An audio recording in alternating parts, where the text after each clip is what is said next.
fix a problem, and it's all because of this Netgear Nighthawk modem right there. That thing has been giving me issues for almost 2 years, but today that changes because of what's on the table right here.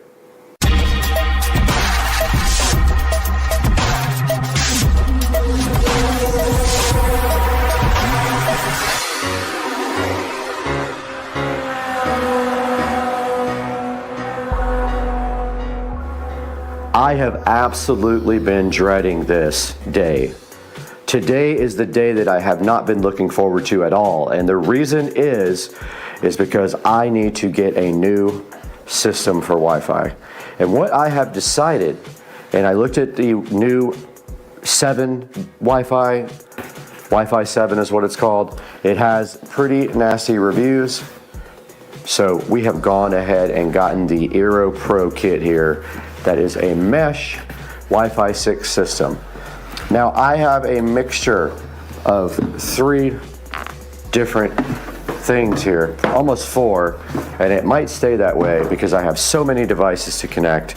But here's my problem. Sometimes this Netgear Nighthawk will not allow connections to it at all. Now, I'm saying what happens is you connect to it with Wi-Fi, the Wi-Fi connections will drop off the planet, and in order to get them working again, you have to reboot this router. Now, we do have several other things in this house, and I'll show you one of those right now. We do have this access point in the garage, and that is so that our cameras outside there can get Wi-Fi, because like I said, it's hard to get Wi-Fi to this corner of the house. It's pretty far away from the router. This access point here provides Wi-Fi for a lot of my smart home devices. It simply is a Wi-Fi repeater. It connects to a Wi-Fi signal, and then it broadcasts a new signal with a new name. This router sitting here in my home theater room is also a Wi-Fi solution. It is connected hardwired via a LAN cable to the switch inside of the living room, and it also provides a set of network Wi-Fi connectivity that a lot of our smart home devices use here. The Netgear Nighthawk modem here is connected to a switch which is located underneath this little cabinet right here, and that switch does provide LAN connections to my work area, to the studio, and that's what we're going to be replacing today. We're going to get rid of all this stuff, and we're going to go with this, hopefully this ASUS surfboard modem and this Aero Pro 6E kit. Now the first step to this whole thing is getting this ASUS modem out and getting it set up. One thing we have to consider with this whole new setup is all our existing devices and what access points they connect to. Now, a lot of them connect to the main access point, and we know these Wi-Fi network names need to stay the same. That's the most important thing. When we set up our main router right here, we have a router here, we have a cable modem here, they are not integrated. This, we're going to use the same access point names, because if we don't, we have to go program probably 100 smart home devices, and they will not be happy. They want the same Wi-Fi access point names, and they want the same, and when I say access point names, I actually mean SSID, which is the name of the Wi-Fi network. They want the same SSID, and they want the same passwords. Down here in the Supercar Street Racing TV stand, we have our switch, and we have our network, like it's a NAS drive, basically it's a Western Digital MyBook. It's pretty old, over 10 years old. But this switch is going to provide LAN because the new Aero only has 2 ports. One will go to the cable modem, and the other one will go to my switch right here. We have the ASUS surfboard modem, and it's so tiny, but if you think about this, this is not a router or a Wi-Fi access point at all. It's not a Wi-Fi router. This does not route, so you have to have a external router. Now what the router does, it acts as a gateway between the internet and your devices. And once this guy provides a signal to the router, which is one of these, this guy will do all the routing to your home network, and this will be your gateway. So the first thing to do is get the cable modem up and running and provisioned with Comcast, and I have heard that a lot of people have had issues with the MAC addresses here. So what we want to do is go ahead and get a picture of the MAC address on the bottom of this, just so we have it, and we'll do that with our phone. And in case we have to go to Comcast with problems, we want to have that ready. So it's also a good idea just to take a good idea and to file that away in your Google Drive or something like that if you have one, just to keep it on record. And so we did take a picture of the MAC address of that, and so now we can go ahead and try to get this set up. Now, one other consideration is your subnet. So your subnet, this gateway that I have now is the gateway address of the device. And this is your local LAN, not your WAN, not your internet, but your local LAN has its own subnet, and this router is on 192.168.0.1. My plan is to put this back on 192.168.0.1. Now what that means also is that this guy was actually passing out IP addresses to the LAN, the internal LAN, on that subnet. So everything in my house would be 192.168.0 and then a number between 0 and 254. We're going to reset that up now the way it is, just to stop headaches and lessen any chances of us having problems. Now if you notice on the back of the Nighthawk here, it actually has 2 LAN ports. Let me crank the lights up here. It actually has 2 LAN ports on the back that are occupied. One of them goes to the switch down there, and the other one goes to something else. It actually goes to the studio. So the studio is taking one of the LAN ports on the cable modem. We will have to move the studio down to the switch down there. So yeah, first things first, we got to get this disconnected, get it out, and move one of these wires to the switch. We have a couple of wall boxes here that have Cat5 Ethernet run to them. One of them goes to the home theater room. The other one goes to the opposite side of the wall. And we actually have 3. One goes to the home theater room, one goes to the opposite side of the wall for the local office work, and the third one goes to the studio right here. They are not labeled. I'm going to go ahead and label those right now.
Okay, like I was saying before, we have 2 Cat5 cable to the Netgear Nighthawk, which we have to move. But before we do anything to the Netgear Nighthawk, we want to make sure that our new modem will provision, because I've had people say that it will not. Now this is a refurbished modem, and it was $105 on Amazon, and this is the ASUS Surfboard S33 V2. So we're going to need power for our modem. This is only temporary, and we do have a power strip. We do have power on our ASUS. So let's go ahead and get this thing provisioned with the phone. Right here on the phone, we are in the Xfinity app. We want to start activating our modem. We have found an active cable outlet. We have connected the coax cable. We have powered it up. And then now we have to put the MAC address in, which we cannot show here. All right, so now the Comcast app is looking for the modem, and it says it will take up to 11 minutes. The modem is flashing green at this point. Now our ASUS modem has gone from orange to flashing green, and Comcast does at this point, so we're waiting on that to happen. We have successfully activated the ASUS Surfboard S33 with no problems whatsoever. It was smooth as glass. And now our next step is to actually plug our router in and get that. We should be able to go ahead and remove our router now, but we have to move both of these guys to the switch, and there are some cable ties here, but they might still reach. So the next part is actually unboxing our new router system. Let's get going on that. This is the Eero Pro 6E mesh Wi-Fi system, and the reason I went with the 6 and not the 7 is because the 7 actually had bad reviews already. The 6 has been proven as a very capable device, and it does use Wi-Fi 6 technology. We'll explain that a little bit when we go into the Supercar Street Racing Studios, but first things first, let's get this Eero unboxed ASAP for you. And we see the Eero Pro 6E here looking so fresh and fly, and I am hyped. And we're all done with the ASUS. It looks like it was successful in setting up. We'll see if we have issues with that, but this is the Pro Mesh system, Eero Pro 6E with routing capabilities. It is a tri-band system, supports up to 2.3 gigabits per second. It has 2 Ethernet ports. It's a 3-pack, so I have 3 of these to put out. That means any of these 3 can connect to Ethernet, or they can just repeat the Wi-Fi system without that. So over inside the box, we have this Eero setup manual with 3 really nice looking power supplies. So we need to go ahead and get this Eero connected to a power supply. I have already downloaded the app in the phone, so I'm ready for that part. I'm gonna go ahead and apply power to the Eero, and I will be selling this guy. And we do have power. All right, it says it found an Eero Pro 6E, so it says it's connecting to the internet, but I have not connected the cable. We need the Ethernet cable. I was not able to connect to the internet. This is where my nightmare begins, so I am resetting the cable modem. If that doesn't work, I'm gonna move the Ethernet port to the other port and try again, and then if that doesn't work, I'm gonna call Comcast and see what's going on. Wow, I can't actually believe it, but we did get past that part now, and it is saying, where is your device located? It is in the living room. Now we have to set up our Wi-Fi stuff. We have to do that off camera, but it's asking for the Wi-Fi name. We're going to repeat what we have now. As you can see on the screen on the phone, we are fully set up now with the Eero, and we're going to click Finish Setup for now because we don't have to do anything, but it wants to update the software, so we're going to go ahead and let it do that on the device now. And now it says it's updating, so we'll get back to you guys when it is done. All right, we have a bunch of devices already showing up. I haven't touched any of the settings here. The Eero, I think, is ready to go. We do kind of want to play with the network though. We want to change the gateway and the network settings so that it passes out different IP addresses. I think, I'm trying to remember if I have anything that we need to do specific IPs on. I don't think we have anything with static IPs. Now we have gone ahead and changed our default gateway address to match the old default gateway because we have some devices with static IPs, and it wanted to have the device on a different subnet. So we changed it and rebooted, and that's what we're doing now. It's restarting. Our Eero has come back online now. I'm connecting the switch to it. This provides wireless or wired connectivity to the everything wired in the house. So let's see what happens with that. We have connected wired. I'm gonna check a couple of the wired devices and see what happens. All right, I did check on my wired devices and they are good to go. This is a big bonus. Now our next device is going to go into the home theater room, and I made a tough decision about the many different networks that we have here. And we're gonna try to reprogram everything. This is gonna be difficult. I have a lot of reprogramming to do. but we're going to try to move everything to one SSID name and call it that, because we have like 8 different ones right now. We'll go ahead and plug that in, and this has a hardwired Ethernet connection to the world. We have updated successfully the Aero Pro 6E here in the theater room, and I have decided to bite the bullet and just name everything on one SSID. Starbase 2.4E, I mean, we have to recode a bunch of devices, but we have too many SSIDs floating around here, and we will buy another one of these for the Supercar Street Racing Studios so that we have them everywhere. Out in the SCSR garage is where we have another access point. We will need a total of 4, so we simply just plug in the new device right there for now. So it is updating now, so we'll go ahead and let this finish. Out here in the Supercar Street Racing 4K production studio, and we have an upgrade for this guy as well. We have another Aero Pro 6E that we will be hardwiring to the network here. So all we have to do right here and right now is figure out how to get the plastic off of this box, because we don't have a knife. So do you think that our skills are good enough to do this? Let's go ahead and plug this guy in, but let's put the Ethernet port in first. You can plug it into either port in the back when you're using it like this as an access point. And then let's go ahead and up and get the app out. Found it. It found an Aero Pro 6E. We got everything plugged in up here. We got our Aero device plugged into the switch. It is booting up right now. All we need to do is make sure it has a link light here in a minute. Yep, it just linked.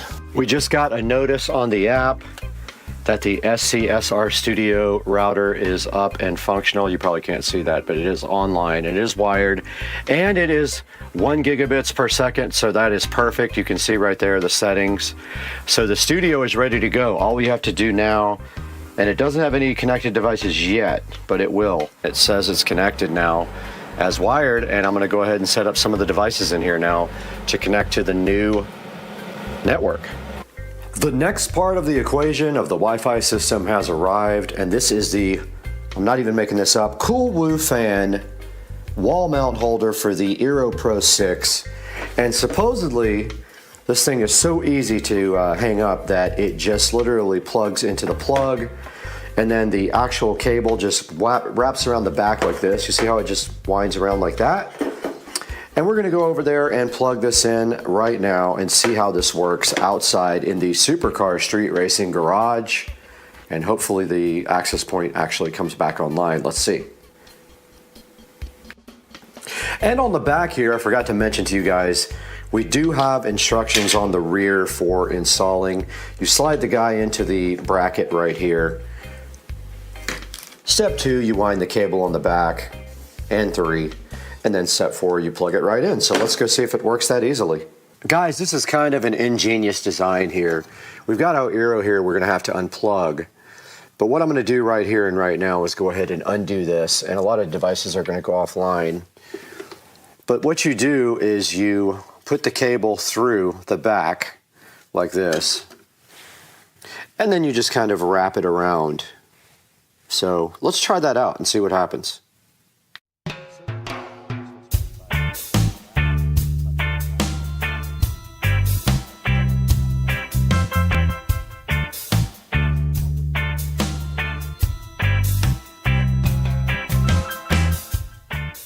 All right, we got the wire coiled around the back, and now we have our Aero mount there looking so fresh. And it looks great. It literally just sits there and holds the Aero up while that thing is rebooting. You can see the light right there. Now, I do have 3 of these, and I have a Aero in the theater room that can be hidden behind the couch or something like that. So I'm gonna go grab that right now and get that one done as well. All right, we got the Aero behind the couch here. Now, the only issue I see here is that it is preventing the couch from going up against the wall, so I may want to move that. It just puts a little bit of space back there, but on the other hand, it doesn't really matter. It doesn't make a big deal. All right, guys, right in front of me, we have the final piece of the Aero puzzle here with the Aero 6 Wi-Fi extender, and this guy is going to go live in the bedroom. We have a perfect little spot right here for the Aero, so all we have to do is plug the Aero in right here behind the lamp. Eero can sit right on the other side of the lamp right there, and the cord will hide nicely. And we are just going to go ahead and let it boot all the way up and then add it right in the app. Okay, it's going ahead and adding the Eero 6 right now. This is the bedroom. Now let's see if it wants to update the firmware here, which it likely will. Finish setup. Yep, it's going to go ahead and install a new firmware on the access point. It's trying to sell us this garbage, which you don't need. And now everything is updating. We just have to wait for it to get done. All right, we are all done setting up our extender in the bedroom. You can see everything is back online. It is using wireless.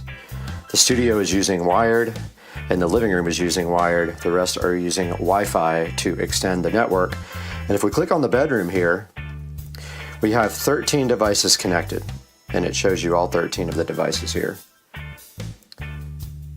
If we click on the studio, it has 26 devices connected. Garage has 27 devices connected. Theater room has 21.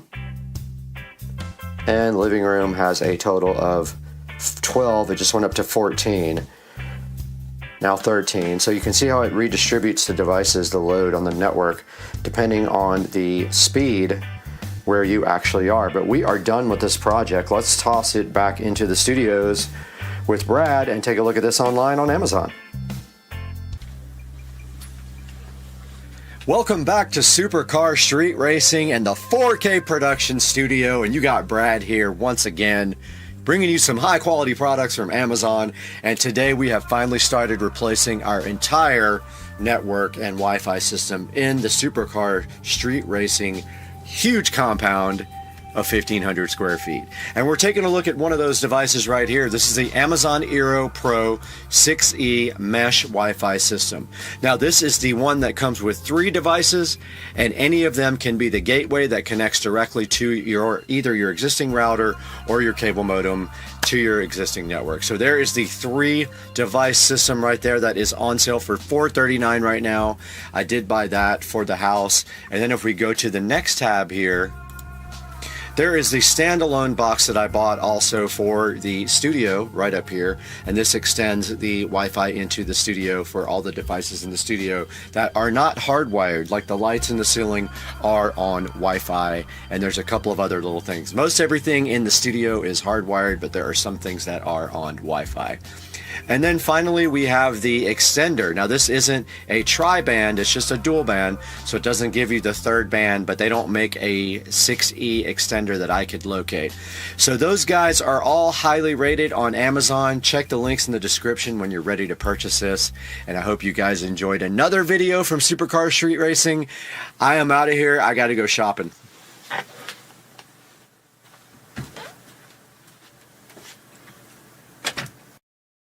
How much ice do I put? I'll do the 6 or 7 cubes. apple cinnamon. It reminds me of my DEA days, making methamphetamine. I'll do the apple cinnamon. Apple cinnamon. Okay, apple cinnamon. All right, This is going to be amazing. here you go. So what is it? What's in there? 1 billion views. Just regular old Jack Daniels. Okay. So just 1 JD right there. A little bit of simple syrup. Yeah, you can get this stuff at Publix because I buy it all the time. Nothing but sugar water. Yup. A little bit of bitters. The doctor of all goodness. It's true. It is stuff. It's a surgery. Dr. Feel Good over there. You actually should get... Cheers. What are the other cherries? I got the wrong cherries here, but... No one can have the wrong cherries. The dark cherries. Yeah, I don't have the dark cherries. What are these called? What? Dark cherries. Nah, I can't remember the names of them. I don't know. I got nothing. I don't know. That was a question I couldn't answer. I don't know. Put that. This is the best part. Okay, Oh, my, yeah. When you get and fire we, involved and in we anything, selected Apple cinnamon. apple cinnamon. it's good. Yup. He's a freak for apple cinnamon. I haven't really watched him do this either. Well, oops. It's pretty fascinating. Like, it had me... Wait till this gets 1 million views. And we can finally retire young. This is like we're doing something illegal over here. Well, it's much feels- different than a cold cook or a heat source cook. We're not making math here, folks. You who are making meth will figure that out. This is the old-fashioned doctor. This is the best. Chris is the only young person here. We're all just like his grandparents. Blowtorch. Anything with fire is good. I know, that's what I'm saying.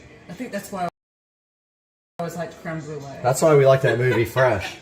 Oh my god. Oh my god, that movie's crazy. Oh, jeez. This is amazing. But you see, I mean, the viewers can see that, like, there's actually, like, a black something going over the drink inside there. It actually turns black. Smoke. Oh. Yeah, it turns it, like, charred. Because of this thing. Doctor of all drinkage. Good smoke. Did it get in there? I'm not seeing any smoke. You know what? I don't see any either. Do we have another torch? Is your torch all, is maybe. it petered out? It may be. Okay. Oh, it's rolling. Oh, yeah, it's working. Phone's melting, but that's cool. That's all right. I'll buy a new phone. The top's about to catch on fire. Maybe the holes are plugged up. It didn't really do what mine did. It didn't. No, Yours is mine kind of like Alright, so let's- waterfall down into it. mine Let me, totally Need turned to clean dark. it? Yep. Yeah. It stopped That up. might be plugged up. Yeah. That's hole's why it won't plugged. catch on fire? Your hole's plugged up. Can't have a plug hole. No, Hell no. Nobody's got time for that. no. It's like prison shit. Unplug your hole. Oh yeah, finger it. Oh, gee. Okay, we can't put this on YouTube if you guys get dirty. Don't get dirty. We're going back with. Apple cinnamon. Apple cinnamon. Where is it? Where is it? Oh, Okay. Bartender's a little buzzed. That's okay. there's no doubt about that. This is gonna be the best video ever. This is better than axe. No. We had axe throwing. It'll probably get more views. Yeah, it might. Alcohol. Because fire. okay, so what do we title Oh, this? there it goes. Yeah, the holes What's our are plugged clickbait? in. Yes, there it is. There How you to go. make the perfect old fashioned Old fashioned. with Byron. Yeah. Now Game of it's- Thrones. Game of Thrones. Dude, that's so sick. Where do you buy them little things? Oh, look at it. It's the, cool. the wood Amazon. Amazon. Are we getting smoke in there? Captured? It's It hard did. to There tell. was I think for a there was minute, some. Mine was way better though. I don't know. Oh, there it is. Look it. Look it. Look it. Look it. Look it. Look it. Do you see it? Look Oh it. yeah. We have Look smoke at that. Yes, smoke it. Smoke it. Okay, that was cool. It looks so cool on the camera though. For real. Yeah, it did. Look at that, my friend. Oh yes. Chris? Thank you, sir. All right, so you got to taste it and tell Cheers. 1 million people what it tastes like. I can smell the smoke. Is it good? Yeah, I like it. Excellent. Bartender is amazing, right? Thank you. Thank you. Okay, Thank 1 you, billion views later. doctor. 1 billion. We're gonna have to views cut later. him some, cash from our YouTube revenue. 22. Doctor. Guys, I need a new 22-liter beaker. yeah, you do. Okay, so there's a lot of different flavors though, by the way. You're welcome. Walter White. Jesse, let's cook. No, you just watched this. You just watched this yesterday. I've never seen it. Jesse, let's cook. I don't know what. And then we have this. 6 episodes of that yesterday. And then we have the Now, torch, the I cherries. love that. I had to. I like squirt, but this is all right. Oh, I have the fever. It's with an F. Fever, something like that. I've got that. Good stuff. Yeah, that's one of the better ones from. Yep. Oh, look at Ginger, Portage. Fever ginger. Mark, there's fever ginger out there. That's the next one, man. That dude's a good dude. We'll get you one. All right. Man, that was a good video. That's definitely the one.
Kitty. Do tricks. Those are mine. Kitty, kitty. Do tricks. Oh. That was good. All right, so we're somewhere in Tennessee. Check this out. Joe, like the road washed out. Open the door and show him this. We're in the river. What the hell is happening here? This is the river. Crazy. What the? Hey guys, welcome to the channel. And so, got some exciting things happening out here. Wanted to take you guys outside and show you the dust. Today these guys came and cut the cantilever off the pool. So you will be seeing footage of that. So do you see how they cut the edge off of that, and you notice all the dust that it generated. I mean, until it rains, that's gonna look. Looks like it snowed out here. But yeah, so the cantilever was cut right off the edge of this pole. What that will allow them to do now is come in with the travertine, and they have the travertine pieces that wrap right over the edge here. And that's what it looks like now after they spent about, I don't know, maybe an hour and a half doing the work. And so the next step is apparently that the tile guys are going to come lay the travertine all over the entire pool deck right here and underneath my patio. Still haven't decided what I'm doing with this wall, but I think I like charcoal stack stone. It's a dark stack stone for that whole entire wall right there. So yeah, just wanted to give you guys a little update. Now you'll see this work being done right here on the pool, and we'll talk to you guys on the next step.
Happy Saturday morning, guys. Do I look tired? Because I barely slept. So it's Saturday morning and the Cars and Coffee meet is today. I'm up early editing last night's video about car detailing. I hope you get to take a look at that. We'll get some video rolling out to the car show later and then some video from the actual car show, so that's coming up next. Good morning again. We are over at Winn-Dixie here on Bay Meadows Road.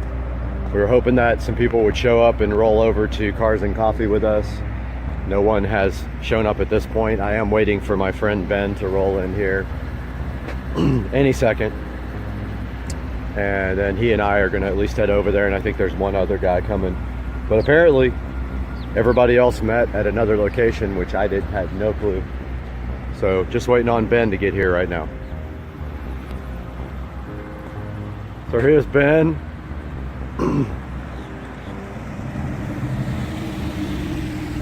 We're the only two idiots here. What's up, fool? Car looks good. Not bad. May have some streaks. I'm not sure. You want to talk about this car a little bit and tell me what it is? Sure. It's a 991 Model 1. So it's the 2014 Carrera S convertible. Right. So 400 horsepower base, rear engine. So tons of traction.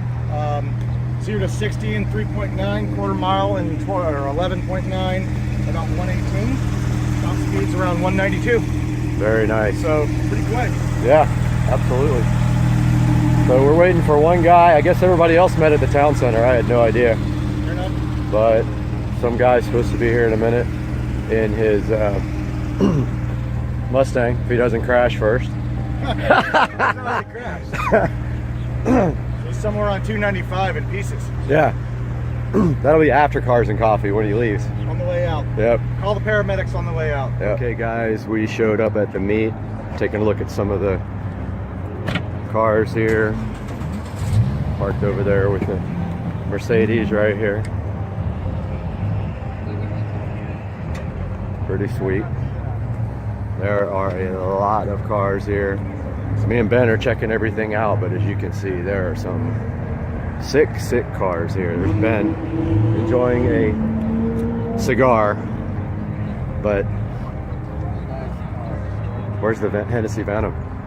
Where's that? Where's the Hennessy Venom?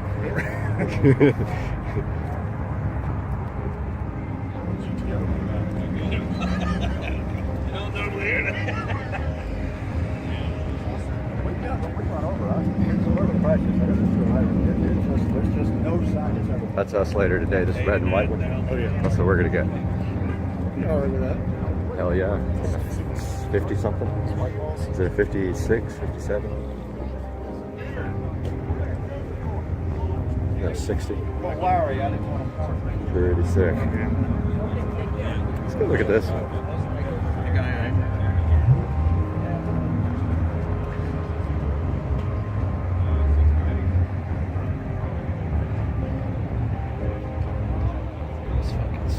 Lambos are showing up. Are they? Where are they parked? Oh yeah. Want to go check it? Yeah. Okay. Think anybody's gonna have the door S?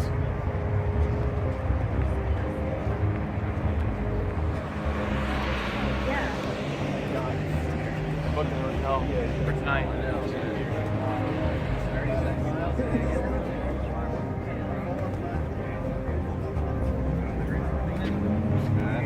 Sickest thing ever. Anywhere between basement money and help me finance the cheap. So sweet.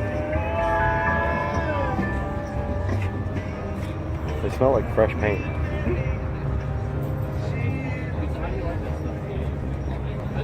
So we had a really good turnout today at Cars and Coffee. I would estimate probably around 500 or 600 cars showed up. A lot of really expensive cars, some cool stuff like the AMG GTS, and just some things that I've never seen before. Really cool. A lot of BMWs, a lot of Porsches, some Supras, some Mercedes, and it was just a great time. Please subscribe to my videos and like this one, and I'll see you soon. Things Things are looking beautiful in Northeast Florida today. As you can see out here, we have this most amazing view available of the pond and the pool. And from the sunroom today, we've got this Onforu 10-meter LED strip light for the closet where we made the charging station. We're going to take a look at this, unbox it, see what's up, and let you guys know, and do this whole entire project on the channel today. So hang out, let's chill, and let's go.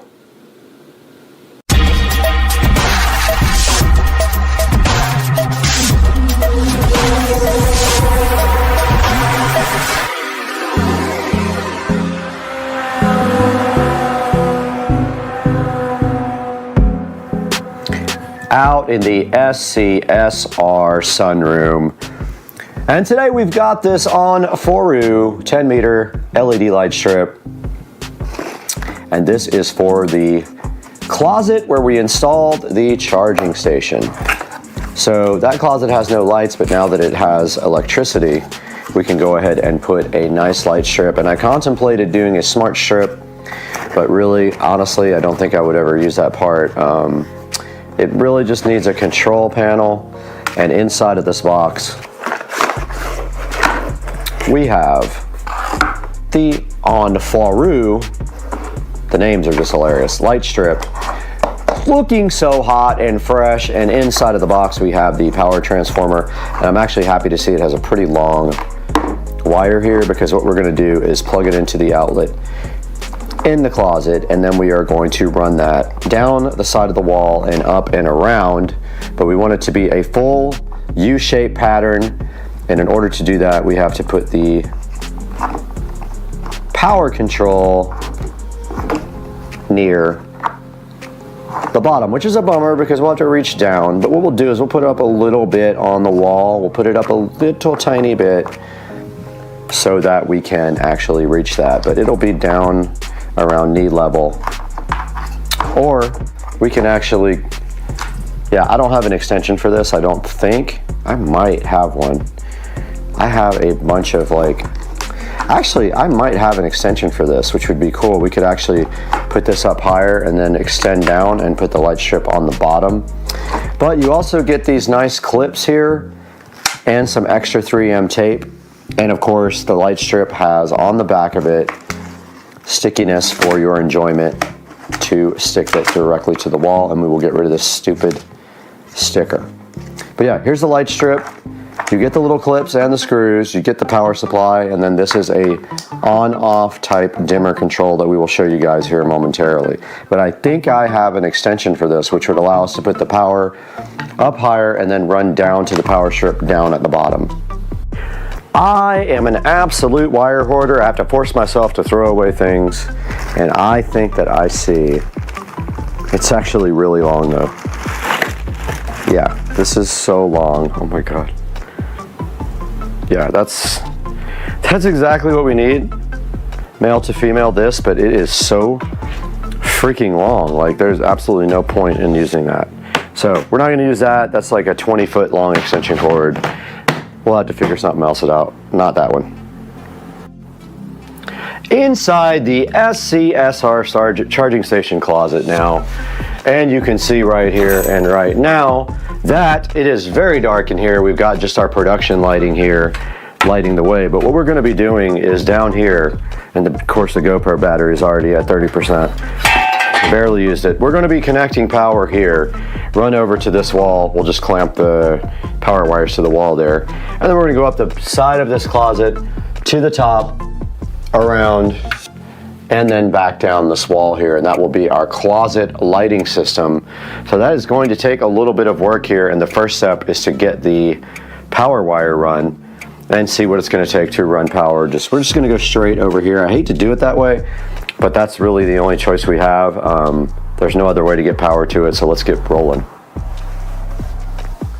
We have our power transformer here, and unfortunately there's not really a great way to get the power over here unless we go through the wall. I mean, I guess technically we could punch into the wall. I don't think it's worth actually putting a hole in the wall for this because then it has to be repaired. So I think the best bet is power transformer below here. And then I think maybe just like, well, the problem is going to be no matter what we do, our control is going to have to be somewhere where we can get to it. So unfortunately, I think we're going to have to start about right here so we can at least touch the control. So let's go, yeah, I mean, it needs to at least be height of hand, so I think right here is fine. And then we'll just have to run the wire in the corner here. Unfortunately, I hate that, but I don't think there's any other way to do this. So let's go ahead and stick our wire there. And they did give us some 3N strips to do that with.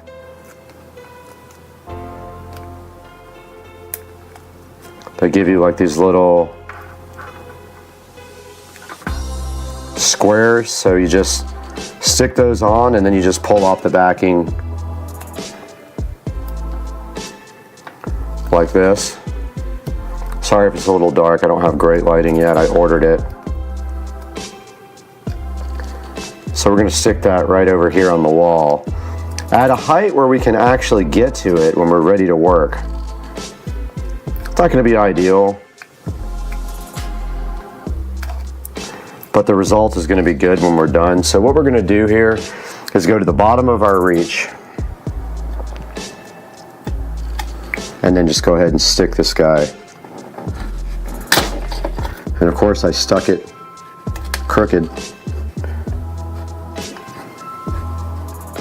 And then we're going to actually run the LED strip from that, and my phone is going off. But you can see right here and right now, this is how we have the controller, and then this will come off of an LED strip and go just like this. And our LED strip is right here, so basically there's so much extra wire here now. But if we go ahead and put this on, we can test it. And there's our LED strip. So you can see right here and right now, I think what we're going to do is run this wire down the side like that. We're going to take this off. Got to get my scissors for that. And then we're just going to go down and start down here. Let me grab my scissors and we'll go from there. And the battery's almost down to go properly. I don't know about this sucker. This battery has LED strip and you can consider.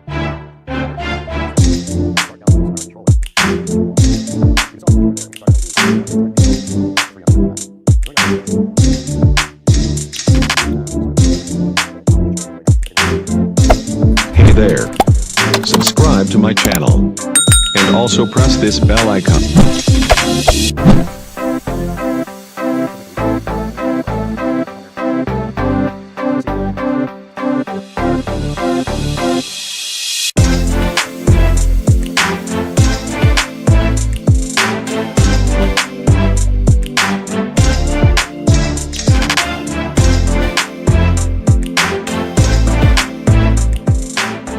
I wanted to show you guys the progress over here. So basically I mounted the controller right there, and the wiring is going to go behind it like this and just be hidden back there. And then of course we go up here. You weren't even on it, but there's the wiring on the side. We're going to go ahead and clamp this to the corner and then go all the way down to the bottom with that. See how it goes down to the bottom underneath, and then we will come up here and we need to go get a stool to finish this work.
All right, this is our nice, well-lit charging closet now compared to before.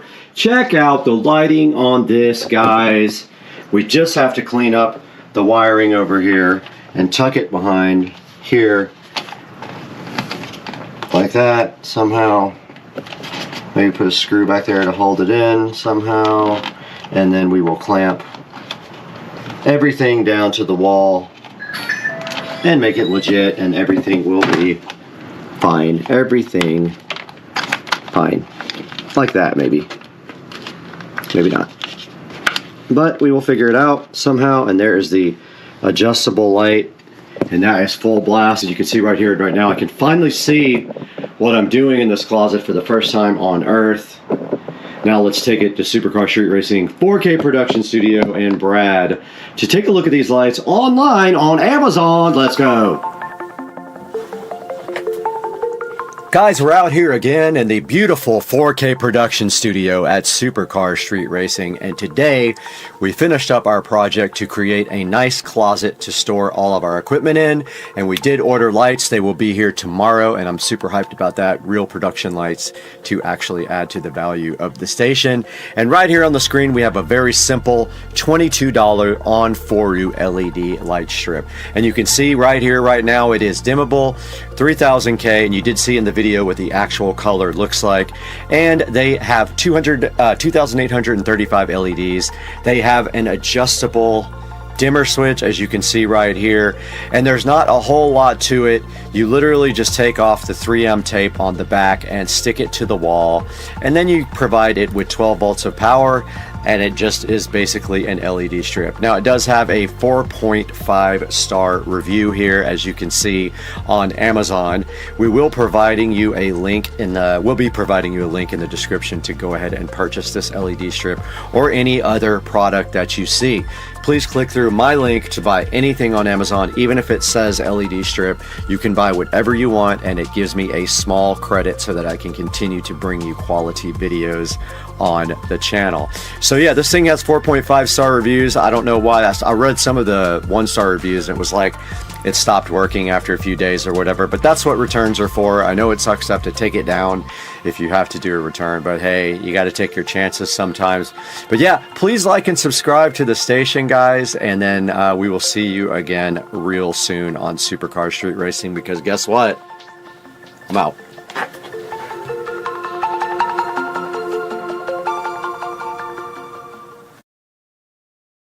And we just want to kind of explain about how this house is actually going to be paid for in the next 2 weeks. I am super hyped about being able to do this. I've worked really hard for this for the last few years.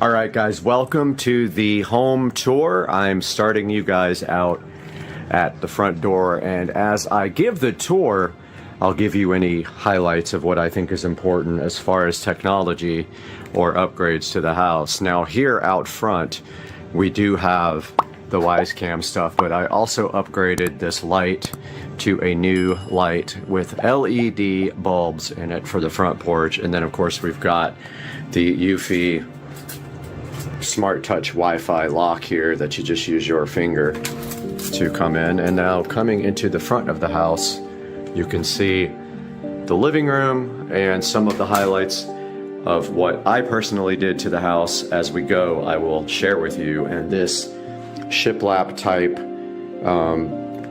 board and batten, I forgot what it's called, is actually created by me. I did this on my table saw where I cut all these pieces individually and then painted the wall white, and now it is what you see now. And also added these coat hooks to hang umbrellas and coats on, and that's what was done to the entryway here, the foyer, plus this nautical light right there.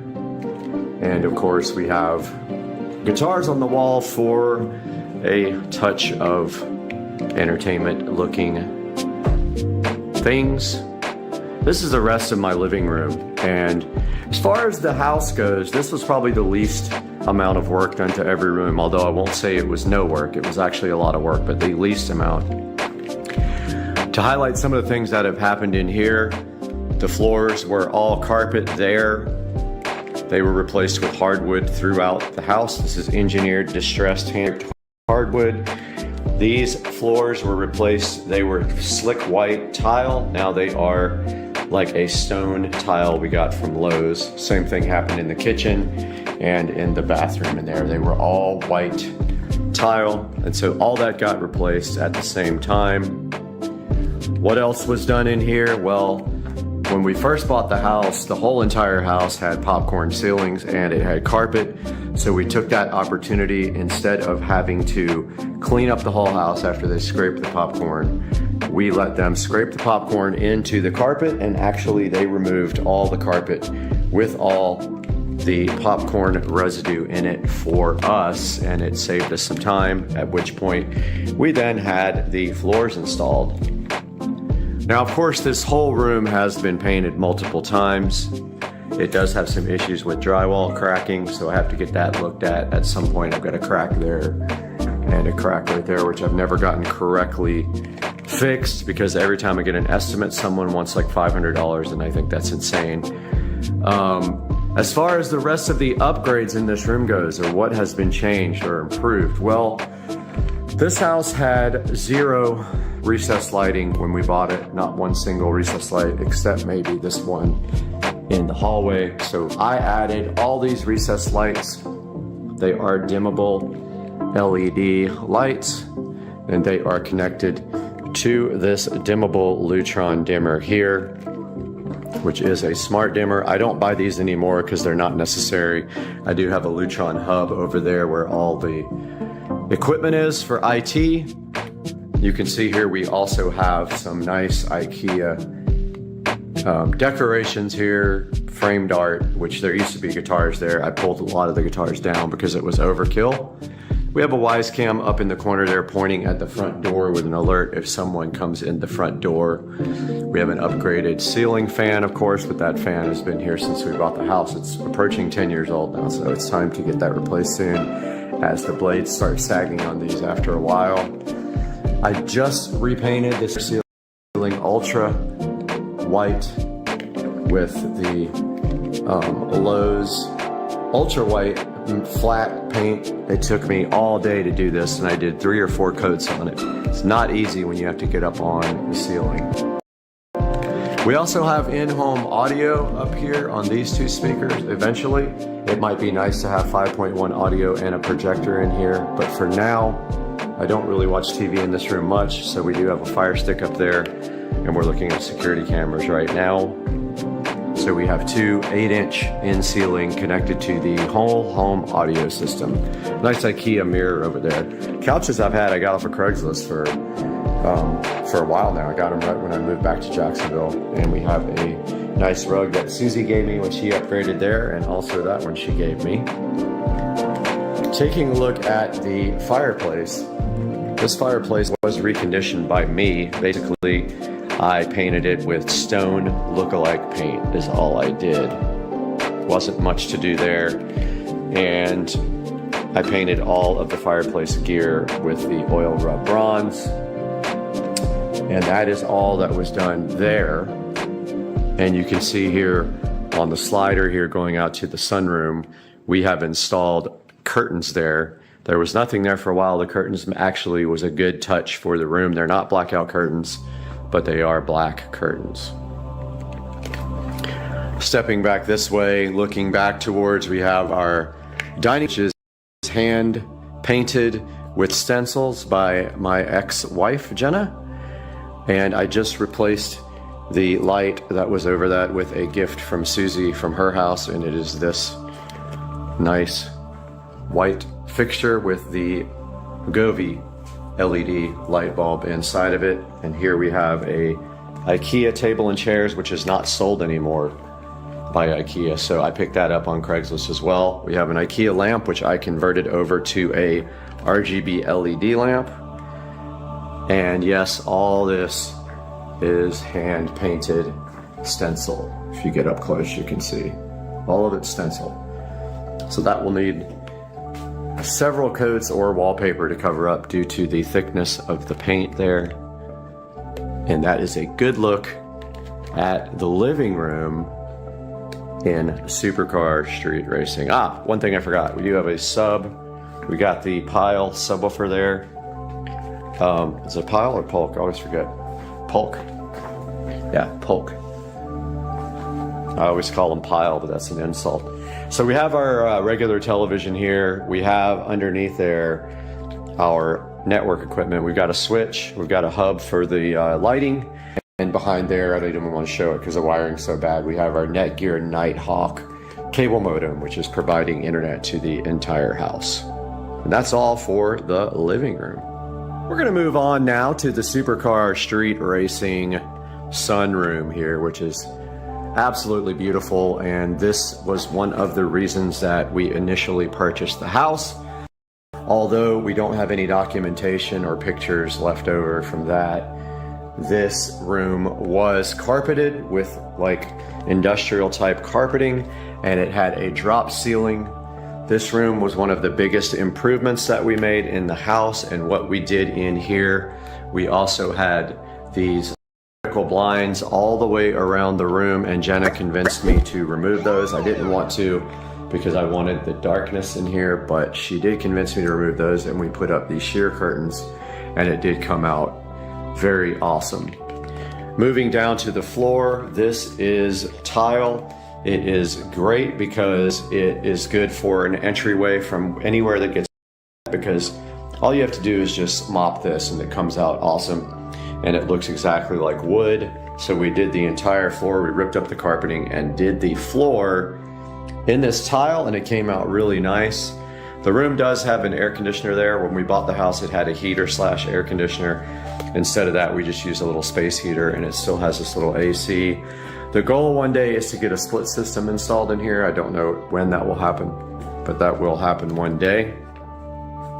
We do need to replace this futon. It is getting old. We've got this nice chair, super expensive leather chair in here.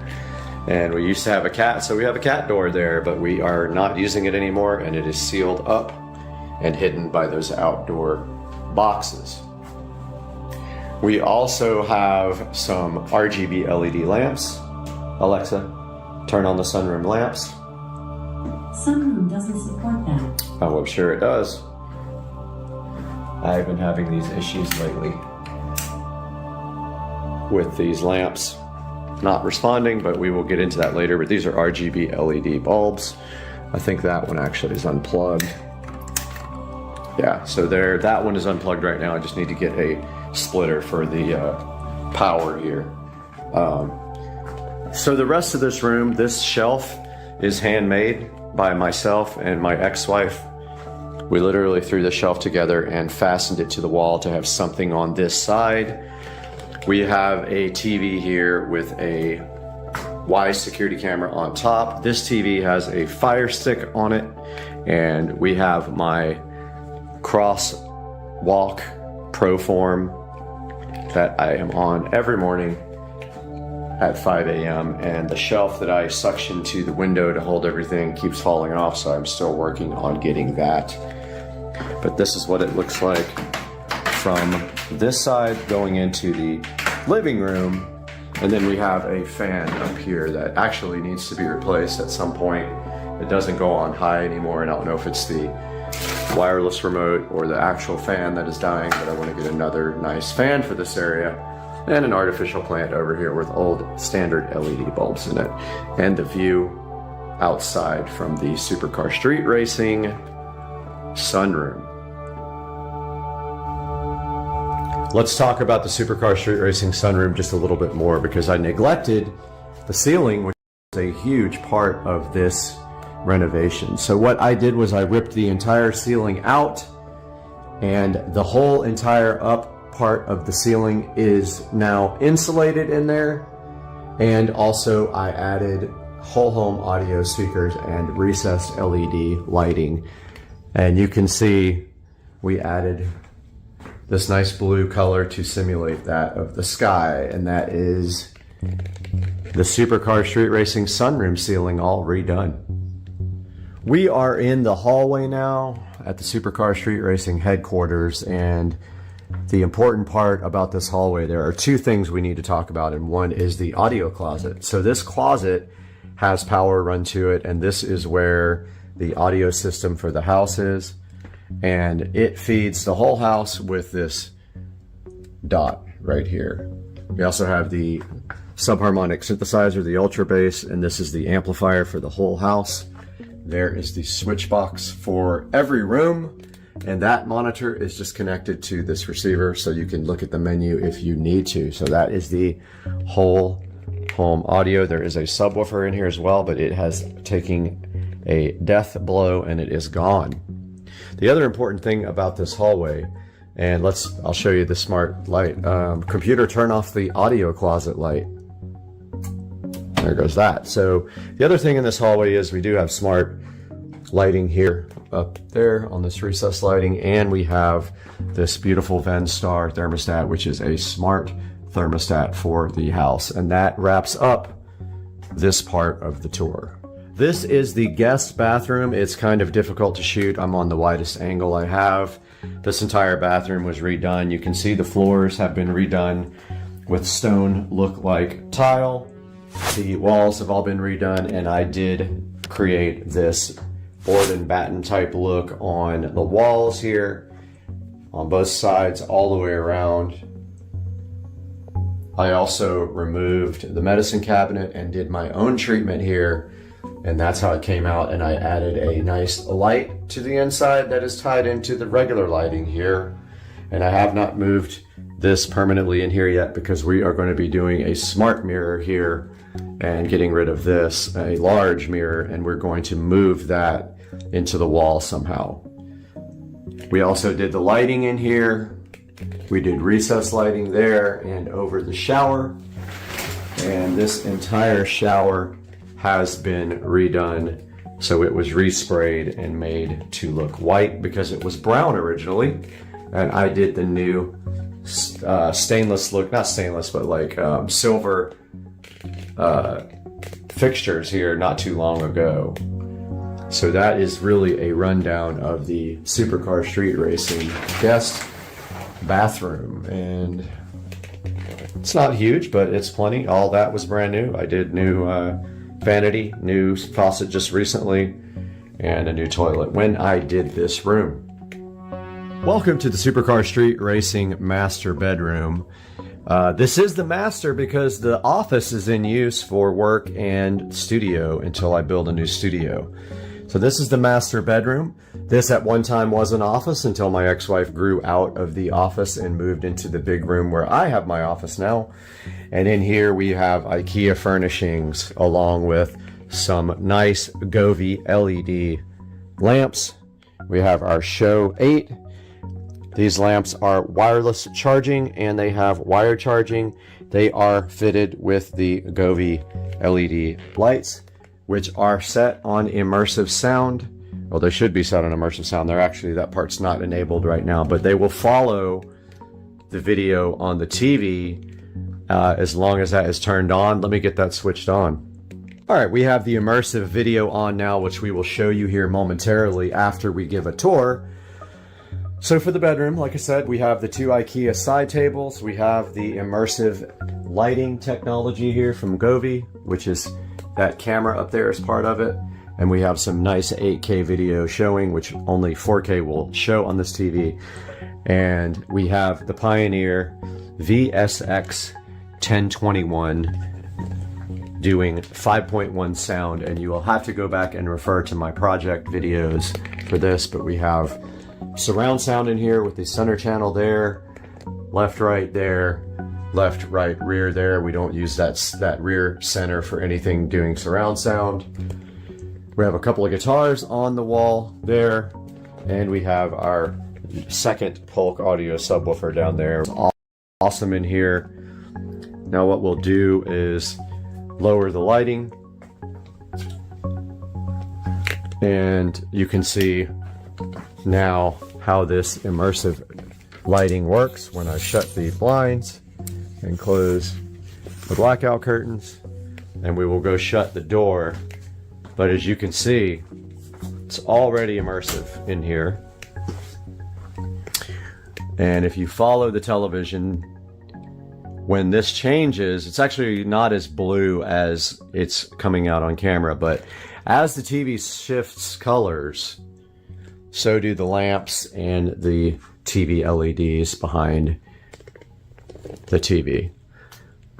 That is a 4K Omni 65-inch Amazon, and there will be links to this project video in the description. That is just an LED, sorry, not an LED, that is just a IKEA dresser is all that is. And I did everything nice up into the walls behind the TV here.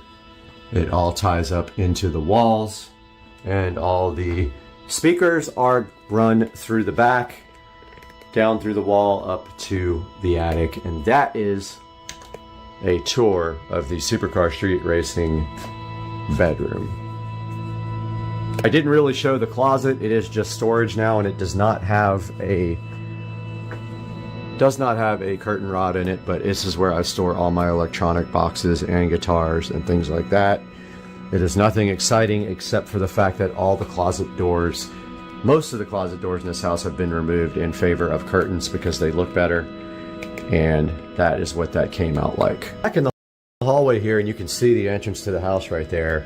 Guest bathroom is on my left here, but we are going to be entering the 4K theater in the house, and as you can see here, the doors have been removed. We have a double set of curtains. I did this when I remodeled my home theater. All that stuff is on video and available on my channel. It's very interesting. I remodeled the whole home theater system and made it 4K from the original 1080p. Let's turn this light off and enter the Supercar Street Racing home theater. So here is the home theater room. I do have the lights on just for this tour, just so we can get a quick tour of it. And we have a futon here, and we have home theater seating here. We have Govee, not immersive, but just Govee LED light strips around the corner of the room, just for a little ambient light, because it is very dark in here, and that was the whole point. I do have the blinds open right now. They're not usually open, and in a minute we will turn off the light so you can see the actual performance of this Nebula Cosmos Max 4K LED projector. So there is it. I believe it's a laser projector. So there is the projector on a shelf with all the wiring run up through the walls. It comes back down and hits the receiver there, where we have our Pioneer receiver and two JBL studio monitors for our front speakers. I know is an Advent. Eventually I would like to do in ceiling for these, but for now this serves the purpose just fine. We have our subharmonic synthesizer, our Advent center channel, and we have storage and some place to put everything on, and all the wiring goes up through the walls. Of course, we have our on each speaker. And stepping back side, we have in-ceiling speakers in the back. They are 6-inch, 6.5-inch in-ceiling speakers for sound. They are black. I painted them black. The air vent is painted black. The ceiling fan is black, and it is a low-profile ceiling fan, and we have some guitars and artwork from my favorite shows on the wall, and we have some tambourines and some maracas for those who don't play stringed instruments. We have some lamps here with regular white lights. Some important things over here. We have this Show 5 in black, and we have black switches here and black, all black receptacles. And here is a closer look at the Cosmos Max projector, and you can see on the bottom it has the star field. This is an absolutely awesome projector, and up above it the wiring runs straight into the ceiling. And a look at the artwork here. All my favorite shows. We got some, and favorite sports. We got some boxing, we got some Aqua Teen, we got some Star Wars, and we got some Jake and Finn. And now let's turn the lights off. And that is, I don't want to turn the music on because it might be copyright, but that is 4K HDR video on the Nebula Cosmos Max. And if you could hear it, it would be digital surround sound. And the blinds are still open. That just goes to show you the performance of this. But we can easily close our blackout curtains here, and that is what you're looking at. This is a 120-inch screen on the Nebula Cosmos Max, and this is the view from sitting down in the chair. Both of these recline. It's an awesome experience. I absolutely love my home theater room. I love the remodel. I painted the whole thing this dark green, and it's absolutely awesome in here. This is one of my favorite rooms. I hope you guys like this. Moving in from the living room, so that way would be outside in the back. This way is outside in the front. We can take a look at the Supercar Street Racing kitchen. This kitchen was all remodeled when we bought the house. It was a pink color with soffits up here with fluorescent lighting there and all the way over there.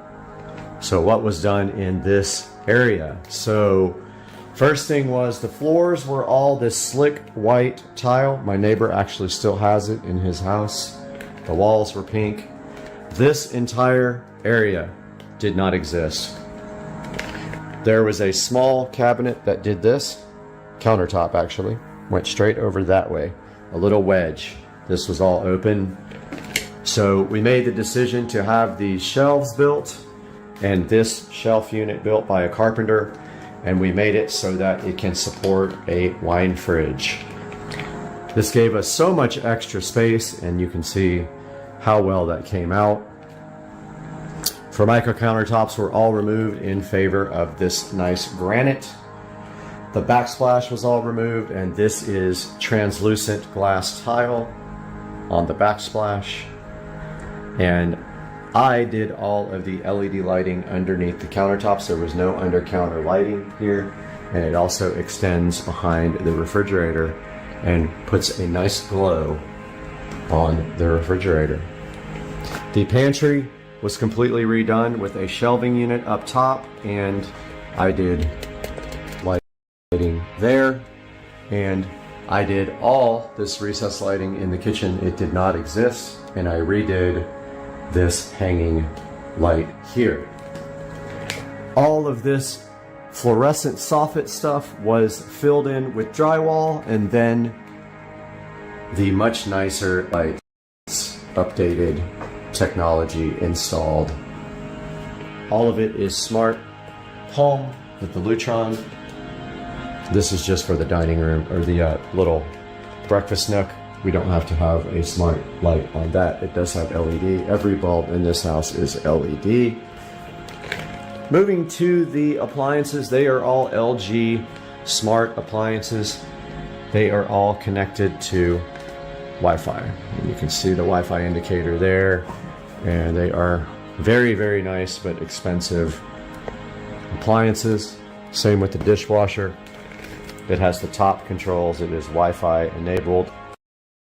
At that time we got the countertops done, we got the new sink and new, of course, new faucets and everything. We have a Fire Stick here, which has switched off that we can do anything we want. It feeds the whole home audio system if we want to do that. We have the stove, which is smart enabled with Wi-Fi, so you can remote start it. And we have this beautiful LG microwave.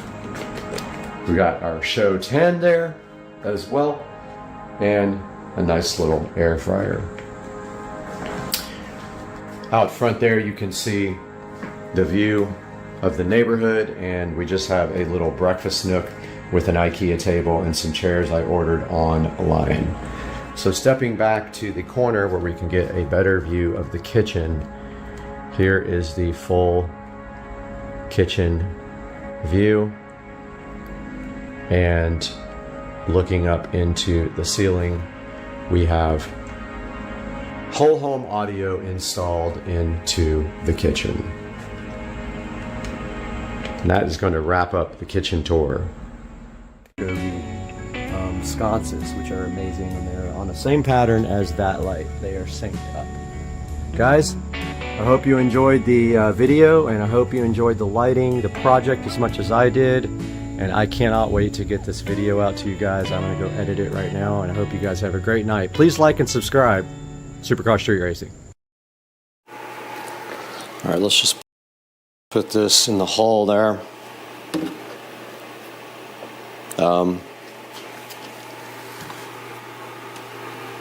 Oh.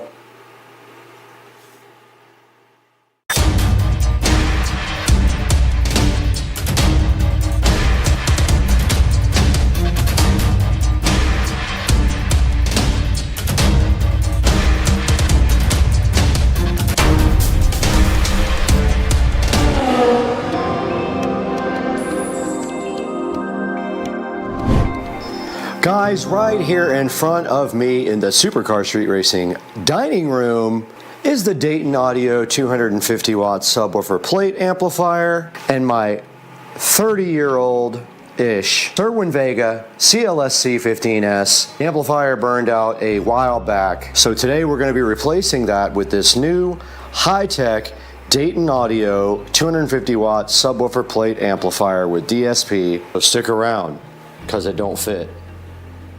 Alright, I have already unboxed the Dayton Audio plate amplifier just to see what I was looking at, and inside of the box here you can see that it comes with a power cord. I already had one, so I didn't use this, but I'm going to save it because it's my last one. It has a USB Type A to the amplifier. It has a nice please visit our website for software and manual, and then right here and right now it has a innovative design catalog, not a manual.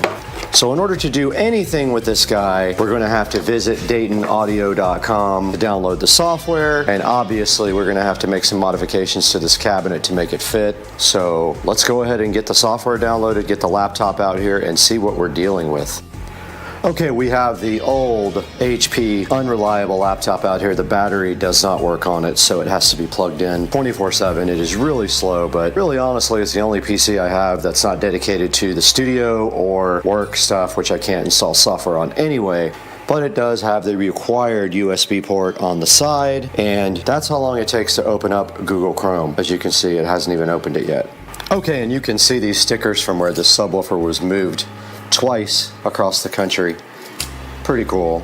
It's very old sub, but hey, it doesn't fit right in here, so I'm gonna go ahead and mark while this spyware is uninstalling. I'm gonna go ahead and mark, if I can, kind of where to cut this. I cut on the outside of this line, and here goes the installation of the DSP software. I'm clicking accept. It is installing. Meanwhile, we need to add about 1/4 of an inch to get this plate amplifier to install. So all we're gonna do is we mark where it goes right here and right here, and we're gonna take our jigsaw and go ahead and cut right there and get this plate amplifier flush mounted.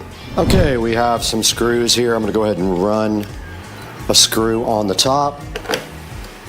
These are the ones that came out of the original amp. There's one on the top. I'm gonna run one on the bottom now just to hold this in temporarily. And we got our screws in there for now. Let's go ahead and turn this heavy. This thing weighs a lot. It's very awkward. Very awkward. And on the back, I know it's dark back here, but on the back there is a input and outputs. Go ahead and hook up input left and right and provide power. Power is connected. Well, I thought it was. All right, the power light did come on. There's nothing on the display yet. Even when I press this button, nothing happens on the display. Not sure why, but I'm gonna dive into the manual right now and the software, and the included USB cable hopefully reaches. There's a USB, almost like a printer type jack on the back of this too, and there is the software from Dayton Audio. So this does use USB Type A. Plugs right in there, and then right here to the laptop. USB device not recognized. Okay. All right, so of course, second day in a row I've gotten defective crap. This will not connect to the amp. The amp display doesn't work. The power light comes on, but no display. So this is going back to Amazon, and I'm super frustrated. All right, guys, a couple of days later, and we got the replacement Dayton Audio subwoofer plate amp here. And guess what? It actually does work, and it does connect to the PC via USB. So all we have to do right here and right now that this is working is connect it to the subwoofer amp.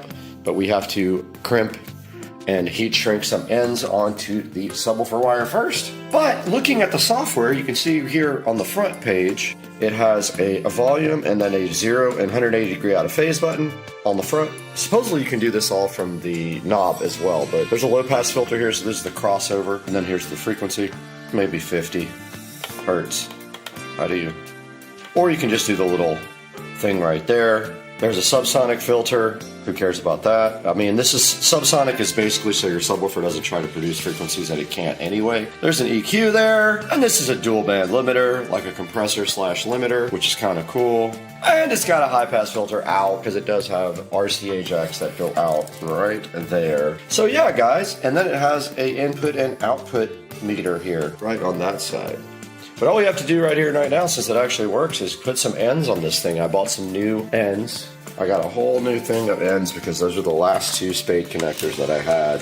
So these are the style that you crimp first and then you heat shrink them. So we're gonna do that. All right, I got my new tripod here. I'm so hyped to try it.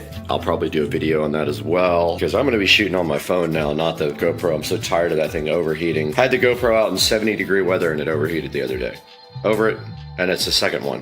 All right, we're on the brand new tripod now while I work on this subwoofer. And guys, it comes with a pigtail like this. We have our spade connectors here, female connectors. All we have to do right here and right now is crimp these on, then heat shrink them.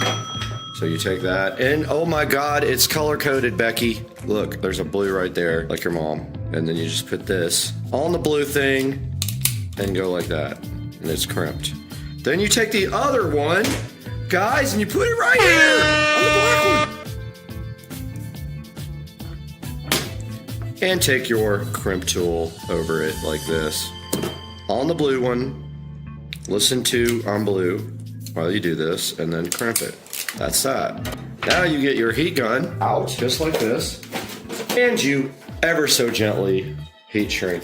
I didn't put the tip on, just That's what she said. That's all.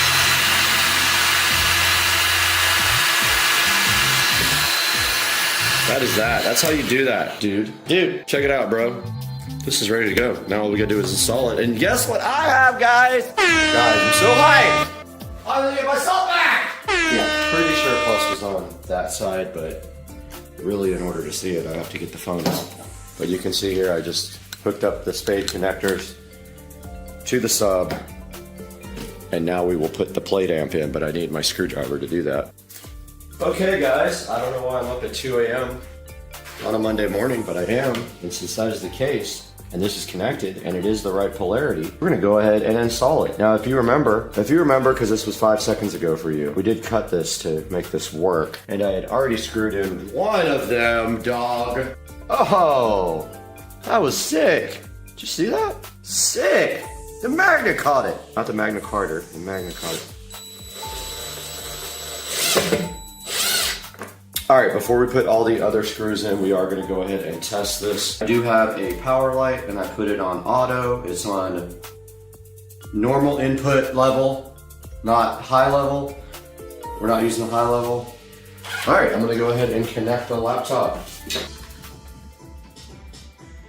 Okay, I hear bass. This thing is hitting hard.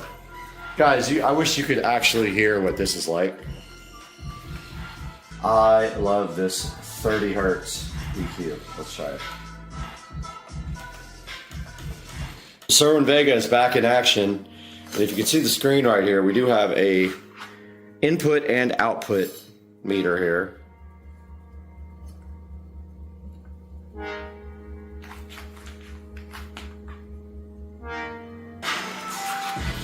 There it is. Oh yeah. Let's go!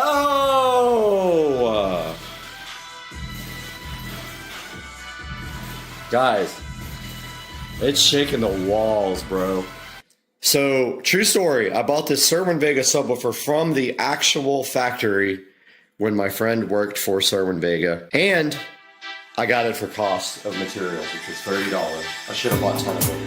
And all we have to do right here, right now, is fill. And this is gonna dry clear.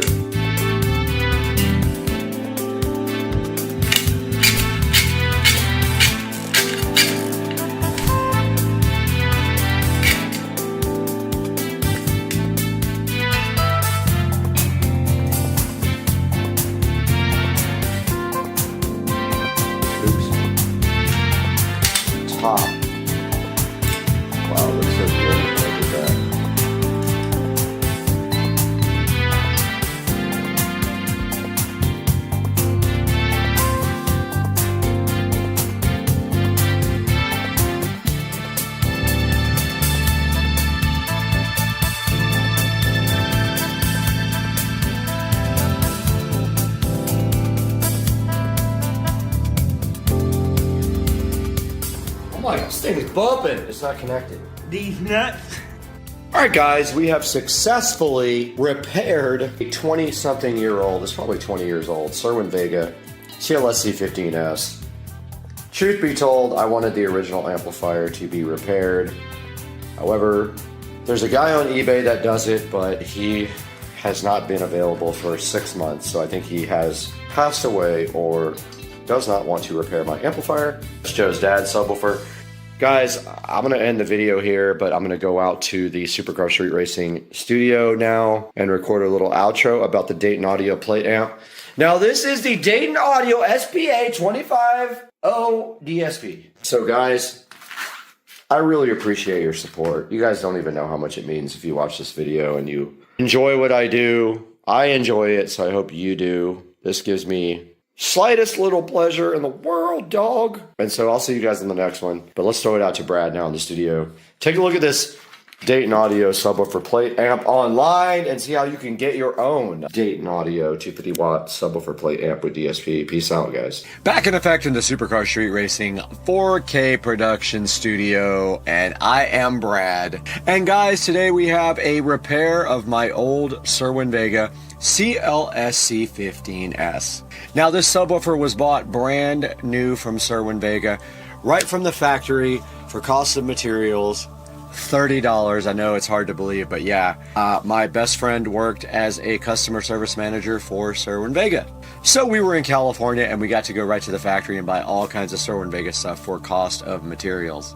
And now the Sherwin Vega subwoofer amplifier has died, and it's very hard to find somewhere to replace it or repair it. The one guy on eBay that repairs it has been gone for months. I don't ever think he's coming back. But we did buy this Dayton Audio plate amp to go ahead and repair it. Now here is the Dayton Audio SPA 250 DSP sitting so fresh in front of you. It is a 250 watt subwoofer plate amplifier. And you can see the technology is so much better than when we got the Sherwin Vega 10 years ago or 20 years ago or 50 years ago, I don't remember.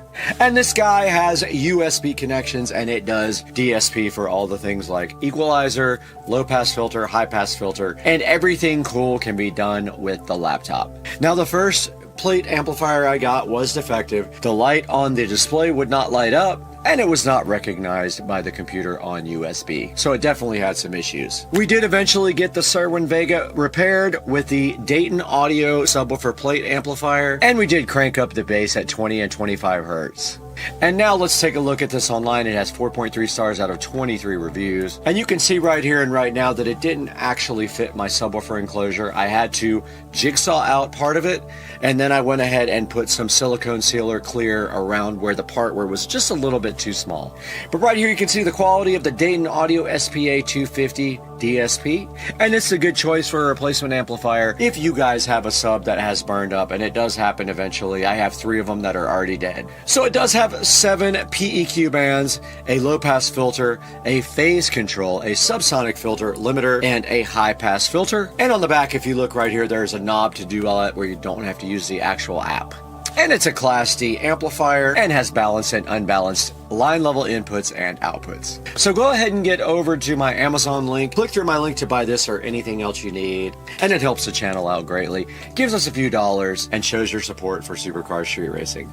The bass is so loud I gotta go to the hospital because my ears are bleeding.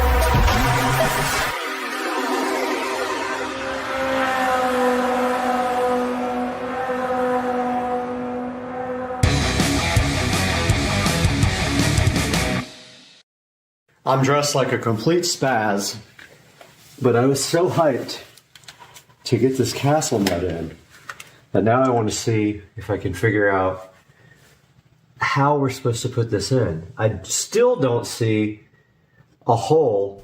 That's what she said. In this jack shaft for a cotter pin. Like, There's no hole. That's what she said.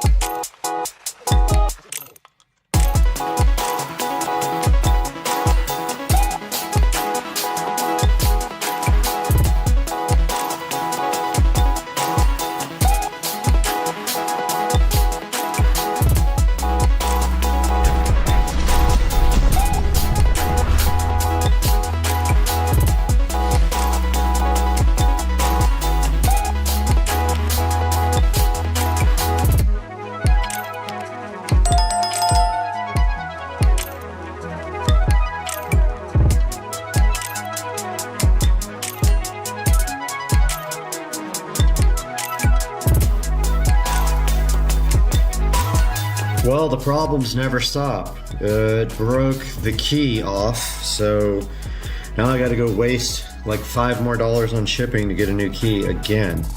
So, fuck, I duck. Alright guys, we got our brand new brake cable here. We're gonna look at putting that in now.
All right, a little update here. I got the brake cable installed, but it was very difficult, and there was no play left down here in this back area.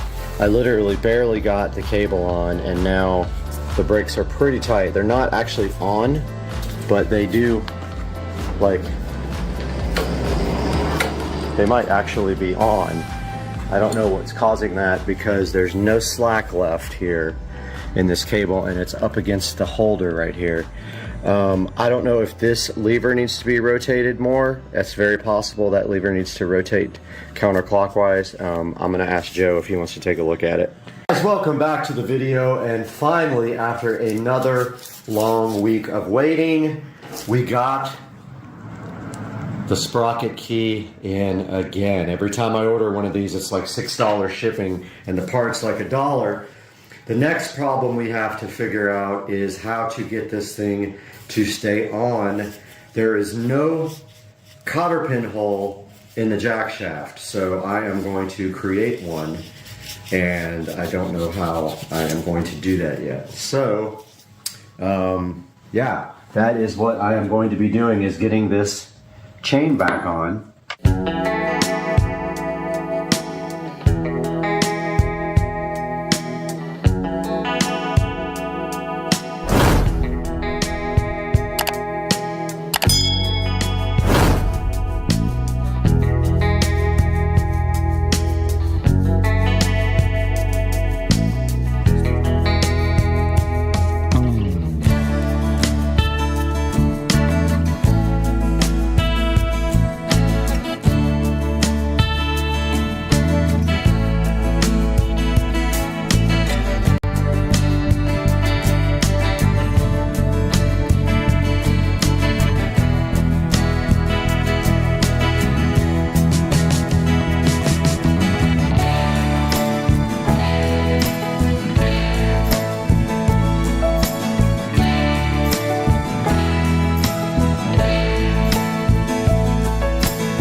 wonder what's up.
I can't even come close to keeping up.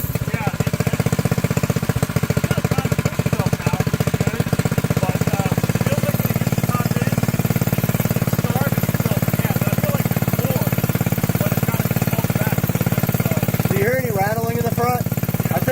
I think it's the gas tank.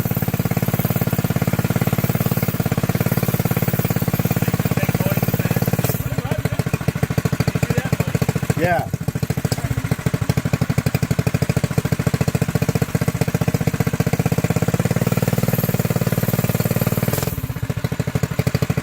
We probably still watch that video about tuning and just tweak it.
All right, guys, we are back in the garage, and I wanted to show you guys what we did last night. We were in a hurry, weren't able to film. Joe was busy, but basically we decided to go ahead and rectify this problem for good with the castle nut backing off on the sprocket.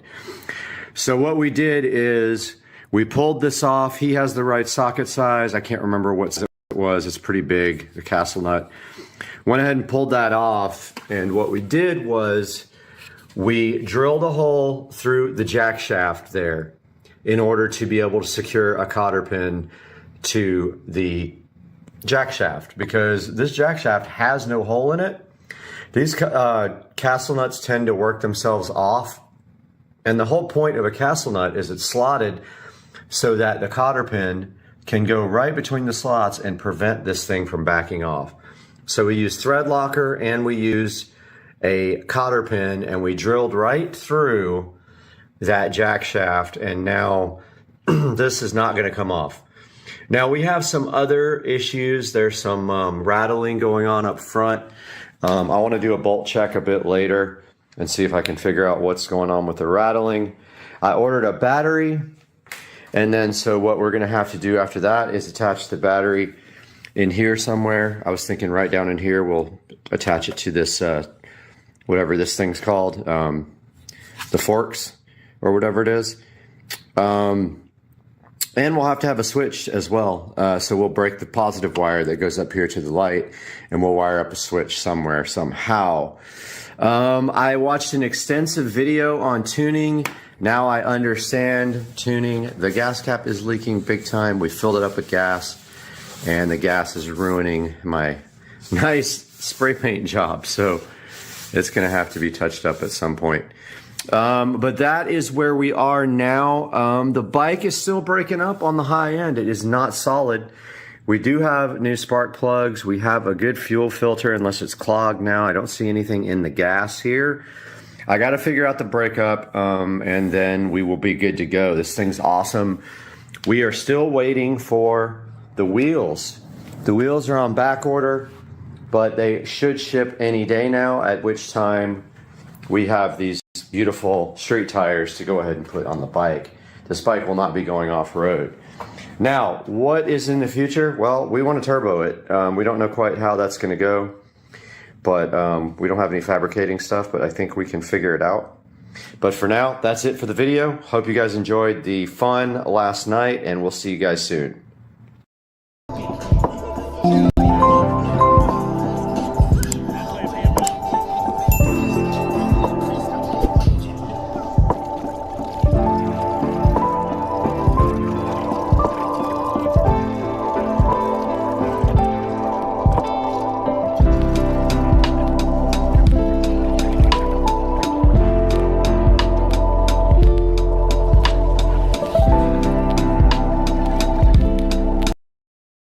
Welcome back to the channel. We're here in front of the thrift store rebuilt Mac today to explore the XTU Wi-Fi trail camera supplied to us so graciously by the manufacturer to give to you guys to test.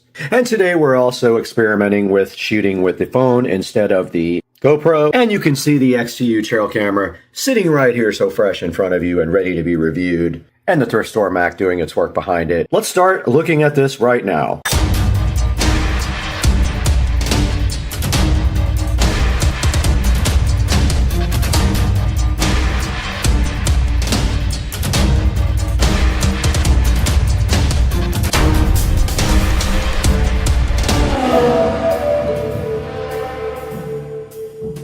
XTU trail camera was supplied to us by the manufacturer. They were so gracious to help us out and let you guys check this trail camera out. This is a Wi-Fi trail camera, and our Mac is rebooting, and you can see right here on the box, it has a 0.2 second trigger time, operates between -30 and -70 C, and has Wi-Fi and Bluetooth connections. Now, the last trail cam we reviewed did not have Wi-Fi and Bluetooth connections, and so this is definitely an upgrade from that. Now you can see here the model number is the SV-32YW. It has a 5 megapixel lens. Again, the trigger speed, the sensor angle is 120 degrees. And it does 2.7K, 1080p, or 720p. Photos, it does, you know, up to 48 megapixels. Bluetooth wireless up to 66 feet, and it is IP66 waterproof. And on the front here, it's showing you Bambi ready to get hunted down. And it's showing you some other details down here about the HD video quality and the night vision, and there's a picture of it on the box, looking so fresh. Included with the XTU Wi-Fi trail camera, you see they give you a strap to strap it to a tree or other device. Keep in mind, this is not USB Type-C. They have not moved to that connector yet on this device, so it is the old school where the top is wider than the bottom.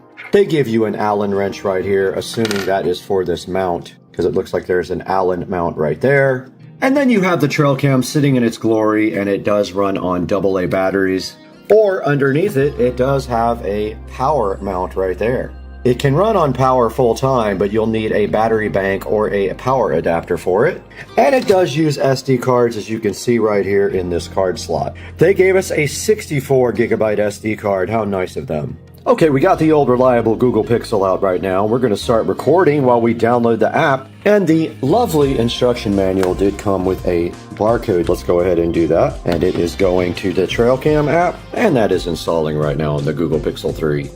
And it's good to go. Let's open it up. And we have to hit agree. And at this point, we have not powered up the device. And it wants to add a device. So let's get this thing connected to power. And go ahead and power it up. I went ahead and put batteries in it.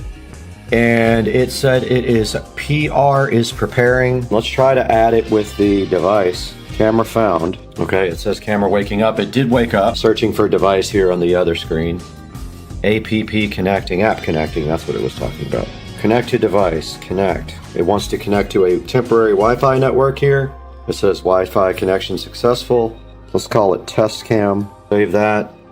And it does show on the app the camera, and I guess we can actually get a picture off of that as well.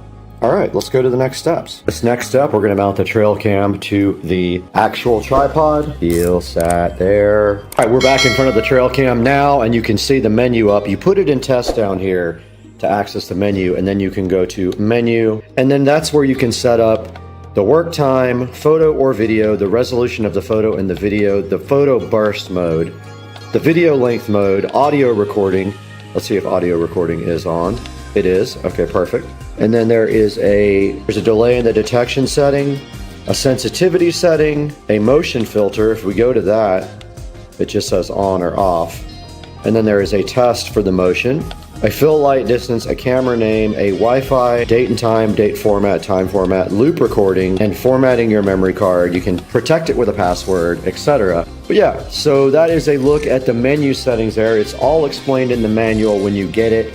I did record some audio and video for you guys. Okay, I did figure out what the deal is with the external power supply. There is a connector right there on the bottom to plug into the external power supply. They do not give you the cable though, so you do not have the capability to charge this unless you get yourself a round pinned cable to go ahead and connect to the bottom of this. The app now on the settings, and you can see that it's on the motion detection mode right now, and its detect interval is set to 30 seconds. I'm going to set it to 5. I want to record a bunch of video. And it is on photo. I'm going to change that to video and change the resolution. Actually, it's already fine. I'm going to change the length to 10 minutes here. It's on 2.7K resolution, and it should be ready to deploy. So let's get this thing on the tripod and get out there. Oh, of note, when we close this thing, we can go ahead and check the camera by clicking camera at the bottom, home, camera.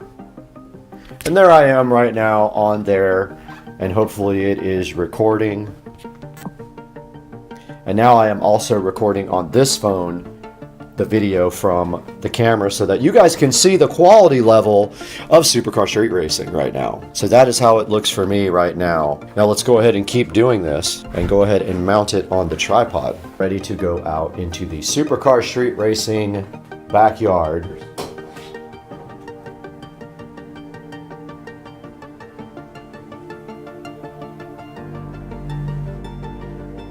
If we can get the alligators to come over. They are sitting on the bank. It's really hard to see them because it's so bright, but let's throw some rocks in here and get them over here. And there he is, swimming straight up, and the other alligator is sitting on the bank over there. All right, I'm gonna leave that recording for a while for you guys and try to find some fish food so we can get all of the wildlife there.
We are back here in the Supercar Street Racing 4K production studio on a beautiful Saturday in sunny Florida. And today, right in my hand right here, I have the XTU Wi-Fi and Bluetooth trail camera. Now this Wi-Fi and Bluetooth trail camera does run on either AA batteries, and it does take 8, or you can connect it to the AC power underneath here. I recommend if you're gonna have this thing out in the field that you just take a power bank and go ahead and get the cable to connect it from this to the power bank. And you can see right here, it does have a color LCD screen as well. And down here are the menus. And when we flip this thing to test mode here, it will fire up and you can see the menu say welcome right now. And then you can go into the menu settings and change all the settings for the video, the audio, the sensitivity, and things like that. Now, we did test this trail cam for a good 24 hours straight. We did not get a lot of clips. We did get a bunch of fish, you could see, and we got the alligators out there as well. And the video quality is pretty good. So what I'm gonna do is after I get done editing this video, I'm gonna go ahead and put all of the video from the SD card on one timeline, go ahead and render that out, and I'm gonna put a link to that in the description of this video. That way you guys can go see the video itself raw, unedited. And some of the things I really liked about this trail cam, and it actually is, and some of the things I did like about this trail cam is it was easy to set up. And some of the things I did like about this trail cam, it was easy to set up. The app was really easy to use, and you could also stream right from the camera. The app is pretty self-explanatory, and it was super easy just to open up, throw the batteries in, get this thing going, and start making video. Now, there's going to be a link in the description of this video to go ahead and purchase this from XTU on Amazon. Please go ahead and click through my link if you'd like to buy the XTU trail cam. Now, taking a look at it now on Amazon, you can see right here, it is $69.95. And let's take a look at some of the pictures here on Amazon. It does have 2 ratings, 4 5-star reviews. And you can see right here, it does have a 2.7 sensor, and it does better than 1080p and 1440p, obviously with a better sensor. And it has Wi-Fi and Bluetooth. You can actually view this remotely if it is connected to Wi-Fi. It says it's got a 20-meter range when you do use the Wi-Fi connection. And it says right here, it has a 0.2 of a second trigger speed. And it has 3 PIR sensors, and it says the detection range reaches 120 degrees of field of view. The detection distance is 25 meters. It says it has great night vision. You could actually see the minnows swimming in the pond when we had the trigger last night in the middle of the night. And there was probably motion going on the whole entire night because of the fish. And right here you can see it's IP66 waterproof, and the temperature range is -30°C to -70°C, usable in any weather. And when you see the trail cam right here, you can see why. It does clamp together like this, and right there, now it is completely waterproof. They do give you a strap on the back as well to put through here to mount it to something like a tree. And you can see that right here in the picture. And it did come with a 64 gigabyte micro SD card already inserted into the slot. And it's showing you different ways you can actually use the camera here. You can use it for home security, for hunting, for a farm, or for wildlife monitoring. And taking a look at the screen here, you can see right here, it says no memory card, but if we go ahead and slip it to the test mode, you can see the picture right there is nice quality color picture. Now, taking a look, it only has 2 reviews, but they are 5-star reviews. So let's see exactly what people said about this. It said it works great. Great camera to watch the wildlife in our backyard. Easy to set up, works great. And they did put a picture of it sitting on top of their tractor. Now back into Amazon and comparing, there are several different wildlife cameras you can buy on Amazon. If we search for trail cam, there's going to be a lot of options.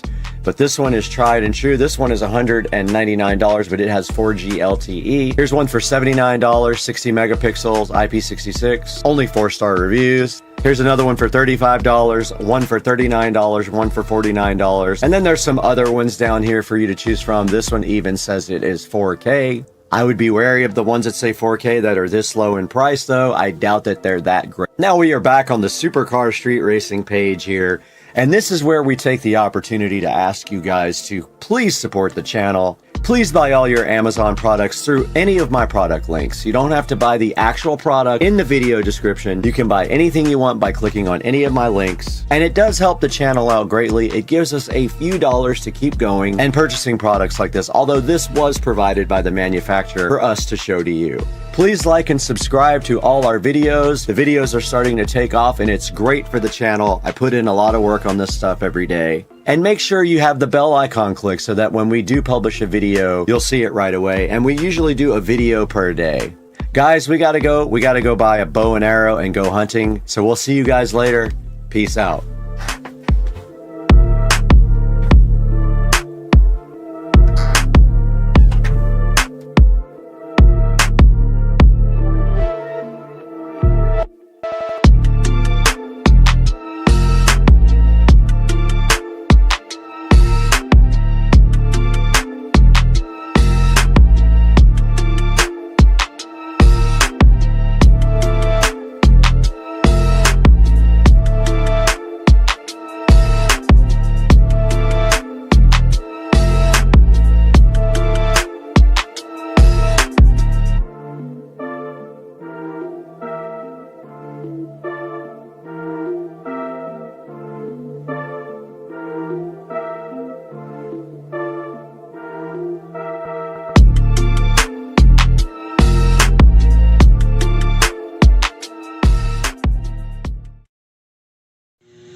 Damn, he's actually home.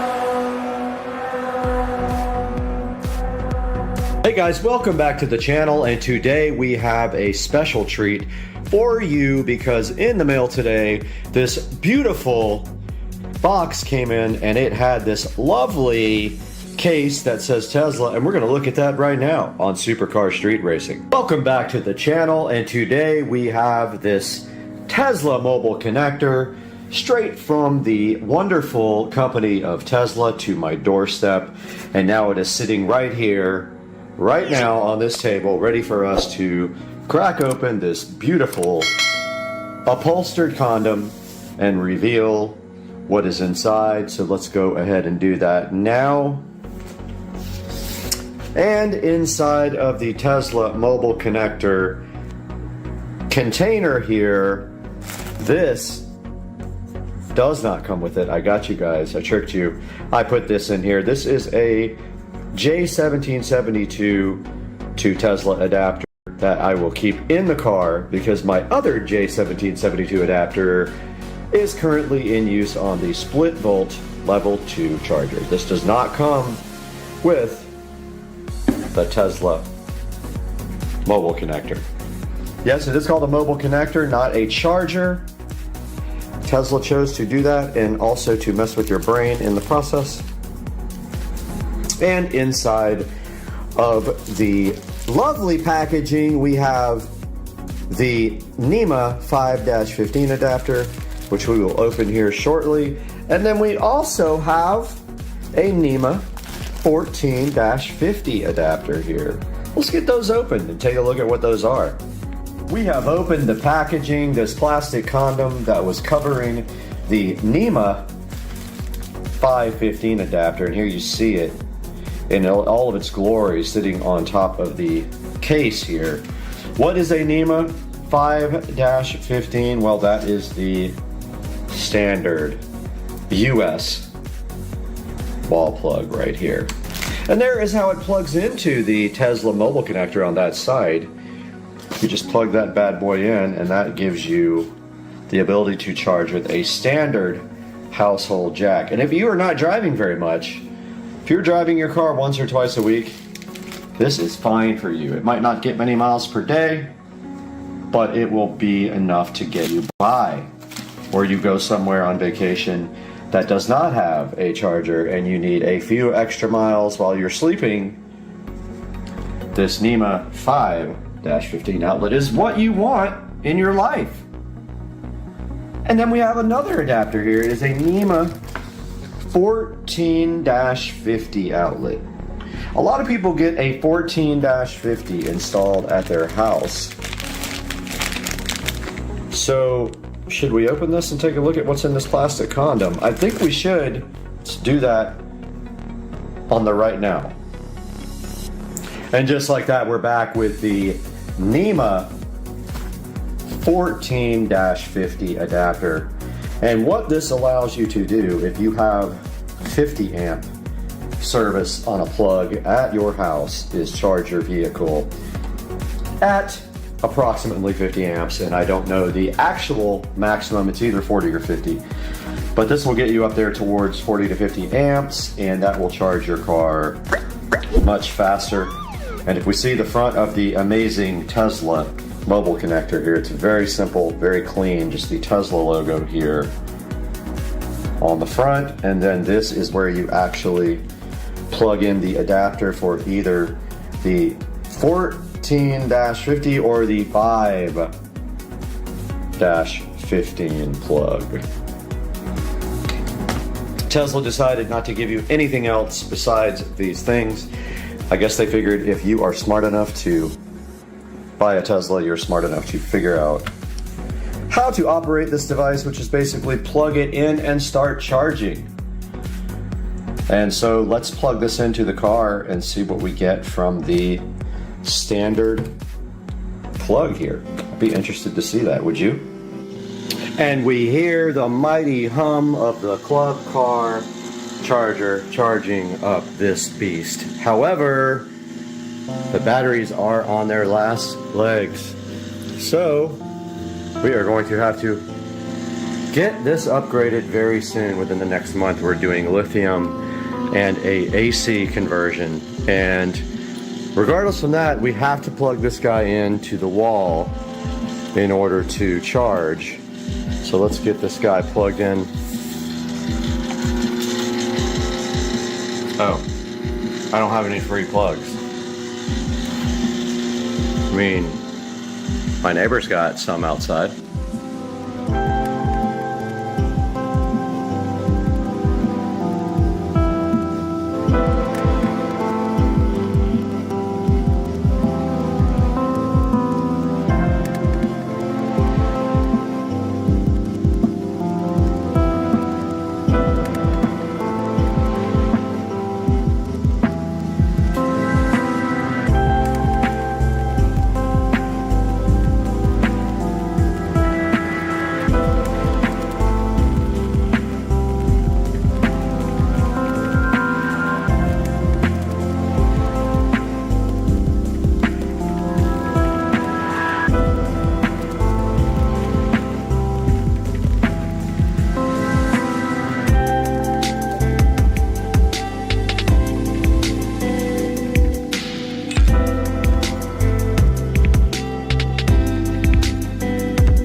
Okay, we got the power connected to the neighbor house. They don't know, and I will be stealing their power, but there's a problem here. This turned red, and this thing says that we can't charge because we are on a schedule. So we got to go into that and change the charging schedule.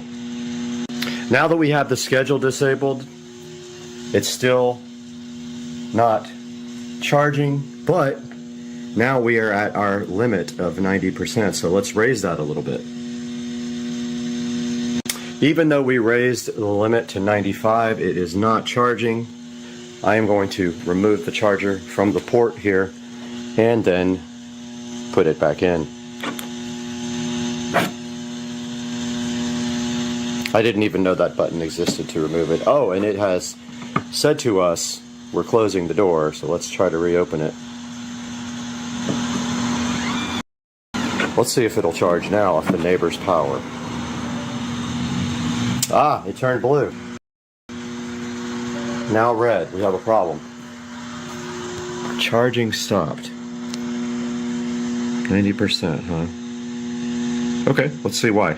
And now we have moved power off of the janky extension cord to power inside of the house.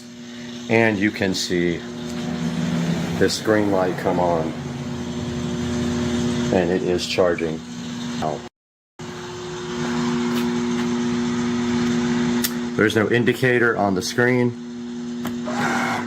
Now it is. And we can probably see what the charging rate is going to be here momentarily. Back in the Tesla app, and we do see now that it will take us 3 hours and 20 minutes to reach the 94% limit from the 90% limit using the 110 volt adapter here at the house on the Tesla mobile connector. We cannot steal neighbor power. It will not let us do it with this extension cord. Alright guys, we are back here with the Tesla mobile connector, and we have proven that it does not like this extension cord for whatever reason. It may be that there's no ground. It might be that the cord is too small to handle the load. We were not able to steal power from the neighbor, unfortunately, to charge. He's still there too. To charge the car, and we can see that it will take 3 hours and 20 minutes to charge 4% of power. So you're talking about what, I don't know, 4 hours for 4%. So that's gets quite a bit of time. But if you don't drive the car very much, that's probably fine. You could charge it with a 110 volt outlet all day long and then drive the car once a week. So that's it for today's video. Hope you guys really enjoyed the Tesla mobile connector, and this mosquito's trying to bite me as I'm doing my outro. But we'll see you guys next time on the channel. Hope you enjoyed it.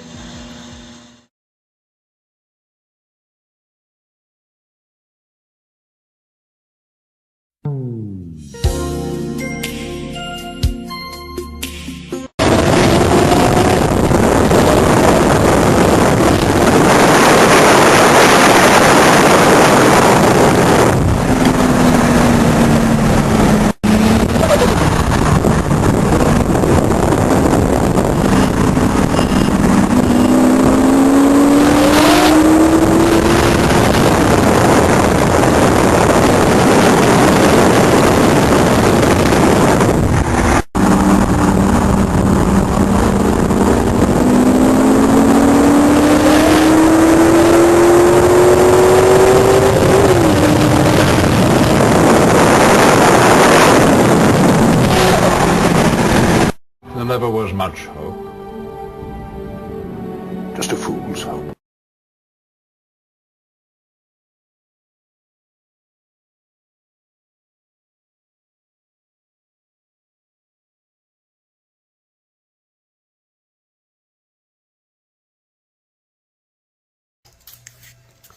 I know, look.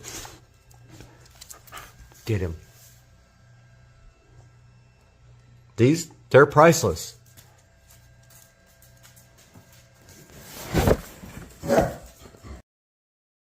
Just got a text. Can you believe it?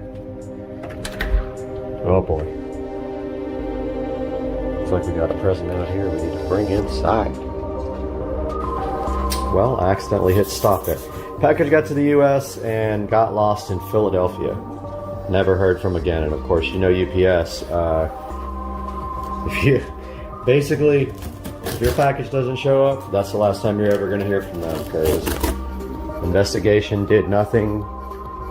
Never even heard from those guys after an investigation was opened on the package. So the guys at ID4 decided to go ahead and ship me another one. Very difficult to unbox and film at the same time, but we're going to do that. So here we go. We have the ID4 digital gauge cluster here. We're going to be right back. All right, so full of peanuts. That's good, right? I'm going to dump some of these peanuts out and then start the video again. All right, I really meant for this unboxing to go smoother. Literally. Here's the first thing I see. Looks like it might be part of the, yeah, so it looks like the top part of the instrument cluster there. Yep. Set that aside over here so it doesn't get damaged. Sorry, the dishwasher is running. There's that. Took some of these peanuts out. You can see it is well packed. Now we've got a box here. Let's take a look at this and see what this is about.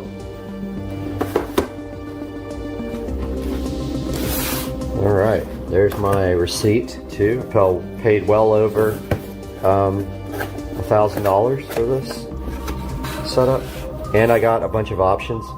I really wanted some of the options that allow you to plug in the USB without getting to the back of the instrument cluster, and also I wanted the keypad option. Looks like we got some of that stuff here.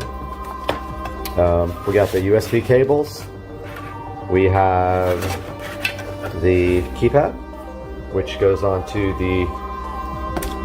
your dash there. Yep, there's the, really want to get that into the actual dash underneath where your leg goes. I want to, up underneath there, Dremel that out. Looks like here we have, I'm not sure what that is. We have a template to cut the vent, I believe, right there. I think that's what that is. We have the backup camera. The RCA adapter for the backup camera, which I already have that. We have the right angle adapter for the USB here. And not sure what that is, but I'm gonna figure it out. Oh, that's for the keypad. And then I think this goes to over your vent. Once you Dremel out the vent plate, I believe that goes on top of that. All right, let's see what's next in here. All kinds of goodies on it. Underneath a bunch of green peanuts here. All right, so this seems to be the main unit. Let's get this box out of the way. And the peanuts.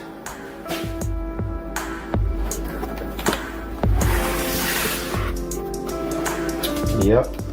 So yeah, I really felt bad for these guys because they had to make me a new one after UPS lost it, and hopefully they get all their money back. I'm gonna go ahead and unbox this and restart.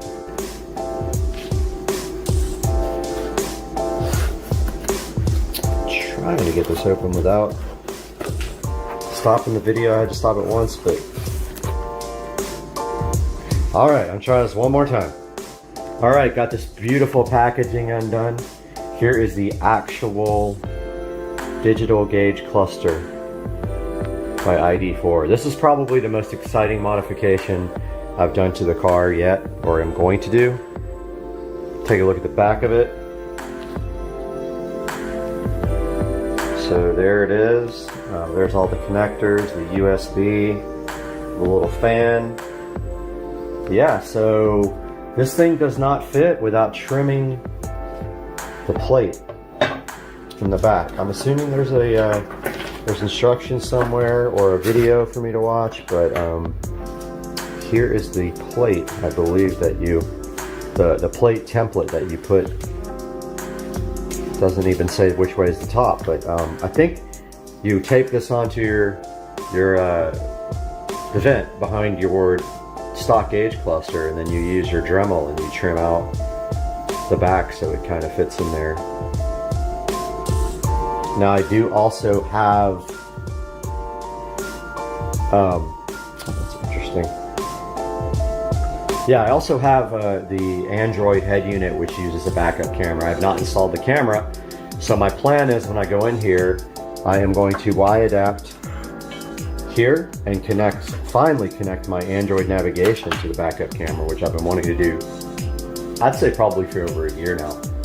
So I'm going to look into the paperwork right now, see if there's instructions for this guy, and go ahead and update you guys after that. Alright, so I'm watching the video now on ID Foresight. Don't know how old it is, if it's updated or not. The first thing it says is I need a Torx tool set. Now I have this Torx, and I think this is the right one, so I'm going to go in here. Now it's super helpful to have a convertible, obviously, because, you know, so much more room to do things. But apparently you go up under here to remove these screws. Wouldn't you know it, that's the right one. So you know why? Because I used it to do the Android radio there. So going to grab a light also so you guys can see better, and I'm going to do the first step in the video. Alright, first things first, I went ahead and hooked up my battery charger because I have a feeling I'm going to have the doors open for a while and it's going to cause some current draw. I do have it on the lowest possible setting here. It's not a bad idea to use a thing like a battery tender here that I have to top off your battery every once in a while if you know, keep your battery in tip-top shape. But if you guys don't know it, you can hook your any jumper cables or anything up to the front posts here. That's what those are designed for. Now, I have a feeling this is going to take me a while. Also got a light set up in here for a little bit extra lighting. So I'm going to get my next step ready. I'm going to go ahead and try to take out these screws up here by hand. Let's see what happens. Oh wow, yeah. Apparently you don't need a lot of torque here because these are hand tight. And I thought about getting my small screwdriver out, my electric screwdriver out for this, but they're just, it's in an awkward place. I don't think you'll be able to get that in here. So here's the second one here. Let's see if I can get underneath this. Nope, there's not a good place to go. Alright, this is kind of hard to get out by, oh, there we go. Came right out. Not a bad idea to have a place to put your screws, but BMW gives you one right there. Alright, second screw coming out. And out. I'm going to go ahead and check the instructions and check back with you guys. Alright guys, so the next step is you just should be able to just pull the cluster. Everything's difficult with one hand. But yeah, look at that. It just comes right out. Pretty easy. Also, make sure that your steering wheel, I drive with the steering wheel all the way down, but make sure that it's all the way in the down position. Otherwise, it might be difficult to get this out. And there should be a connector on the back here. Now here's the next part that's going to be hard, is getting this out because there's like literally no room. It's very hard. And you know what? I'm going to go ahead and grab a towel and cover the steering wheel so I don't damage it. Okay guys, as you can see here, I covered up the steering wheel. And I think if you lift up, it will pop right out and be difficult with one hand. I'm really trying to do this while I film. Okay, there we go. So that is it. And now there is a connector on the back with a little clamp that you disconnect. Apparently, it is right there. I'm going to do that now because it takes two hands. But you just pull the little protective lever over and then you disconnect it. Okay, so there is a little notch here on this connector that you have to push in to move the connector, to rotate the connector down. So just get a little screwdriver or something and push that notch in. This thing should come right out. And then we'll update you on the next steps. But this is our query now. We've got this vent that is right in the freaking way. Ideally, they would have made a vent that was pre-done, but they didn't do that. So we are going to be cutting this now. It's going to be scary and fun. Can't wait. All right, guys. So the next step here is we need to take out this air vent and the light switch. Looked like he just popped this off, but I advise you to get. Whoops. Lost the tool right there. I advise you to get this. This is a trim kit. This has all the tools you need to deal with trim stuff in any vehicle. So there is a little, I'm sure this literally pops right off in the video. Let's see what he does here. They make it look so easy. He's like, yeah. When the cluster is removed, take out the air vent and the light switch.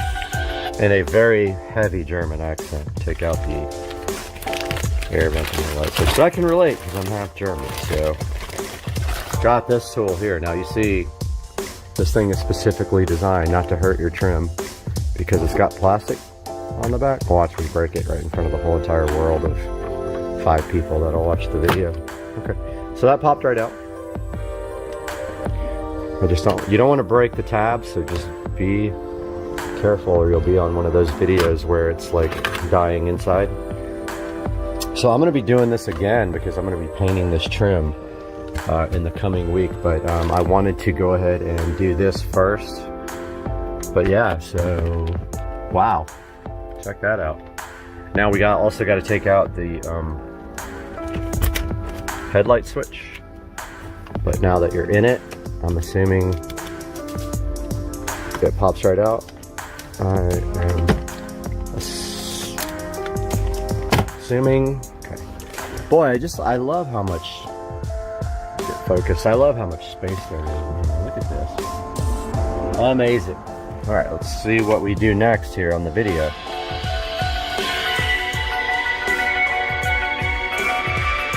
All right, so he's popping out that headlight assembly switch. I don't think we need to take it off. That seems a little bit too. It hangs down. Make sure it is aligned to the right on left-hand drive vehicles. On the right-hand drive vehicles, it must be aligned to the left. Okay, so the sticker must be aligned on the lowest part of the air tube. All right, so he's saying to get the sticker. Cut out the sticker and place it over the air tube. It came with it. Make sure it is aligned to the right. All right, well, let's go. I'll go grab the sticker and see what he's talking about here. All right, so this thing has to be cut out, apparently. So I am going to take a few minutes now. Go ahead and cut this out to the best of my abilities, which is 0.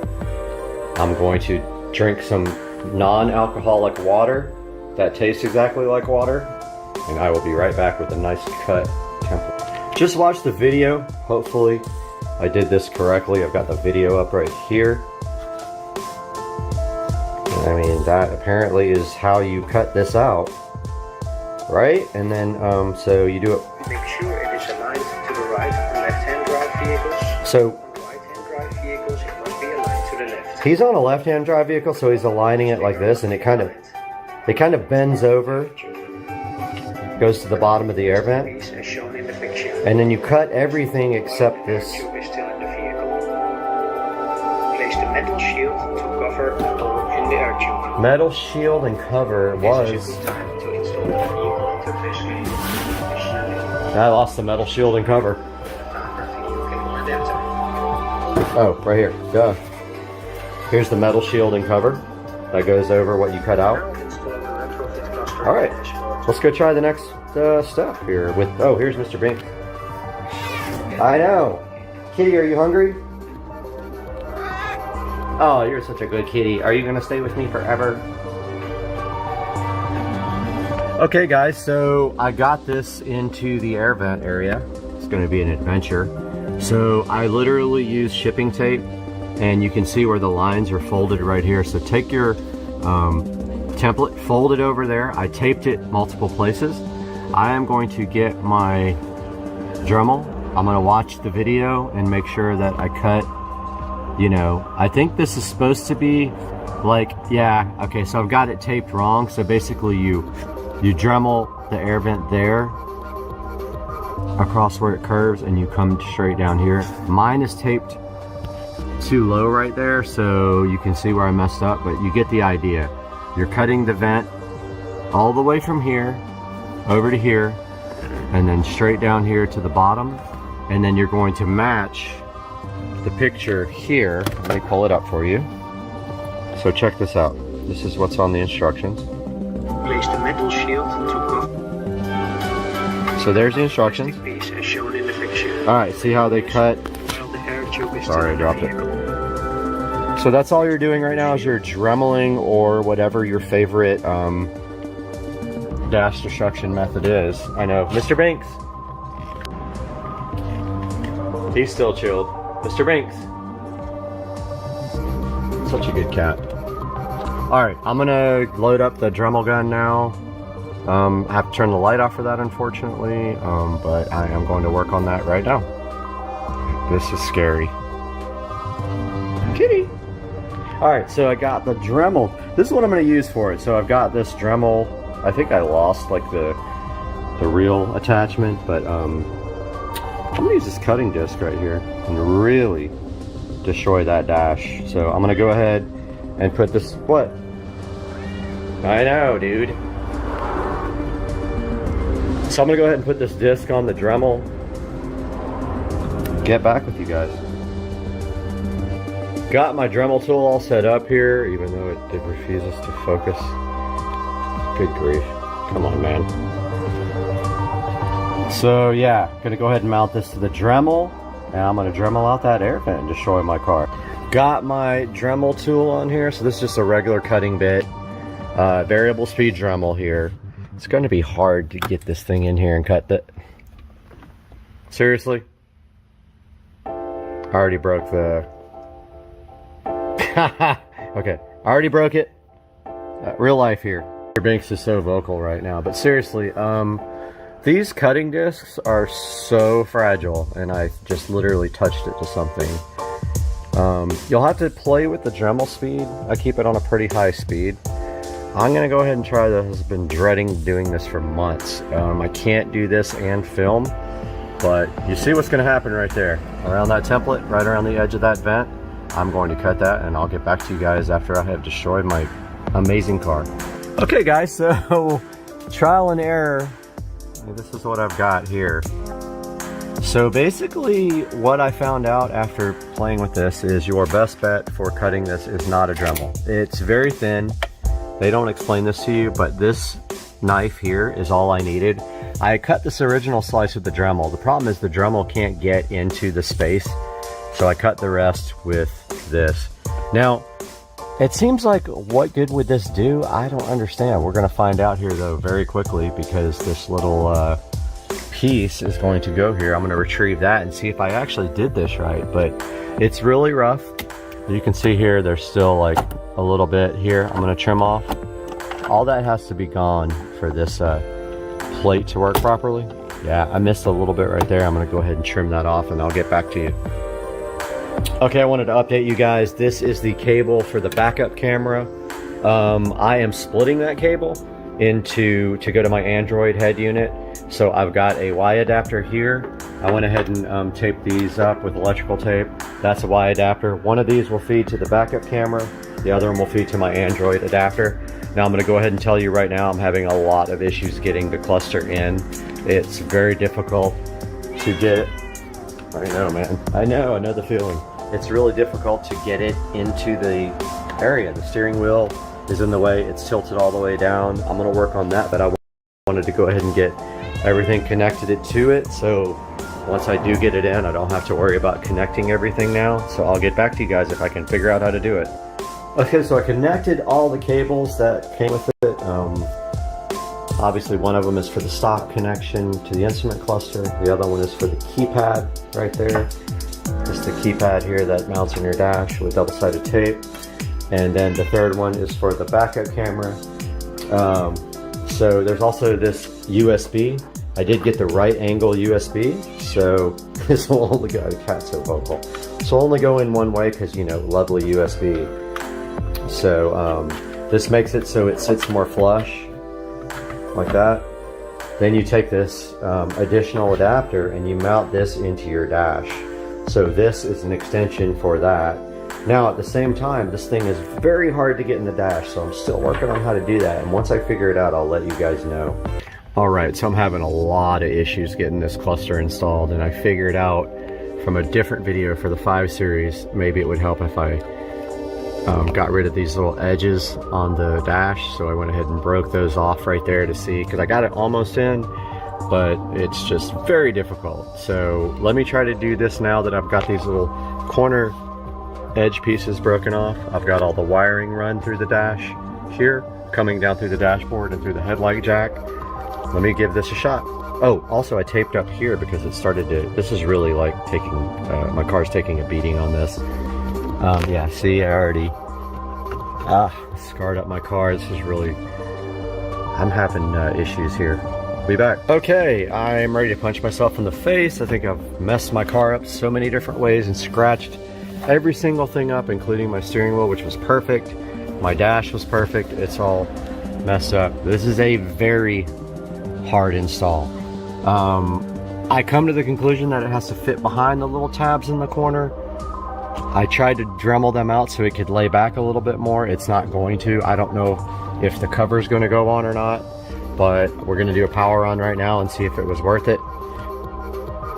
Okay, well that's pretty freaking awesome. And if we go over here, we can get the Android. All right, so now the challenge is getting this thing mounted and getting this trim ring on. And oh, also, by the way, during this whole process, I lost this little clip. Yep. So now I don't know what I'm going to do about that. I don't have it. It fell into the dash. It's freaking gone. I'm going to work on this. Goodbye. All right, so it is the next day. Wow. What a night.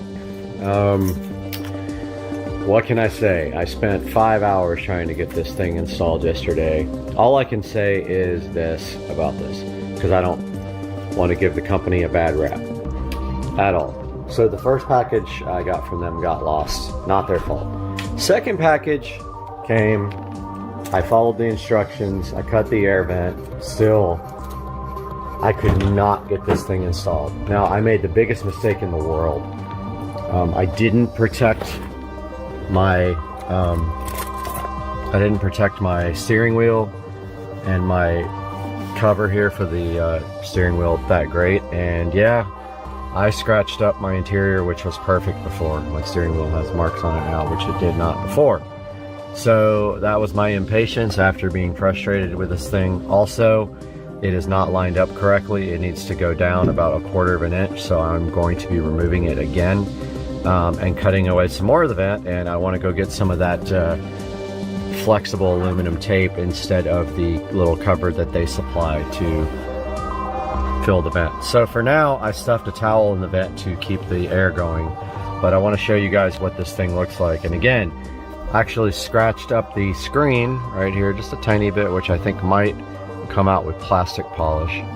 I scratched up my steering wheel. I scratched up my top of the steering wheel cover. I scratched up my dash out of frustration, and then in the last just ditch effort to ruin my entire car, I scratched my tint right here. So wonderful, now I have scratched up front tint.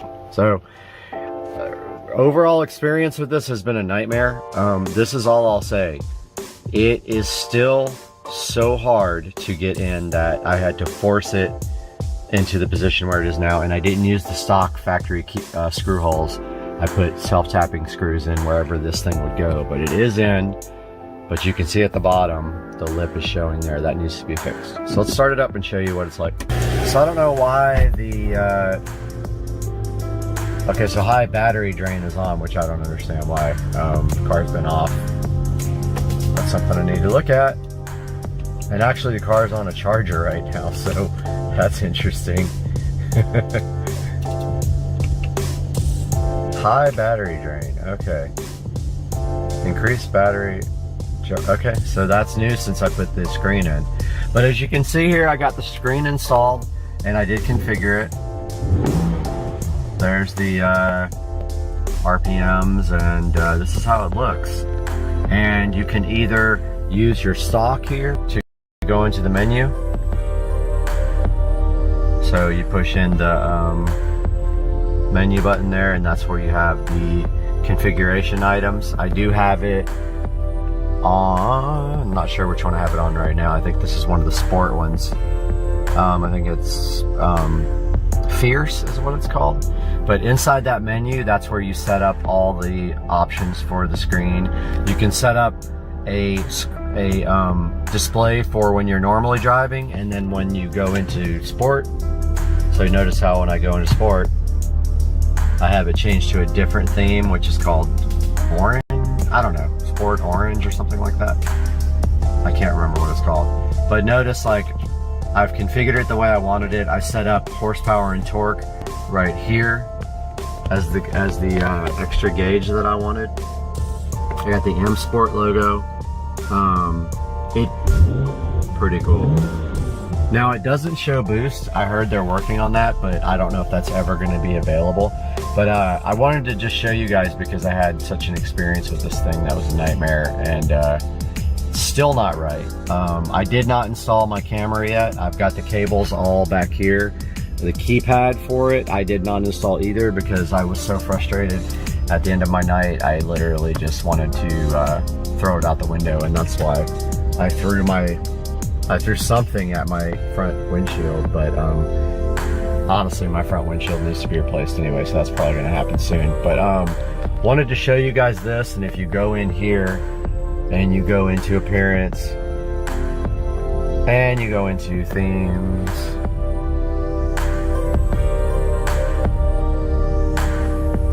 and default themes. So default means when you're not in sport mode. There's that classic analog, modern analog, classic orange, modern orange, bright blaze. Okay, that's what I have set for when I go into sport mode. And fierce blaze is what I have set up all the time. And so there's plenty of other options for this thing. You can set up an extra gauge like oil temperature, oil pressure, whatever you feel like you want. But it's cool so far. It's definitely an expensive purchase, and this is all I can suggest to you. I would personally probably get a professional installer to do this. And honestly, I would ditch the plate that comes over the air vent, and I would just use the aluminum tape. Like, it's, you know, it's like flexible metal tape, because you can also push on that a little bit if you have to get this thing in. And I'm not kidding you, I had to force this thing in where it is right now, and still this bottom lip is showing, which is bothering me. So I'm going to take it all out. I'm going to Dremel out the vent pretty much completely out of where it shows up behind the cluster, and then I'm going to put the cluster back in, hopefully. So I'll update you guys when I do that, but I wanted you guys to see how the display looks, and I want to get this video edited and up. If you have any questions, post them in my comments section. Have a good day, Supercar Street Racing! All right, is that gator still out there? John, where are you going, buddy? Get some more trim, man. Ah, fuck! Fuck! Shit's hot!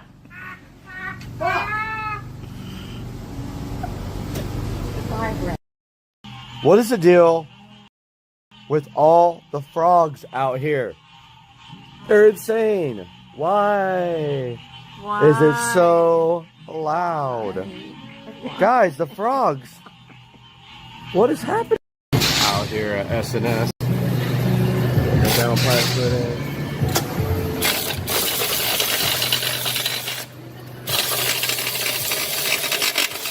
There it is. Get some video underneath the car.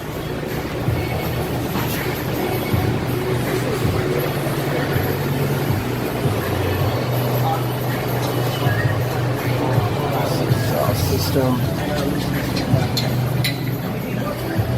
Yeah, so these guys are installing the circuit works downpipe. They had some issues with it, but looks like they finally got it tightened down. Got the 335i and 55 downpipes installed, downpipe installed.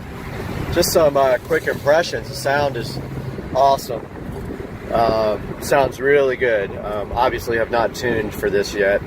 Although you don't really tune for a downpipe. I mean, you could tune for increased exhaust flow, but you know, obviously there's going to be some power increases just by putting it in without that restrictive catalytic converter right there. So yeah, I got the circuit works from eBay. He had some problems getting the V-band on. Said that it was a little bit tougher than normal, but he eventually got it on about an hour and a half time. So I definitely recommend the Circuit Works 335i N55 downpipe to replace this restrictive catalytic converter. We'll see you guys on the next one.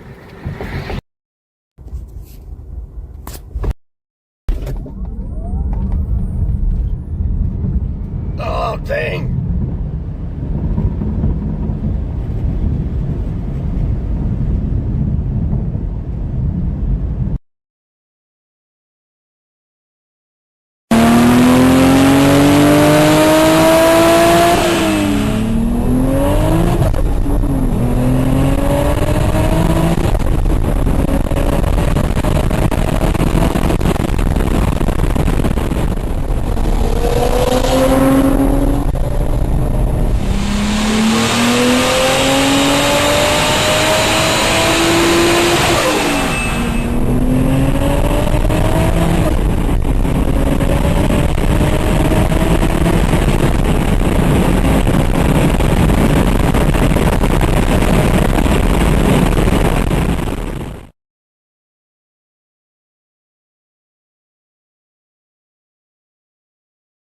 Welcome back to the channel, Supercar Street Racing. I'm Brad, and I'm so happy that you guys are here with us today to take a look at this project for the Garage Find 10-year-old mini bike. So a little bit of backstory, because I shot some footage and ended up deleting it because I didn't think this project was going to actually happen. So the mini bike comes with just a regular incandescent bulb headlight.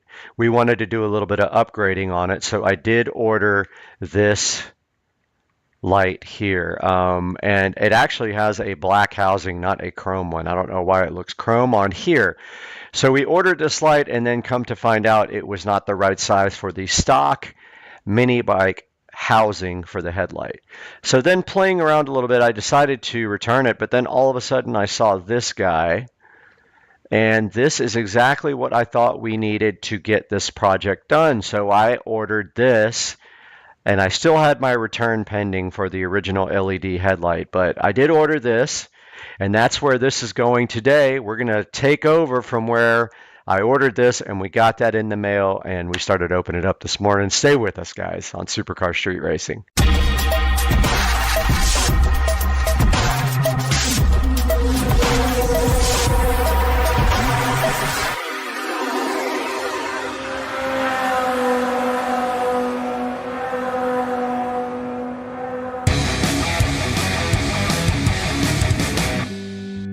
Okay, we got our brand new housing for our light, and did I already lose the nut that goes with it? I might have already, oh there it is.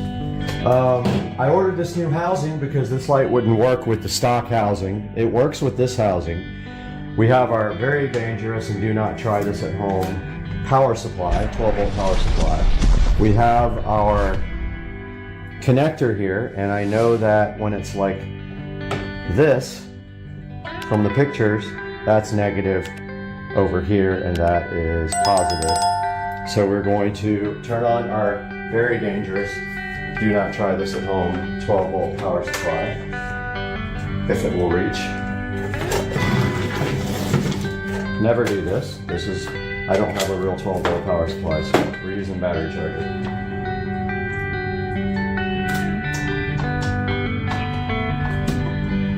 And we've got it on its lowest setting.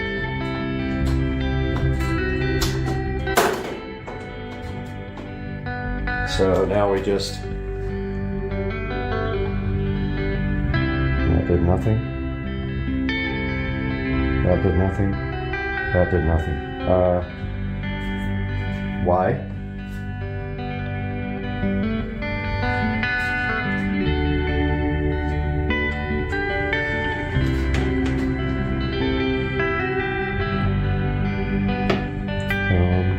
Okay.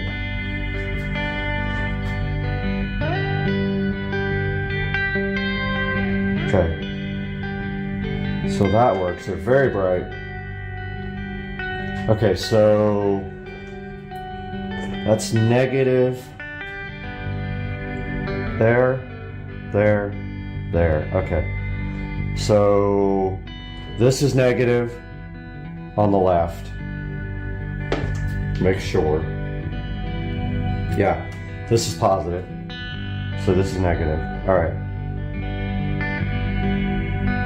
Very bright, and then those are the running lights. So our goal is to get all three going at one time. If we can't, we'll just do the high beams. Let's go ahead and unplug this.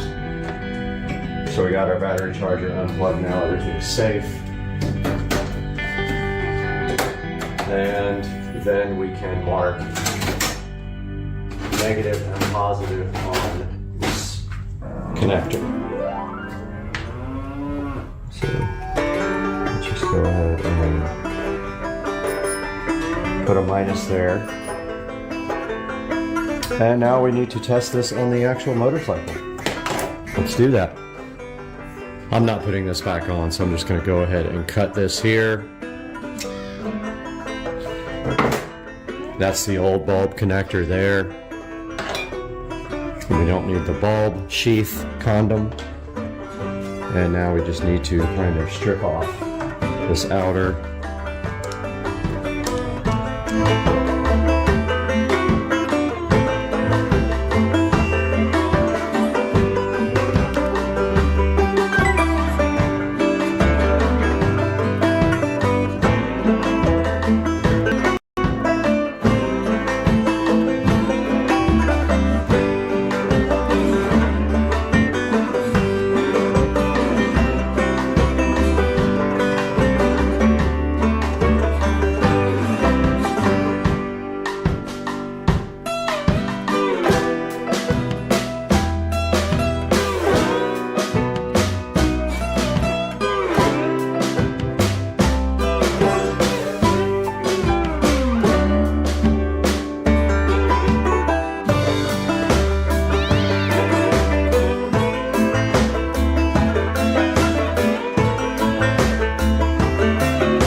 So I'm going to start it up just long enough to see if this works. This bike is still not 100% together, but just want to try it, see what happens.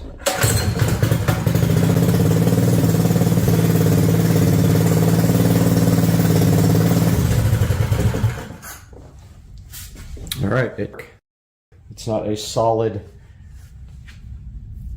light, but it probably gets brighter when you move, so that is totally fine with me. I don't care. It's going to be better than the stock one.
So I wish I could explain to you guys what's going on here. There's absolutely no way to get a nut on the end of a bolt right there. It's just not so zip tie is happening, and that's going to keep the light together because there's absolutely no other freaking way to do this. That's the only bolt that came with this thing.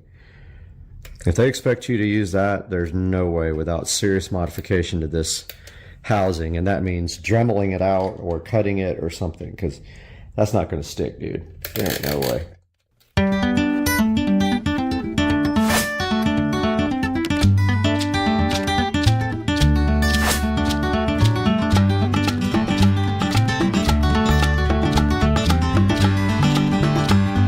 Alright, time to try to install this headlight for the first time. I've not looked at if it's possible or not. I'm just kind of going for it.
Alright guys, the paint has dried for a while on our bolt, so let us go ahead and try to mount our brand new LED headlight. And I just realized it goes this way, right? Okay.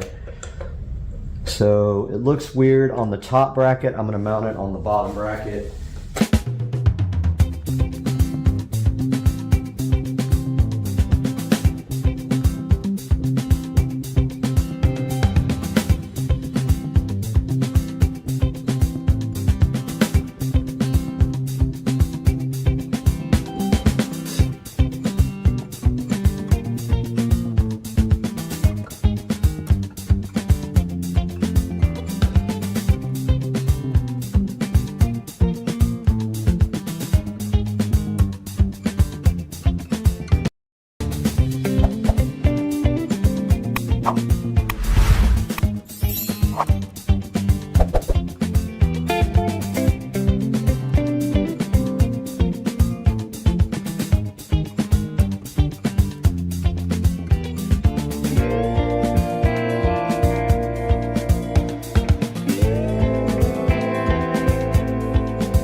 Alright guys, I got the LED headlight mounted on the bike. I used some spacers and sure it's going to be difficult to see, but basically I spaced out the bracket so that it would work. There's a good shot of it. I used spacers and washers and it came out absolutely perfect. Now I am going to run some tubing for the wiring and secure that up here really nice. So you guys are going to see that next.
Brad from Supercar Street Racing. How's it going? Wednesday night, and we got a little surprise for you guys right now.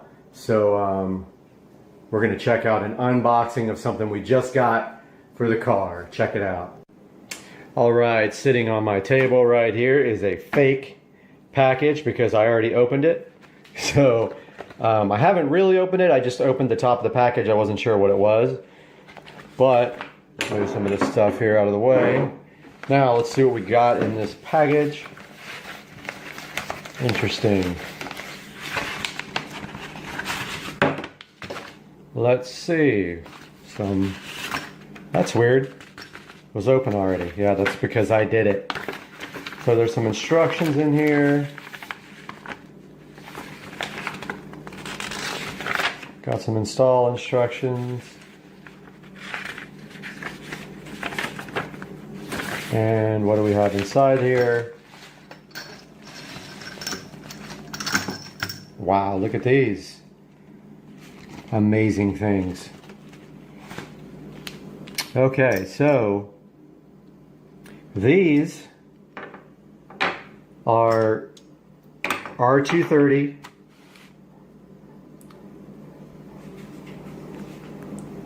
These are for the R230 and they are lowering rods.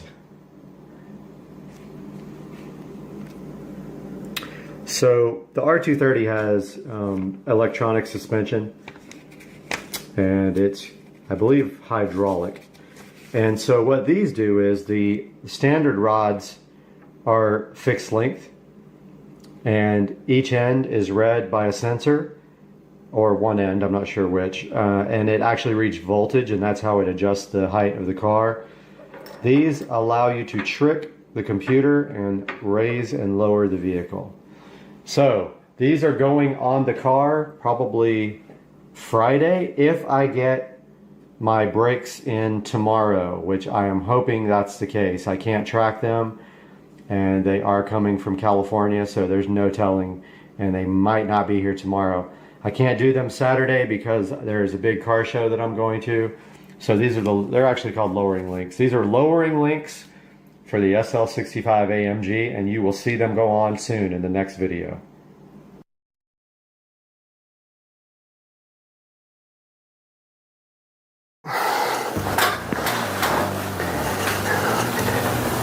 Guys, I am so hyped to tell you about our new channel called The Incredible Universe. You can see it right back there on the screen, and I wanted to tell you a little bit about this channel and why I'm so excited about it. So as you know, I've been building supercar street racing for about 4 or 5 years now, and it really started taking off in the last year, and I've had some good success with it. It's not going to make me rich by any means, but it's a hobby for me, and I enjoy doing it. But now we're going to be reaching out to a little bit of a different audience with our second channel called The Incredible Universe. You can see right back there. There will be a link right down below here, and also in the description. I would really appreciate it if you guys would go like and subscribe to the new channel, and just telling you a little bit about what's on the channel. So we're going to be dealing with some things like social things, crime related things I'm really fascinated with, like the solar system, which I'm always fascinated about and I always like to do research on.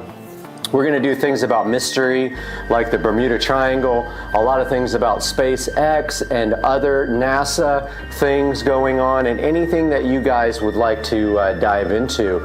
I'm excited about doing it. I'm enjoying writing the scripts or creating the scripts. I'm enjoying doing the editing, and I also am enjoying putting my own little touch on all those videos.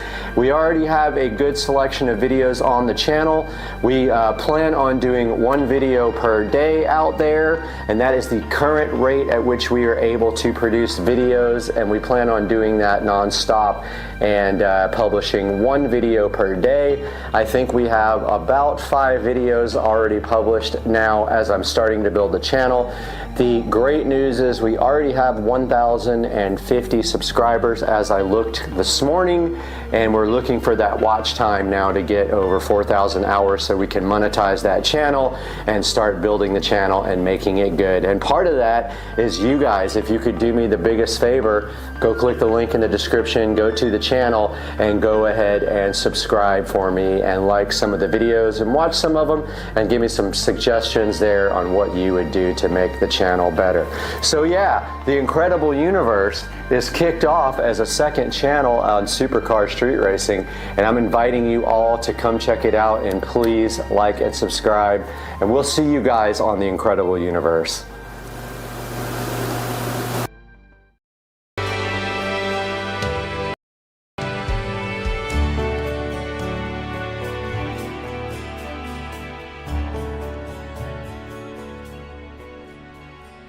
You can see my shoe racks are right here in front of me. They're starting on all these other things and the panels that go between the walls to kind of hide all that.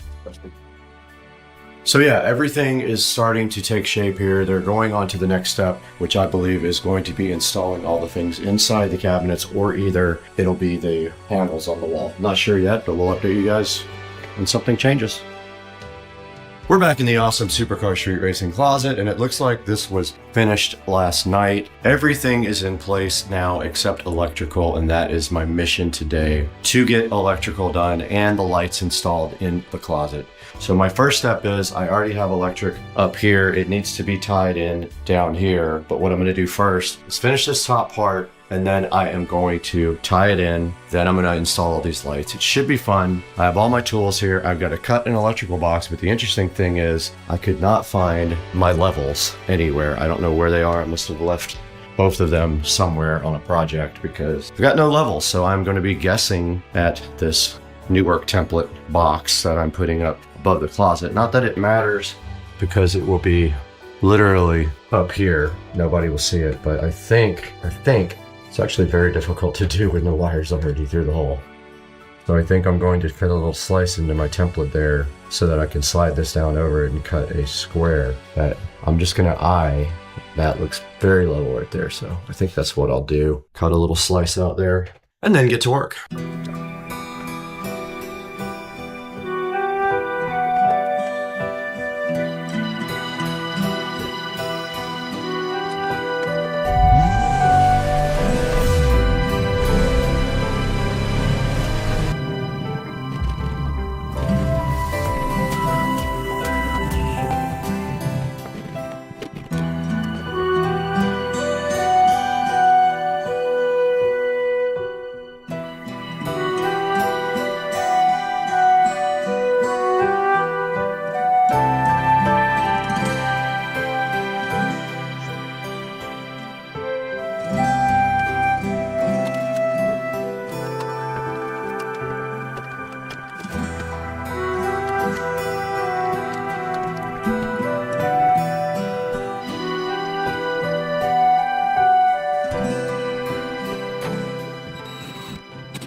I got my power all tied in up there and I got my electrical box mounted. Now, these wires are hot. I have to turn off the power to do this, or I can just do a little bit of prayer while.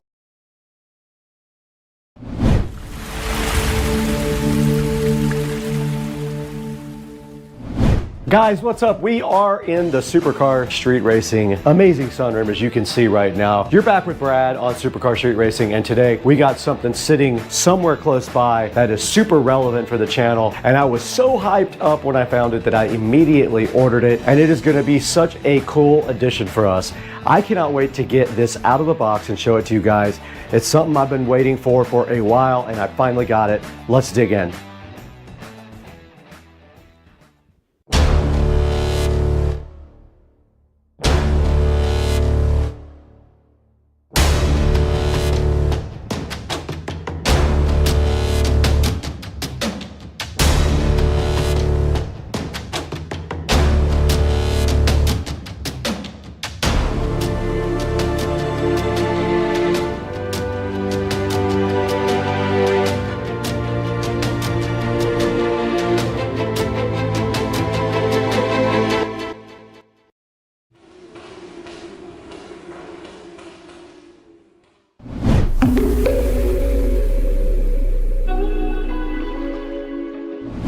Guys, we are in the Supercar Street Racing sunroom right now. You can see outside it is a beautiful but windy day in northern Florida.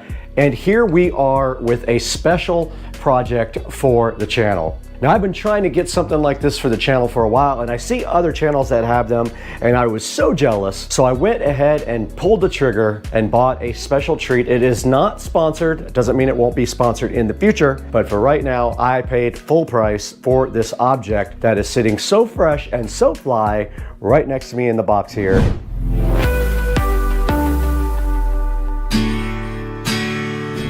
I couldn't think of a better place to show you this next product from Nporal than right next to this beautiful lamp in the Supercar Street Racing office. So let's take a look at our sponsor for today, Nporal. Nporal did send us some of their brand new rechargeable light bulbs. They are called the Nporal BlazeMax. And what we're gonna do today is take a quick look at these and get them out and set them up. Okay, the outside of the box on the Nporal BlazeMax. It says it is 5 times brighter and ideal for large spaces. So this is perfect if you have a big area you need to light up. They are remote controlled. They are USB and charging in the lamp. So the lamp can actually charge them. They have adjustable color and brightness, a touch control, a timing function, a premium battery, a E26 and E27 base, and they do come with a hook. So that way, when you don't have anything to screw them in, you can still use your bulbs. On the side, it says, for the best control, just make sure the remote receiver faces the remote.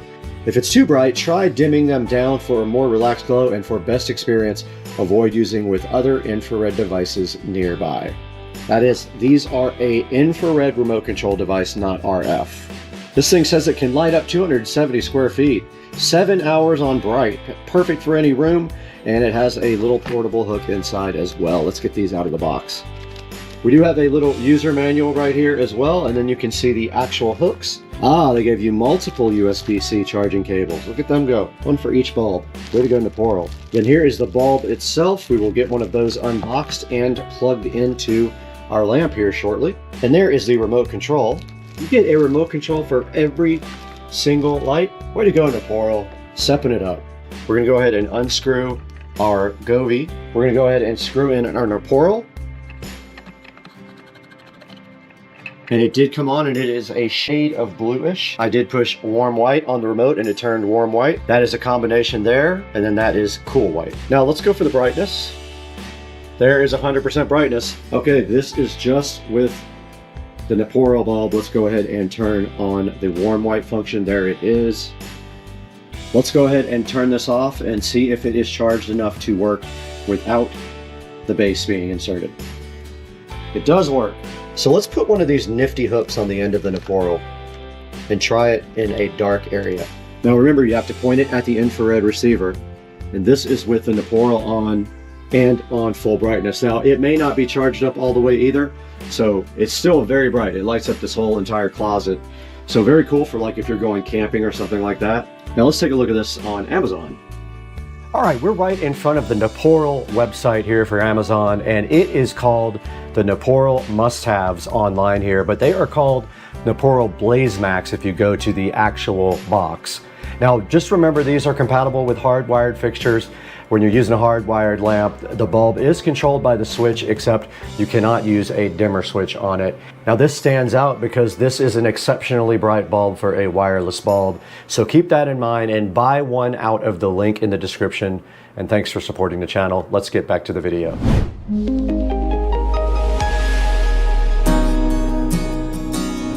Inconspicuously marked from Switzerland is a fire looking box right here that got kind of beat up, but hopefully it is fine. And our first mission is to figure out how to open this. And it looks like it's taped there. It got some tape on the sides as well.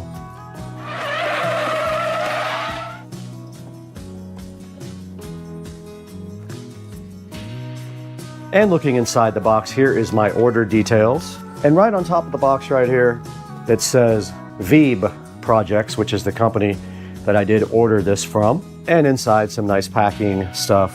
Nice label there for Veeb Projects, I like it. And it did just come off without even ripping, so I will keep that. Nice packaging, great looking packaging. All right, let's get this thing right out of the box.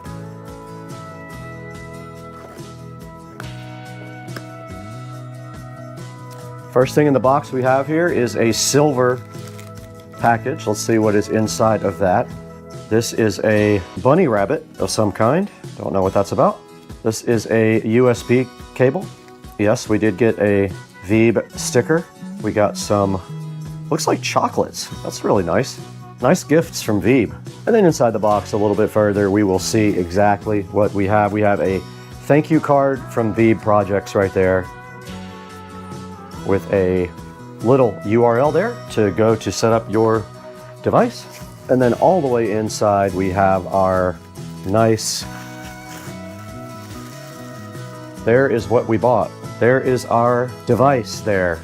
And if you're wondering what it is for, you will have to wait till I plug it in so I show you. It's about the right size that I was hoping for as well. And if we look on the back, all it does have is a USB. So this will require USB power from somewhere. Just like that. So that is the device. Now let us go see exactly what happens when we plug this guy directly into power.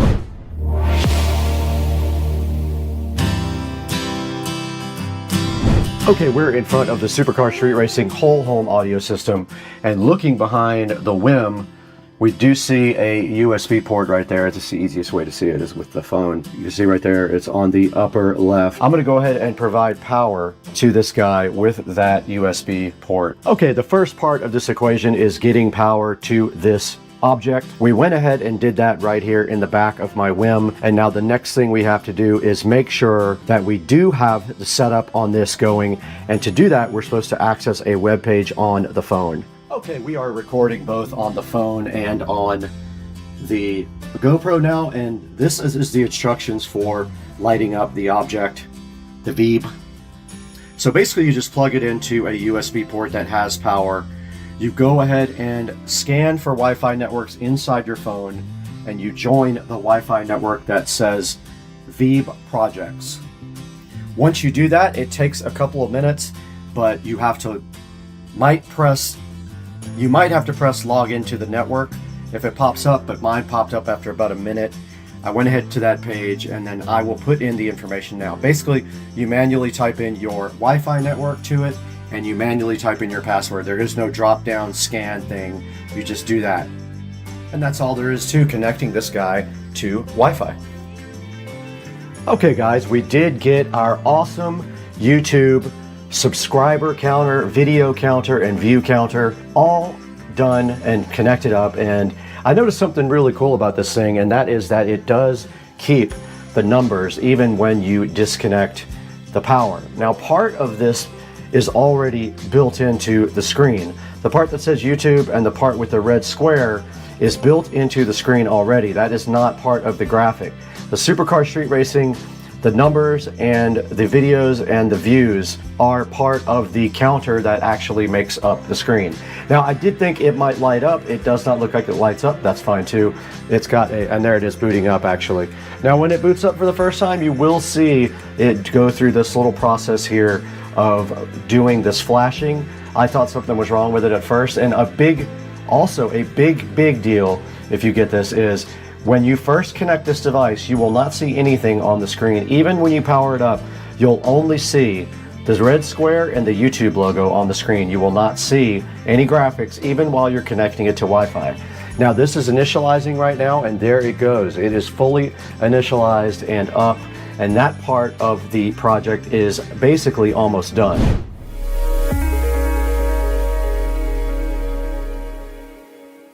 All right, guys, we are back in the Supercar Street Racing Studio A editing facility looking at the VEB projects right here on Etsy. Let's go ahead and take a look at what they got. They got a lot of cool things, a lot of things like clock and more YouTube channel counters, a mechanical keyboard customizable thing, some Bitcoin ticker readers, a lot of really cool stuff like Dow Jones readers and everything like that. Show these guys your support. I'm hoping to work with them again in the future and maybe get another device for Studio A. I'm gonna go ahead and leave a nice review for their product right here as well. And I want to thank you guys for getting Supercar Street Racing up to 69,919 subscribers. We are being featured different places, which is bumping up our view counts and also our subscriber levels. And we really appreciate you guys tuning in and buying through our official product links. There will be a link to this VEB Projects website down in the description. So go ahead and pick up a YouTube channel subscription counter if you need one. This is the one that I got right here. It is $273 plus tax and shipping. Came out to around, I think, $350 with shipping and tax and everything. Grab one while you can. They only have 3 of those left, I saw in stock when I checked. Thanks again for subscribing.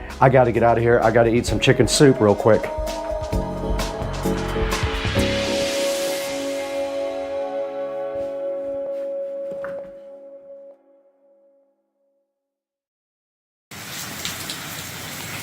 Guys, good morning from Supercar Street Racing headquarters.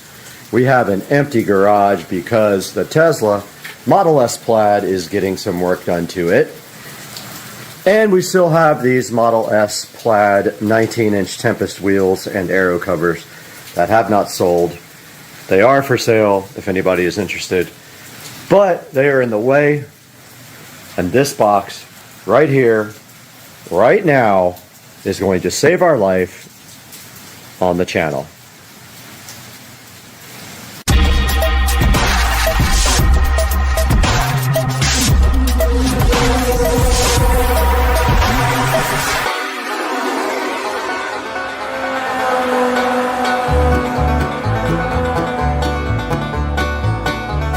Ladies and gentlemen, it is a rainy Friday morning. It has been raining hard all night long in Florida, but back closer to home and inside of the Supercar Street Racing garage, we have these heavy-duty hooks that we ordered from Amazon, and we're going to take a look at right now. There is the Supercar Street Racing golf cart chilling in the rain. It does not go out in the rain, but these hooks will save our life because we need to get these guys up in the air and off of the ground and onto that wall. Now here's a good look at one of the hooks. and you can see it is pretty sturdy looking, and I have read some reviews that it will easily hold a truck wheel and tire. So of course it needs to be put into the studs. It does come with this awesome nut driver and these kind of big bolts, and if you have drywall, they come with drywall inserts as well. So we will get a look at where we're going to put all this stuff. I had previously cleared out room here, and if you notice, there is a stud right there and a stud right there. So we're going to try to get this wheel up as high as possible on this stud, and I already tried regular lag bolts and failed miserably. So all we need to do is really measure how far up. If we insert right here on the inside, we need to measure to the top of the tire, and that will let us know where to place our bolts.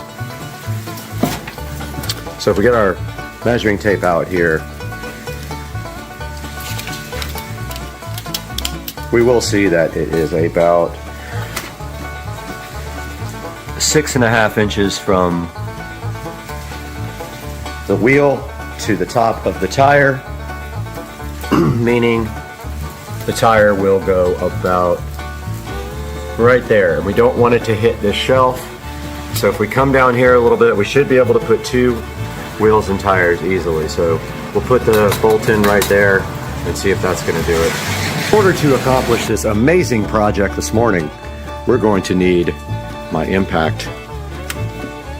And we have this brand new, barely used, I'm going to be using to put these into the wall.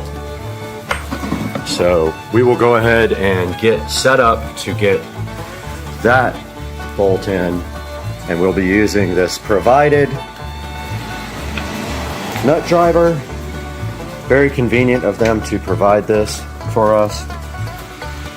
Otherwise, you know, I have one, I'm sure, but it makes life easier. And then we just have to put it on the end of our DeWalt 20 volt, and it is all set up and ready to impact this guy right into the wall. So let's get that going right now. We have our heavy duty hanger bar here. We have our lag bolts here, and we probably want to make sure that they are level, even though there's probably no way not to make it level. But we can do the first one, and we'll just go right between the stud here, and we move it if it's not right.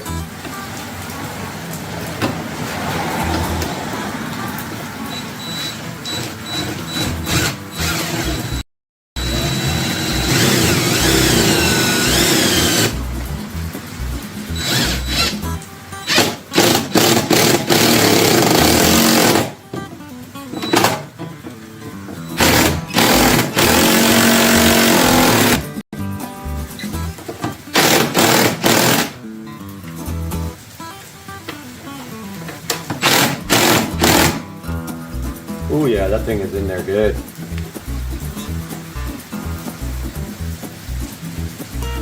Hopefully that's enough room for the top of the tire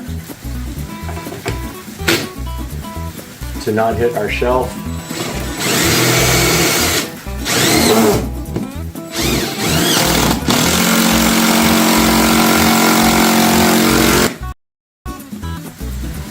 Yeah, that's pretty good.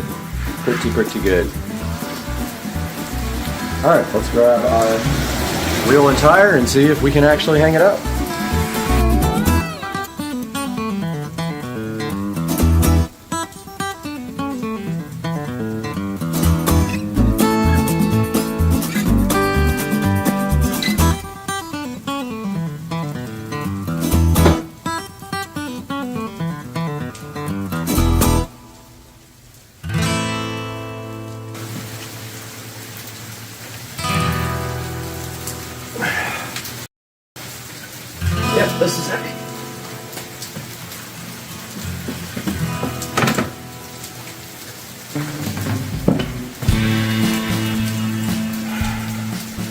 it is.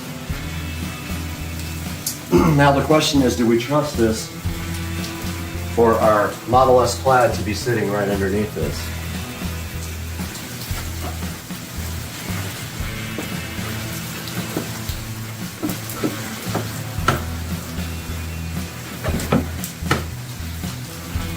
I guess we're gonna have to.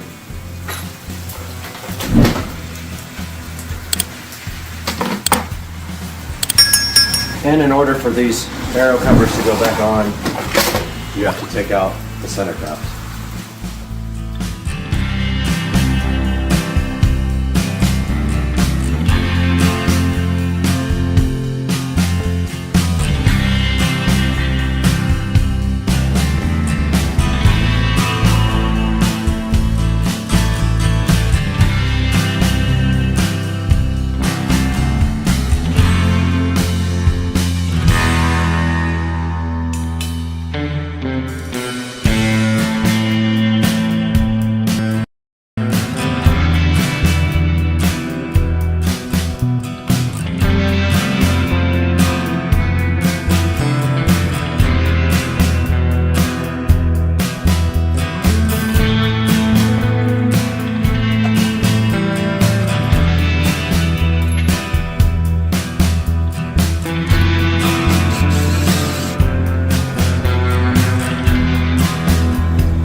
We have successfully finished this project, but now in order to really finish it, we need to get our equipment back up on the wall and make room for everything that we need to hang. So let's do that now.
Cleanup effort was successful.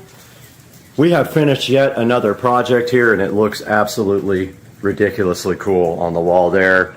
Sort of a shrine to the Tesla Model S Plaid. And now, right here, right now, we are done with this project on Supercar Street Racing. Please support the channel by liking and subscribing, and click on the product links in the description when you purchase anything from Amazon. Not just these amazing hooks, but anything, and you will facilitate us making some money as things crash down behind me. Like I was saying, please like and subscribe. Please buy anything through any of our product links. Anything you buy on Amazon, if you click through one of my links first, I make a very small commission, and it allows the channel to grow and provide more entertainment and fun for you guys. Thank you once again for watching. Love you guys so much and appreciate all your support on Supercar Street Racing.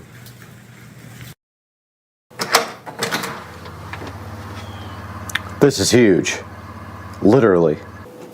That's gonna leave a mark. That's blood. Let's go. Let's go. Let's go.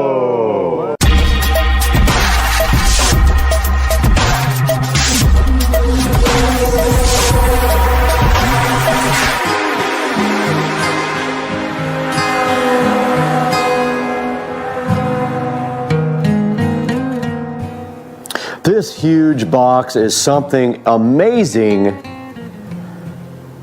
for the Supercar Street Racing channel, and we have been trying to order this for a while, and now, boom, how do you like that? We have this amazing upgrade for the channel. That way all 10 people who watch the videos can be upgraded. No, for real though, this is a huge upgrade for the channel, guys. I have been wanting to get this for a while. We got the official SCSR scissors out so that we can open up this incredible, huge box on the channel today. No joke, this is big.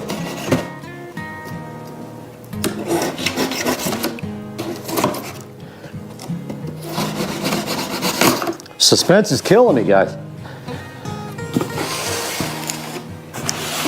This is probably one of the biggest upgrades for the channel yet. The only thing that I haven't bought yet that I really want to get that is coming is a camera. And that will be in the next month or so. Guys, I'm hyped for this. Half the box is empty. Where's my other half of my, I got gypped.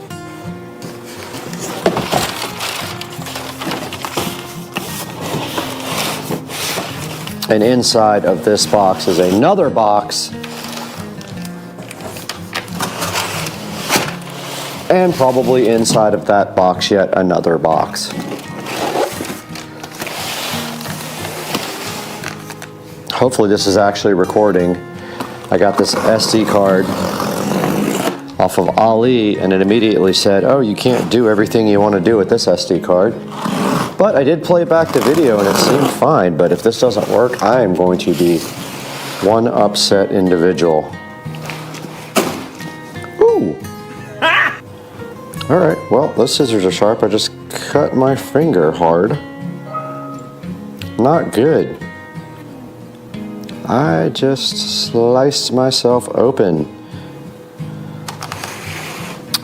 So, lesson learned, don't grab a scissor.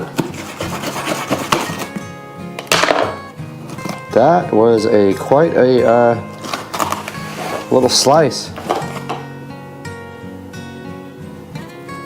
That's gonna leave a mark.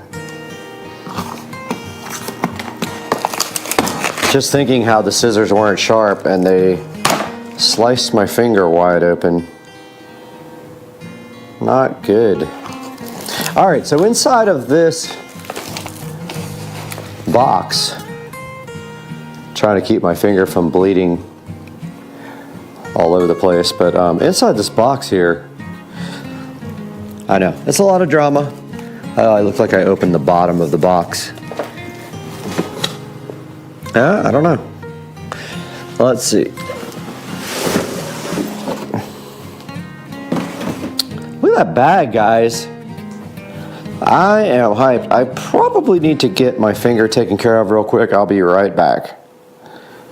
All right, those scissors took care of my finger pretty good. I went ahead and washed that off, but yeah, I didn't think those things were that sharp, but I just literally pushed on the blade and it took a chunk out of my finger there, but that's okay, guys. I am not discouraged because no one can ruin this.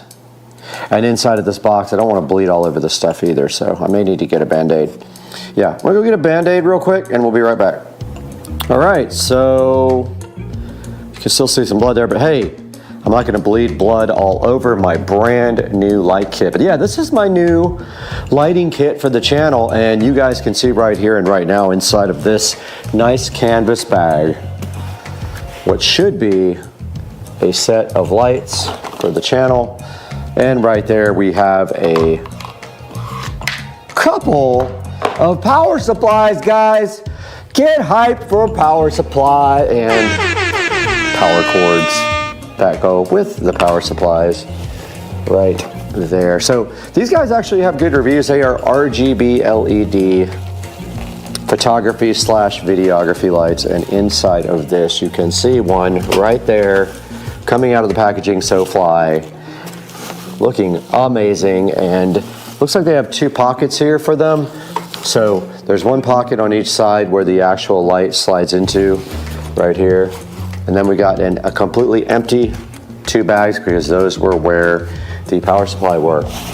And then we should have two tripods. It looks like we have 1 and 2 tripod assemblies right here. And what a nice bag this is, guys. So cool to have something for the channel decent.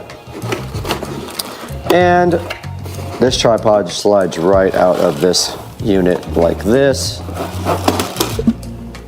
And the battery on the GoPro has been used now for 5 minutes and it's at 81%. So welcome to my life. GoPro, dead battery and overheat constantly. That's your life if you use a GoPro. No joke. Use the phone? Nope. GoPro? Yep. And inside of this box, guys, look what, we had two boxes right there. Both of them housed a nice tripod for each light. And then inside of the light right here, inside of the bag right here, we have the actual light. Now, I'm not seeing any kind of instructions, but I haven't really looked.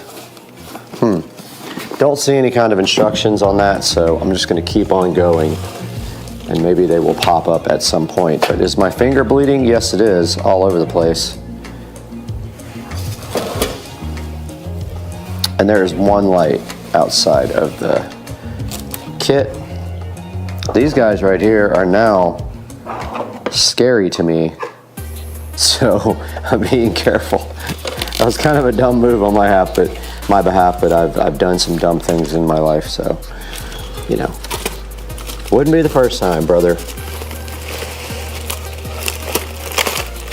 And that's a good look at unboxing and unplasticking this light. That finger really is trying to bleed a little bit, and I know I'm being drama filled, but I just don't want to get blood all over these brand new lights. And inside here we have the nice K80X lighting right here and right now, and you can see looks like there's a spot for a battery right there, I guess. Not real sure, it didn't come with one, but I don't know what, I guess this is a slot for 2 batteries. Not sure, I'm gonna investigate this a little bit more. Those sharp cuts though. So this manual does say use the Pixel LCS app, so I'm gonna go ahead and see if I can find it. Pixel, I haven't even powered these on. LCS.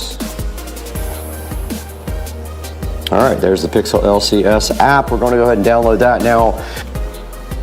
You have to buy batteries for it, that's fine. I didn't expect it to come with batteries, I don't care. The point was for you guys to see if it actually had batteries or not, and is my finger still bleeding? All right, so that's the LCS app. So we have not even powered these guys on yet. So I think the next step is to go ahead and get these guys set up. This is going into the fire, guys, let's go. Oh, there's blood on my floor. There is blood on that floor.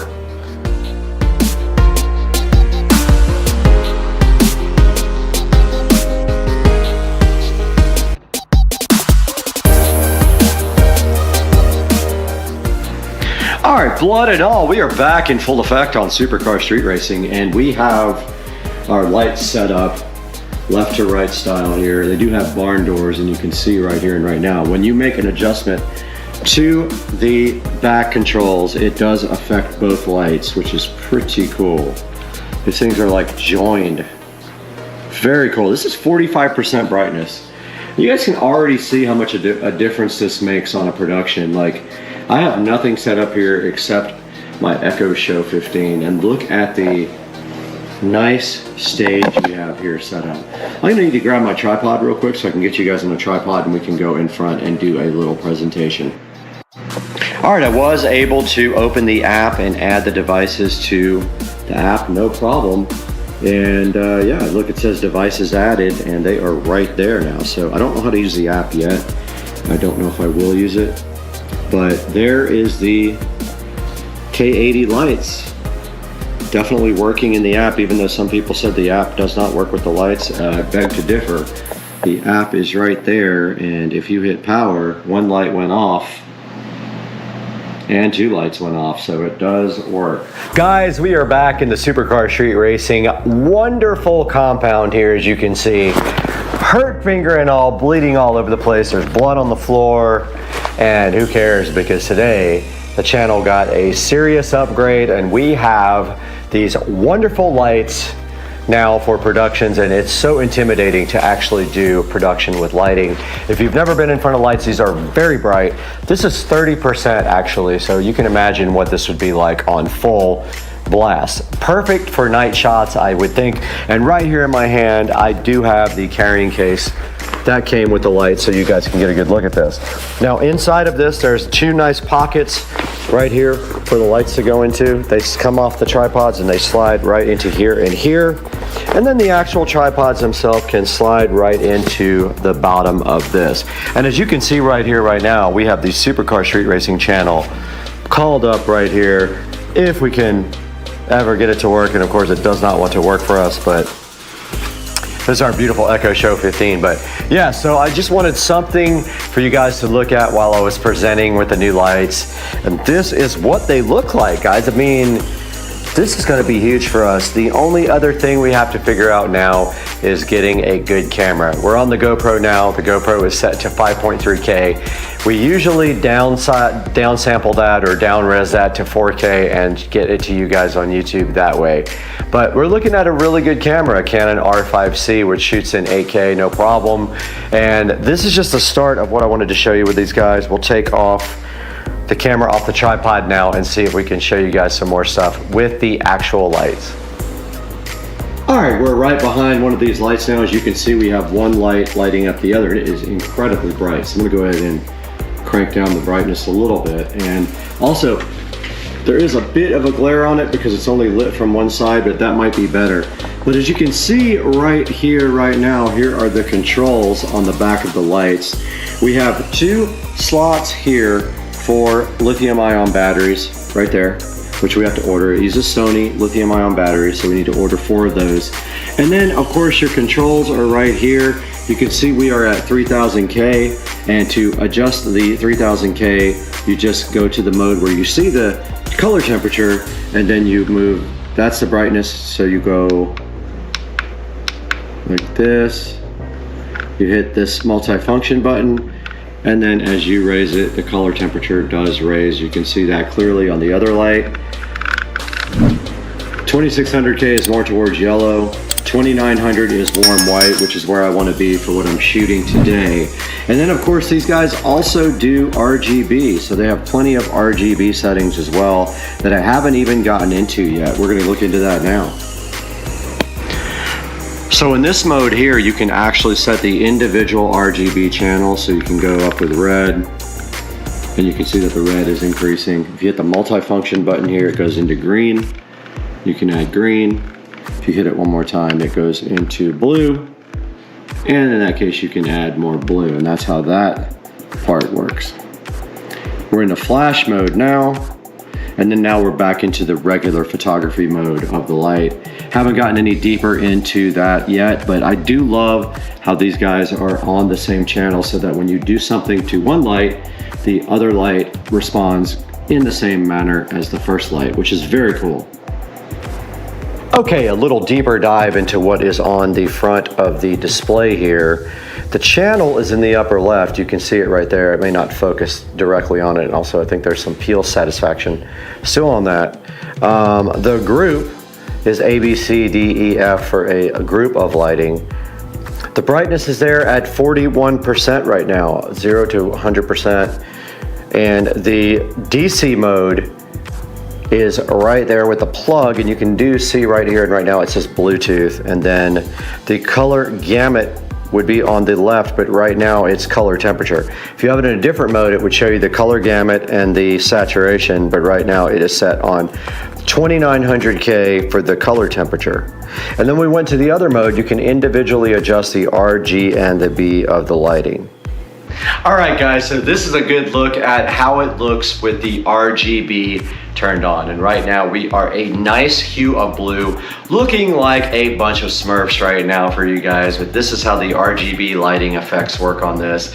It's pretty bright still, like it's literally hurting my eyes right now. I can imagine that these guys are so good at night when you don't have any light, or in the dark garage where we're always working. This is gonna be awesome. That's blood. All right, a closer look at the actual tripod for you guys as well, and the barn doors. As you can see right here and right now, this is the back of the unit, and the guy just kind of drops right on here and tightens up with this. You have the normal tripod here that you would get with any kind of other tripod. It looks exactly the same, performs exactly the same, has some height adjustments here, and then the top is the clamp for the actual unit. And we are lit up by the other light, guys. Get hype on the lighting. It's just lighting up the other tripod so you guys can get a good look at it. And then the barn doors are simply right here and right now. If we spin this guy around, this is a good look at the front, and the barn doors just do open and close like so. And there is a plastic diffuser in there and this thing tightens up just like that, and that is how it looked coming from the shipping. So to pack it back up, you loosen up this bolt right here and then place it right back into its place right here. There's one for one light, one for the other light right there, and then the tripods go right there. And then here's a look at the light from the front. I want you guys to see that before we go have some fun.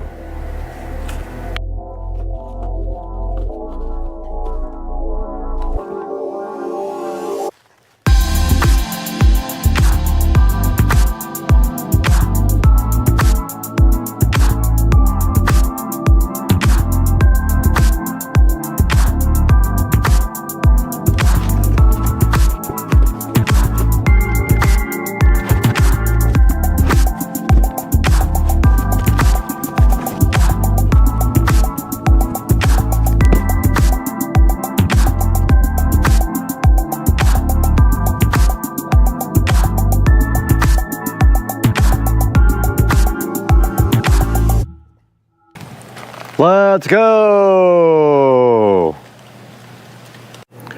And we have the light successfully packed back into the carrying bag, and you can see right here the way you do it is you put one light head right there, one light head right there. The tripods go in the center here, and I put the power supplies in this zippable bag right here.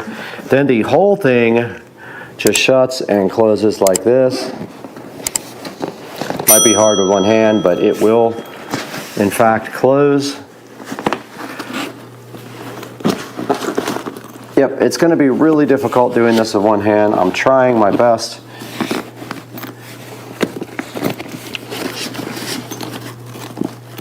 And yeah, not going to be able to do it with one hand. Let me get that zipped up. I'll show you guys.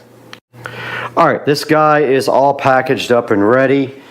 Let's see how much it weighs. I would say maybe 15 pounds max. It's very light, super easy to transport. And as we go here into the Supercar Street Racing closet, it will sit just like that, where the tripods sit right behind it, and that will be in storage there. Just like we planned for the closet here, it is perfect. And actually, we could move that to the back and put the tripods in the front, and it'll fit kind of better. We don't need this light anymore, so we're gonna have to retire that or put it in the studio. But let's take it to Supercar Street Racing Studios with Brad and look at this on Amazon.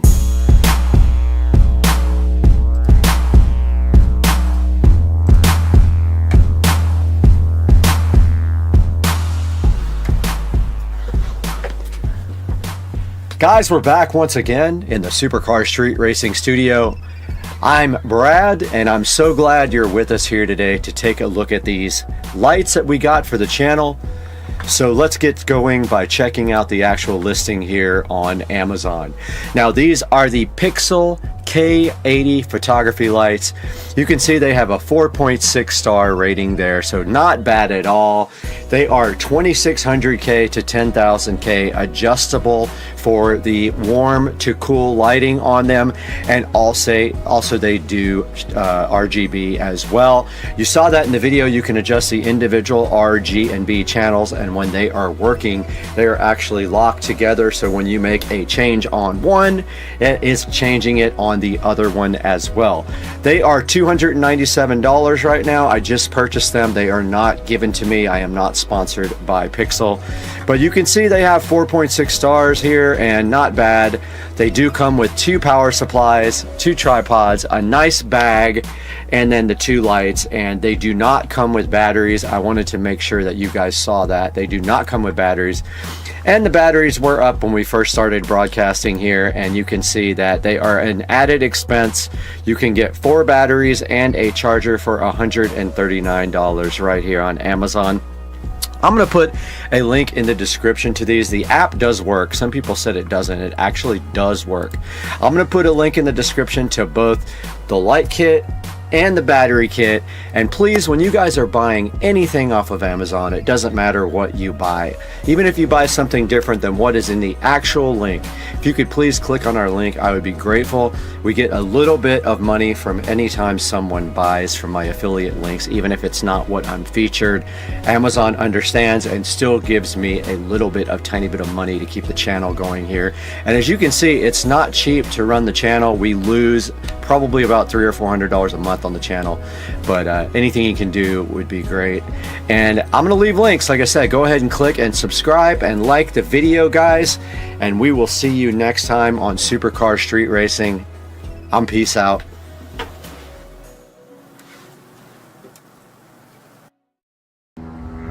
That, my friends, is a pretty big alligator on the other side over there. And you can see him chilling on the beach. Big ass alligator. Hello! Hello! Hello! Hello! Hello! Hey everybody, Brad here. Just wanted to give a quick update on my home theater room. As you can see here, I have my home theater room in pieces. Wanted to let you guys know exactly what's going on here with this guy. So my projector died, my Epson projector, which is now sitting on the shelf up there. The bulb died finally after about 7 years. And I did buy another bulb. First I tried a generic bulb off of Amazon. Installed the bulb, it looked absolutely terrible.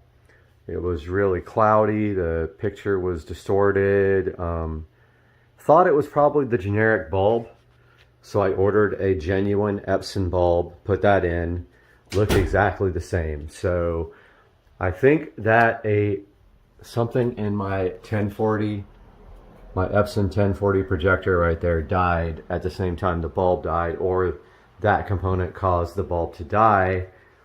So I have ordered a 4K projector. Now, if you guys are familiar with projectors at all, you know that 4K projectors are very expensive.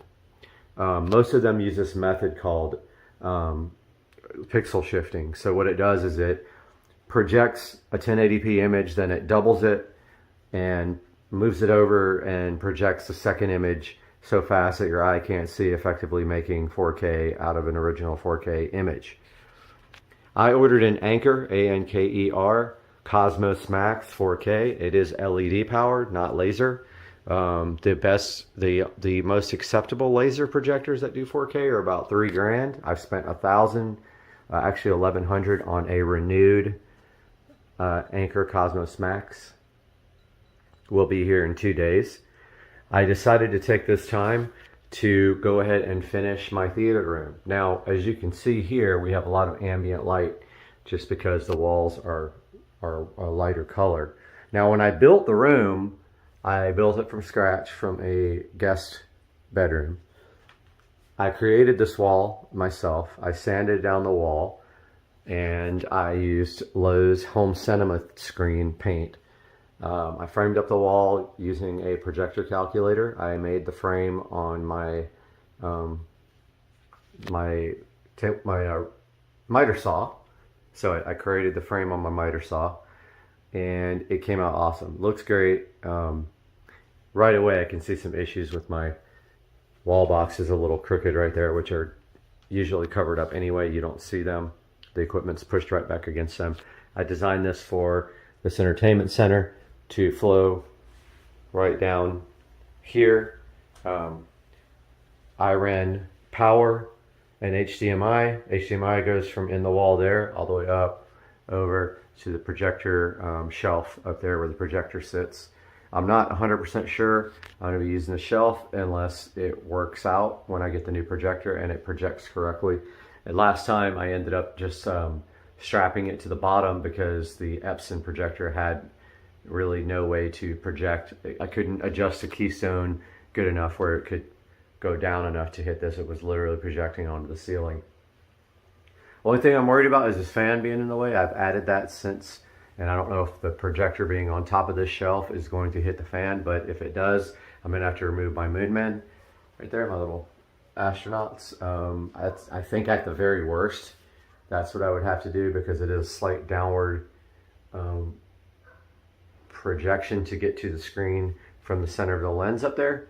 You can see up there I did a wall box, a double wall box with power and one of those little brush HDMI brush inserts, so you can run a cord through it and bugs and stuff can't get through it. The shelf is a glass floating shelf.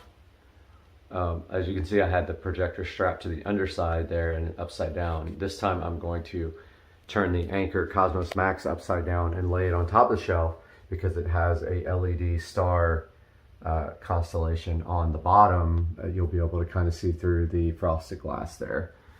Now, another thing was my other projector was quite a bit brighter. It has a standard 200 watt bulb. This Epson Home Cinema 1040 right there. The new one is LED. It's quite a bit dimmer, maybe half the brightness.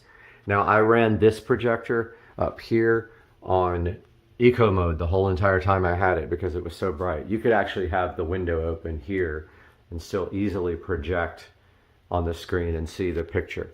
The new projector, LED, going to be less bright, so I'm making strides to get this room brightness down quite a bit. First thing is, the whole entire room is going to be that color.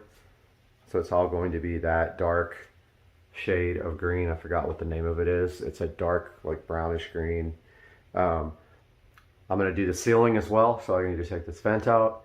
I need to remove my rear surround speakers there and get this room prepped and go ahead and paint the whole entire room. Now, if the shelf doesn't work or I have to lower it, then that's going to be a little bit of work, but I think I can manage to figure that out. I'm going to leave my shelf here that has my artwork on it. It's just all movies and TV stuff that sits on that shelf. It's been there forever, even before this was a home theater room. So I want to show you guys this hilarious mistake I made when I first put the surround speakers in. It's so visible up there where you can see where I cut the hole, and I was right on top of a stud and I had to move it and fill the hole. Unfortunately, you can totally see what I did there. It's not noticeable unless you really look. But yeah, so I am waiting for my projector to get here Wednesday. Meanwhile, I've got work to do in this room. I already have everything taped off. These closet doors are going to be permanently removed. They are going to be curtains here. And I'm pretty sure I'm going to get rid of that door as well and just do a curtain on the outside of the door. So I think what I'll do is a curtain rod up there with two curtains that hang straight down to the ground right there, black.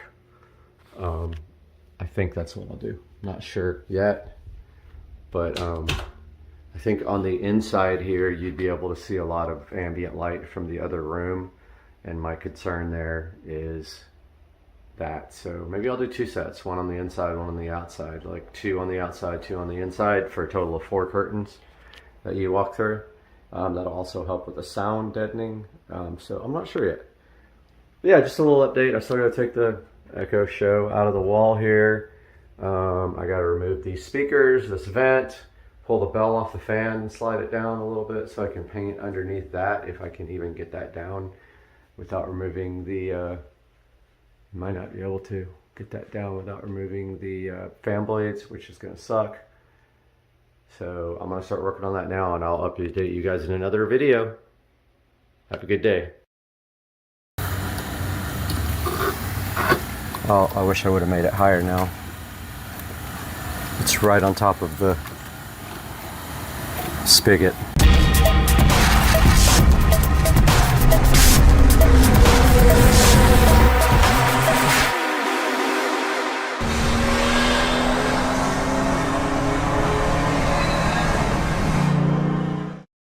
Welcome back to the channel, guys. Supercar Street Racing here with the Go 4 Wild decorative hose hanger here. And so this is going to go on both sides of my house. We have a hose outlet on both sides. I already got the hoses for it. They are the expandable hoses like I have been buying, and I enjoy those hoses, so I bought 2 more. So these are going to go on either side, and as you can see here, we have the decorative part of this, and I kind of like this star. I have 2 of these. There's another one in the box right there, and this is actually for the home theater, so that's a separate thing. But yeah, so this is the guy right here. Comes with 2 pieces. Here's the instruction manual for it. So it looks like it shows you how to put it in studs or in concrete. I actually have a set of concrete screws. So this should be pretty easy to install.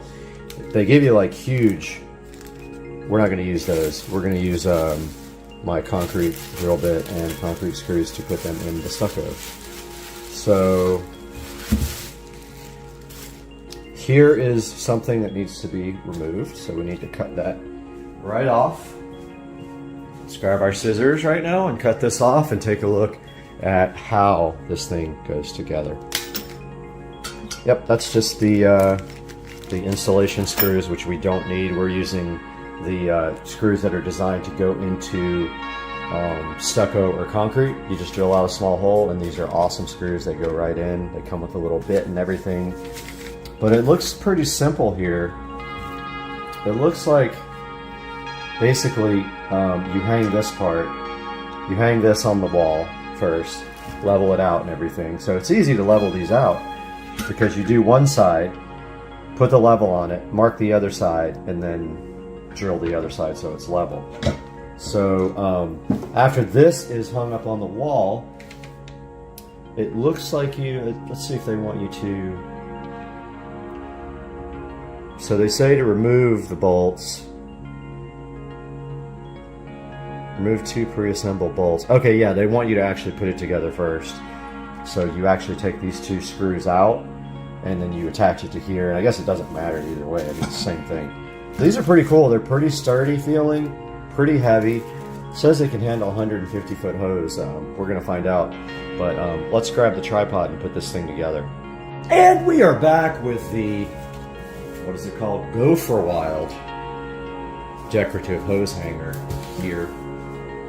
So you to remove the 2 screws out of the side here. Oh, there, Allen. Wasn't expecting Allen's key. Any of his keys. I wonder if they give you a Allen wrench. I bet they do. They do. Pretty funny. They decide to use Allen's and they have to supply you with a wrench rather than just using, you know, a standard screw. It kind of doesn't make sense.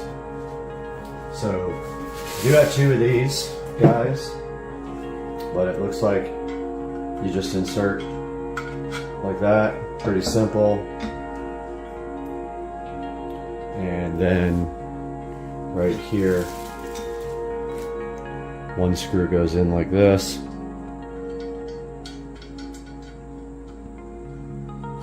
Really don't know how high to put these things on the wall. That's pretty much it. That side's in. They just come in 2 pieces, I bet, for shipping. And here is the second one of Allen's key. Pretty much this one's done, folks. Just remember, don't put it in backwards. Star's got to face forward when you're... So there it is, all assembled. Let's grab the other guy. Number 2 out of the box. There we have numero dos.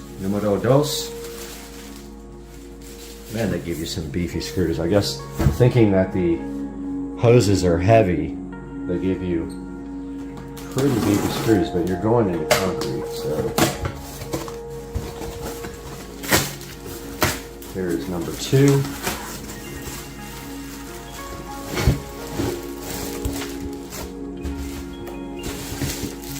I'm actually in an unboxing mood today, so I've got a bunch of stuff to unbox for this project. Waiting on speaker wire to finish the 65-inch 4K bedroom project. So that should be here today, in which case I can get up in the attic tomorrow morning when it's cooler and pull the wires and run them down through the cap. So that's coming. There's our second one and our second hardware here, which we don't need. We'll keep the Allen wrenches as a gift. Allen's key, as the stereo channel likes to call it. Steve Willison. Easy assembly process right here.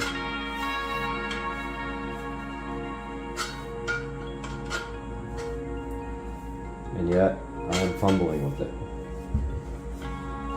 Then we take the Allen's key here. That one feels a little bit stripped, but it went right in. And number 2.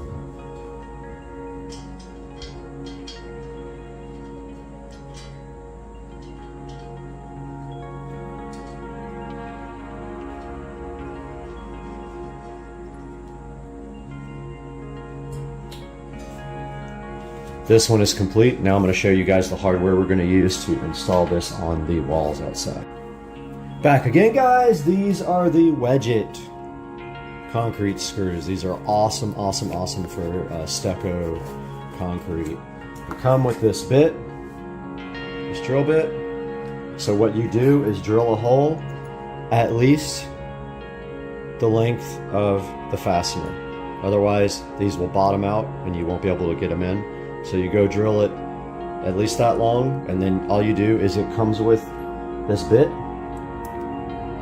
Comes with that bit. You just use this bit in your drill and drive that thing right into the wall. Super, super easy. They're called Wedget concrete screws. If you guys need to put anything in not drywall, into concrete or stucco or masonry, these things are freaking awesome. I use them everywhere. That's what we're going to use to install these guys. All right, guys, so we're going to go ahead and get this installed. I brought my level out here, and what we're doing is going to mark the center of the hose, level this out like this, make sure it's right in the center of the pipe. Levels right there. So that's the center. That's what I'm going to work off of to get this guy installed. So my mark is here. I'm going to go right there. Looks pretty centered. Yep. Just going to mark one side here.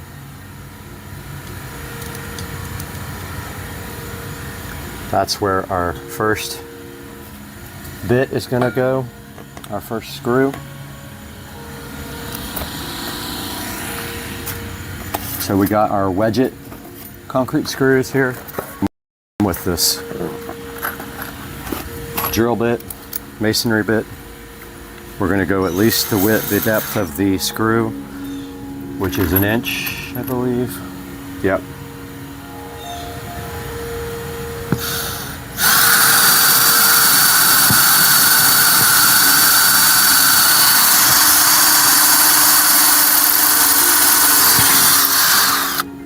Okay, perfect. Now it came also hex driver that fits it. Put that on our drill.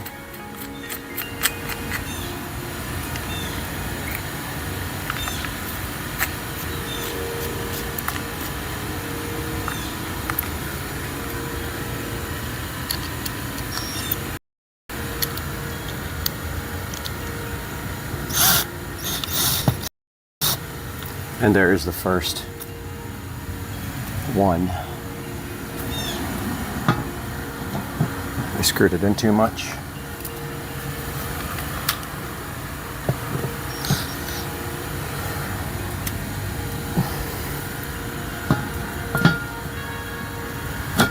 Just like that. Now we got to get it level and mark the other one.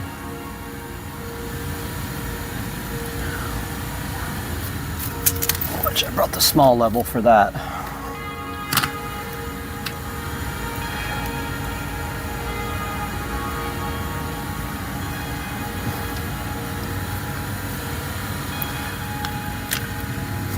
Right there.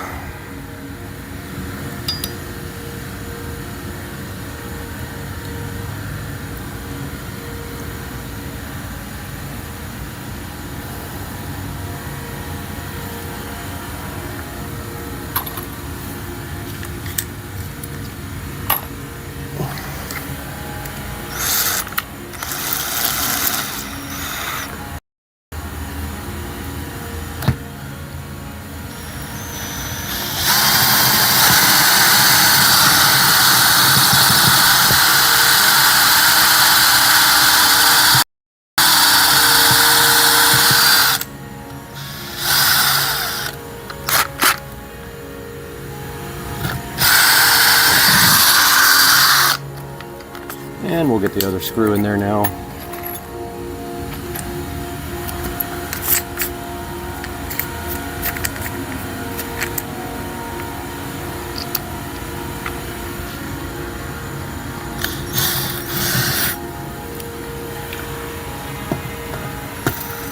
There we go.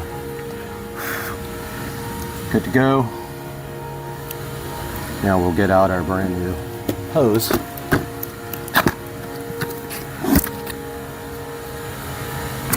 We really need a new spigot there. To do that, we have to turn off the water, and I bet you that won't come out. Here's our brand new expandable hose. 100 feet.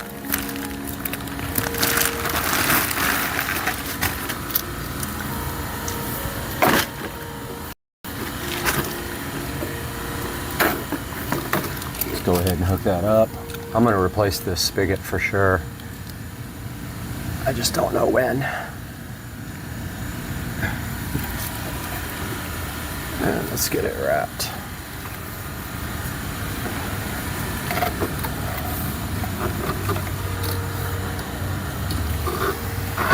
Oh, it would have made it higher now. It's right on top of the spigot. I put this too low.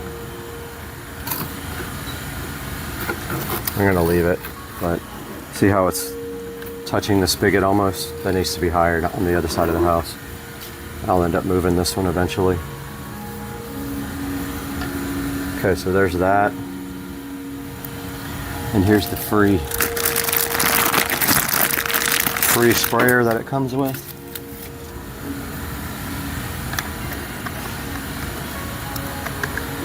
Yeah, I'm going to make that higher on the other side.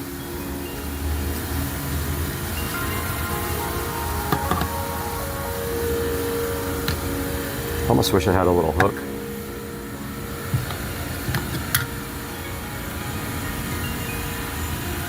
Yeah, that's not good.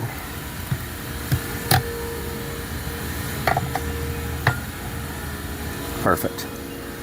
And that's it, guys. It is installed. It should actually be up right around here. On the other side, I'm going to get it another 6 inches or so. Looks good though. Came out really nice. What do you guys think? Looks awesome to me. All right, over here on the other side, working on the other one, where I won't make that mistake twice. And I forgot my pen. Of course.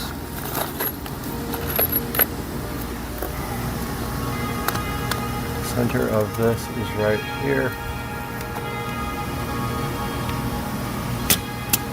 Right there. Center again here.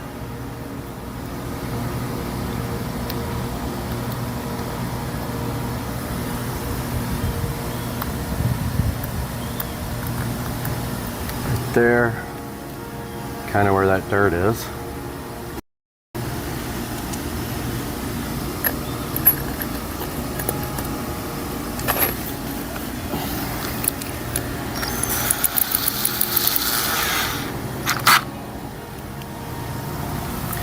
Puts our center right about there. I like it up higher over here, so not make that mistake twice. So we're gonna go right there.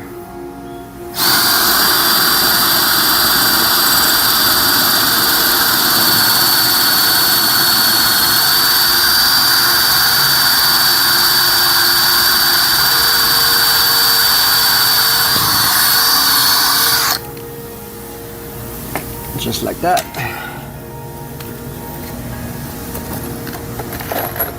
Let's get our screws out.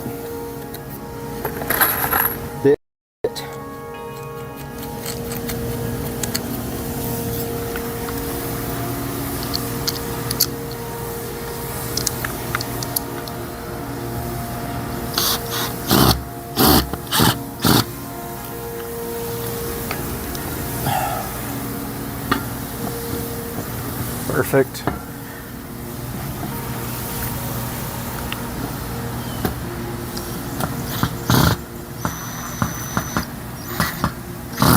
I know that's the right bit. Why is it not fit? It came with the thing.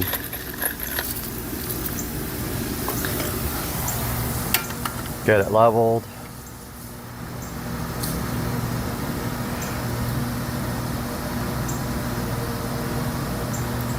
There.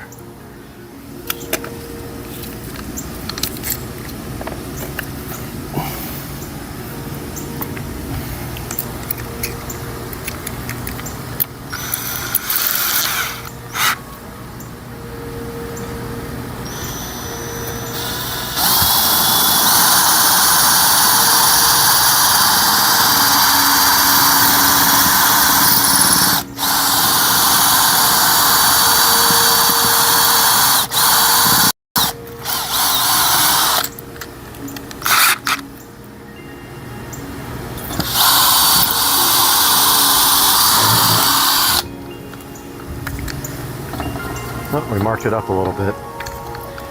That sucks. Probably touch it up with something.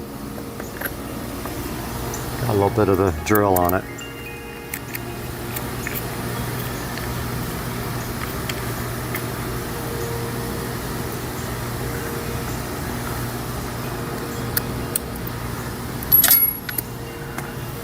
Dropped it. All right, driving the concrete screw in now.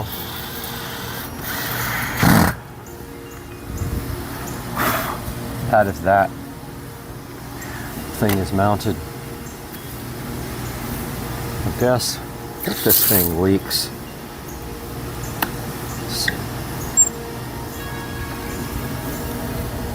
Yep.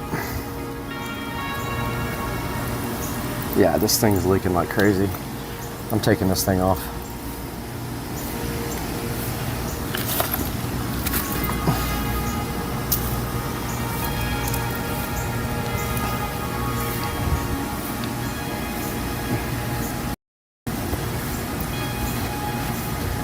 Have to end up getting a new one if I want another Y adapter on here. This actually is already wired over to the spigot over in the garden, so yeah, all right. Let's get our hose out.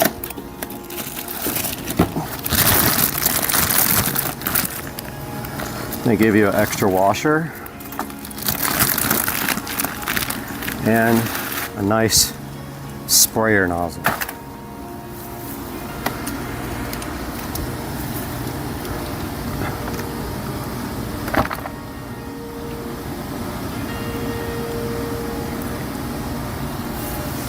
All right. Yeah, that's much better. That other one's too low.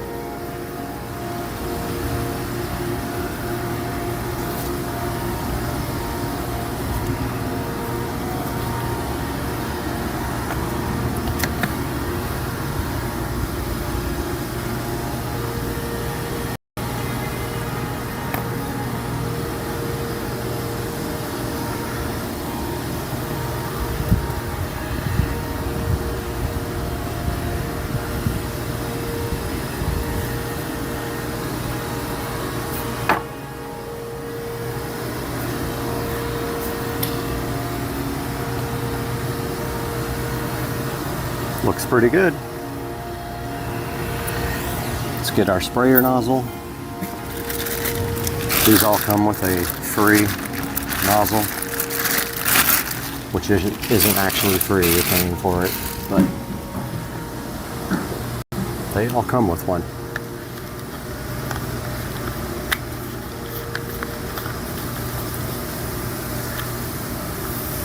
Cool. Awesome. Looks so good. I like it better up higher. Very nice, guys. Hope you enjoyed the video.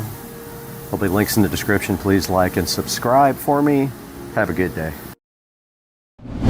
Amazon decided to disable a certain feature of another device I have, and inside this box might be the flagship of all of the devices that Amazon sells. So we're going to open it up today and let you know, because it doesn't have a screen on it, but it does have some other cool features, and inside this box hopefully is the answer to a problem that we have, and I didn't even know it was a problem until a couple of days ago when I got my new 65-inch 4K TV outside on the patio. So what do you guys think? Is this thing going to solve my problems or just create more and get returned?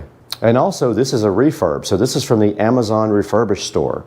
Let's get right into it today, guys, on Supercar Street Racing and get this product unboxed and out on the table and have a look at it.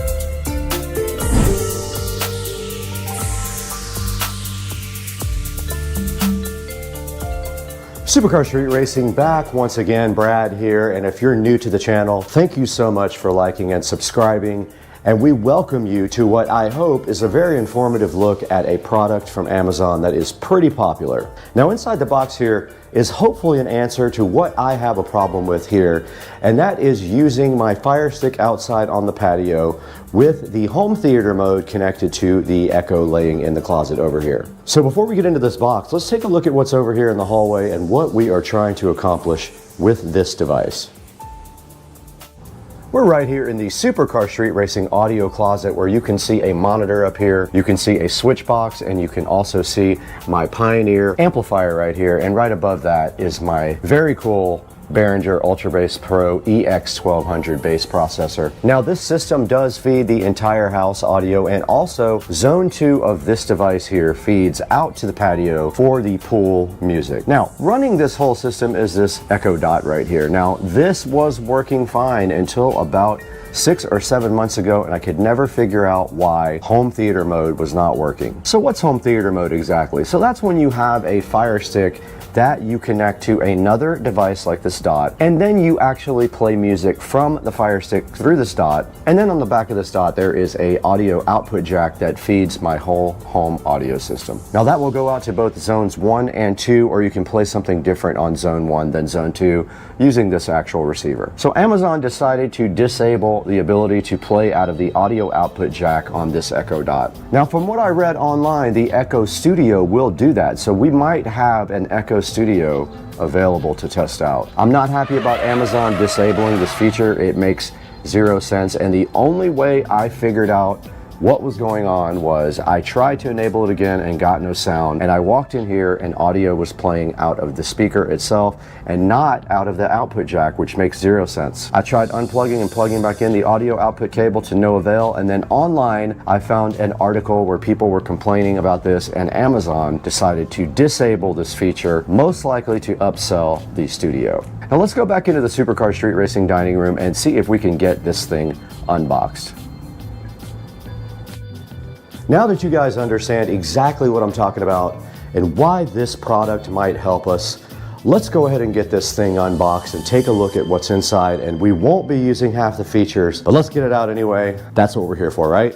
And inside this box, of course, you can see the familiar packaging of the Amazon refurbishment. First of all, it's pretty heavy. You guys will see that here momentarily. And I can tell already I underestimated the size of this guy. I thought it was very small, but I can tell right now it is not small.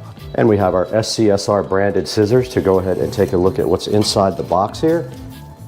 And I don't know if we were right side up or upside down. I think we are upside down.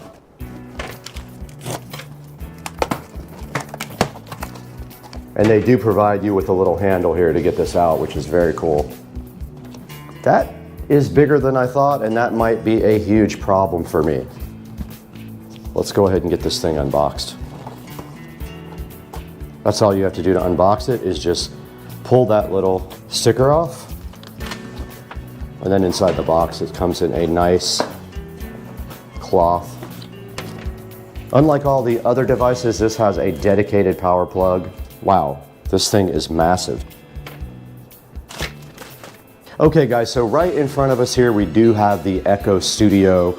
Now, I'm not even going to be using this for most of the features. This is more or less just going to be used for the audio output, if it actually works for that. Now, I do have a problem already that I see. This is absolutely huge. I thought it was a small device. This may not be able to be used, but as you can see here on the back, we do have the proprietary power plug with that appliance looking connector. We do have an audio output jack, and we do have a USB port, which is not used except for maintenance. Now inside of this, supposedly there are 2 speakers, one subwoofer down here and a regular speaker up top here. And on the top you can see what looks like maybe lights, and then you can see the power button, the plus and minus button, and the mute button sitting right on top here. And this right here is the port for the subwoofer, and then on top you can see the smaller speaker there, which would probably throw audio up for higher frequencies. Now I'm putting the scissors next to this so you can see kind of how big this is. It's about as tall as my pair of standard scissors and about 3/4 as wide as a pair of standard scissors. Now they did also give us this instruction manual with it, and on the first page it shows you exactly what's on top. There is a light ring, there's an action button, volume up, volume down, and microphone off and on right around the top, right there. So you will need to go ahead and download, gonna wake up everything in my house, but works off the Alexa app. So there's not much else to do at this point except go ahead and get the power cable out. Here's the included power cable. Again, the packaging is done really nicely. And if we look on the back there, it does just have a standard appliance type connector. I forgot what the name of that connector is, what that is called. Okay, we're back in front of the audio closet here, and we have very limited space. It will most likely not fit right here. We can try it. We can try to slide over the receiver, but I don't think that's going to work. I think we're going to end up having to put it down here. It also needs its own power plug. So let's move some stuff around in here and get this thing in here and see if it actually does what we bought it to do.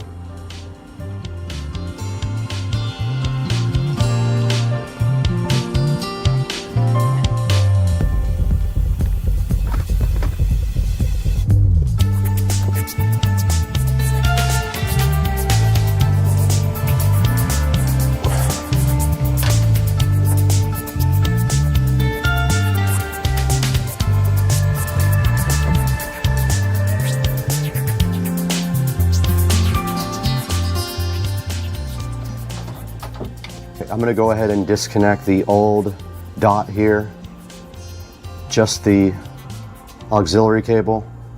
Actually, I'll go ahead and just unpower that completely. And there is the audio output cable there. Look at the size comparison here. Pretty crazy. And now this thing is tied up, so we're going to have to cut that zip tie off right there. Okay, I'm just going to route this directly through the grating here down to the new studio and plug it in just to see if it's actually going to work. So we have the studio plugged in, the auxiliary jack there. Now we got to get some power to this guy.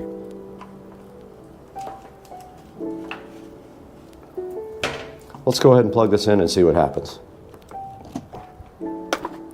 Okay, the light ring has lit up on the top, and it does look like it is starting to try to connect to the internet.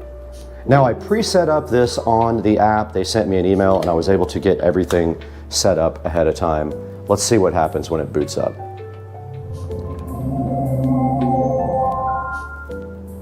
There is now a yellow light spinning. Your device is ready for setup. Just follow the instructions in your Alexa app, bringing your device online. Just a moment. To continue setup, go to your Alexa app. Okay, it is asking me to open that up, so let me get the phone out now and start recording on my phone so you have that as well. All right, we did lose the audio for that part of the shot there, so I wanted to go ahead and go over some of the settings inside of the device when you put it into the app, which I can't say because it'll wake up the one behind me. But here in front of me, we see a picture of the player settings here for the Echo Studio. And at the top, I already changed the name to Audio Player because it was defaulting to Brad's Echo Studio, so I already got that changed. Now, these are the speaker settings here, so you can select to connect multiple speakers at the same time or any of the Echo devices. You can see a list of all mine right there on the screen right now.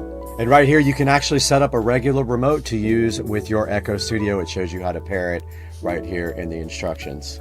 So right here is the sounds menu. This is where you can actually just use the regular volume control up at the very top to control the volume. So it also has things like alarms and notifications. And if we go in right here to the settings, this is where you can actually set up tones. Now, it didn't work the very first time I went and I had to back out of the app setting and then go right back into it, and they were actually there. So there's the regular tones, and then there are premium ones, but they all said free when I clicked on them. So I guess you can just add those at no charge. See there, they're all free, so you don't have to pay for those. And this is just the kid parental control settings here, and it is disabled on mine, as you can see. So this is Do Not Disturb. It just lets you pick a schedule or either turn on Do Not Disturb so that the thing doesn't bother you at a certain time of night. And there we got the time zone and the wake word. Now here's where you can choose the voice, so that you can have your pick of American, Australian, British, Canadian, or Indian right there. So you can set your voice however you prefer it. And then you can see adaptive listening and local voice control right below that. English, and then the measurement units. And that's about it for the settings in the Echo Studio. All right, we have gone into complete and absolute fail mode. Apparently this is an audio input. Even though I did my research before, there were conflicting results as to whether that would output audio, and absolutely not, does not output audio whatsoever. So this will not work for my possibilities either. So this is going back to the Amazon refurbished store, and I have to look for something else. And I did just wake it up just now. Now let's go ahead and test the sound quality.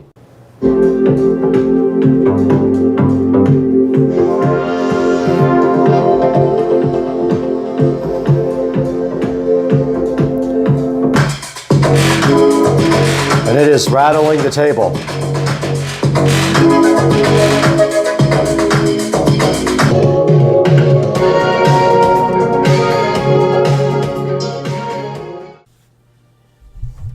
All right, we're back in front of the Echo Studio here, and just some closing thoughts on this before we go any further. This is going back to the manufacturer because it does not have audio outputs. Now, what did I really like about this?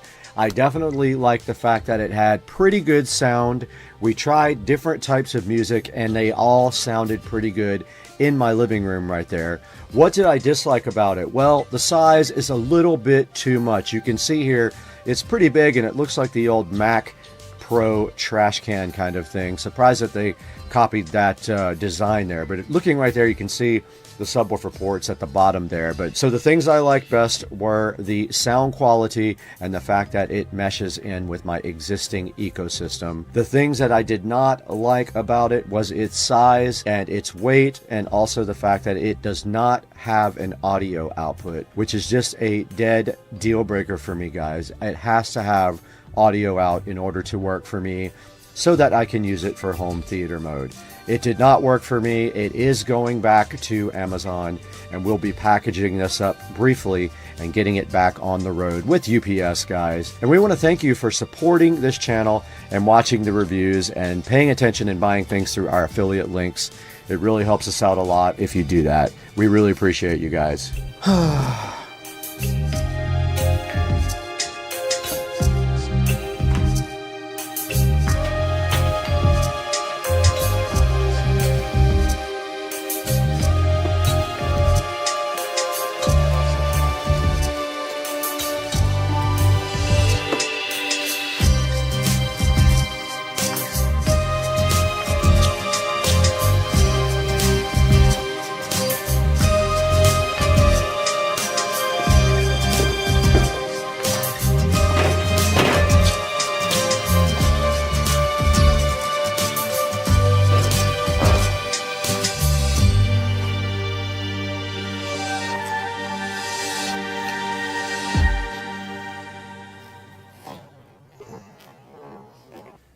All right, guys, welcome back to the 4K production studio. You got Brad here. Now, we did buy this to go ahead and try to use the home theater mode, which means if you have a Fire Stick, you can play the audio from that to another device, and they used to let that happen with the Echo Dot, and they disabled the output of the speaker about 6 months ago, which is super irritating. So now I can't play the Fire Stick from the pool in the house audio system, which is the whole entire house. So I went ahead and bought this Echo Studio, and guess what? It did not work for me either. So I am returning it. I am not going to keep it.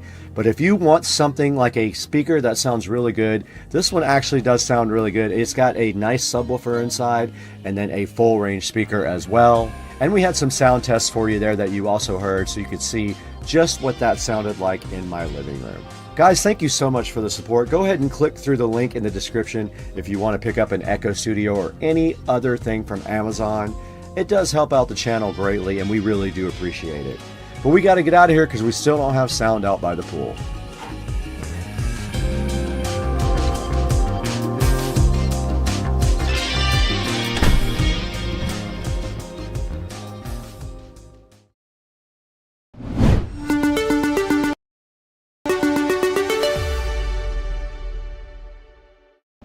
Welcome back to the channel. We're so happy to have you back at Supercar Street Racing.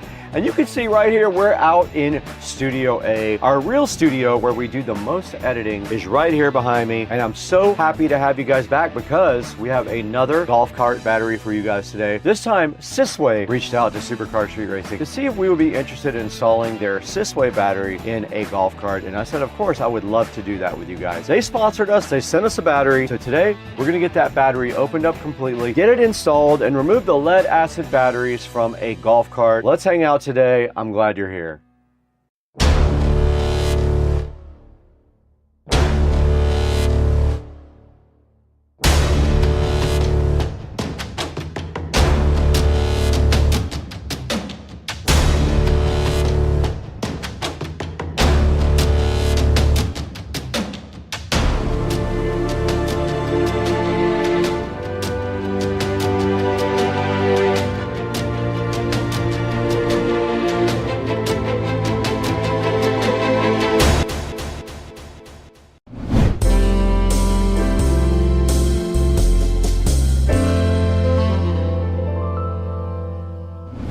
Ladies and gentlemen, boys and girls, we're out in the Supercar Street Racing Studio A. We don't get out here as much lately, but I wanted to come out here today for you guys because this is the best editing facility on the planet. We have a nice editing rig here. We have all the appropriate monitors, and I don't know if you guys remember, but go back and check out the video where I built this about 1.5 years ago. I did almost everything in here except build the shell, and I'm super proud of the work I did. But anyway, back to the video. Today we have a new golf cart battery from Sysway. It is a 48 volt, 105 amp hour battery, and I'm super hyped to be presenting this to you guys today from Sysway. Sysway did reach out to us at Supercar Street Racing to see if we wanted to work with them. And of course, I want to. So I want you guys to see this. I want you to have options on your batteries. You know we've installed batteries in the past. Today we're going to go ahead and install a Sysway battery. Now this thing does come with an awesome charger that goes on board the golf cart. It comes with a nice display, and we're going to get all that installed today. But first, there is one key element we have to do. We have to actually unbox it. Let's throw it over to Brad now, and Joe maybe. I don't know if Joe will actually make it, for the unboxing of the Sysway 48 volt, 105 amp hour battery.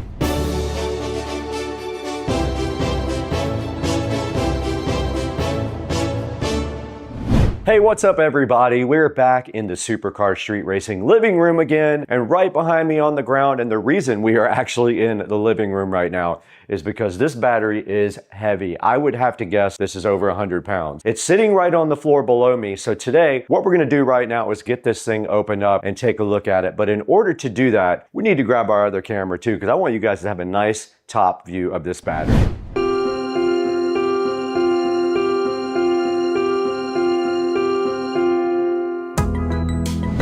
All right, we're right in front of the Sysway 48 volt, 105 amp hour battery now.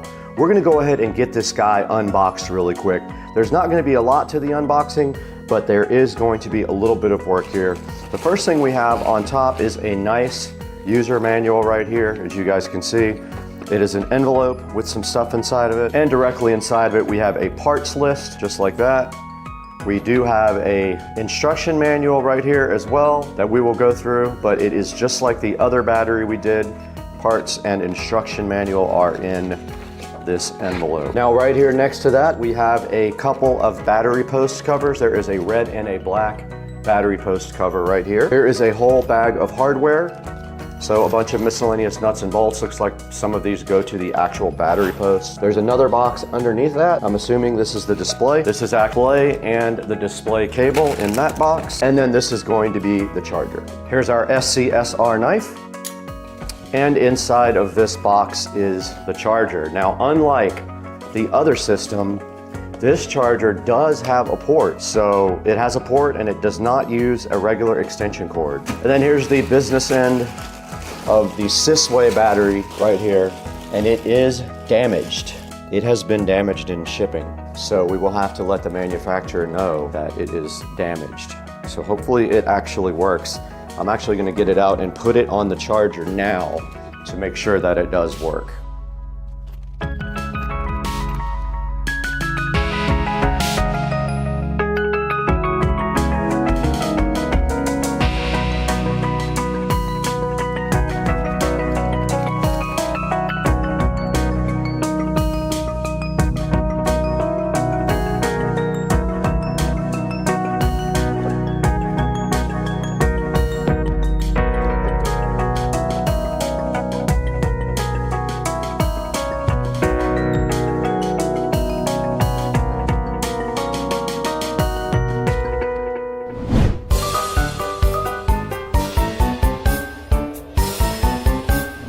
We are out here directly in Studio A. Now, if you guys don't know where Studio A is at my house, it's actually a detached room that I built on the side of the house for editing. It's really cool. It has like a futon and TVs everywhere, and it's just a cool place to chill and drink and hang out if you guys want to watch me edit. I go live from here all the time. Please try to tune in. Now, you just saw us unbox the Sysway battery.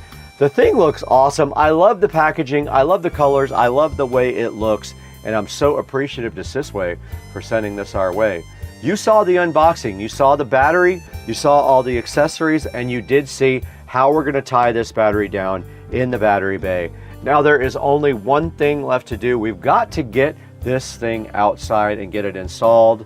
And to do that, we need to move out to the garage. Let's throw it out there right now. All right, we're out here in the garage now, and basically I went ahead and plugged in the charger even though the battery's dented. I'm not sure if that is dangerous, but I did go ahead and plug in the charger. I'm gonna let it charge. I'm gonna leave this door open for some ventilation in here. So this will take a while to charge up. I'll let that sit on the charger.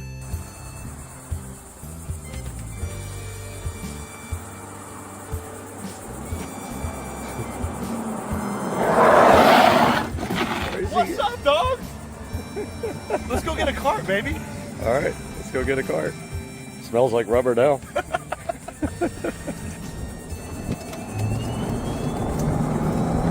So what's up?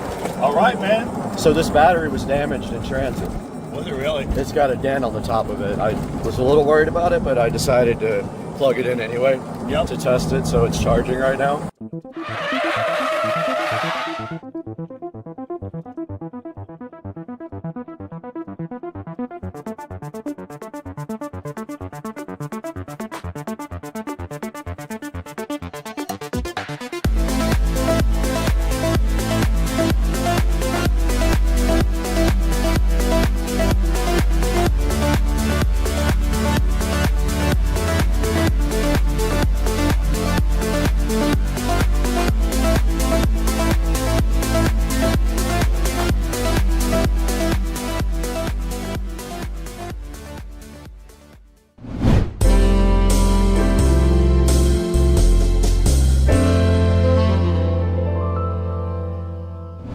All right, we're back out here in the garage again with another golf cart battery. What do we have this time? Yeah, so we found a great sponsor of Sysway that brought us a nice 48 volt lithium battery. Right.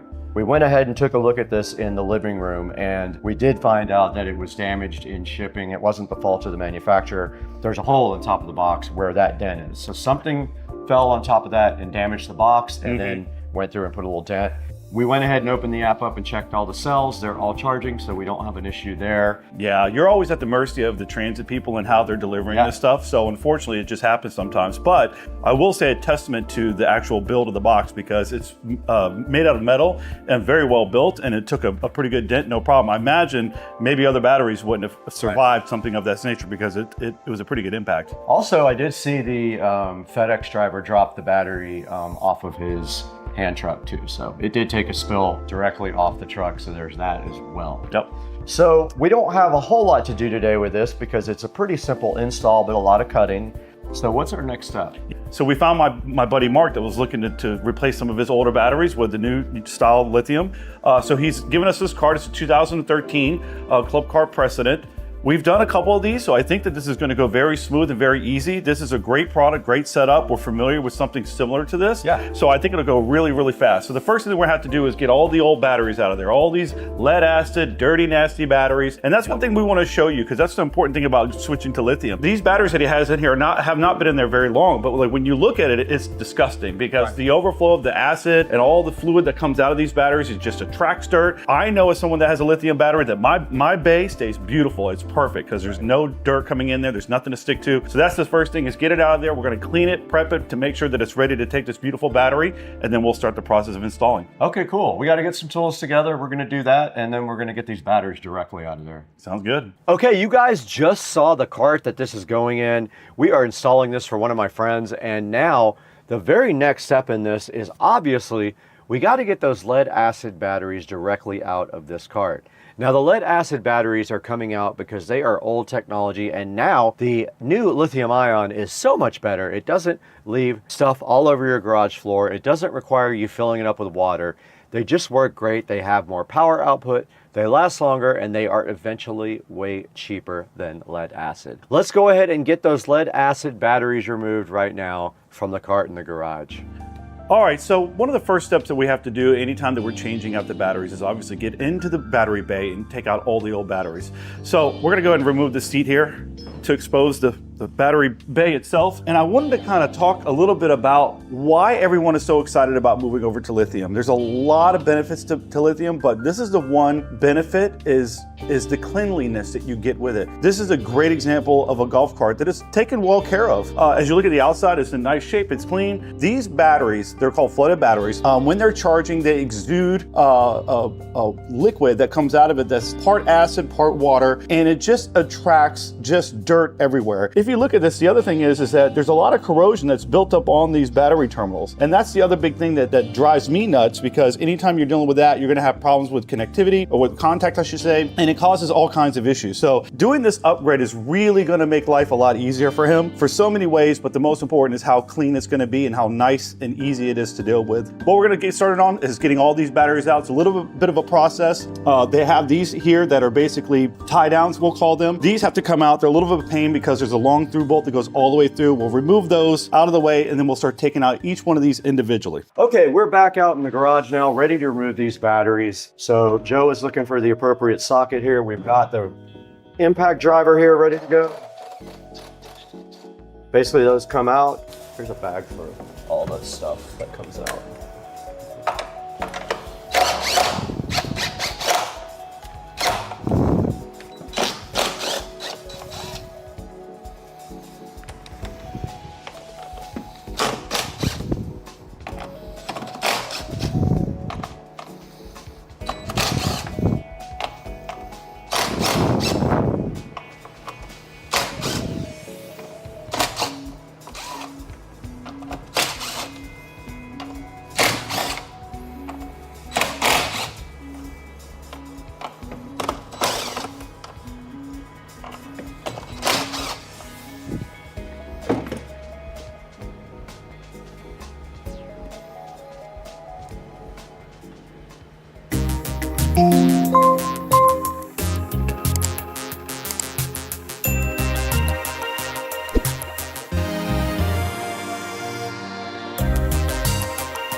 Now we just ripped those lead acid batteries directly out of that cart. You guys saw how easy that was. We used the battery puller, we just pulled them directly out. Very next step now, we have to prep this battery bay for the new battery, and that means cutting the plastic standoffs at the bottom of the bay directly off. Now we have an oscillating tool for that. It works the best. I'll put my oval shaped bit on there. We're gonna go ahead and cut all that stuff out and directly put the battery right in the bay. Let's do it.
We just cut this battery bay on this golf cart to get this new battery in because there's a lot of standoffs in there that are plastic kind of raised pieces, and to get those out of there, we have to actually cut them. We used an oscillating tool to do that, and that made plenty of room for getting the battery in there. Now the very next step is placing that lithium-ion battery directly in that battery bay. Let's throw it back out to the garage and let's get that done. I'm pretty sure that's the last block that has to come out.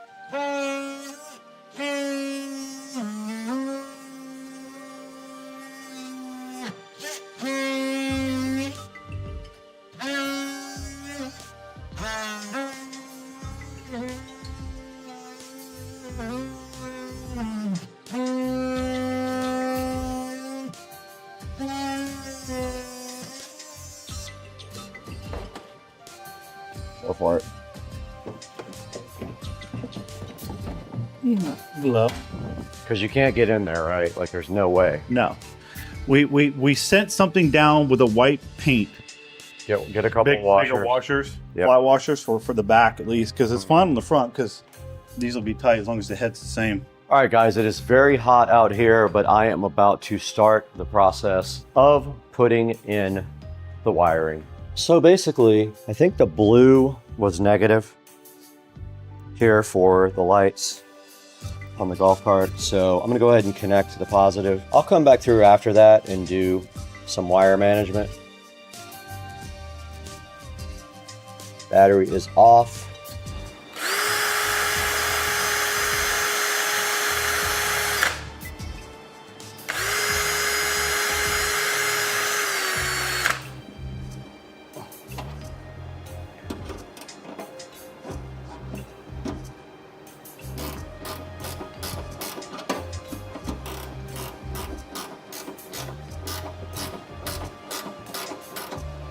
Okay, I'm gonna mount the charger now and then do some wiring cleanup. But there's gonna be a lot of extra wires in here that we're not using, but I've got some screws here for this.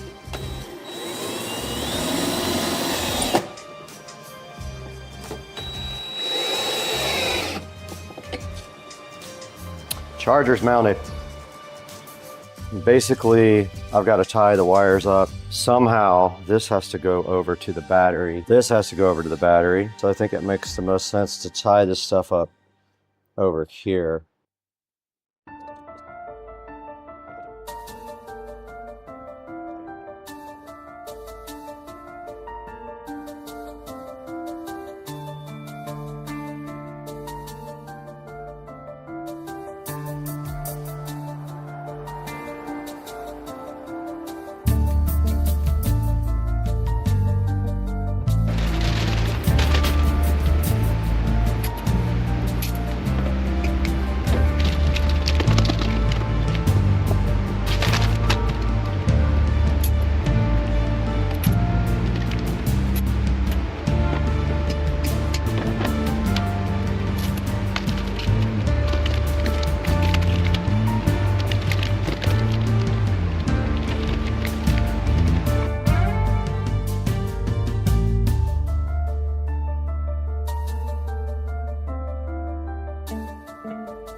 You guys just saw the battery installed. Now the very next step in the process is we have to secure that battery somehow. Let's throw it out to the garage right now where we will talk to Joe and Brad about what our process is going to be for actually tying this battery down. Let's throw it back to the garage.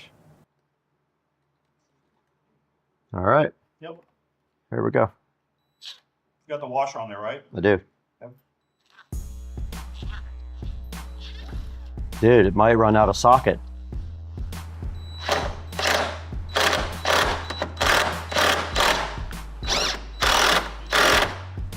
You good? That's it. It ain't going no more. Is it tight? Tight as. The other side should be easier for you.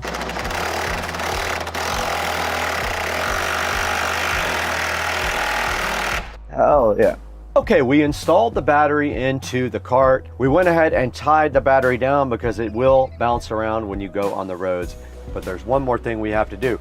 We have a display that shows all the cool info about the battery. We got to get that installed right now. So what we're going to do is drill a hole into the battery bay. We're going to run that wire up to the front, up to the dash, and we're going to go ahead and install this cool display for this Sysway battery. Let's get that done right now. All right, so Joe is actually mounting the LCD screen now, and then we have to send a hole directly through there for it to go down through. Should we come up a little bit? Yeah, come over here. Right there. Send it.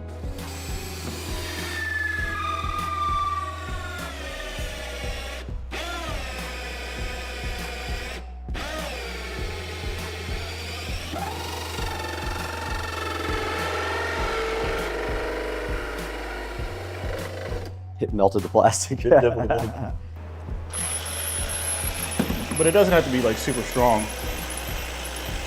I don't think mine went through the plastic. It's been totally fine. Good, good. Just like that.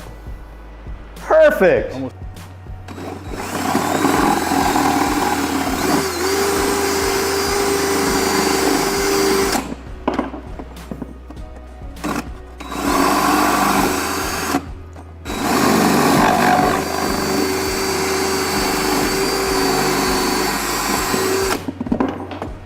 Pull it, pull it. Hold on. A hammer? Did you find my hammer? Yeah.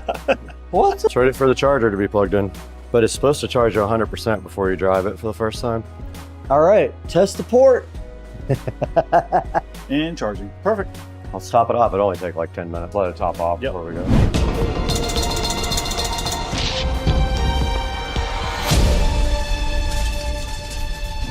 You guys guys just saw us install the display on the Sysway battery on the golf cart. We did it right in the garage right there. We drilled a hole right next to the battery, ran the cable right underneath the cart, and then mounted the display so fresh and fly right on the front of the cart in the dashboard. And now there's only one thing left to do. We have to test this. That means putting the cart in gear, seeing if we hear the click from the solenoid, and then driving it directly down the street. Let's get that done right now.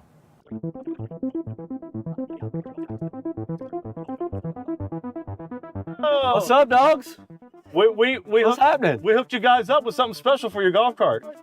You want to see? You want to see the new? You want to see the new? Yeah, it's from YouTube. Subscribe to me. Oh, If you guys subscribe to me, I'll subscribe to you. This is gonna get 100,000 views, easy, maybe more. All right, you ready? Come check it out. Look at your new lithium. Look at your old batteries, and then Old look at this junky nasty lithium. batteries. And now we're on to that. Lithium. Yeah. Is that cool? Well, that's for you guys to rip, and it has more power, and it'll go further. Nice. And then you guys are gonna be on my channel. Well, it's not that popular, so you have to put like the @ symbol. Then. Oh. Fishing Crew 20. Okay. All right. All right, man. We got it. Get that on there. Okay, I had a whole plan to show you guys the app and all the batteries that are in the app, but the app stopped working for me. It is called Zeozang Electric app right here, the elephant one. And when you do go in it, it shows you your battery charge state, your voltage, your current, your power. And then at the very bottom, it actually will show you all of the cells in the battery and what their charge state currently is. For some reason, after I used it one time, it kept saying my user information didn't exist. And then of course, my recording was a black screen the whole time. So I wanted to quickly come on the app here with you guys and show you the basic app. Yeah, that's about it. It has a history thing. You can go back and look at your capacity, your amp hourage, your temperature, and things like that for your battery. There's nothing you can really do in here to change things on the battery. It doesn't allow you to do that, so you're very limited to just basic information like charge and things like that with the battery. Sorry I couldn't get the actual footage. It did record in black, but hopefully this is a good enough overview of the Zeozang Electric app. And remember, when you're looking for it, it is the little blue elephant icon.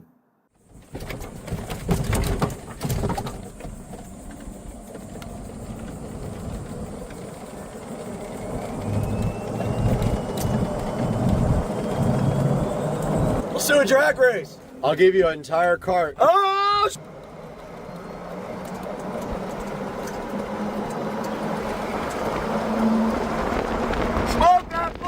Hey, what's up?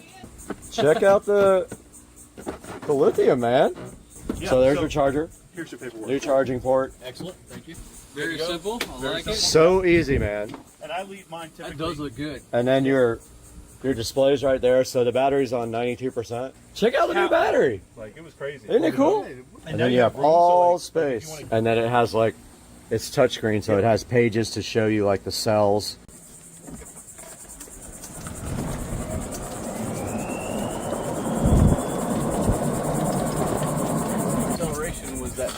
No, it's way faster. It seems better. Way faster. I drove it before. I think it's a lot better. It was not that good. Yeah. So, and it'll stay like that forever. It's not going to change. It's always going to be just top acceleration the entire time. I mean, you know this. You know lithium stuff pretty well. So, nice, man. Cool, man. Guys, thank you very much. Yeah. Y'all have a good day. Absolutely, man. You're welcome. I'm out of here. Later, brother.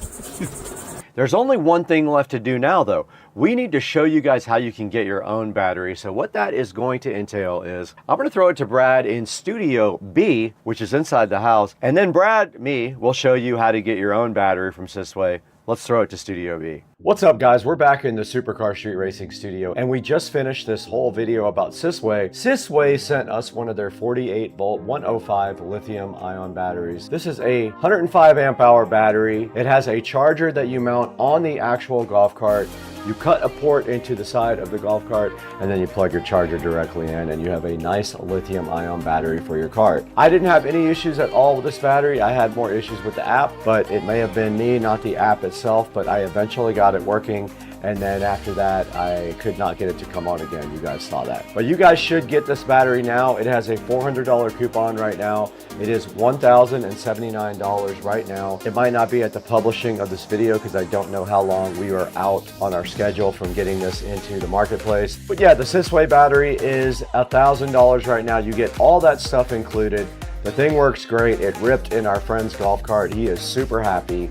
And I'm so glad that we were able to team up with Sysway and bring you guys this awesome video. Guys, thank you so much for joining us again on Supercar Street Racing. We're always grateful to have you guys with us. You are why Supercar Street Racing exists, and we have over 200,000 subscribers thanks to you. Always buy your products from the description. There's a link down at the bottom, and it doesn't matter if you buy this battery. It would be so awesome if you guys could click that link whenever you need to buy something at Amazon. It will give me $1 or $2, help out the channel, and prove to our vendors that you guys are supporting Supercar Street Racing.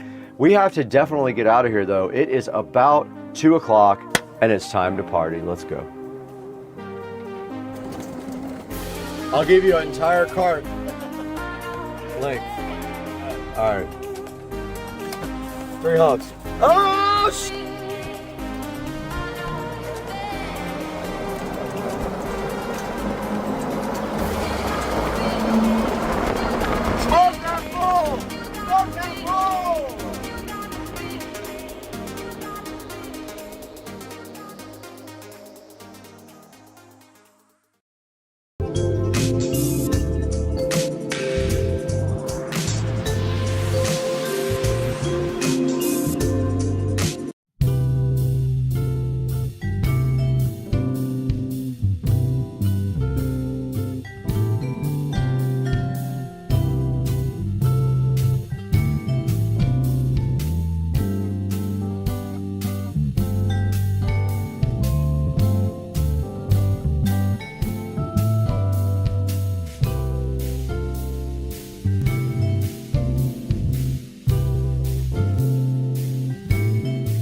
Ladies and gentlemen, today on Supercar Street Racing, we have this Marantz Cinema 50. Now this is the best receiver I've ever owned. The other two receivers are Marantz Cinema 70S's. We stepped it up this time for the home theater room and have some other upgrades in mind too, which are hidden under this blanket. So today on Supercar Street Racing, we're gonna get this Marantz Cinema 50 unboxed. This is a 9.4 channel receiver, 110 watts per channel. It does everything. It does THX, it does Atmos, it does IMAX, everything in one box in the Marantz Cinema 50. And that's all coming up today when we unbox this high-end Marantz receiver on Supercar Street Racing.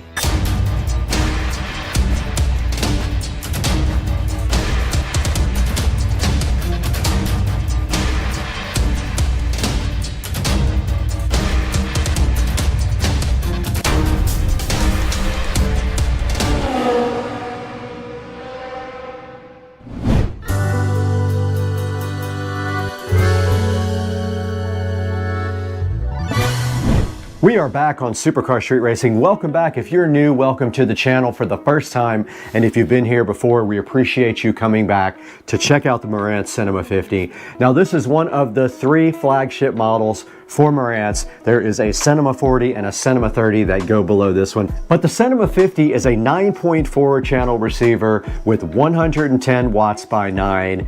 Plenty of power for what most everyone needs for a home theater. And then of course it also has 4 discrete subwoofer outputs. And from what I understand, you can control those separately in the software. Now this Cinema 50 I picked up on Black Friday for $500 off. It was a total of $2,000. It is not sponsored by Marantz. I was gonna try to get them to sponsor it, but they never answered my emails. This was paid for in full by Supercar Street Racing to bring directly to you guys so we can show you what this thing is all about. Now in the bedroom over there, we do have the Cinema 70S. The S is a slimline version of the Cinema receiver. And also in the living room, we have a Cinema 70S. And I'm super hyped to have this in my home theater. And you can see right behind me here, we have a 4K projector from Anker. This is a Cosmos Max, and we have been using this projector for a couple of years and have had no issues whatsoever with it.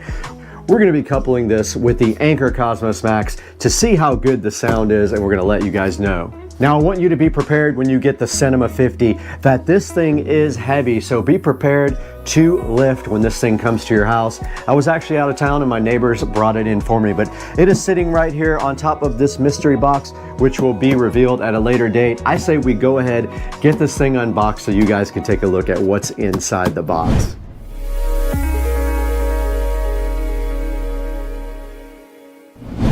All right, we are down here by my old setup. Now what we have right here is a Pioneer VSX 933. I have had this receiver for a few years now, but I am upgrading. I am gonna get rid of this and go ahead and put this Cinema 50 right here in its place. And what we're gonna be doing with this Pioneer is we're gonna be moving that to the audio closet. We have a whole other project going for that where we are going to take the back of the audio closet off and have a nice access for all of our audio gear. So that is gonna be removed. The Advent center channel speaker is staying in its place where it always has been. And so is the EX1200 Ultra Bass from Behringer. That is my low frequency enhancer for bass. Okay, we are also replacing the JBL studio monitors, and I can't tell you right now exactly what that is going to be because we're going to do that later on another video. Those will be going also. The subwoofer is staying in place though, and the center channel for now is staying directly in place. Now we might change the center channel. We just need to figure out how much height we have. We are moving everything down lower with a shelf, so everything will be closer to the ground. I'm hoping that we can put a nice center channel in right above this.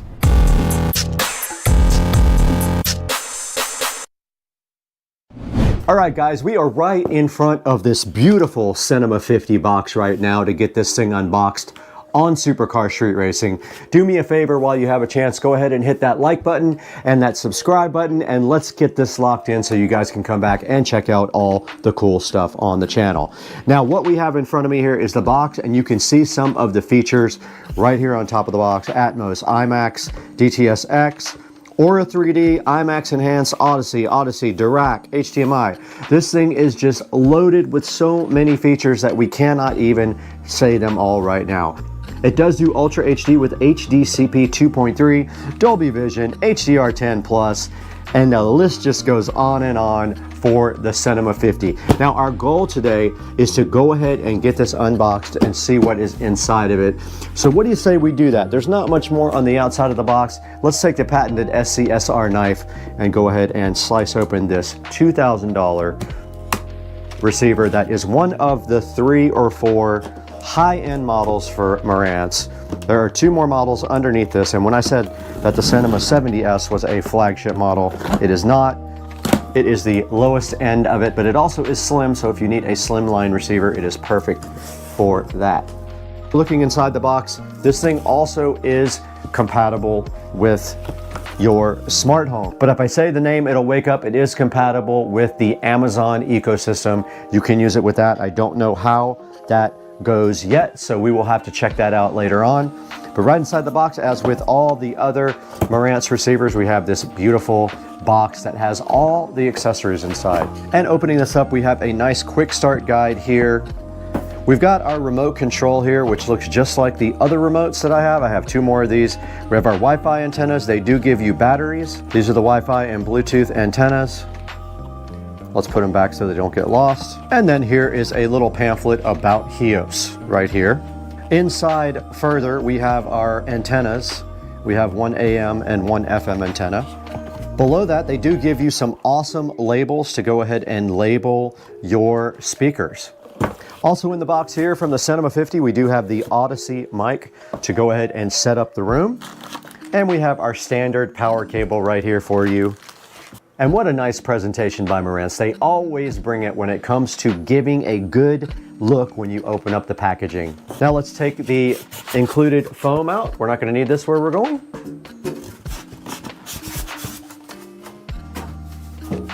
And then sitting so fly and so fresh right below that is the Marantz receiver with a nice sticker on top and then covered in styrofoam to protect it. Now let's get this out of the box and onto the table.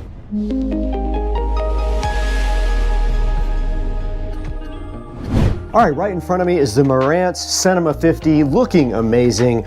I ordered the silver and gold. I thought it was so cool. Kind of a retro look on the outside, but also super modern. And looking at the front right here, we do have a couple of pieces of tape to protect the door.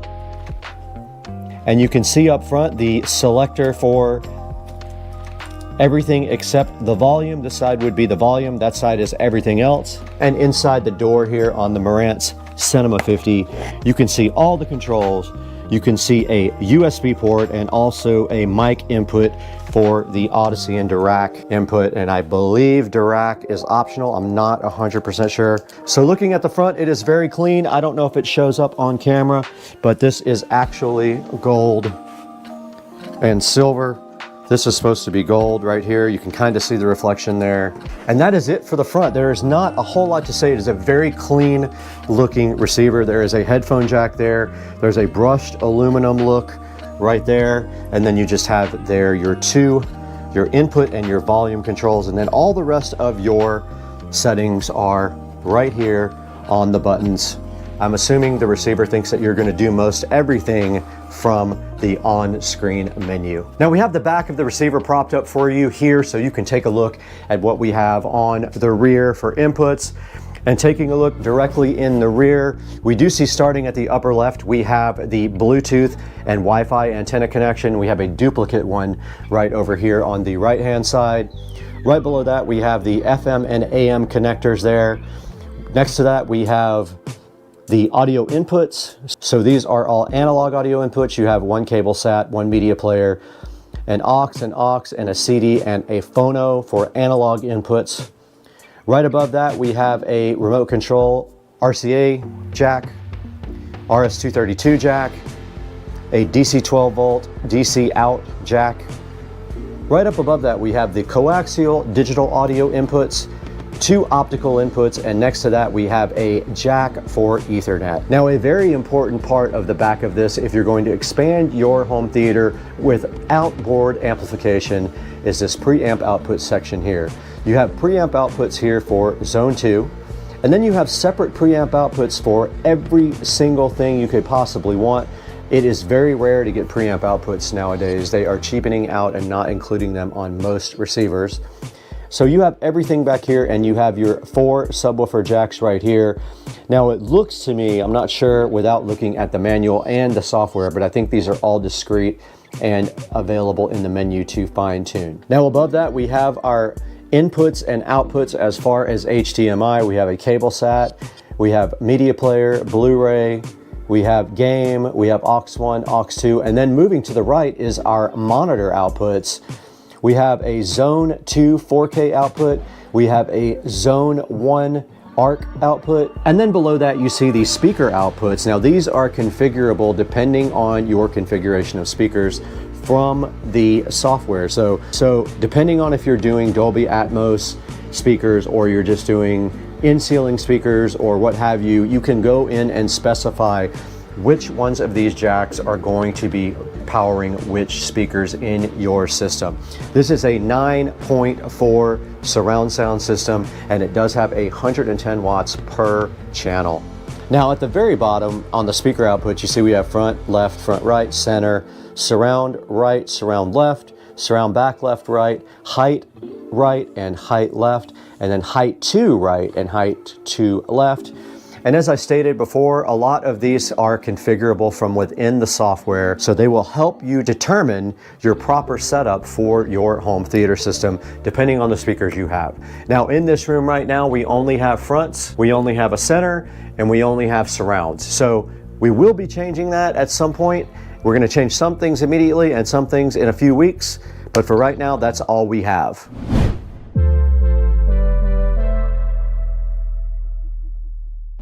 Okay, connecting this receiver to my system will be easy because all we have to do is basically plug in the power. We have banana plugs for our speakers. We have a network cable for network. And so it'll be as easy as pie to just go ahead and swap this receiver over. So what do you say we get this old thing out of here and bring in the SCSR 50 to do its job, what it was designed for. Let's get going. All right, we're in front of the old setup here. We have our Advent center channel sitting right on top. Now this is very old. The center is very dusty. This center channel has been around for about 15 years. It has done itself a good service. However, this will be being retired when I get a new center channel speaker. Let's go ahead and unplug that. They are banana plugs on the back, easy peasy. Let's go ahead and turn that off so we don't break some stuff. And there is the center channel uninstalled. Now our Behringer Ultra Bass is sitting on top of that. It is also very easy to remove. Let's go ahead and remove the center channel banana plugs from the back. And now they are removed. That is our center channel wire. Let's go ahead and get the Ultra Bass out. And the nice old Pioneer is being retired, as I said before. We have our projector plugged into the ARC output. We have a Fire Stick that is also being retired. We have an Xbox One S that is being removed for now. There it is. Okay, we have unplugged our Xbox One S. It is out. I'm gonna unplug the network connection. We have a Cat 5 cable running in here for network. I might replace these banana plugs. These are terrible, terrible connectors. I remember when I made them. And I'm unplugging the surround speakers, banana plugs. And then I'm unplugging the Behringer Ultra Bass. It is connected via RCA to the subwoofer output. This thing is ready to be disconnected. All right, we're now able to remove the old Pioneer and take it out of service completely.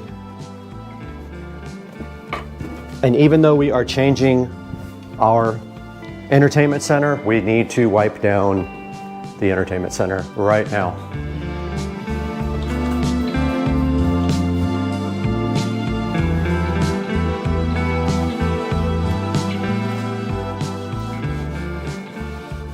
This is going away. I ordered a audio rack that sits directly on the floor. It'll drop everything down about 6 inches.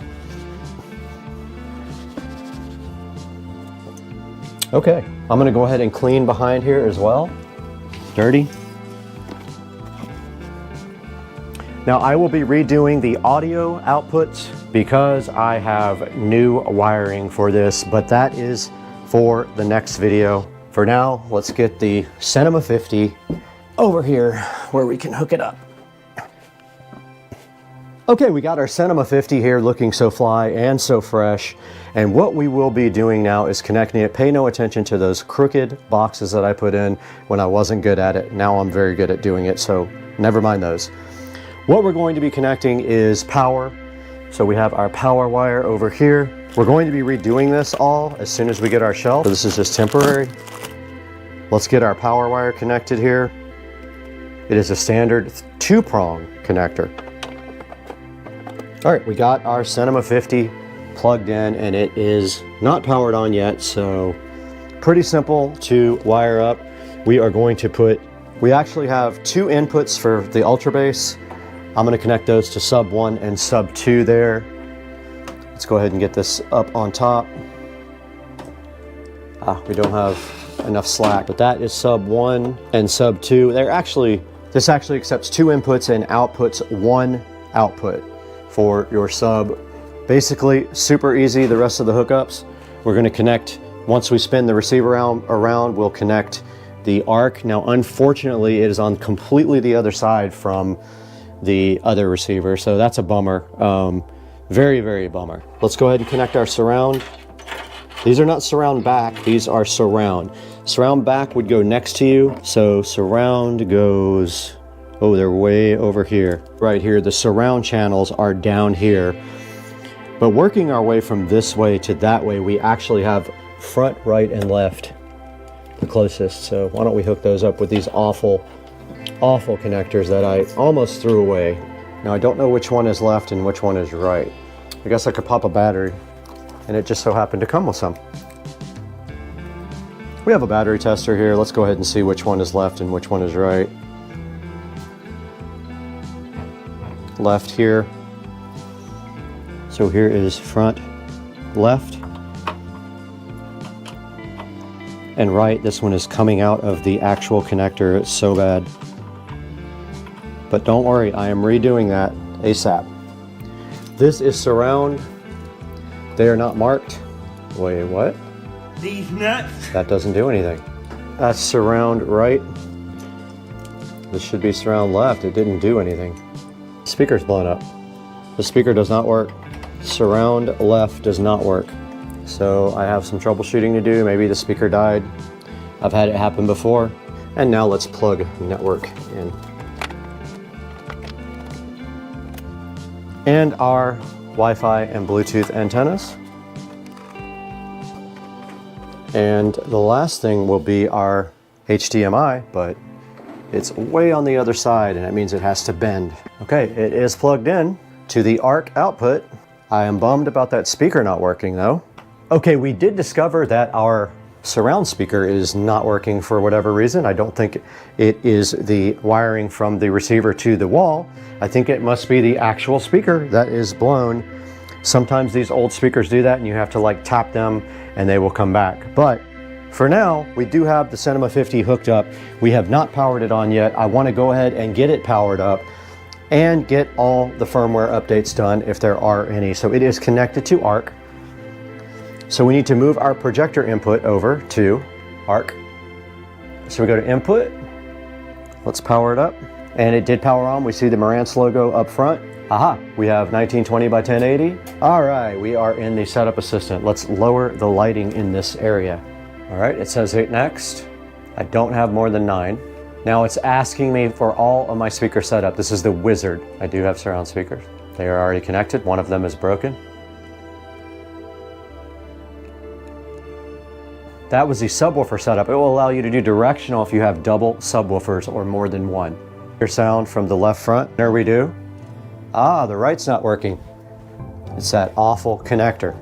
No sound from the back speaker. Something is up with that speaker. Yep, I'm gonna have to get that speaker taken out. I need to see what's wrong with it.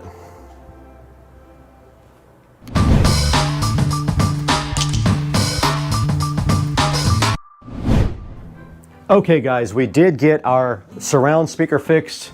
The problem was when our attic got spray foamed, someone pulled the wire out. I had to recrimp it. Now we hear sound from the surround speaker. Okay, this is wanting us to go through the antenna connections. Those are there already. Network is already in wired. I heard sound. Now we go to home theater to name this. We want to go to auto update. We are Eastern time. This is asking you to download the HEIS app for the full experience. I do have the Marantz remote app already set up. So this is optional. You can buy the Odyssey Multi-EQ Editor app and you can buy Dirac. We already have the owner's manual. Let's go to Done, and let's see if we have any firmware updates for this guy. Let's go to Setup, General, it's at the very bottom, Firmware. All right, there is a firmware update. Let's go ahead and update it while I start making dinner.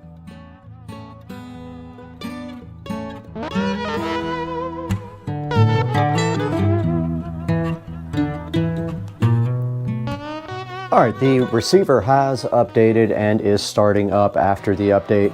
We'll go ahead and see if there is another firmware update available for this thing at that point, but I doubt it will update again. Let's see. It almost boots up like a computer. There is another update. We'll go ahead and let that update while we eat.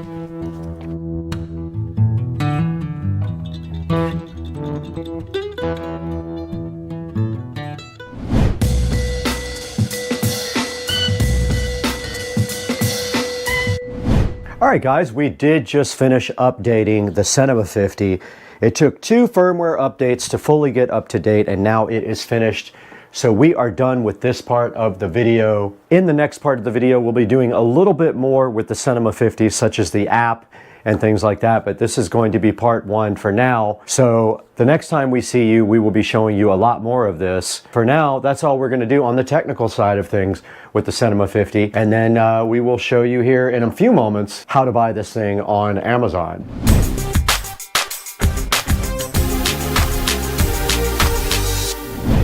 Hey guys, and welcome back to Supercar Street Racing once again. We're out here in the 4K production studio. I'm Brad, and I'm happy to have you here on the channel. If this is your first time, please like and subscribe. Or if you're a repeating watcher, thank you for being here once again, and I think you'll like what we have for you today. We have the Marantz Cinema 50 9.4 channel amplifier sitting in front of you right now. It's 100 watts by 9, as you can see right here on the Amazon listing. It has 4.6 stars, and I did buy silver and gold for the home theater room. It does 8K UHD, it does 3D audio, it does Dolby Atmos, pretty much anything you could want. Has a bunch of preamp outputs, and it supposedly has excellent sound quality, so we're going to test that in the next video. But yeah, go ahead and pick yourself up one. This is a good look at the Cinema 50 here. It's very stylish. And take a look at the back there at all the inputs. You can see all the preamp outputs and stuff. And then also it has configurable outputs for all the rest of the speakers. Like this room has 3, 4, 5, 6, 7 speakers in it. Would be perfect for one of these, but we're just using this for editing. So yeah, go ahead and grab a Cinema 50 if you need one, and make sure that you order it through the link in the description, and it will help me out greatly. And it helps the channel out because we don't make any money on the channel. We just need to get a little bit of dollars here and there. But right now, we got to get straight out of here because we got to go do something. I don't know what we got to do.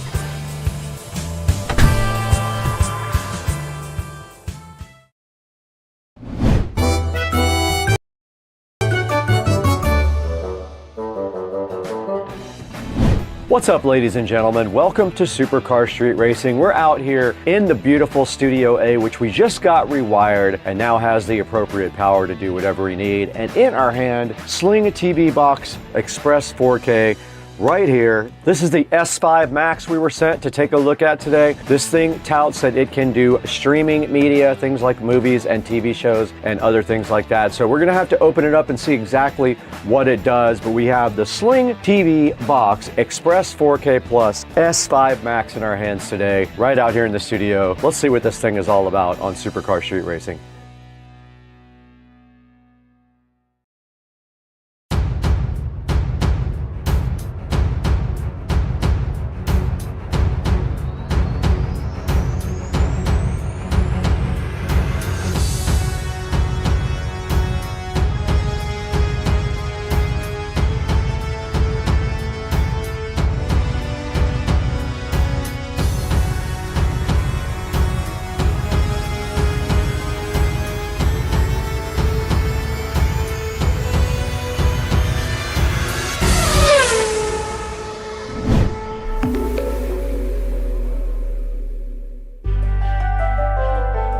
How's it going, ladies and gentlemen? You got Brad here on Supercar Street Racing, and today we were sent the Sling TV box. This is the Express 4K. Now this thing is supposed to do a lot of cool things. It's supposed to play movies and TV shows and other kinds of multimedia entertainment, and it's supposed to do it in 4K. We're gonna have to get this thing hooked up though to see exactly what it really does. It took a while to get this. They were on back order. So many people were ordering, but I'm excited that we finally have it. We're ready to get down with this thing and see exactly how it works. It says on the back, incredible picture, exceptional value. It says it uses smooth Wi-Fi, TV controls, and a 4K picture. You do get some things with this. You get a nice manual, a captor, and a remote. So I'm assuming you get an HDMI cable. We'll have to go inside and find out if that's true or not. So let's take a look at this Sling TV box 4K today on Supercar Street Racing.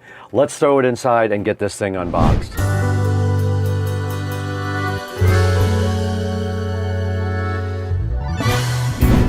All right, we're out here in Studio B, and we got the Sling TV box right here. This is the Smart Media Player Express 4K. This is the S5 Max that they sent to us to check out to give you guys a good look at. So what we're going to do right now is go ahead and get this thing out of the box and see what's inside of it. But on the side of the box you see, you just plug it in, connect to the internet, start streaming, and it says that you get 4. What's going on, guys? Long time no update. So it is Monday and come to a decision. And you guys are going to think I'm crazy, but that decision's coming up right now.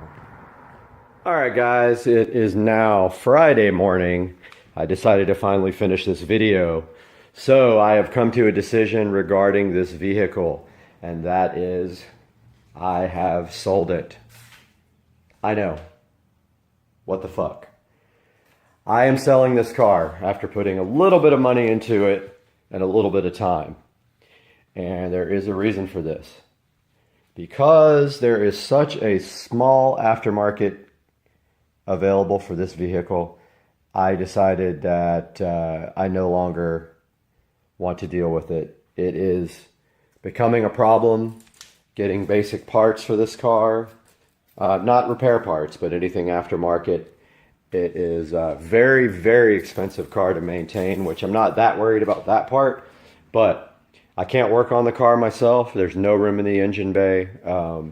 I did research this vehicle before I bought it, and I did feel that there was an aftermarket for it, but now that I'm actually trying to get things done, there is absolutely little to no aftermarket available, and the stuff that is available is 10 times the cost of what it should be, because they just don't sell very many parts.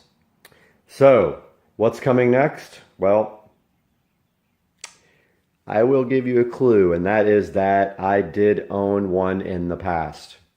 So if you know me or know anything about me, you'll already know what's coming. Stay tuned. More info coming very soon. And maybe some clues.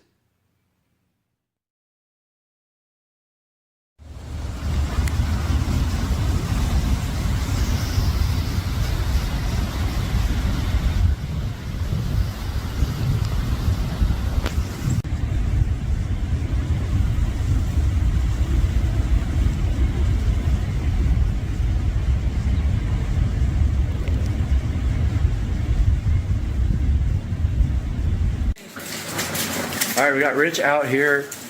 Yeah. YouTube star. Cleaning up cars. So we're over at Tina's, and she's giving me this beautiful motorcycle. Take home, and it's got patina on it. This is on purpose, right? No. I don't know what that is. What is that? Patina. What it's is just, you know, rust. It's well patinaed. We're going to take this home and see about maybe getting it running again. Jack for your foot. We got to get this out of here right now.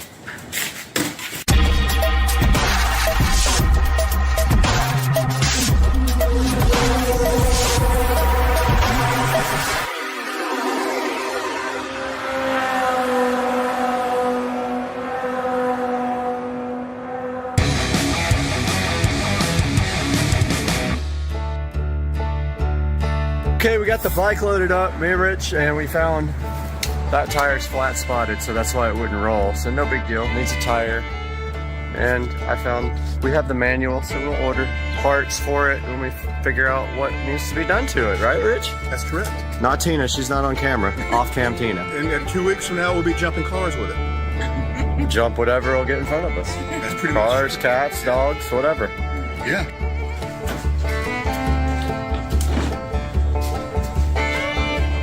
Man, feel rich on minimum wage. Love is money.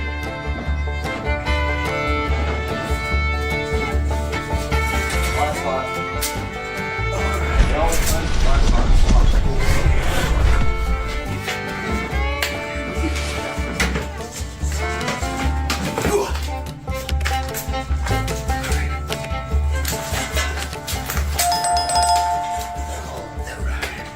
That's great. So you hit the last spot.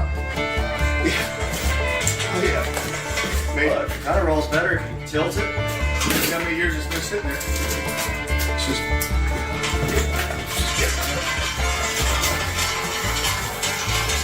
Right here. All right. Extend. Sweet. Boom. Okay. Mini bike. Awesome. Dude, the mini bike life. Coming over to get some potatoes. All right, we're out here in the garage and Rich is over there doing something to his truck, I think with seafoam. And I'm trying to make him help me, but he's tired, even though I only slept 2 hours. Gotta get the lights going here. Okay, so we got right here a real gas tank. Actually, I'm gonna get the microphone. All right, somebody's coming over. I got my Glock ready, Tech 9. No, so Rich is coming over to help me with this bike first look at. And so we got this, I was telling Rich, so these don't have a real gas tank, so this doesn't come off. Here's the gas tank, here's the fuel cutoff. This is literally... So that's the real gas tank? That's the real gas tank there. That's where you put the seafoam. And so we're gonna go ahead and... That's interesting. Yep. This is totally fake. Totally fake. Wow. And zip tied. There's zip ties right there for something. Okay, so I don't know how to get the... Okay. All right, so here's the first look at the gas tank. Now... All right, so it's got a gasket on the top. Now on the good... Yeah, that don't look good in there, bro. So there's actually some gas in there, but it's kind of dark looking. Where's my light? That's not good. Where's my light?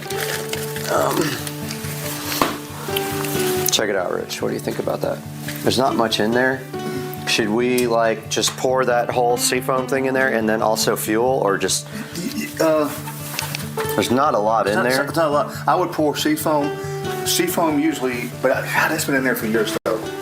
I mean, how you want to get it out? Is there a drain? That's what I was going to see if we could drain it. If we can, I would yeah, drain. Drain it? Yeah. Okay, let's see if we can figure out how. All right. So, all right, so there's no drain plug. No.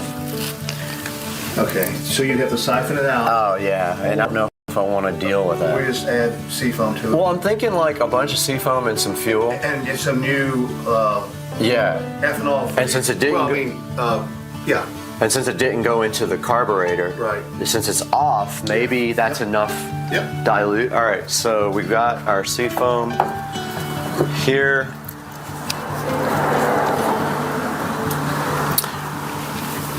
And is that, let me see that. There might be something in that tank. Oh, that's the float.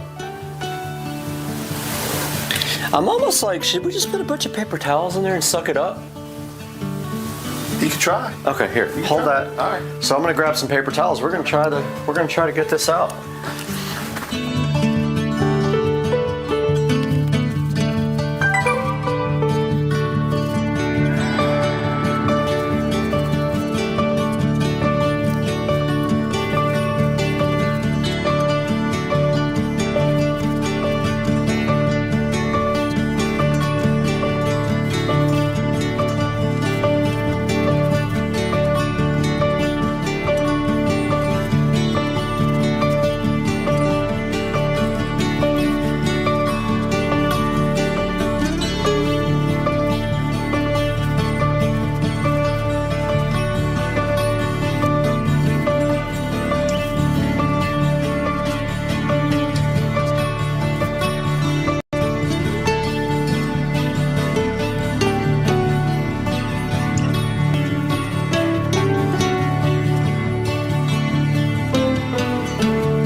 All right, we got a light on over here, and here is the oil. Okay, so this looks like the oil dipstick, and that might be the drain. Oh. You want me to wrench? Oh, you got Nope, it came out. Not too bad for probably 10 or 12 years. Right? It's got oil in it, dude, and it doesn't look bad. It actually doesn't look bad. It's not dark at all. So I'm gonna stay with that for now, but I'll change it after I figure out how, because I think, yeah, this has got to be the oil, oil bung. All right.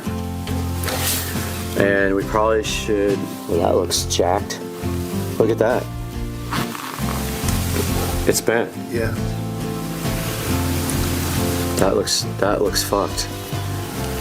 That might need to be replaced. It's like it's curved that way. You see what I'm saying? Yeah, that's... Yeah. So it doesn't have gears. So it's got one of those clutches that just works when you give it the gas and then it lets off. So where is the air box? We gotta take the air box off and clean it, and then put starter fluid in the air box before we can take naps. So that looks like the air box right there, carburetor. Let me zoom in closer on this. So we've got a wing nut up here. Does the seat pop up? Comes off a little. No. Does not pop up. But we got a wing nut on the air cleaner here. What we'll do is we'll take the air cleaner off completely. It's definitely rusty. I have to. It's seen better days for sure. Okay.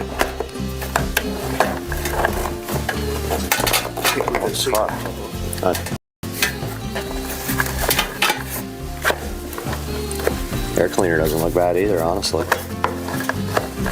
How the hell are you supposed to get it off? I know it's...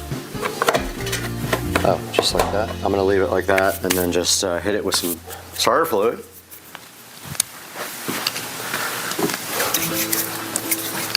And hope the spark plug doesn't need to be pulled out. Does it have a spark plug? It must. Yeah, it's got to have one somewhere.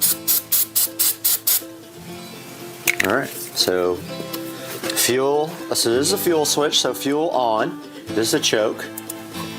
So this fuel hasn't been turned on in probably years, and so we just got the fuel flowing. We're gonna put our choke on. And then we're gonna see, here's the switch. I don't know which way is run and which way is stop. I can't read that. Off, on. Okay, so this is run. So you go forward here on the handlebars for run. So we got it on run. I don't see a spark plug. That's what I'm saying. I wonder.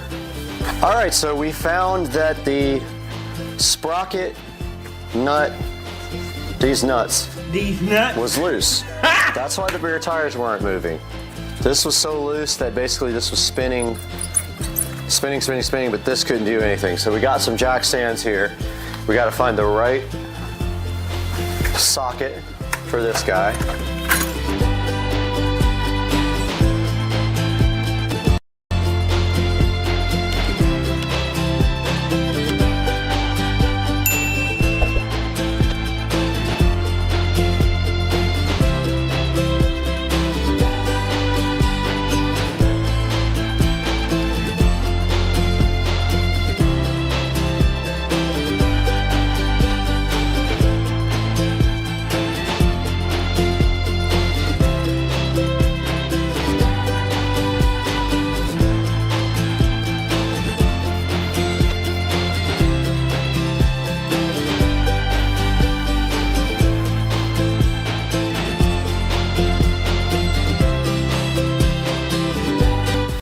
Now I'm just looking at the throttle cable and seeing what it's doing.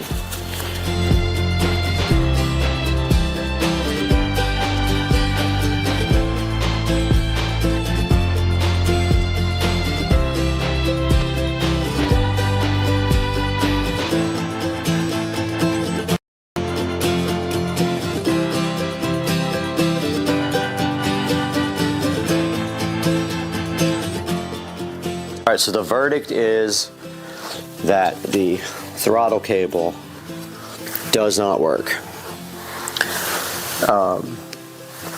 It is not doing anything and the bike is stuck on wide open. So I'm going to pull off this breather and see why it is not doing anything. So we got one wing nut for the breather cover, and we got one wing nut for the actual foam air filter.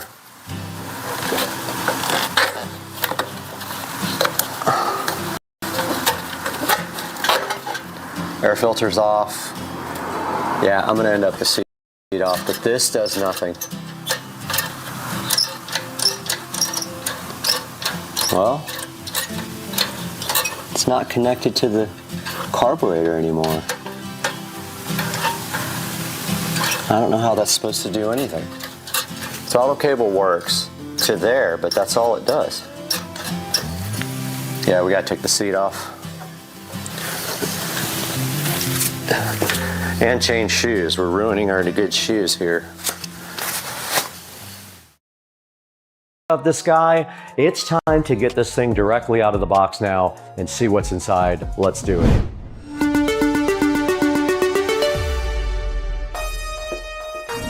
We're back in front of the Navi XT5 Pro now, and it's time to get this guy completely unboxed, and that is pretty easy. There are instructions on the top of this for unboxing it. It looks like the first thing was remove the straps, which I already did. The second thing is to pull the box lid off. It folds out like this. You just squeeze and fold out, and it should come right out of the box. Now let's try it. After I destroyed the box.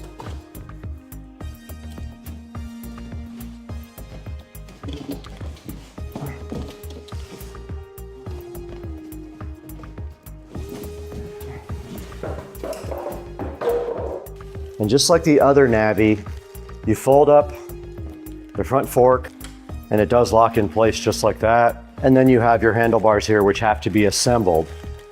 Now it's not hard, it's only 4 screws. But this bad boy is definitely heavier than the other scooter. Okay, so you just kind of feed the wires down inside, and these 2 red wires stay outside, and your 4 screws to go ahead and assemble your scooter. You just use a supplied Allen wrench here, a little T-wrench to assemble your handlebars, and with just a little push, it should go directly in.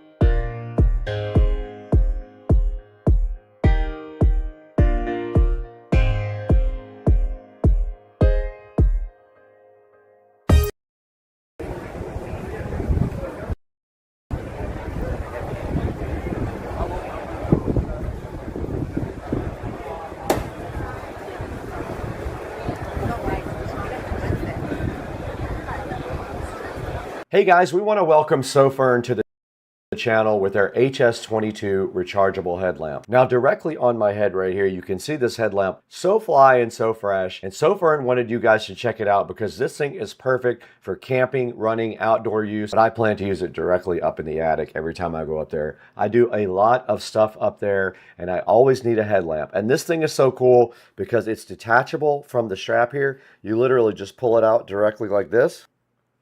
Comes off like that, and then on top there are only 2 buttons for the whole entire flashlight. One of them is power, and it also controls it from spot, flood, and spot flood. So you just press that, hold it down, and then click it, and it changes the brightness. And look how bright that is, guys. Inside changes the color temperature. So 2 buttons to do everything on the SOFERN. It is rechargeable. There is a USB-C type port right there. The battery just does screw directly into here. It comes with a rechargeable lithium battery right there. This thing does 2,500 lumens. It's very powerful, and the battery is up to 400 hours in runtime. Now this strap right here is adjustable. You just have to adjust a couple of little buckles right there to change it for your particular head. It's IP66 waterproof rated as well, so it's perfect for taking out into the moisture. And the lights go all the way down from 2700K, which is a warm white, all the way up to 6500K, which is cool white. There's a look at the color temperatures. The brightness here, 2500 lumens. And you can see here also the way the color temperature works outside. So go ahead and grab a SOFERN HS22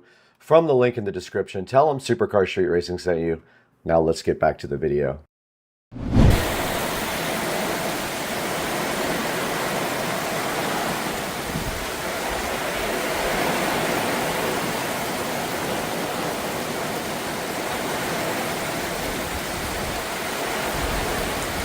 There is something strange in this room that is out of place, and it is right here.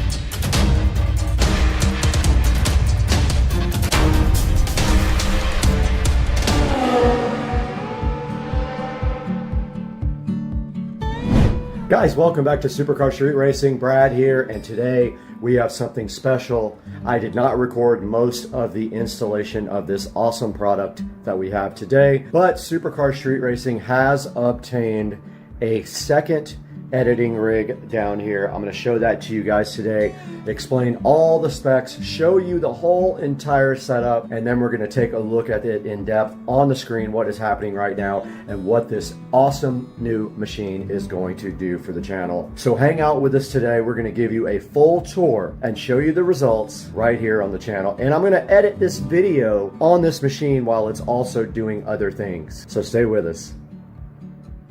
Alright guys, we are in the Supercar Street Racing office right now, and you can see right in front of me here as I move this dumb chair out of the way that we have obtained a brand new editing setup for the SCSR company, and it is right down here. We did buy this used, and I did have to drive quite a ways to grab it. I drove about an hour, which is unusual because I think it's the longest and most miles I've ever put on the car, except for the day that I bought it. So we did pick up this rig, and it is perfect for what we are doing, and I went ahead and used some of my older equipment to set up here on this. Actually is a kitchen table that we have reused as a desk. I had it set up before.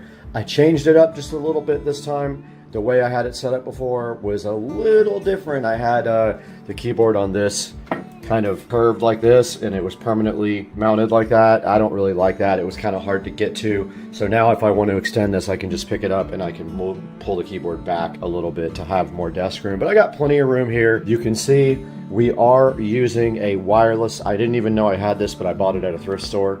It looks brand new to me. It's a Logitech wireless keyboard and mouse setup. We are also using my Rockville powered studio monitors, which are really, really awesome. I highly recommend these if you're looking for something.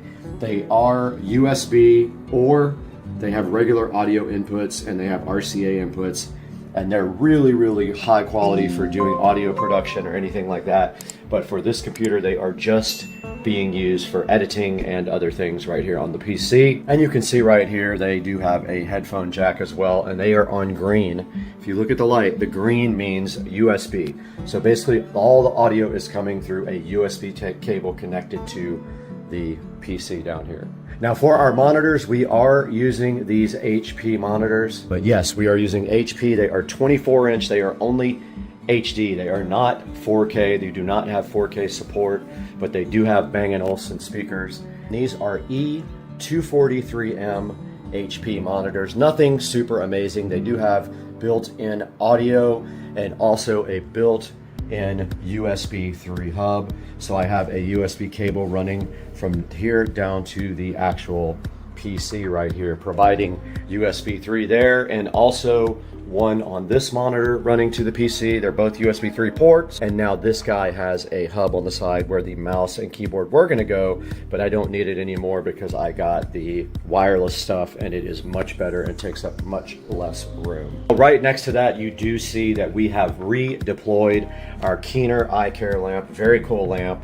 I love this. There's a review of it on my channel. Go check that out if you haven't, but here we have the capability to dim and brighten the lamp and change the color temperature as well by remote if we want to. And now it is wide open right there so you guys can see. So that's the Keener eye care lamp that we do have on the channel for your consideration to go ahead and buy.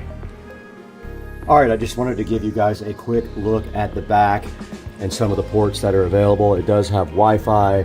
It does have 2.5 gig Ethernet, USB-C, and every other connector I would need on the absolute planet Earth. And there is a look at the video setup for the dual monitors there. They're both using HDMI. And there's the audio outputs on it. It does have optical audio out. It has plenty of USB ports, as you can see right there. So that is the back of the motherboard there, the Aorus.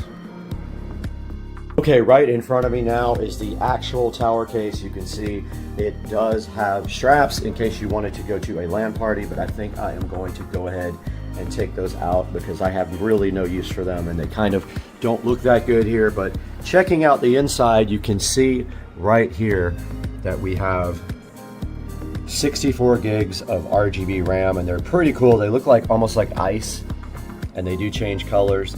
We have the Aorus motherboard, we have a i9, and we do have the Gigabyte RTX 3080 video card. And you can see that the CPU is water cooled there, and there is a rear RGB fan as well. So that is a look at the inside. There's an EVGA power supply as well in there. No, it's hard to see. And of course this side just does come off if you take these screws like this. I'll let you guys get a little bit closer on the inside of this. So there is a good look at the inside of the Aorus motherboard. There's the GeForce 3080 and the power supply and the very cool RGB RAM. I love it. And then up top there is the cooler, the water cooler. Don't know what kind it is. I'll have to look that up. It doesn't have the brand on it. It just has that little symbol. If you guys know, drop it in the comments section. But yeah, that is the inside of the brand new streaming and editing rig for Supercar Street Racing. Just a little update. I was able to open up the RGB utility for the Gigabyte motherboard, and I did get the Gigabyte logo turned on there and cycling in color, which I am super hyped about. I love that. Very cool. Now let's see what else is available on this app. So it says the motherboard is all set to one color. Oh, the RAM went to yellow. Okay, I put sync mode and color cycle on all of them. And there they go, all synced up, everything. Very cool. I did not even know that was there because I was actually going through the App Center here just looking at this for the first time. Okay, SIB is system information here. I just opened it up. It looks like it's calibrating the fans. It's set on standard mode. I'm gonna leave it there. It is not very loud. There's an advanced mode here where you can set up stair-step modes on the fan. Very cool. And then there's some alert setups here that you can check and see if you want it to alert you when certain things go over a certain amount. And you can see right here the system information. It is a i9 11900K, the Rocket Lake, and it is running 64 gigabytes of RAM, so there are 4 slots. And this is a Z590 Aorus Master motherboard, BIOS version ACE BIOS version F3. Yeah, can't open data connection. None of those work, so you have to go get a file manually. So I'll do that another time, but I just wanted you guys to see this software here. There is one called EasyTune here. I'm assuming it overclocks, and it is on default. And I have not tried to clock the GeForce yet, the RTX 3080. Don't really need to yet. I haven't seen any reason why I should have to do anything on that at this point. So I'm not going to overclock right now. It's not necessary yet. All right, taking a look at the task manager here, we actually do have 10 gigabit available on the, that is downloads happening in the background. I'll explain that in a minute, but we have 10 gig Ethernet available here.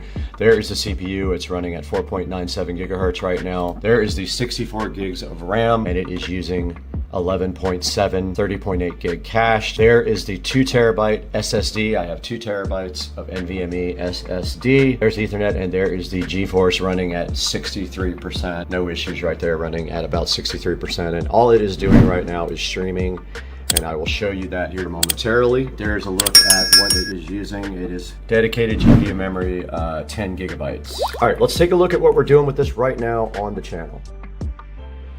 Back in the office again, and I wanted to show you guys exactly what we are doing at this moment.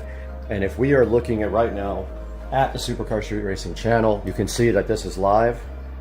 If we go back, there's the actual video that's playing right now. This is the new jukebox channel. So it is basically rotating all of the SCSR videos on a rotation, and I will show you that, how that is being done right now. In front of me, you can see OBS Studio running right there, SoFly, and it is actually using a source called VLC right there. You can see it, and that source actually uses the VLC engine without opening VLC. And then I have a playlist selected, and of course it is set on shuffle. So that's how we are using VLC to rotate all the videos from the channel onto the live stream on the jukebox. We see when we go to properties, there is the playlist that it's playing. This is actually located on my brand new ASUS Store NAS. And so if we go out here to the SCSR living room, the ASUS Store NAS is providing all of the videos to OBS Studio over the network. And it is hardwired to the switch, which we will soon be upgrading 2.5 gig or 10 gig. Now that we know we can do 10 gig, maybe we could just do that. So that's how it works. Okay, so one of the things that has been a hindrance to me since I've actually had the channel is the fact that I don't have backups of all of my videos because I did not have enough space, and I didn't think the channel was gonna grow that much. Now that it has, and I have thousands of videos, I am starting to get them back and put them in the archive so that they can be streamed on the jukebox channel, and also that I have a backup forever of these videos. So I am using a tool to download all my videos, a thing from HiPaw. It will take quite a while, but anything that I don't have original high quality copies of right now, I will in the next day or so when it gets done downloading. I'll put those all in the jukebox and take out any old downloaded ones from YouTube that are very low quality.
Happy New Year, everybody. Welcome back to the channel. And can you believe that this is actually Florida back here? It is 2023 now. It literally turned 2023 last night. Happy New Year, guys. And this past week, this happened to all the plants. We had 20 to 25 degree weather in Jacksonville, which is very, very weird for the native plants. And a lot of them took a beating. We're going to see if those will come back. But check out the fog back here. And today we got something special because we have a whole box of goodies sitting in here on the counter that we're about to unbox. Welcome back to the channel, guys.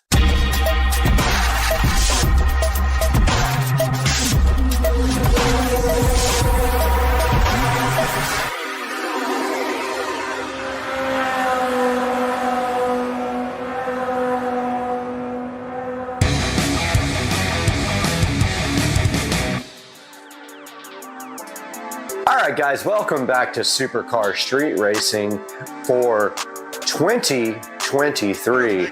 As you guys can see right here, we have a whole bunch of goodies starting to come in for the car audio project for the golf cart. I know I call it car audio, but it's actually golf cart audio. And here we have the first bag. Let's go ahead and open this. Let's see. Pull to open. Okay, save this resealable bag for returns. Okay, here's the first one.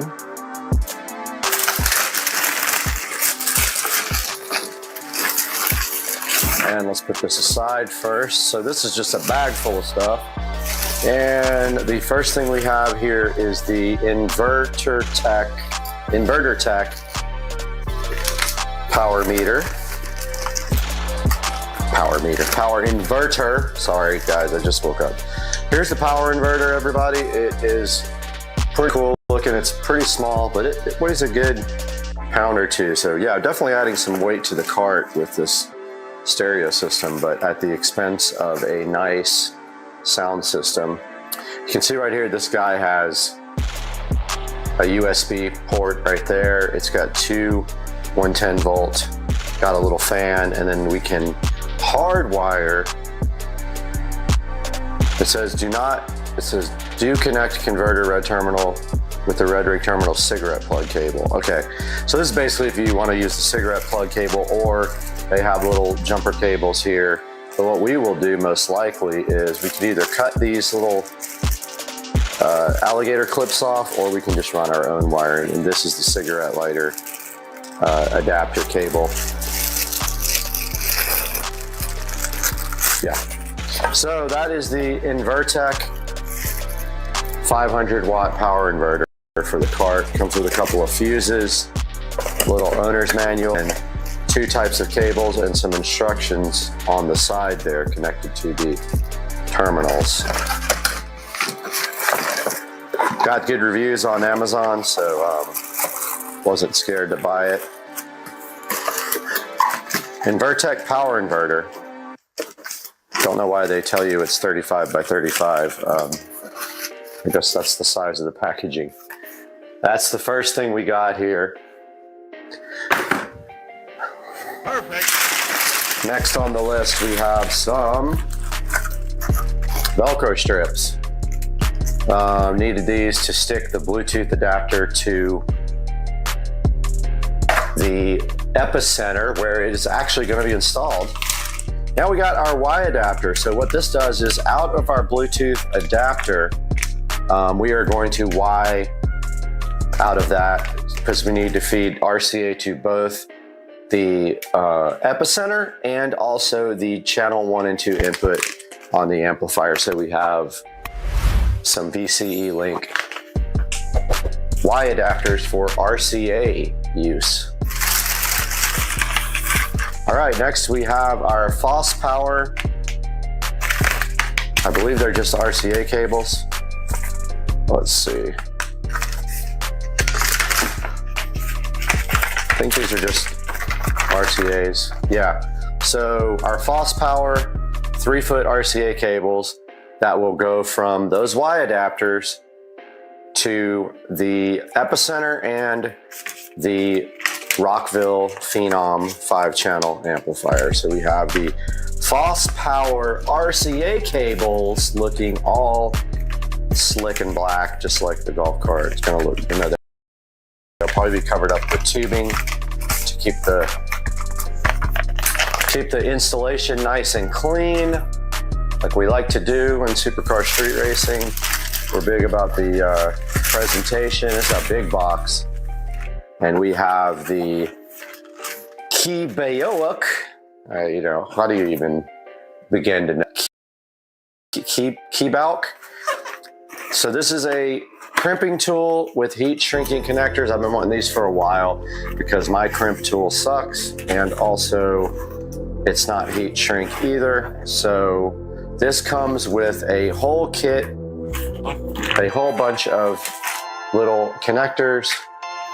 So a bunch of different types of connectors, including round ones and spade connectors, and then you have the ability to heat shrink them, but you first crimp them with this beautiful crimp tool right here. So we will put this to the side.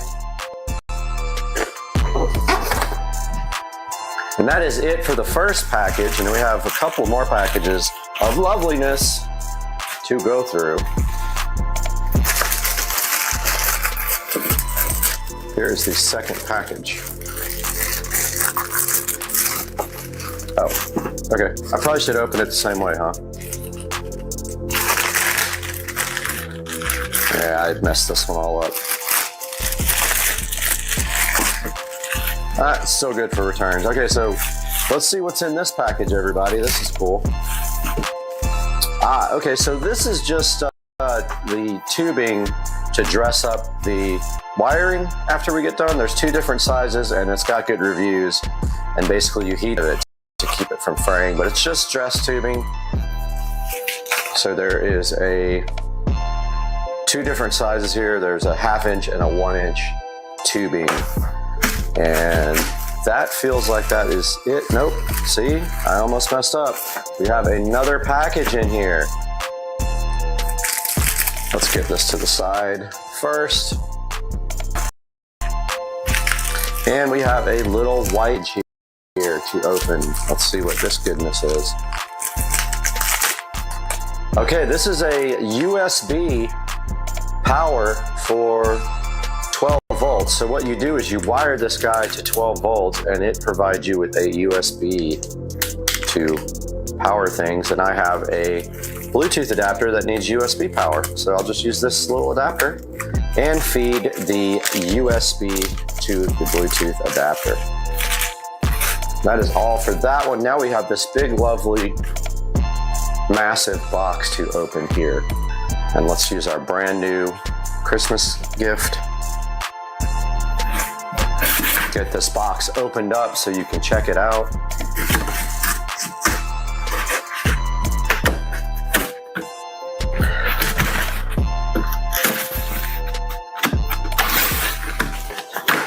Okay, so nothing super exciting in this box, but it's still something that is necessary. Here is our fiber fill. So fiber fill is used in car audio and home audio to dampen enclosures, basically to make smaller enclosures seem bigger is the effect it has on the audio. And here are our two fiber fill packages. Oh, there's one other goodness in here, right here. I don't know what this is. Let's get this knife out and take a look at this goodness. I'm not going to look at the label because I want to be surprised with you guys. Let's get this opened up. Aha! So this is actually the master on-off switch. Comes with a few screws here. It is going to be hooked up to 48 volts. Oh, it's a big old thick daddy. Yeah, I don't know how I'm going to wire that up yet and hook that up, but basically somewhere under here there is you just put one positive on one side, and you basically run it out of one of these little side thing. You just put positive through. We'll have 48 volts from the golf cart, and this will actually go feed the 12 volt voltage reducer to power everything on the cart that's going to be 12 volts. So yeah, it's just a master on-off switch. That's on, that's off. We will mount it underneath the seat, close to the batteries. And we still haven't determined all our other mounting locations yet. So now that we have all this stuff unboxed, we can take a look at maybe kind of a mock-up of how this might be connected. So we are back here on Supercar Street Racing, and on my table we have the Rockville Phenom. This is a 5-channel amplifier. The 5th channel does provide for mono for the subwoofer output, and we have our Blaupunk EP1600X, which is a Epicenter clone. Does exactly the same thing as an Epicenter, but it is about $35 compared to $150.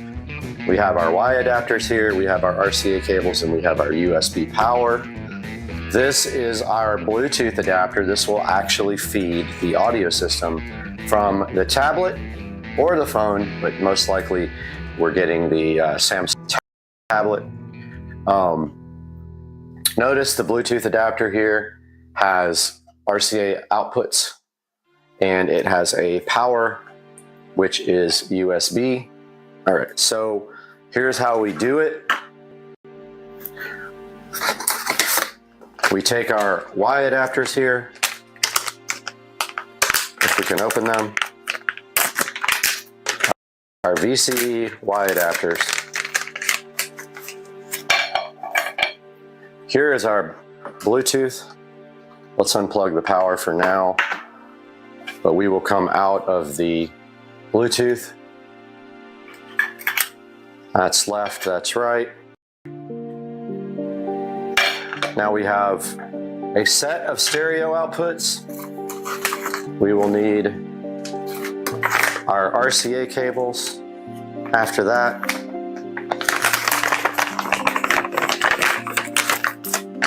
And here are our beautiful black RCA cables. Now what we do is we're not even going to have to take these out of the wrap off of them, because mock up here, but we got one pair.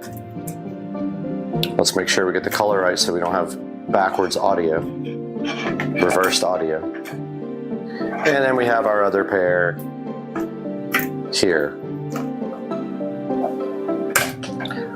Now if we flip this around for the close-up camera, as you can see here, we have some inputs on the side. We have channel 1, 2, 3, 4, and 5. 1, 2, 3, 4, and 5, 5 being mono. So we will come out of one of set of these guys and feed channel 1 and 2, red to right, white to left. Just like that. That's exactly how it's going to be on the card. And then we feed our Blaupunk here, input. And I just realized I forgot a third set of RCA cables. We do have another set here in my garage.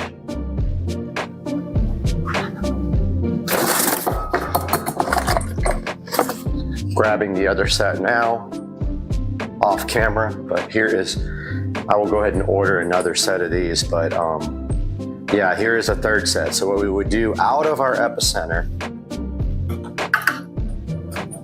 these are very loose.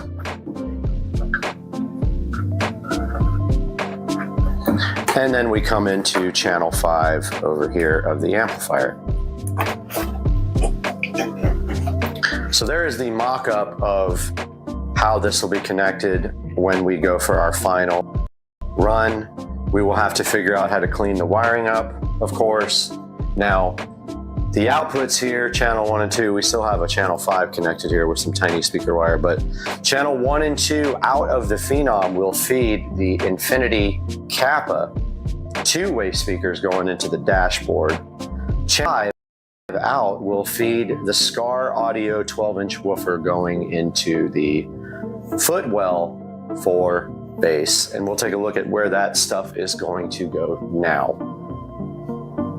Okay, we are back, and here is the area where the enclosure is going to go. Now, it is wider than that indention part there, so it will actually hang over about maybe an inch or two there. Sorry for my throat issues, but I just woke up. But yeah, the enclosure goes there. It is narrower than where these rails sit, so it'll fit right in there, and I don't have to disassemble anything. Also, my hope is that we have room for mounting things on the back there, even if we have to remove this panel, which we probably will do. It just literally feeds underneath here. This part right here, it feeds. It's just actually no, that goes to the engine compartment. Sorry, this part goes down to where the amplifiers and everything will be mounted. So yeah, we're gonna hopefully mount the inverter back here somewhere. We're going to mount maybe some other little things back there and then put the enclosure right up against it to hide it. And then we'll permanently wire the inverter to a actual outlet somewhere on the cart. And I'm thinking the best place might be up here somewhere, but I don't know yet. I gotta kind of think that over. I don't want it in plain view, even though it'll be cut off when we don't use it. So that is the current plan for the golf cart. And we're gonna take a look now at that diagram that we created the other day using technology based from Minority Report. And you can see that on the screen. That has all the connections and the design plan and everything for the cart. Once we get everything in, it'll be a few days, probably another week before we get everything in. We can continue, and I hope you guys enjoyed the video, and I hope that you will have a new year, and please like and subscribe to Supercar Street Racing.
Guys, live in the Supercar Street Racing kitchen, and you can see right here and right now that this refrigerator has some sort of issue. And today we got to figure out why it has issues and give it some tissues.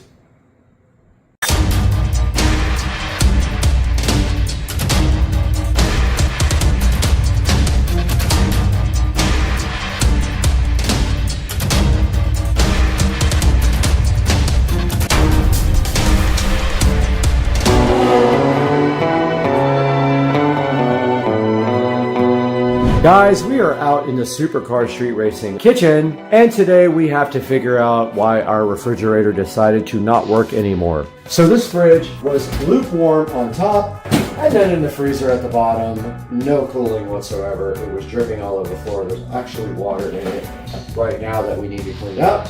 And so our mission today is quite simple. We're getting this out and getting the new fridge in 2 days. And we have to figure out this old ancient LED light configuration. So let's get busy and get to work. People, any number of years ago, I invented this solution for a backlighting for my fridge. And you can see what I did right here is I took a regular 3400K LED strip. I used a smart plug right here, and I built a frame to diffuse the light to the right and left. Now you could just use the back of the fridge and put the LED strips directly on there, but I decided that I wanted it to diffuse more, so I built a frame that would house the LED light strip directly on the sides, and you don't have to bend it. You just have to make that turn there instead of going this way. But today we have ordered a Govee RGB IC LED neon strip, and we're gonna be removing all this and replacing it with a more high-tech solution. So right now the power comes from this, and then there is a extension cord on here with a flat plug, and then it feeds up into the cabinet to feed the other under cabinet LED strips right there. Today we're removing this LED strip, and we did order a neon RGB IC Govee strip, which is 10 years newer than this technology, and so we don't need this anymore. Let's get this removed. All right, so first things first, we're gonna get this out of here. And of course, it is going to erase that. And it also did delete the strips on the countertop, so we gotta figure that out next. And so we can't power our under the counter LED strips and our new strip at the same time anymore, or maybe we can. We got that out. We don't need this anymore. We're throwing all this stuff away, and we need our cutters. Let's get some scissors out. These are trash, but instead of having to cut all the zip ties, let's just go ahead and cut the actual ends off. And now these will come straight out. We don't need this where we're going. We're not using old school anymore, we're doing new school. Now, all this is an expander for this plug. So let's get this out of here right now. But down here at the bottom, you can see we have the old power supply, and it does have dust and stuff on it from way back in the day. It's not plugged in. Let's cut it and cut it. You got to cut it! And we will go get our screwdriver so we can get the rest out, but this can come out completely. And this was just 3M taped to the back of this frame that I built on the wall. It was just literally like trimmed from Home Depot, but it has been there for probably 10 years, maybe less, maybe 5, I don't know. I don't know when I decided to do this insanity level. Actually, it doesn't matter at all. I'll put another screw in that, it's fine. I broke the bottom, you guys didn't see it, but I put it back immediately. And earlier today, I replaced this ice maker valve. It was stuck open, and when I tried to remove the little line, it flooded my kitchen. And so this can go directly into the trash hole. And now let's get our screwdriver and get rid of that old ugly power supply. So back when I bought this, there was not a lot of good solutions for this, but now there is so much more that we don't have to worry about it. Or this old plate that we took off today, we need to re-glue or caulk. But all this old wiring can come off. Yeah, this is gonna have to be like super glued back on, and this screwed back on or glued back on. But all this, I'm so happy to put in the trash can. The new solution will just literally be a smart strip. This guy just needs regular power. So we will plug our extension back in, plug that in, plug our new power strip in, and then we should be fine. But we do have to glue this back on or caulk it back on. And then also, we do need to clean the wall.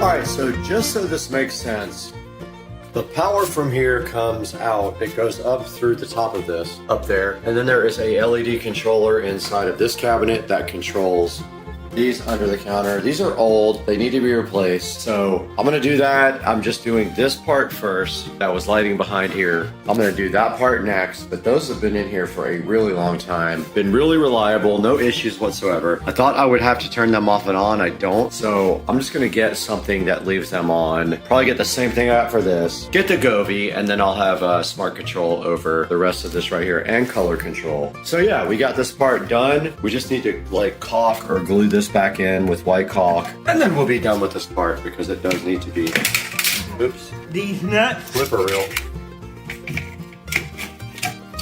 But yeah, today I did get this valve replaced right here. Of course I was stressed out because I suck at plumbing, but I got it done and just keep falling off.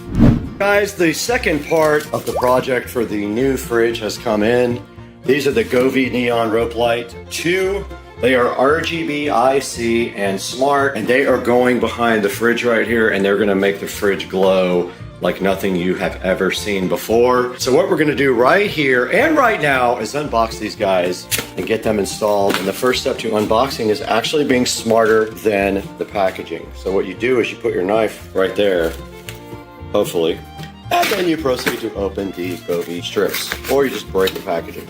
So this is probably the 15th or 16th Govee, maybe more, product that I have, and I do like the way that everything works with one app, and I never have issues with these. I had one problem one time with the Govee strip, and I finally figured it out and returned it, but yeah. So inside of this packaging is the neon fused strip that, if you can see it, it actually looks kind of cool. So it doesn't matter if you can see it from behind the fridge. And here they are in all their glory sitting on my fridge, and these are the attachments. They are 3M strip attachments, and we're just gonna go ahead and put them on that frame right there and then link it to the app and see what happens. Let's do this. Okay, we do have our Govee strip out, and I love the way it comes with these cool, this is awesome. Guys, attention to detail, Govee. Way to go, man. You pay a little more, but you get a quality product that actually has tech support, and we got to figure out where we're starting. So we need a starting point. Now let's not forget that we have this big bulky thing that back here that we may have to figure out. I think probably there's fine if it sits like this. It's about 1.5 inches, maybe an inch. So if that's an issue, we'll probably throw it down in this somehow and put a extension. But for now, all we have to worry about is where we're going to start. And remember, guys, these don't have sticky backs. They give you metallic 3M. These, which you just literally push the lights inside that, or they give you these plastic ones. Now, depending on where we start is what we're going to use. So let's get these things unboxed. I think it's smart to start at the bottom. These have to be mounted this way on my frame. They have to be mounted facing away from the frame. So that would be this side. So this side will go down.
neon light strip, and we have our Google Pixel 3 ready to add this strip. So what we do is we hit the allow. Now it is going to look for this.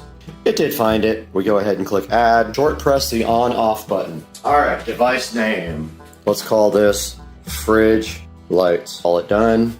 So there's the version update. I'm going to upgrade it now. Okay, now that we have the software installed and the firmware updated, we can do things like scenes, and we have the same scenes that we have available in all our other devices, like this. It's pretty cool. That's what I have in the mirror in the bathroom, guys. And so we have scenes, we can do colors, we can do anything we want. You guys know they have everything. Sorry Sky, that one didn't work. Ripple, Blossom, pretty cool, dude. This is called Universe, Wave, and then of course there is like all kinds of tabs with other ones, like Emotion, Mysterious, Release.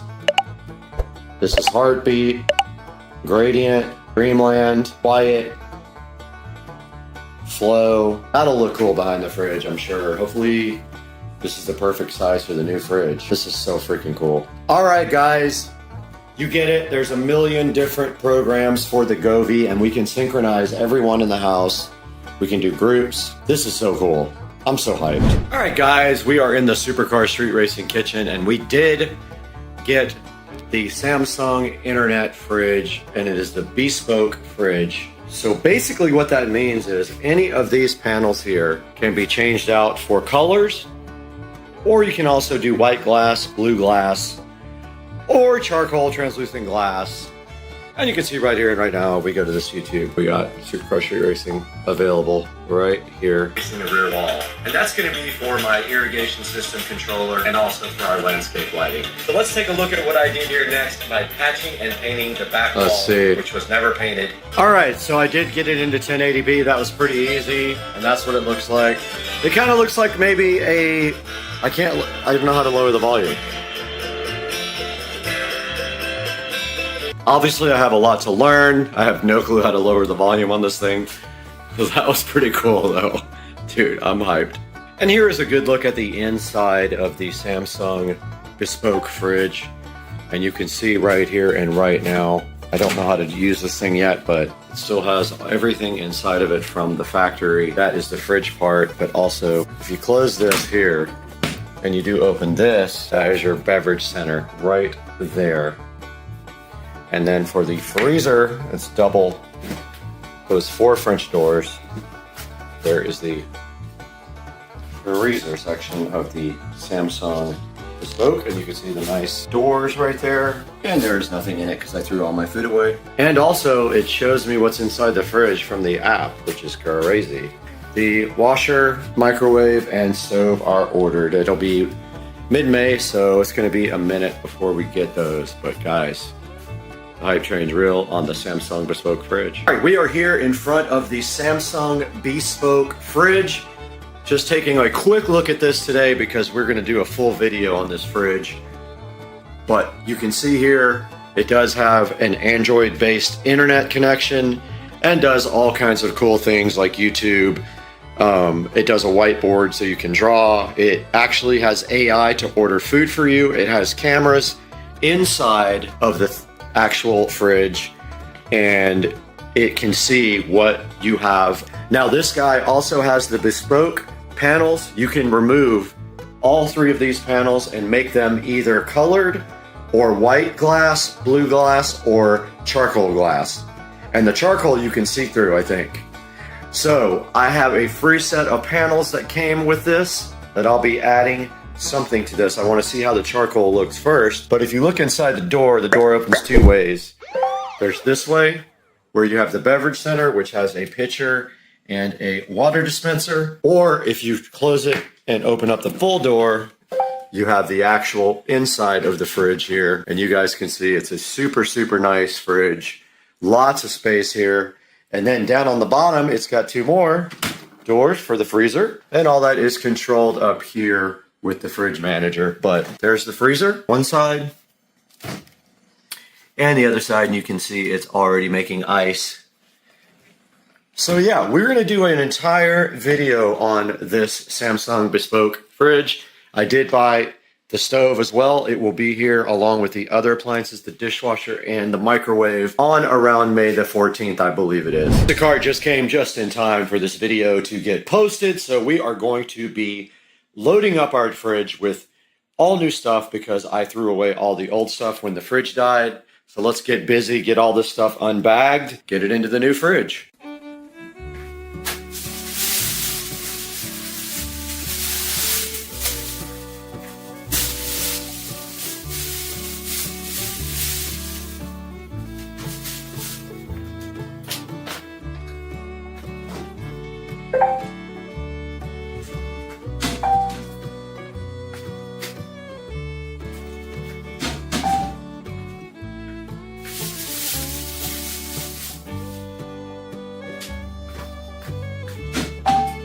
Now the fridge is seeing something and I don't know what it is.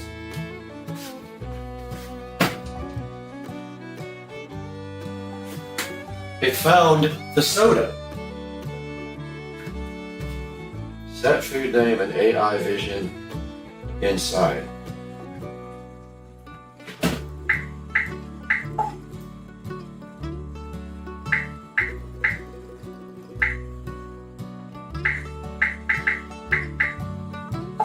Boom.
Hey, welcome back to the channel, guys. We're out here in Studio A today, and I want to show you something really exciting for parents, teachers, and creators who want to bring children's stories to life. Now, this is Read Kids. It's on the screen right here, and it's a platform that turns simple story ideas into beautiful picture books and fully animated videos. Now, what makes Read Kids special is how easy it is to go from an idea in your head to something that kids can actually read and watch. You don't need to be an illustrator, an animator, or a video editor. Everything happens right inside the platform. Now let's start with the core idea. With Read Kids, you can create a children's story simply by entering a prompt. Now this can be a short idea like a brave dinosaur who learns to share, a bedtime story about a magical forest, or even an educational story that helps kids learn letters, numbers, or life lessons. Now once you enter the idea, Read Kids can build the story structure for you, including the age-appropriate language and pacing. Now here's where it gets really powerful. From this single story, Read Kids lets you generate a picture book. Each page will contain colorful illustrations that match the tone of the story and are designed specifically for kids. The characters stay consistent, the art style feels cohesive, and the visuals actually support the storytelling instead of just distracting from it.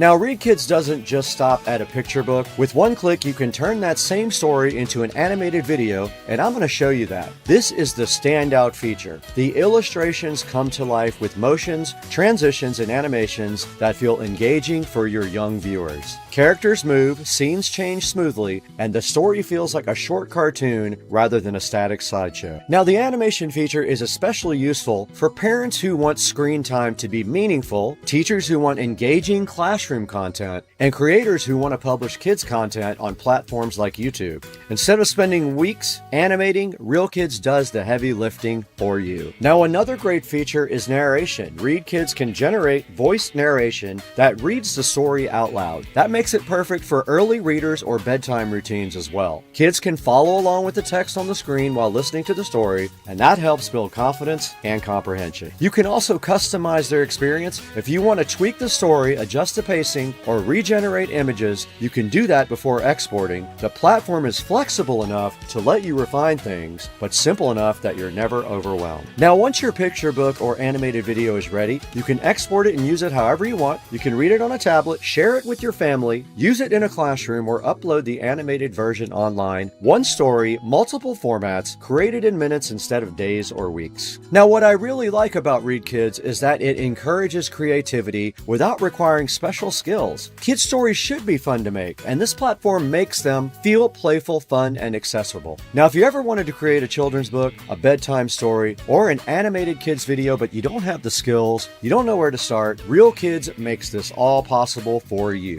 From a simple idea to a picture book and an animated video, all in one place. That's Read Kids, and honestly, the animation feature is what takes it to the next level. One story, endless possibilities, and a really fun way to bring imagination to life. Now, I'm going to demo that for you right now. Now, I got an idea right here for a story. I'm going to go ahead and copy this off of my AI program. I'm going to go ahead and paste it into the link right here.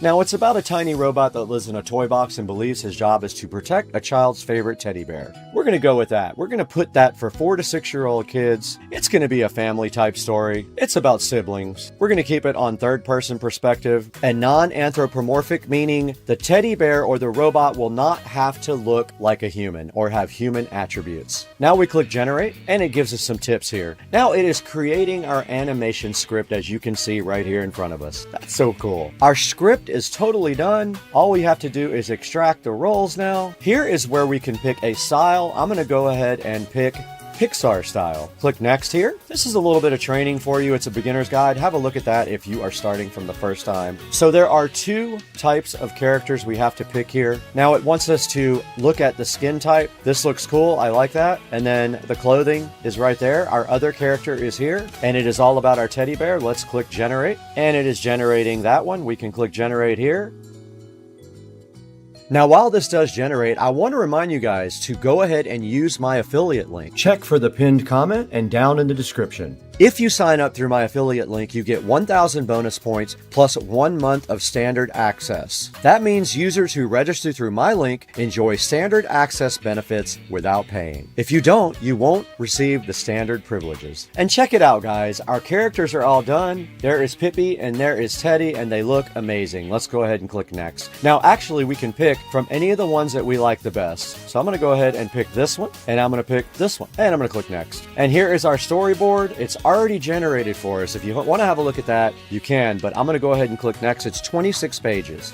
Okay, it's generating our timeline now. All we have to do is wait for this and watch it go. You can actually scroll down if you're interested in seeing what it is doing. We'll let that finish. And that is still going. You can see it laying out all our shots here, and look at the detail that each shot gets into. Okay, there is our font at the top there and all of our shots over here in the film strip. We do have to go generate every single one now, so we will just start generating these. You can only do 4 at a time. It will limit you to 4 with this type of account. It should pop up and say we can't, and we will see that these should be all generating. That one is on, that one is on, that one is on, and we are maxed out now. So we need to do this for all 25 of our shots here in the film strip, and it looks like number 5 started. That's why it said we were at 4. And look, we have finished some of our shots here. I'm going to start number 4. All 4 of our first ones are done. So now this whole process is just waiting for these to generate. Here are our first ones. That's our first shot, our second shot, and you can see down here also the subtitles that were generated with it, the story subtitles. And we are all the way done with all the way through 6. And 8 just finished. All right, guys, I did not want to continue without showing you this awesome Chat PS feature.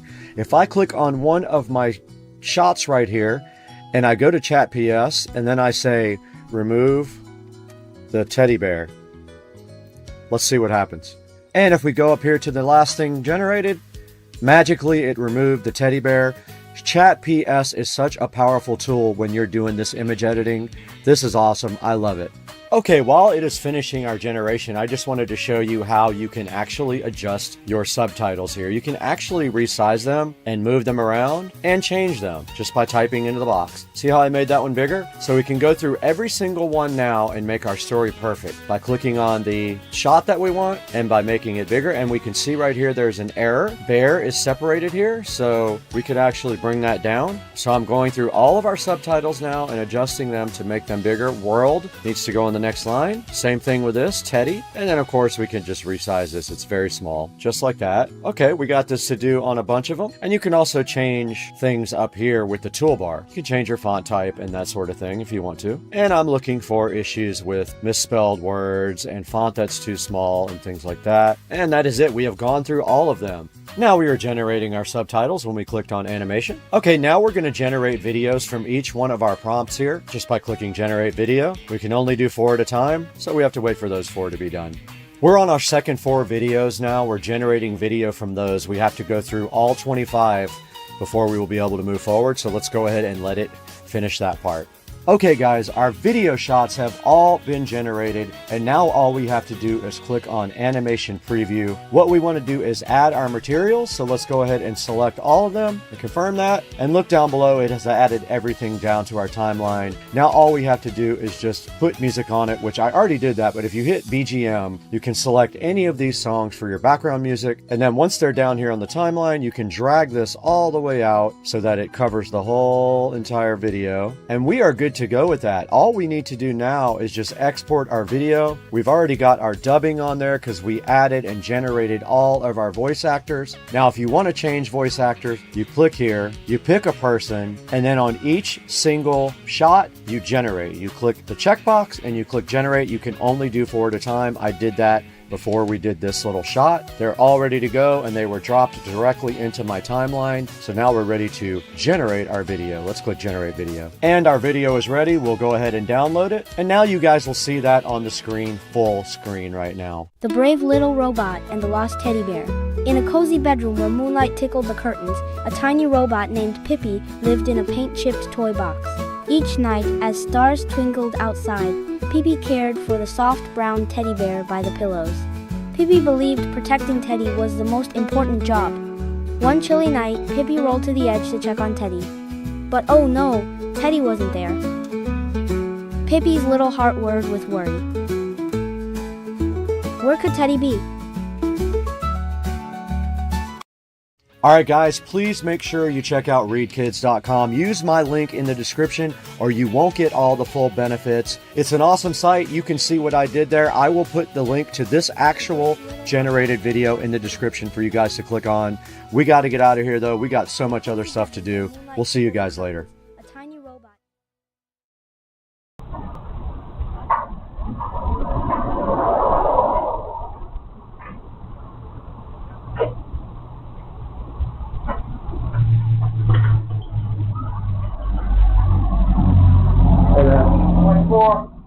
Yes, sir. Thank you. Yeah, that's pretty because you go on. Yeah? Okay. You did. If you go out, it may come down, but I'll send it back up. That's cool. No problem. All right. I was going to close it anyway. All right.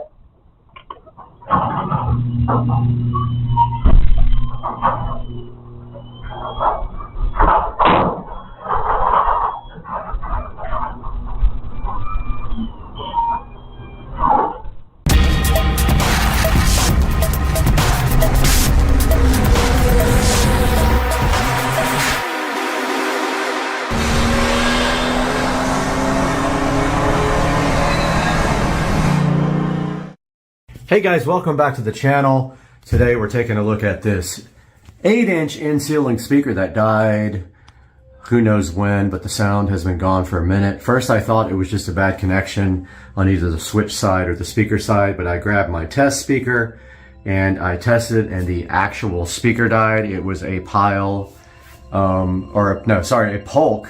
8-inch in-ceiling two-way speaker. I did order a replacement speaker, and I am pretty sure if we walk out here, we might get a miracle. Because I saw,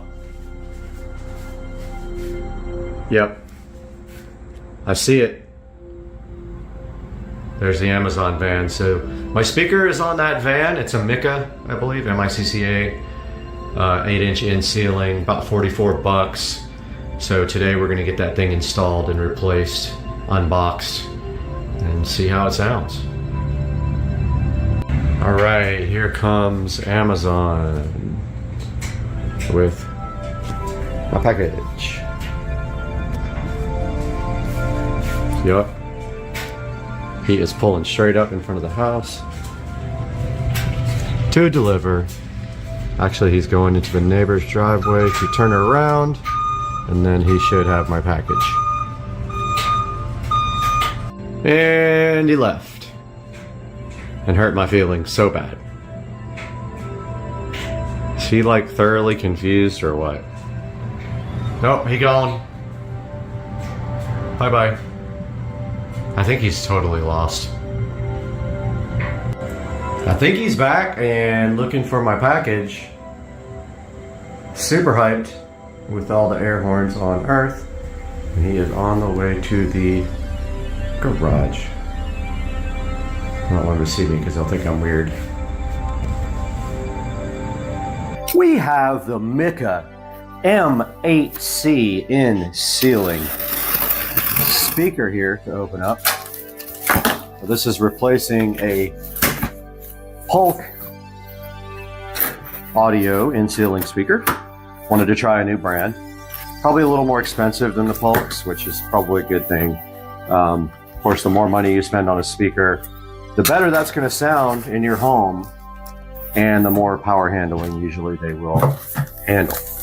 So if we take a look here at the box, we can see the Mica M8C two-way in-ceiling speaker.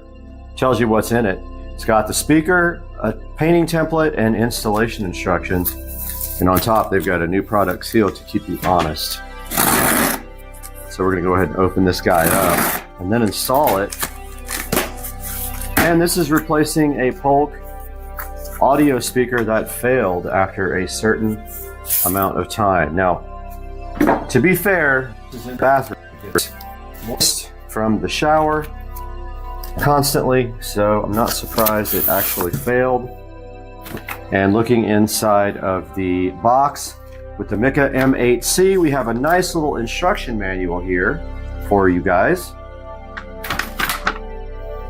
And kind of explaining how to mounting of the speaker, mounting it and painting it. If you do so, feel like you want to paint the grills, match, and then let's go ahead and get the Mica, or Mica, however you want to pronounce it, open in typical fashion. For these cheaper speakers, they have a very small magnet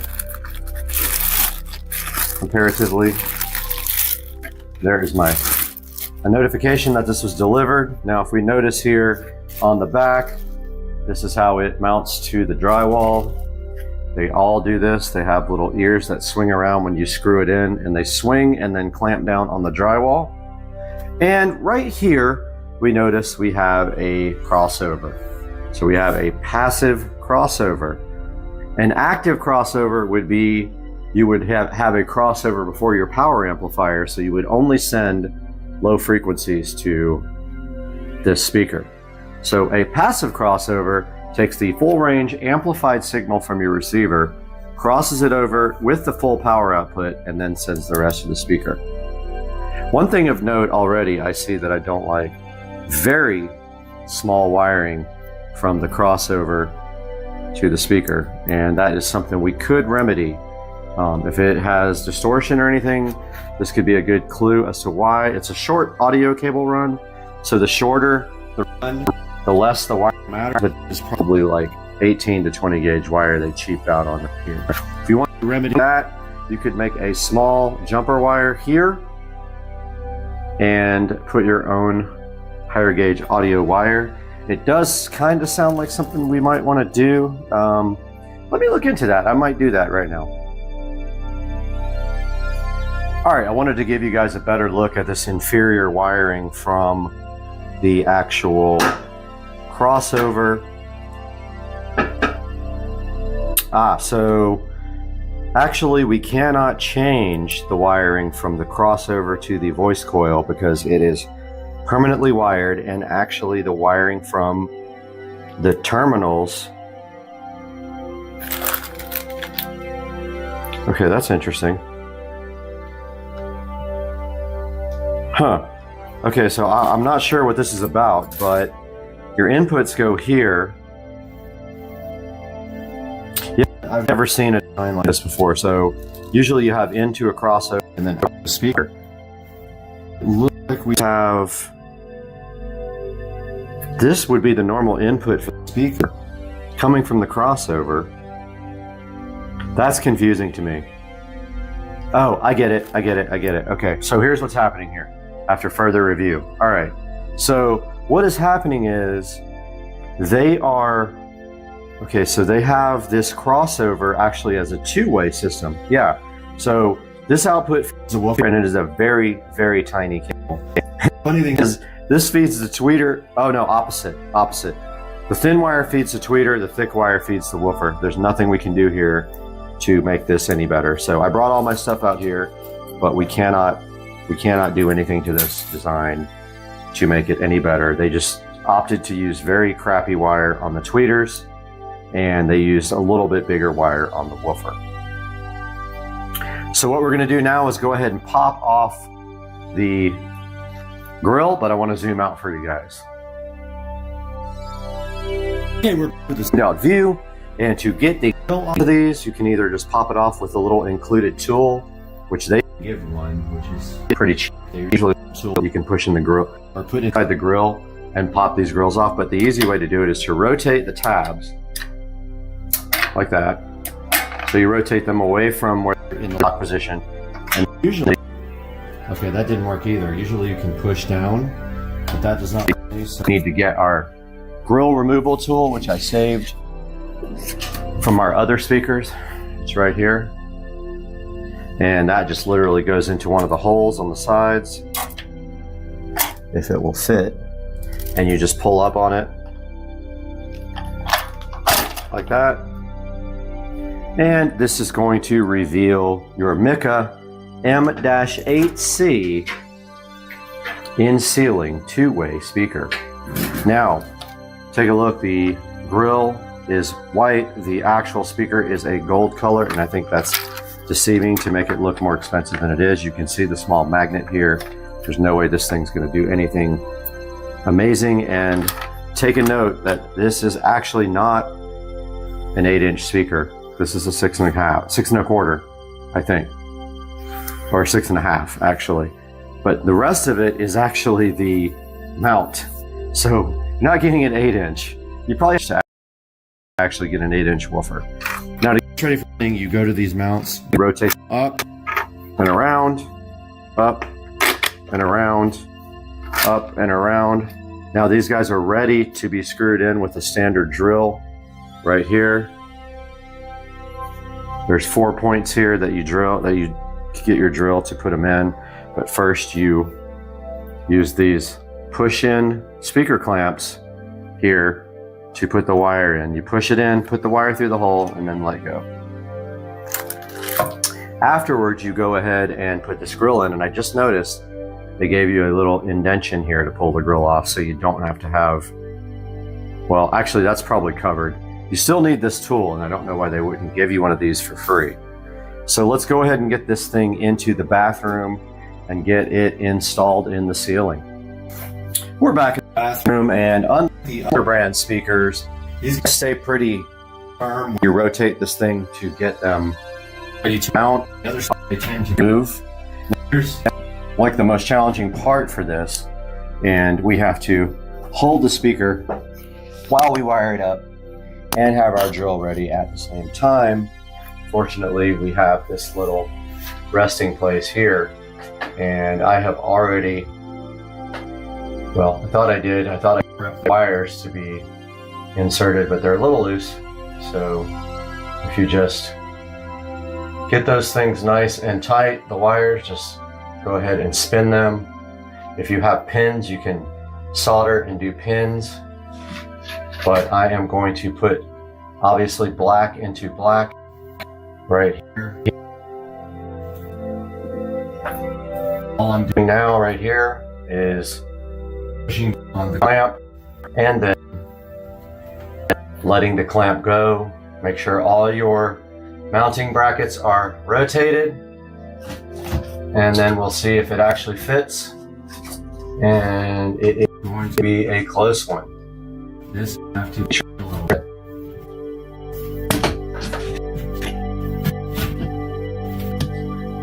This does not fit, unfortunately. Great.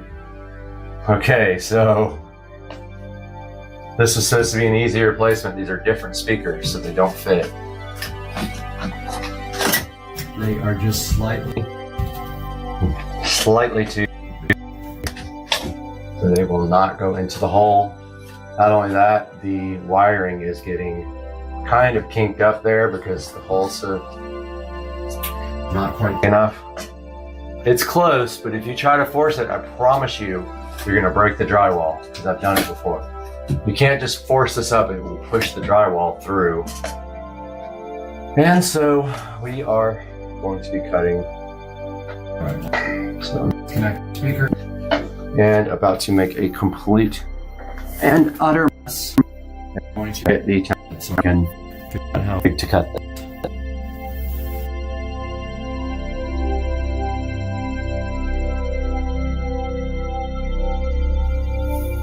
Okay, we went ahead and got our template, our drywall knife. I hate that we have to do this, but hey, it is what it is, as they say, which is the dumbest statement ever, but that's what they say.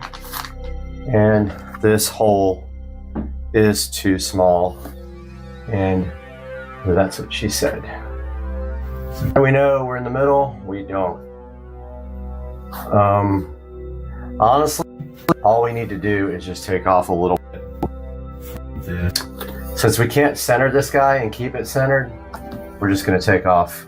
Looks like it's about literally just 1/4 of an inch all the way around. It's going to be really messy. It's going to make a lot of dust, and I don't want to be underneath it when it does. But I'm going to start cutting this. That's already going in my mouth.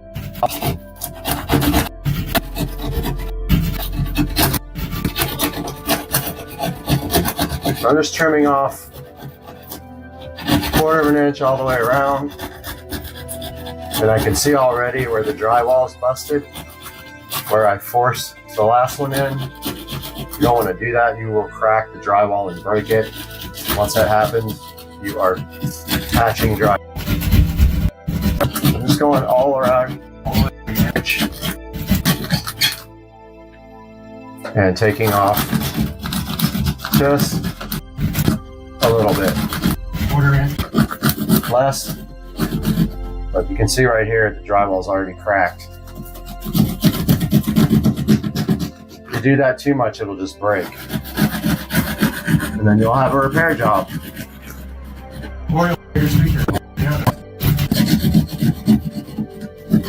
It's always nice to just cover stuff up. I'm getting covered with, speaking of getting covered up. Covered dust. These are some of the most messy things to put in.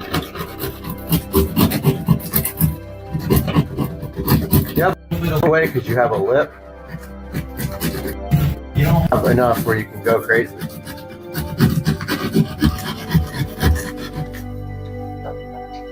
So take off a little bit. Remember to keep your knife straight. I make that mistake all the time. And your knife has to be up and down or you're actually cutting an angle into the drywall.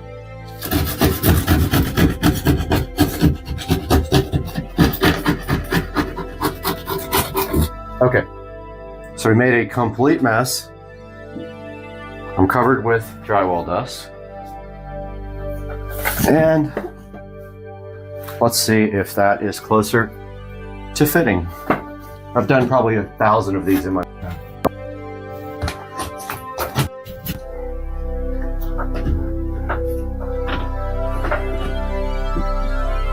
Okay. We're still not there.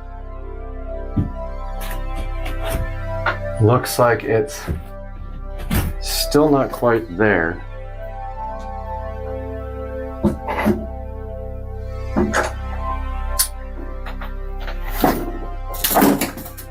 Oh, that's not good.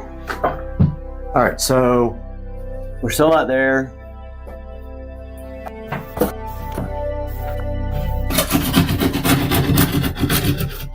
Take a little bit more off. See how that paint and drywall is coming off?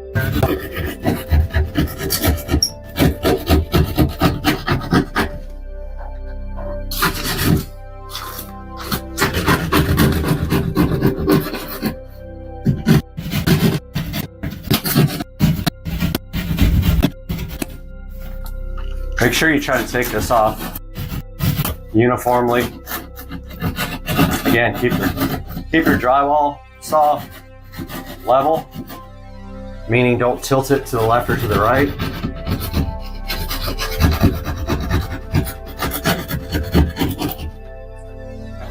Cut a little bit off, and this is more difficult when you start, when you're going from a smaller one to a bigger one. You have nothing to put your template in the center to measure.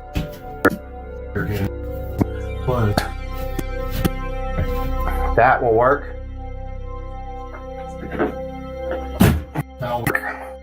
Still a tight squeeze, but I'll go ahead and call that a success. And find my wiring. Black is on the left.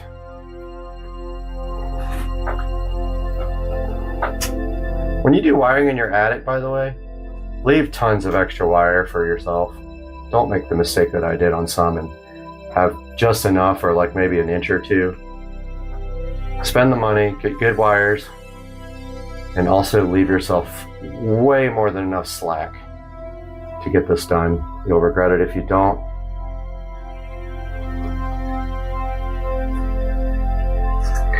We have that ready to go.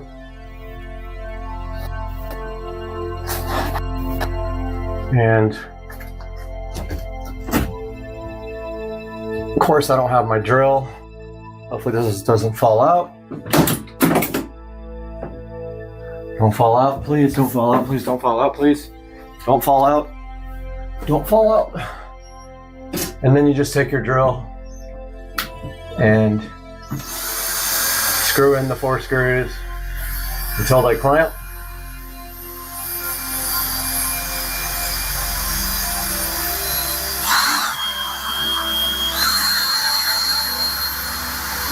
Or don't clamp, like that one. Let's see if these clamp. Okay, so this clamp didn't work at all.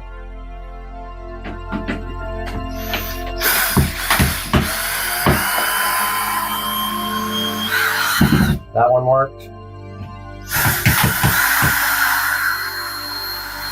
That one worked.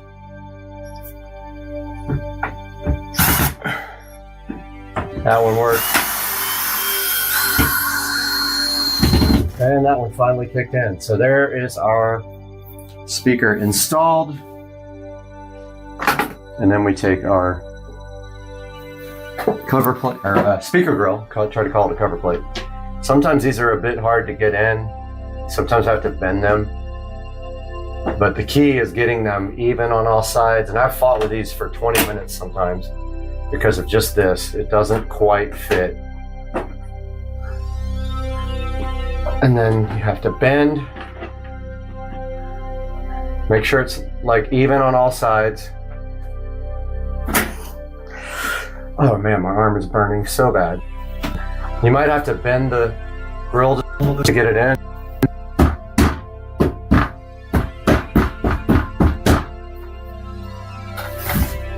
Let's see if we can get some non-copyright music. Alexa, play non-copyrighted music on Audio Echo Dot. I couldn't find any non-copyrighted songs. What other music do you want to listen to? Alexa, play songs with no copyright on Audio Echo Dot. Here's some music by no copyright on Amazon Music.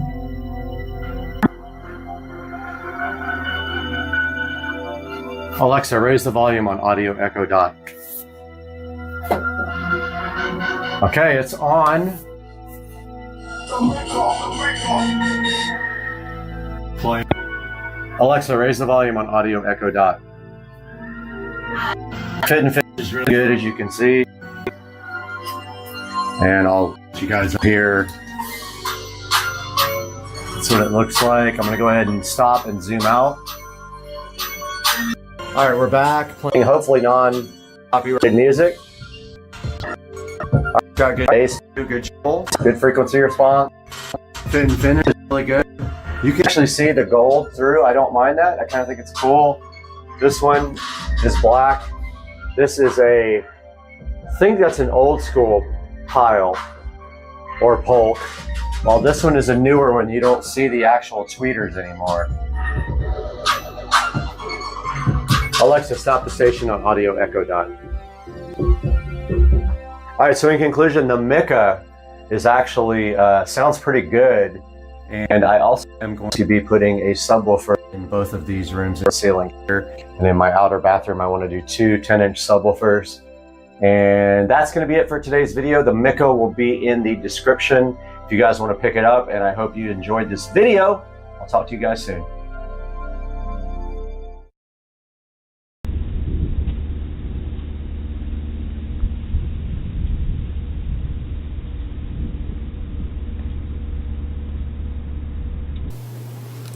We're here once again in the Supercar Street Racing office preparing for the hurricane. You can see I brought everything in. It may not be necessary, but it took about 10 minutes to bring all the furniture up. And today we're looking at this amazing Haza PR 800 wild camera, which was so gracefully supplied to us from the manufacturer to check out. Let's get this thing opened up, see what's inside, and have some fun on the channel. I'm hyped.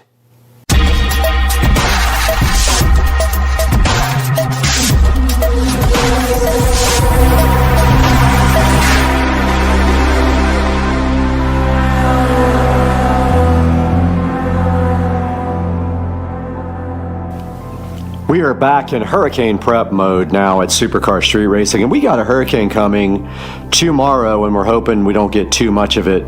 There's a little bit of wind out there right now, but nothing major.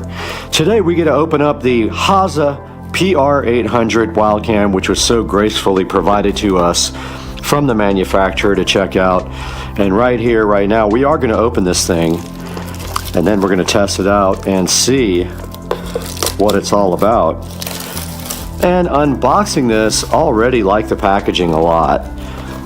And let's see what's inside this guy right here.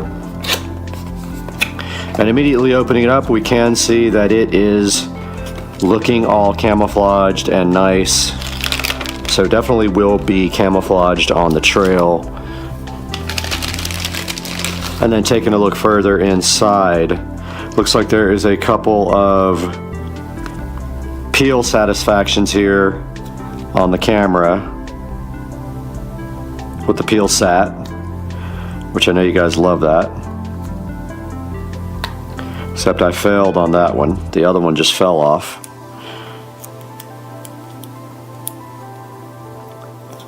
And there's your peel sat.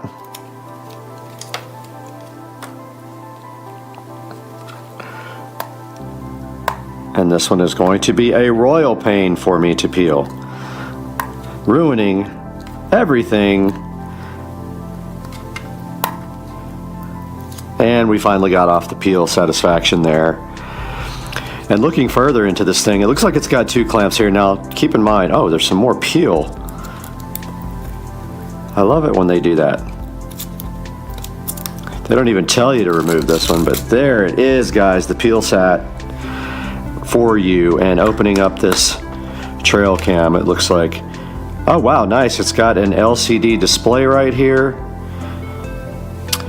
And I'm checking out, all right, down here, it looks like there is a 6-volt power adapter hole there. Very nice. It's got a little LCD screen with some peel sat. That peel sat, oh, I messed it all up for you guys. That peel sat is so good. All right, we got everything peeled on this guy, and you can see right here, right now, it closes like that and clamps shut, weatherproof, just like that. Looking further into the package as we dig deeper into the trail cam, the PR800 looks like we have some kind of strap right there. Maybe it's to carry it around your neck. We're not sure. Be pretty cool. And then digging deeper here, we have a USB, and I forgot what type of USB that's called. It's not USB-C. It's like micro USB or something like that. And even further here, it looks like we might have a charger right here for a USB. And inside here is the hunting and trail manual with kind of an overview of everything. And it says use the 6-volt power cable in the camera. Since there's no built-in battery, the camera will power off when unplugged. Okay, so it looks like here it has to be powered all the time. Ah, or it has batteries, I see. So it looks like maybe we could use a battery bank on this, or we can just throw batteries into it and use it that way. And I guess it opens up in order for you to install the batteries right here. Looks like. And there is the 8 AA battery slot there. I'm more interested in trying a battery bank.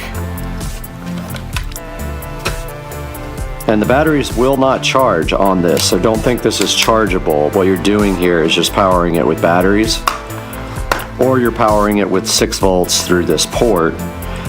And that leads me to go grab my battery bank and see if we can figure out how to use that. And we have returned with my generic battery bank here, and I'm really curious to see if this guy, oh, that's looking neat in the display. I'm curious to see if this guy will power via the power plug here, the battery bank. So let's get that power wire undone here. And you can see it has that little round type so you don't mistake it for anything else. And somewhere on here there's a USB port. Haven't found it yet. And that must be for getting, there it is. So it's for getting the stuff off of there, I'm assuming. Right here, right now, let's go ahead and plug in this power to our power brick and see what happens. All right, so we're just inserting the power cable right there, and then our power adapter pretty much has USB A and C and every other type. So let's go ahead and plug this in and see what happens. And I believe the power is off, but we do have power supplied to it now. Let's see what happens when we turn this on. Robert, it goes down. And nothing happened. Interesting.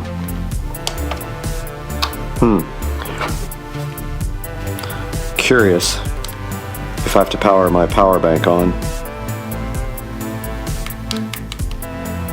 That says power. Alright, I'm going to see if I can figure this out and get back to you guys. Alright, I did some experimenting here, and interestingly enough, when I plugged it into my Samsung charger, it did come on. Aha! It comes on here now with my battery bank. Alright. So yeah, it didn't power up the first time with either the power on my nightstand or with my battery bank, but now it is on, and you can clearly see on the screen there is something on the screen there, and that is the front of the camera, what you're seeing. And notably, there is a SD card in here, 32 gigabyte SD card that came with it. It says it doesn't come with it, but it absolutely did come with one. So that is interesting that it wouldn't power up before. I'm going to try now in the nightstand power bank and see what happens.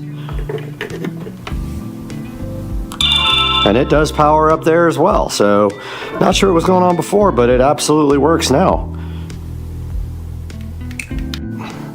So digging a little bit, it just gave a low battery indicator as if the cable came disconnected. So I'm wondering if there is a short in this cable somewhere.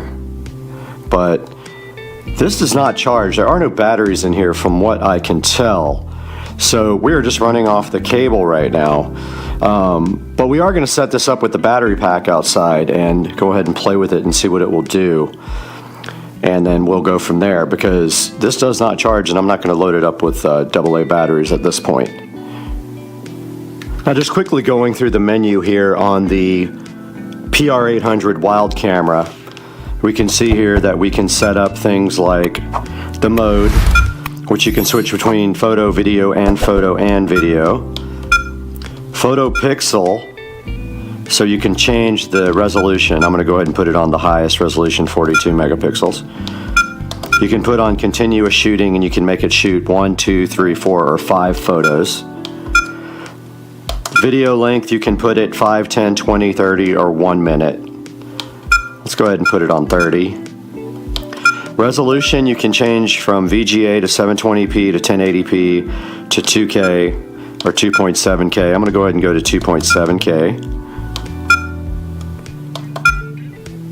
Low, medium, high, PIR sensitivity, whatever that means.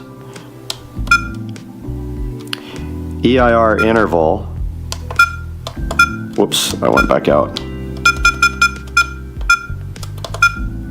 Not sure what that is. There's a timer. There's a time-lapse mode here. There's an auto power off, which is not on right now.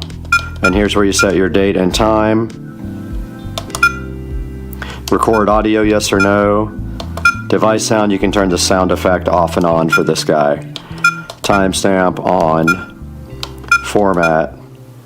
That format's the SD card.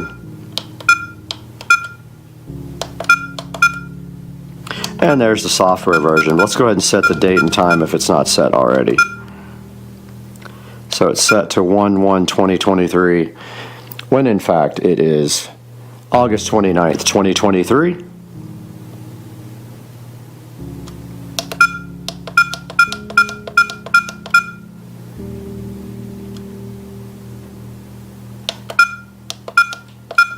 Let's see if we can go backwards. There we go. It thinks it is 8:36. Well, that's not good. How do I get to the time?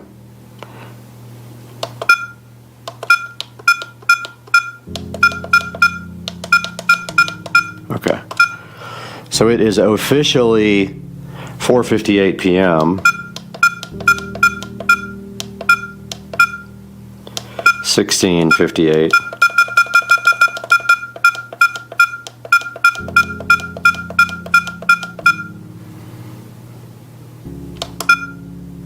Let's see if it saved that. Yep, it did. Okay, cool. So that's a little look at the menu here on the trail cam. Let's see if we can figure out now how to set it up.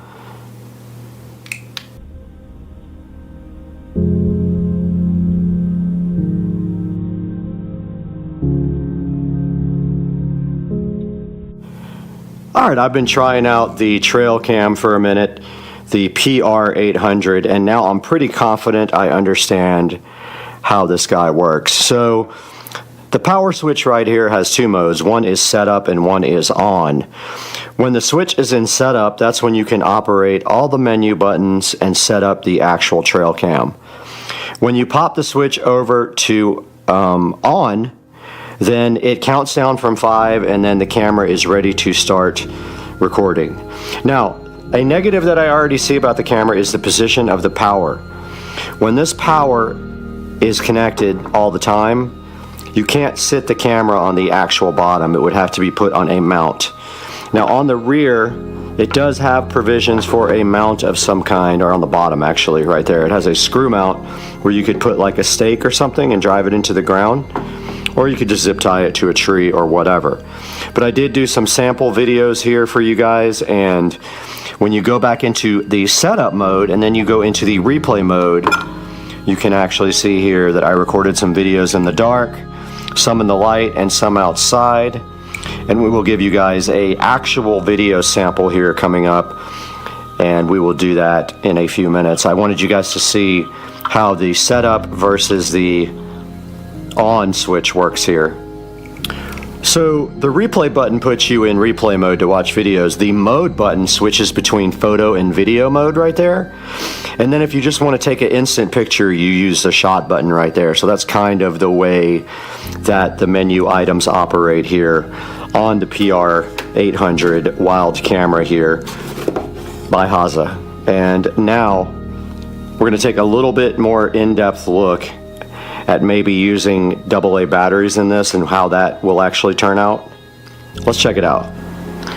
Alright, so I have removed the little safety cover there on the PR800, and to load the batteries you simply put 1, 2, 3, 4, 5, 6, 7, 8 AA batteries in this thing to use those. I'm not going to load it.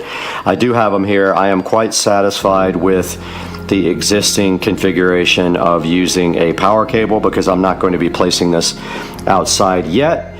But it does have a feature where it will power off and save batteries until it needs to power back on. So that's why you can use batteries and it doesn't just eat them up instantly. But that is a good look at the PR800. Here's a look at the back of it. Like I said, it's got some little handles right there. You could easily zip tie this to something.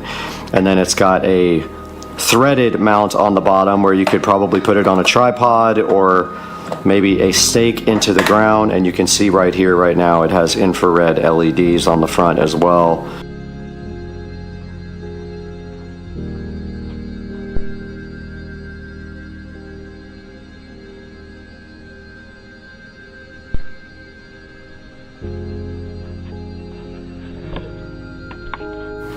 Alright, so I have been playing with the trail cam for a few minutes now, and I actually left it out here to play with the wildlife.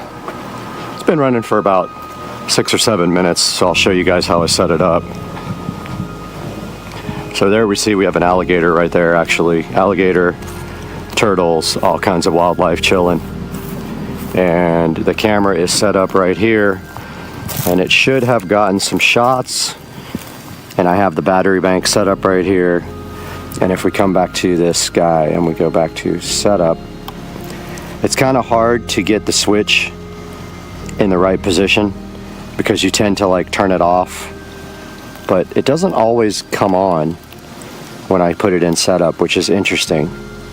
Kind of the problem I had with it in the very beginning. Yeah, there it goes, finally. Now, it's starting to rain, so we're going to take this whole thing inside now. There comes the hurricane.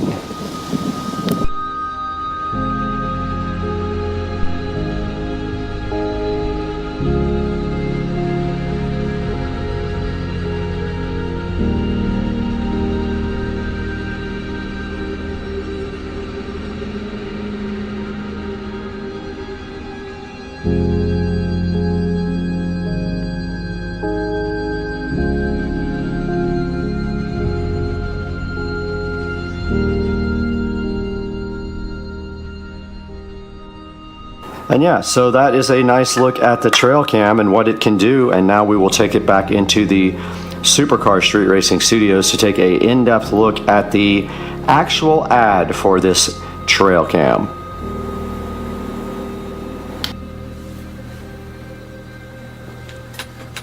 Welcome back to the beautiful Supercar Street Racing Studios. We produce high quality 4K video right here in front of your eyes, and we try to do it live every time for you guys. It's good to see you again. And today, as you can see up behind me right here, we are prepping for Hurricane Idalia, or however you want to pronounce it, but it is on the way to somewhere in Florida, around the Big Bend or whatever they call it. Looks like we won't get a whole lot in Jacksonville. I'm hoping it's going to swing up and around, but we are prepping for that right now. But we are here not to talk about weather. We're here to talk about the HASA trail camera, and we just showed you that in the wild and how it operates and some actual footage of it. Now right here it says it's a 58 megapixel screen, a 2-inch, I don't know about huge screen, it is a screen. But yeah, so it's a game hunting camera with night vision, and we went through the whole setup and everything on it. The only thing I can really say about the camera that was a negative was that it was kind of flaky with powering off and on. I don't know what that was about. I'll probably have to play with it a little bit more. The night vision works really well, and the detection settings work really well, so I was pleased with that. It has 4.8 stars, so that's great, and here is an actual picture of it and some of the pictures online that they are highlighting of the camera. It does come with a 32 gigabyte SD card, and I didn't use much of that, but again, I didn't record a whole ton of video, and that's going to of course depend on your quality settings and what you're going to put those on. But yeah, I did like the way the pictures looked. It does come with a charging cable, which is awesome, but it does not charge. It's kind of misleading.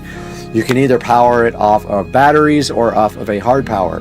Now, the disappointing thing about the power cable is it sits right underneath the device, making it impossible to sit on the ground and plug in at the same time unless you can kind of dig out a little hole for the power cable, which is what I did. It does come with a data USB cable too, but obviously the best way to actually get stuff off of the card is to use one of these USB SD card readers here, like I use for the GoPro, which is going to be way faster than using the cable.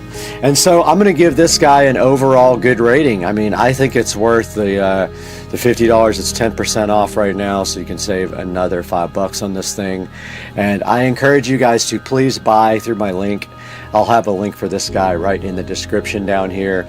Please purchase the camera through my link or anything else you need from Amazon. You don't have to find the actual product. You can click my link for the camera and you can buy anything you want, and it helps us out so much.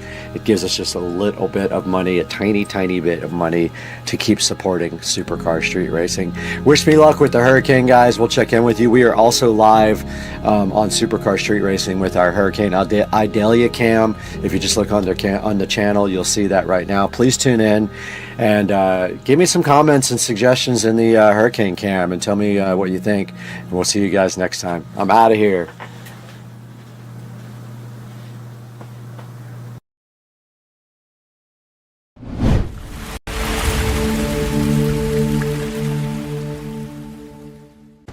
Guys, welcome back to Supercar Street Racing. We have the SCSR video jukebox going in the background here, and we are back in the SCSR compound in a very dreary Florida afternoon day. And outside, you can see it is not great weather, but hey, doesn't matter. We're here today to do one thing. We are going to be taking a look at something for a project that is coming up, and it is this Zukio indoor floor can light. Let's go ahead and get this thing opened up and take a look at it.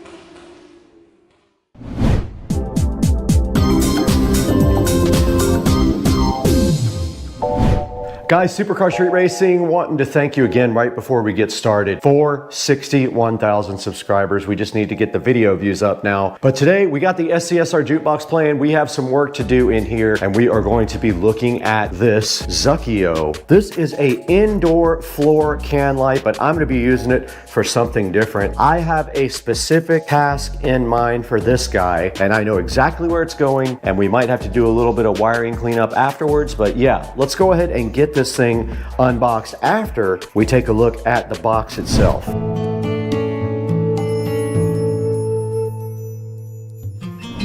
We got a whole bunch of stuff on this table to go ahead and review for you guys. We got some cool power strips right here. We got some retinol facial cream, some other things coming up, and we got the wrong item shipped to us, but that is not our mission today. Today we have the Zakio indoor floor can light. It does use a GU10 bulb, 100 to 240 volts, a US plug, and it is made out of aluminum. That is all of the information that they give you on the outside of the box. So I guess in order to actually see what is happening with this thing, we're gonna have to go inside of this box. All right, we got the Zakio light here.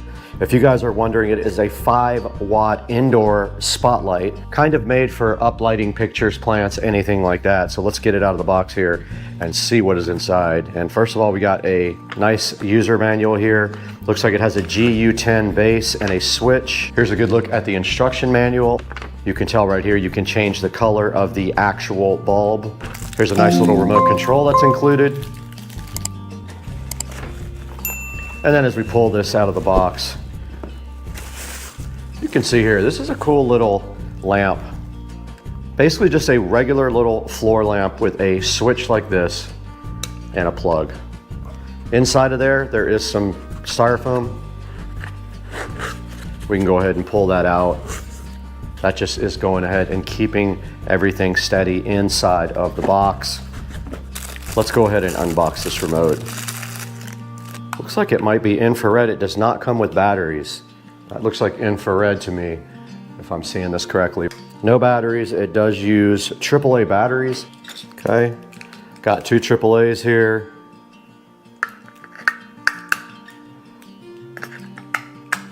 Go ahead and battery up. And taking a look at the instruction manual here, basically it says works from 100 to 240 volts. Don't mount it near anything related to fire or heat. Don't secure the product with staples or nails or place it on hooks. This is not a toy, risk of burn. But it also says unplug it in extreme weather conditions. I guess if you're having bad weather in your area. Never use strong or volatile chemicals to clean the lamp, otherwise the metal parts will be damaged. And they do give you a nice email address there to email support if you need to. Looking at the remote control here, the controls for the actual light, it's got a brightness control, an on-off button, 16 static colors, and then dynamic color changing modes. Let's go ahead and plug this guy in and see what it actually looks like. And I've gone ahead and plugged it in, and you can see it is a nice shade of red now, like that. And it just did turn yellow, and then green and blue. Let's go ahead and make it white. We did make it white. There's a good look at the white color, pretty bright. And you can go ahead and take the brightness down on it with this clicker right here, and you see it did go dim. That is the dimmest it will get. And then there are controls down here for the color changing mode, flash, fade, strobe. But yeah, you can just press any color there and it goes directly to that color, or you can do fade modes like this. And it is fading between colors right now. This as a specific need in mind. I'm going to be using this for something very specific. All right, guys, we are in the Supercar Street Racing hallway now, looking at the new Supercar Street Racing whole home audio system. And my plan is to put this right here on top of the WIM to light up an object that is going to be right there. Let's go ahead and get this thing connected and see if we can run the wire in such a way that you do not see it. We're gonna try to run down the side of the cabinet there like we did everything else. So let's get that done.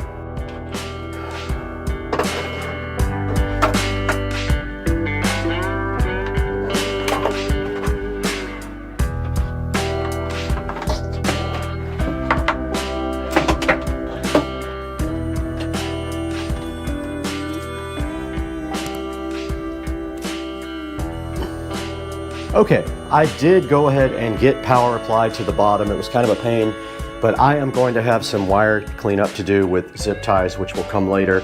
But you can see right here, the light is on and shining up on the wall. That's kind of exactly what I wanted it to do. Now, if we want to, we can go ahead and grab the remote. And I'll go ahead and shut off the closet lights. And you guys can see the light changing right there. And now if I want to put it on white,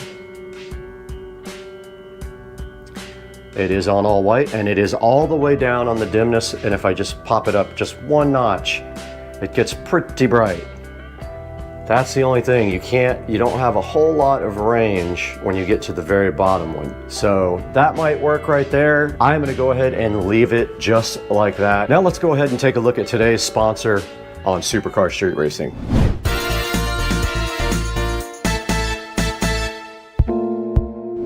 Guys, we're back in Studio B now, and we're so happy to have Remedial Packs as a sponsor on Supercar Street Racing. They were so kind to sponsor today's video, and they did go ahead and send us a sample of some of their very awesome products. Now, they had a lot of different products available, but today they went ahead and sent us their retinol and collagen moisturizer face cream, 5%. Now, this is for day and night use, and they do have a lot of other products. We will show you kind of that in a minute, but let's take a look at this on Amazon and see what people are saying about it and what the benefits are.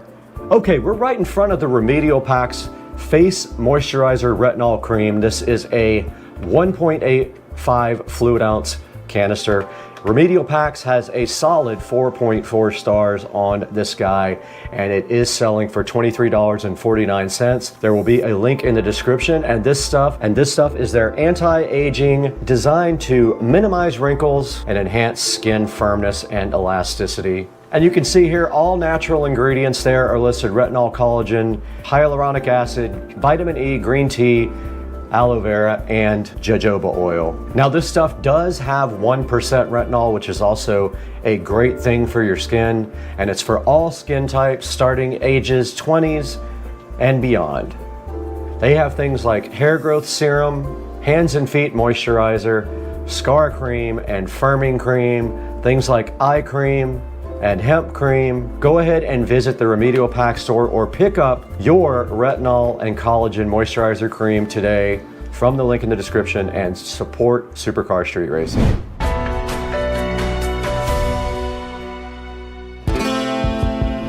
Guys, back in SCSR Studio B, where we are so happy to have you guys supporting the channel. We are so grateful for you guys. You have no idea how much the support means to us. If we take a look at our channel now, we have 61,645 subscribers, plus 20,000 in the last 28 days, which is amazing. But we're here today to look at the Zucchio, or Zucchio, however you want to pronounce that, indoor uplighting RGB floor can light LED spotlight. Now, this thing is pretty cool. It has a 5¼ inch cord. It works on 110 to 240 volt, and it does come with a remote control. It does color changing, and it does uplight things, so it looks pretty cool. This is very cool for things like pictures or plants, anything that you want to actually highlight. You can see right here they have a picture of it uplighting some plants. It does have a bunch of different modes. It's got RGB and warm white plus 16 colors. It does have memory, 16 colors, 3 brightness level adjustment, 4 dynamic color changing modes, and an on-off control. High brightness, very bright. I showed you guys how bright the white light would get. It'll work for 50,000 hours. It does have a foot switch, and it has a US plug right on the back there. It does have a GU10 bulb inside the lamp, so that is how it obtains all of its colors. It's about 3.5 inches wide and 9.8 inches tall. There is a 2-pack for 45 bucks or a single one for $25.99. There will be a link in the description to this guy. And this guy has 4.6 star reviews, very good reviews, and I am curious as to why it has a 1 star.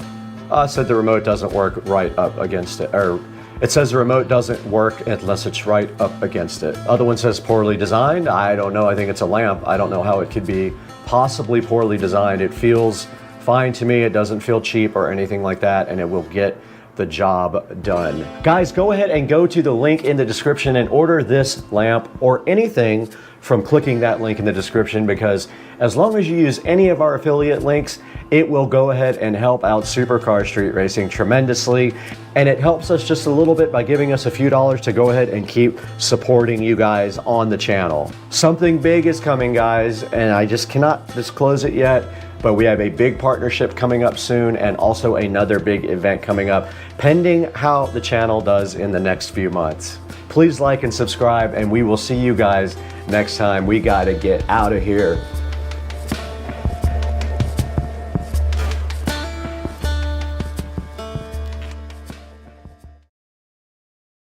Directly in front of me on Supercar Street Racing is an important part of our next project. I've been wanting to order this for a long time because pretty soon we're going to have to get outside and do some maintenance to the house, and this is going to be super helpful when we do it. Let's take a look at what's inside this box after you see the Supercar Street Racing unboxing and review opening. Let's do that first.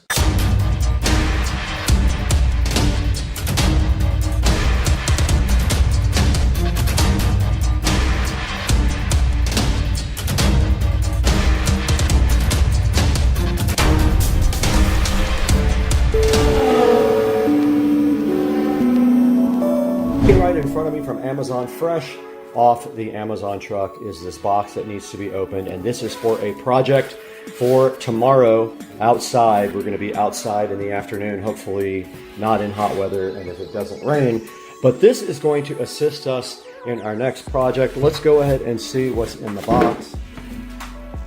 And it is a 5-liter electric sprayer from Amazon. I had one of these before and I absolutely ruined it by putting gasoline in it. Don't ask me why I thought that that would work. But this is a 5-liter shoulder type electric sprayer, and this is going to help us outside because we are going to start doing the soffits and the gutter cleaning tomorrow. It's going to take us probably an hour or so to do the whole entire house, and this will also help when we do the fence. We can actually fill this up with cleaner and spray the fence. Probably charge will last all day. Let's get this thing unboxed and see what's inside of it. Got the box cracked right open now, and right inside of this box is some goodies.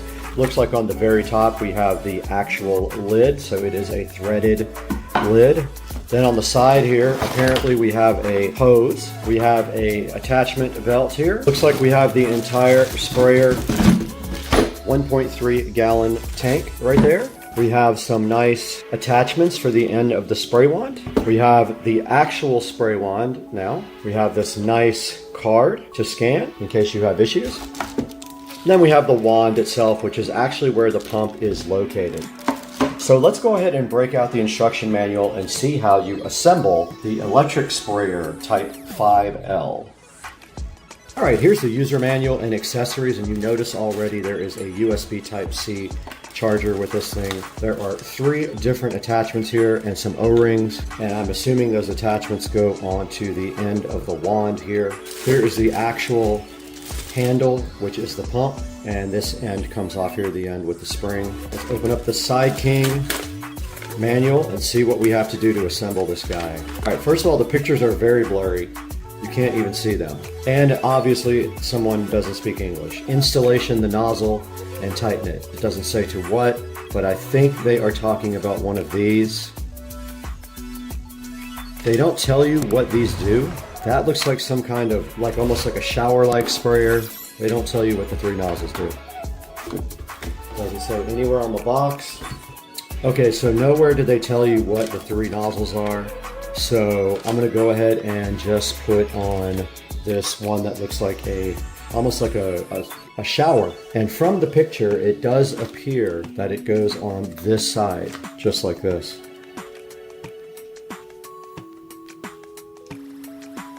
So it just says to tighten it. It doesn't say how tight, but you have to hold this part to tighten the top. Ah, it's an extension. Okay, cool. That'll be good for getting up on the soffits and the gutters. Step 2, now it says to install the extension rod onto the handle, and apparently that is there. And there's already an O-ring in there.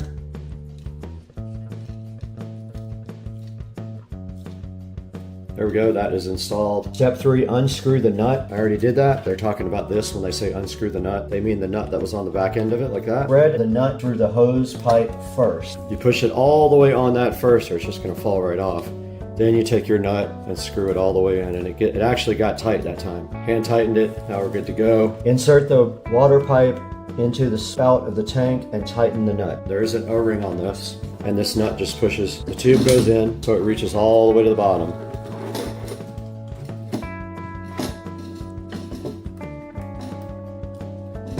Hopefully it's fine. They don't really give you like great instructions. Okay, this is tight. And then they have a little piece of tape on the hose. I'm gonna go ahead and cut that. And then I'm assuming the last step is you just put your handle on.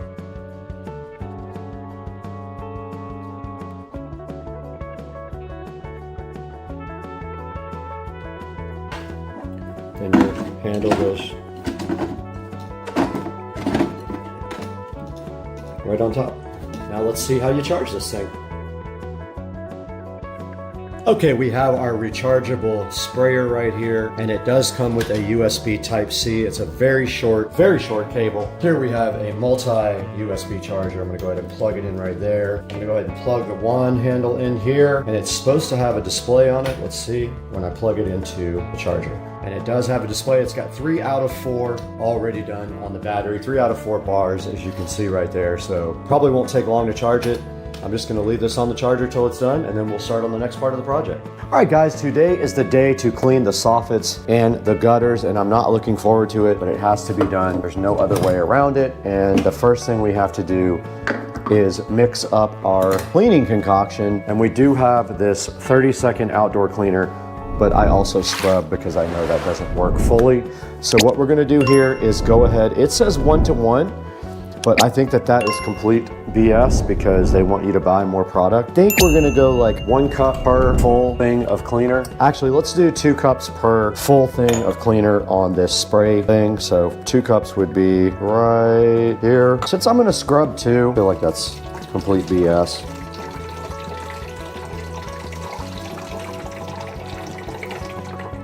All right, that's 2 cups of cleaner, plus always use the cup again to fill up. You get the rest of what was left over. And then of course we're gonna run hot water. So let's get the water nice and hot. Super hot, so let's pull it right over this guy. Hopefully it doesn't suds up too much. And I actually can't see it, so I don't know where the level is. It's supposed to be 1-to-1, but I think that's complete BS. All right, I hear it filling up now. Actually holds a lot. I'm surprised. I don't know if it has a maximum fill level, but whatever.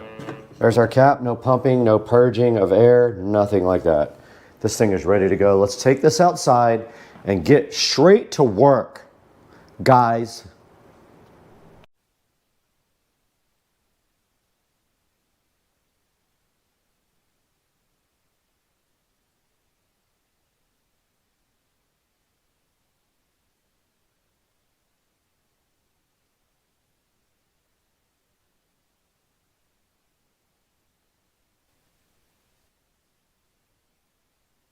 Okay guys, we're all set. We have our brand new scrubber brush for the soffits. And we have our brand new sprayer here. So let's go ahead and test out this sprayer. Now, keep in mind, I did not mix 1-to-1. I only mixed maybe 2 cups. Turn on our sprayer. When you turn the handle on, it just starts working. So you just switch the handle off and on. Pretty powerful.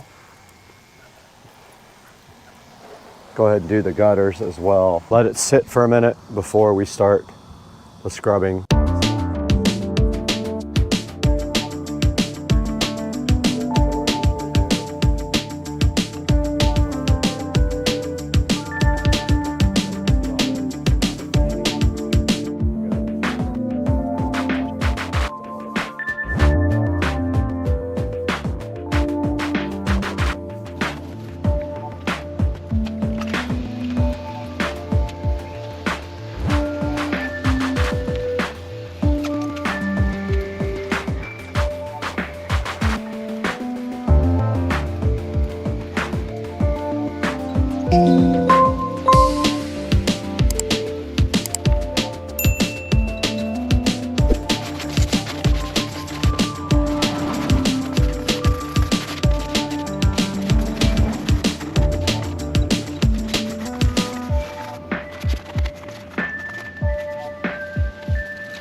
got him.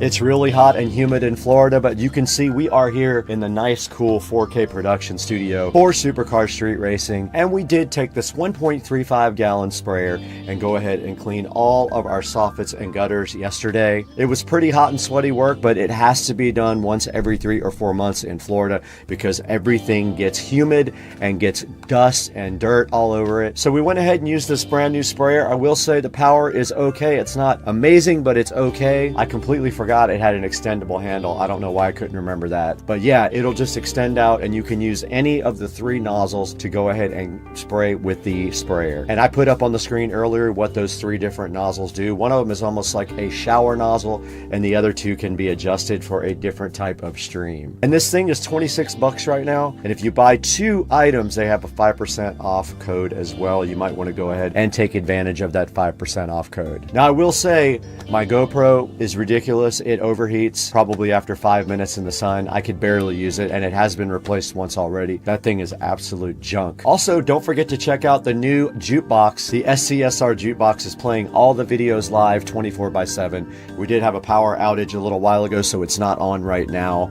but I'm going to be putting it back up soon. Remember to like and subscribe and always click through our links in the description to buy these products. It helps the channel out greatly. It gives us a few dollars here and there to keep the channel going because we lose money on the channel. Go ahead and pick up your sprayer. It's got a 4.4-star review and it's $26.34 right now on Amazon. Link in the description. We got to get out of here though. We got another project planned for later this week that involves cleaning as well. We'll see you later.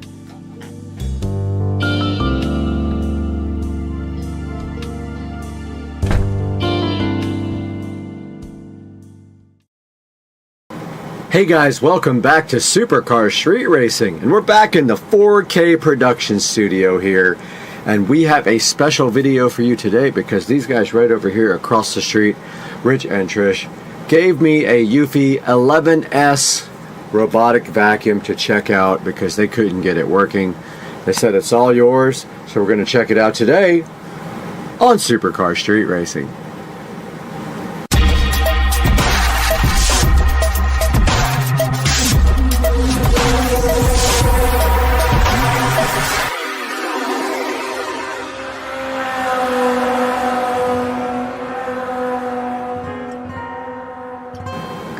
Welcome back to Supercar Street Racing, and today we have a very special thing for you, and that is our neighbors Rich and Trish over there gave us a Eufy robotic vacuum. They couldn't figure out what was wrong with it, so I was like, yeah, I'll take it and see if I can get it figured out. And they said you can have it if you get it working. So today we are going to be taking a look at that. I got the vacuum right from them, and when I would plug it into the charger, it would just flash orange for a couple of seconds and then go solid red on the actual vacuum. I did some research on this and I found out online that maybe the battery will be dead, so I ordered a new battery from Amazon. That came in the very next day, and what you're about to see right here and right now is what happened after we put a new battery in the Eufy 11S RoboVac. I hope you enjoy it, guys. Amazon just came and delivered this wonderful new battery, so we are going to be replacing that right now. It's as simple as these screws right here. You pull this battery up, and then there is a little clasp on this thing that allows you to pull it right out with one hand. No. These names are amazing. We have the Mastima battery installed, and now all we have to do at this present time is get this cover plate here and put this thing right back on. And it has these convenient little flaps to help you take the battery out and make it very hard to put the battery back in. But you should just be able to do this. And now you take your 2 screws and place them right back in there. And this battery was $20, and I will link it in the description.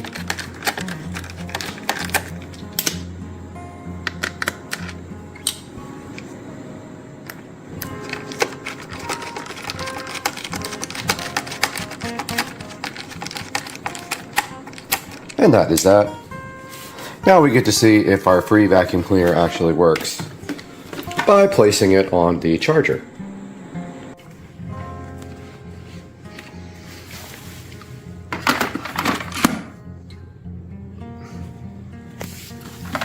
Interesting, no power. I don't think that works. And there is now power to the charger, so let's place the Eufy on its charging stand. Maybe. Let's see if that goes red or stays charging. It is charging, so the new battery has seemed to work to revive the Eufy vacuum cleaner. Let's let this thing charge for a while. While the vacuum's charging, we might as well get the remote done. I was going to clean it, but I can't find any cleaning utensils there. Got some Windex here. Go ahead and clean this guy and probably replace the battery. Get us some paper towels going here. And we'll give this guy a nice cleaning. And replace the battery.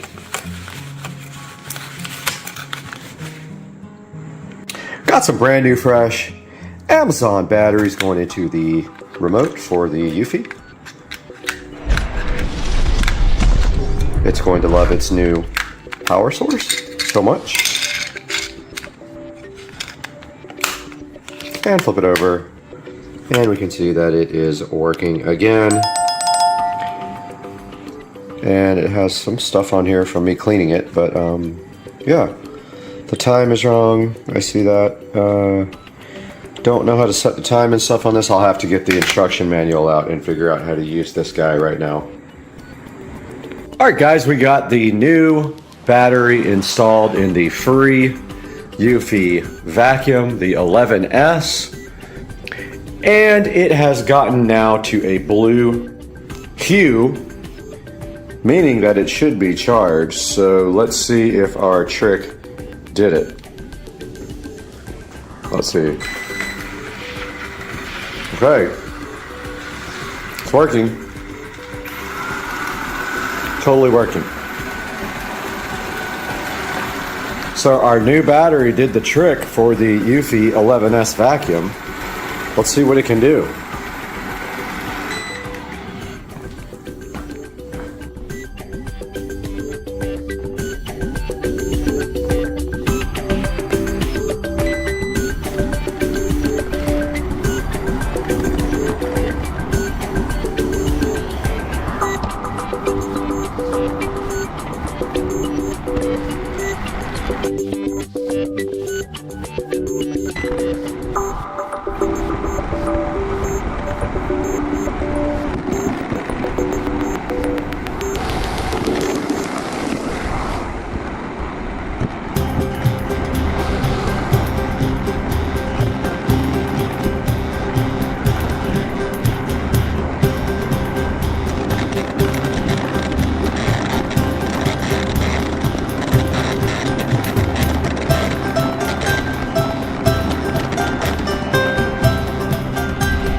Alright guys, you just followed the brand new old UFI 11S RoboVac all around my house. And it did amazing and came back to the base to charge. And it usually takes about 2 hours to charge. I have figured it out by now. And this was a come up from Rich right over there, my neighbor. All we did was replace a $18 battery or $19 battery, and this thing is rocking. And now we have to figure out how to clean it, change the filters and all that stuff, but I think I like this thing. And it's going to stay in the Supercar Street Racing headquarters. Maybe we bring it into the Supercar Street Racing studios and let it clean. And guys, I hope you enjoyed this video, and we will have a separate video with you riding on the vacuum cleaner for a cleaning frenzy on Supercar Street Racing. Hey, and welcome back to Supercar Street Racing. I'm so excited to have you guys back today in our brand new 4K production studio. Today, we're going to take a whole tour of this beautiful brand new facility and tell you what this is going to mean for the channel, because this was built specifically to enhance your experience with Supercar Street Racing. And you can see behind me here this beautiful editing rig set up and ready to go. So let's take a look at the Supercar Street Racing 4K production studio.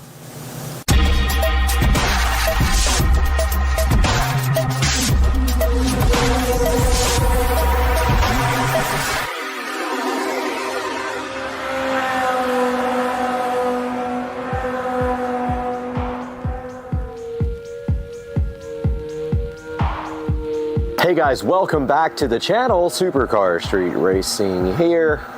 You got Brad, and today is the day to give the formal studio tour. The studio is 98% done. I just have a couple of lighting things to do. So we are going to start here on the outside. So this is a lean-to building, and yes, the fence is crooked, not the building. The building is straight 100%. The fence goes on an angle, so there is a narrowing path right here. But starting on the outside here, we have the LG Super Quiet dual inverter air conditioner system, and that is the same unit that I have in my bedroom. It is a 10,000 BTU unit that runs on 110 volt AC, and you can see here I did frame around it and cut into the wall to mount the AC, then sealed up everything really nice around the air conditioner. The wiring inside, I will show you when we get inside. It is hidden completely, and that is how the studio is cooled. And in the wintertime, we will just have a small space heater. Now you can also see here on the outside, we have LED lighting installed all the way around the perimeter. It puts a nice downlight onto the studio. And I also did get gutters installed to move the water away from the door and away from the studio, as we had an issue where the concrete was not poured correctly and the water was running towards, so that will fix that. The door eventually will be replaced with a real door. Right now it's just a shed door, does not close very well, so that will be done in the future. And that is a look at the outside of this nice 150 something or 160 something square foot studio. And now we move into the interior. Guys, welcome back to Supercar Street Racing, and you are in the Supercar Street Racing 4K production studio, and we are going to give you guys a very quick tour of this studio and show you all the amazing features. And the studio is 99.9% done, and so let's start the tour, guys. On this side of the studio, when you enter, you will see the LG dual inverter super quiet air conditioning system. This is a 10,000 BTU unit. I have a review on my channel. I will post a link in the description to this guy. It is Wi-Fi controlled with the ThinkQ app. It is very awesome. It makes very little noise. You don't hear when the compressor kicks on whatsoever. This is how I'm cooling the studio. I did build it directly into the wall, sealed it really nicely, and then with my foam tile skills, I foam tiled all the way around it, and then the wiring actually goes right over here inside the wall and plugs in right there very nicely where you can't see it. I didn't want to do it inside the wall, so I did it on the external there. Moving to the right of the AC unit, we've got a wall plate here with a Cat 5 or Cat 6, whatever you want to call it, jack and an HDMI. That Cat 6 goes to the switch, and the HDMI cable goes up here to the Psyche or whatever you want to call it, 32-inch monitor.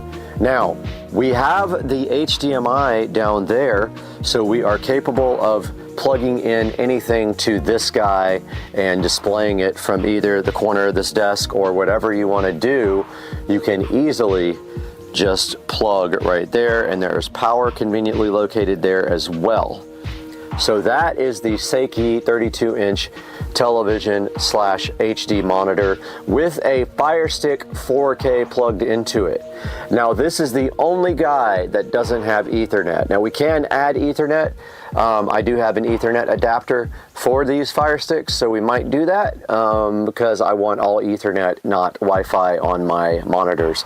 So yeah, so that is the first thing you see on the left. For reference, the door is right there. You walk in and look to your left, and the television is right there.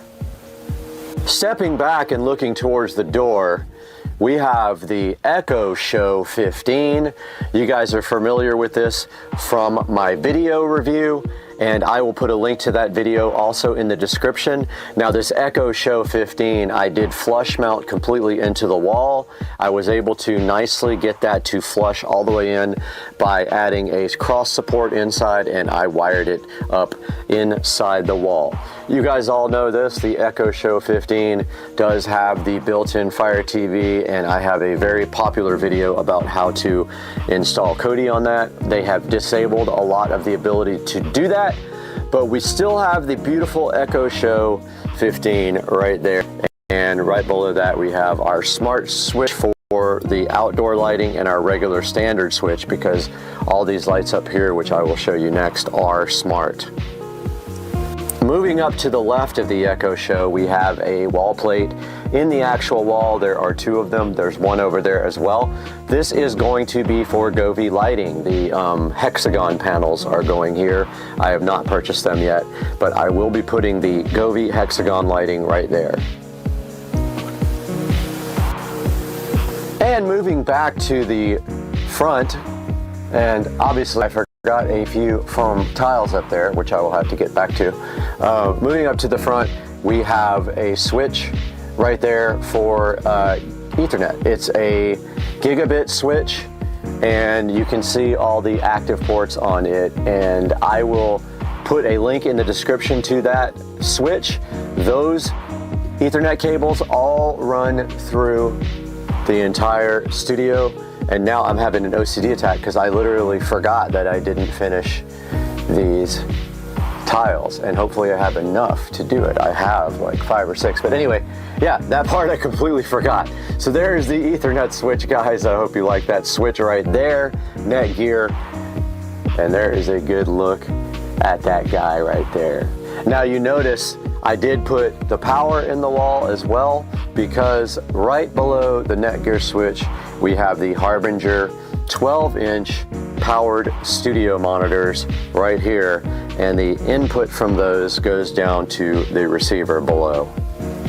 On the left side of the desk here, the editing desk, we have a HP all-in-one computer. Now this one is the one that I have a video on my channel for. I will put a link to this guy in the description. This is the one that we got for free and we refurbished, and you can see here it looks absolutely fantastic sitting on the corner of the desk, and I have a smart bulb lamp back here with a Gobi smart bulb. So that sits on the left side of the desk with a stool, and then we have the Fire TV remote, and I put labels on the back of all these, and that fits right up there nicely. So that's the left side of the desk. Moving underneath the desk, you can see the editing rig sitting there nicely under there. You can see my wiring skills. I did all the cable management under the desk. And then you can see here how I did all the stuff inside the wall. We have a dual Cat 6 plate there.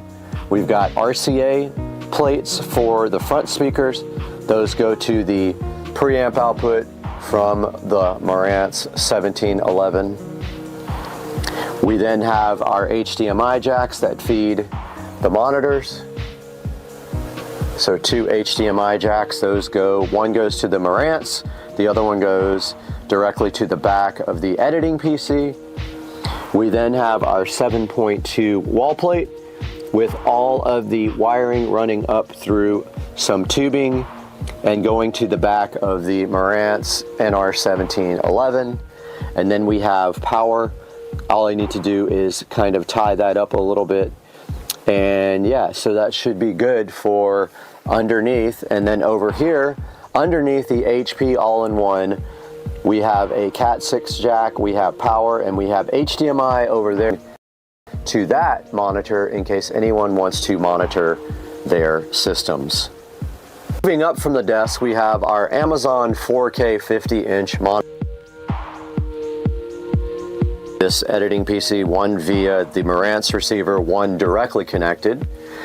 And moving behind them, we have the immersive lighting on and all of the wall plates. We do have Ethernet, HDMI, and then we have another HDMI plate running to the bottom down here so that anyone can connect their laptop or other device. I know it's hard to see here, but there's an HDMI plate here that says lower plate. It runs down behind here, and there will be a small desk here set up for a laptop as soon as I find one.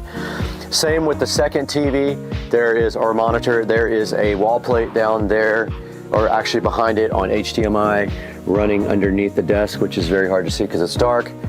And that is the setup for the monitors on the editing rig. Moving to the sound, up above that monitor there, you can clearly see the center channel speaker. I will put a link in the description to these in-wall speakers. I chose to go with square because they're easier to cut the foam around than round. We have the center there. Don't forget our fronts are Harbinger powered monitors here. And we have our side surround there where the foam is coming off that I have to re-glue.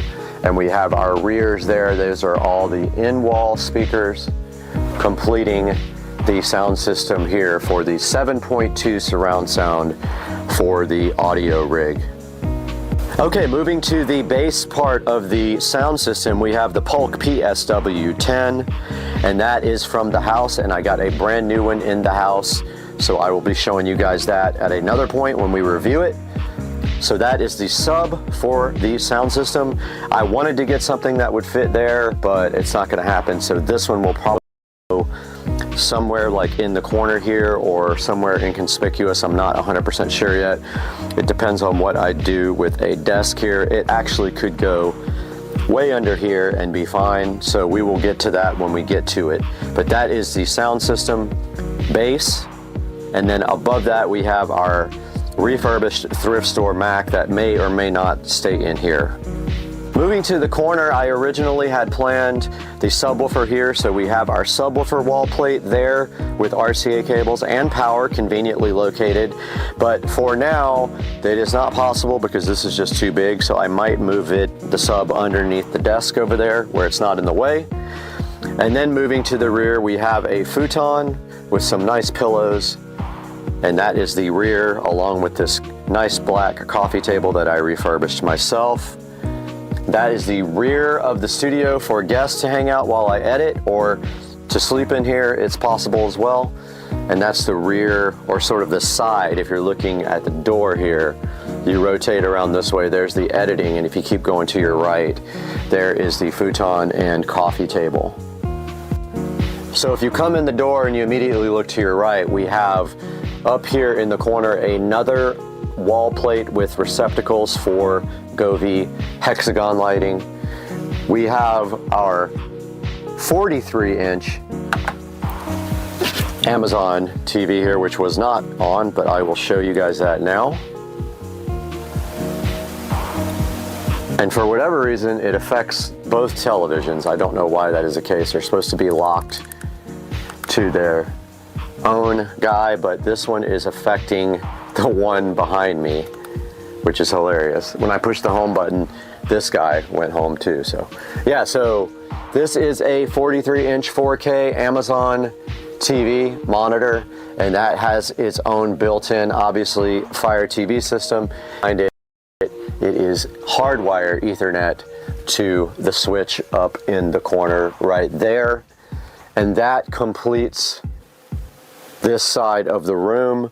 If we look down here, we have a Cat 6 wall plate, so you can hook up here and chill and have wired Ethernet. If we look down here, we have Cat 6 and HDMI. HDMI feeds the second input to this monitor, and then you have power.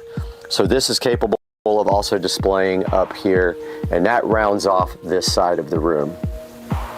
Guys, up to the top of the ceiling, we have the Govee canned recess lighting. It's actually just pucks lighting. It is smart lighting. There are 6 of these. There are 4 in the studio part here, and there are 2 behind the televisions up there. And they are all smart controlled. Alexa, set the studio switch lighting to blue. Alexa, set the studio switch lighting to 5%. Alexa, set the studio switch lights to red. Guys, there we have the Govee puck lighting, and I will have a link in the description to these. They can be synced with the Govee immersive lighting behind the television, or they can run independently, and I have them set in different groups, so these can come on separate and do some backlighting there. And that is rounding off the amazing lighting at the Supercar Street Racing Studio. Guys, that's going to wrap up a tour of the Supercar Street Racing Studio. I'm so glad you guys decided to join us today, and I hope you like the studio, and we will see you next time on the channel, hopefully soon, with some more exciting things your way.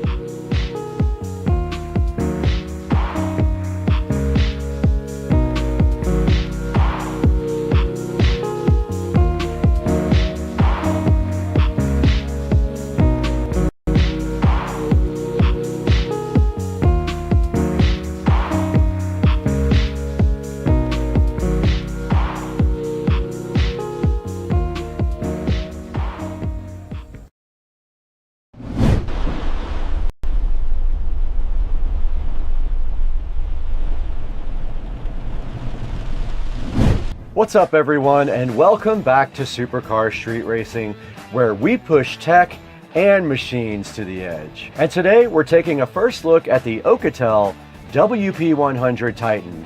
This thing is an absolute beast.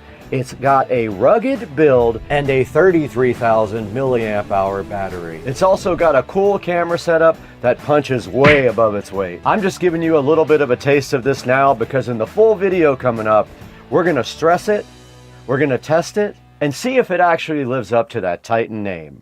Now let's get into it.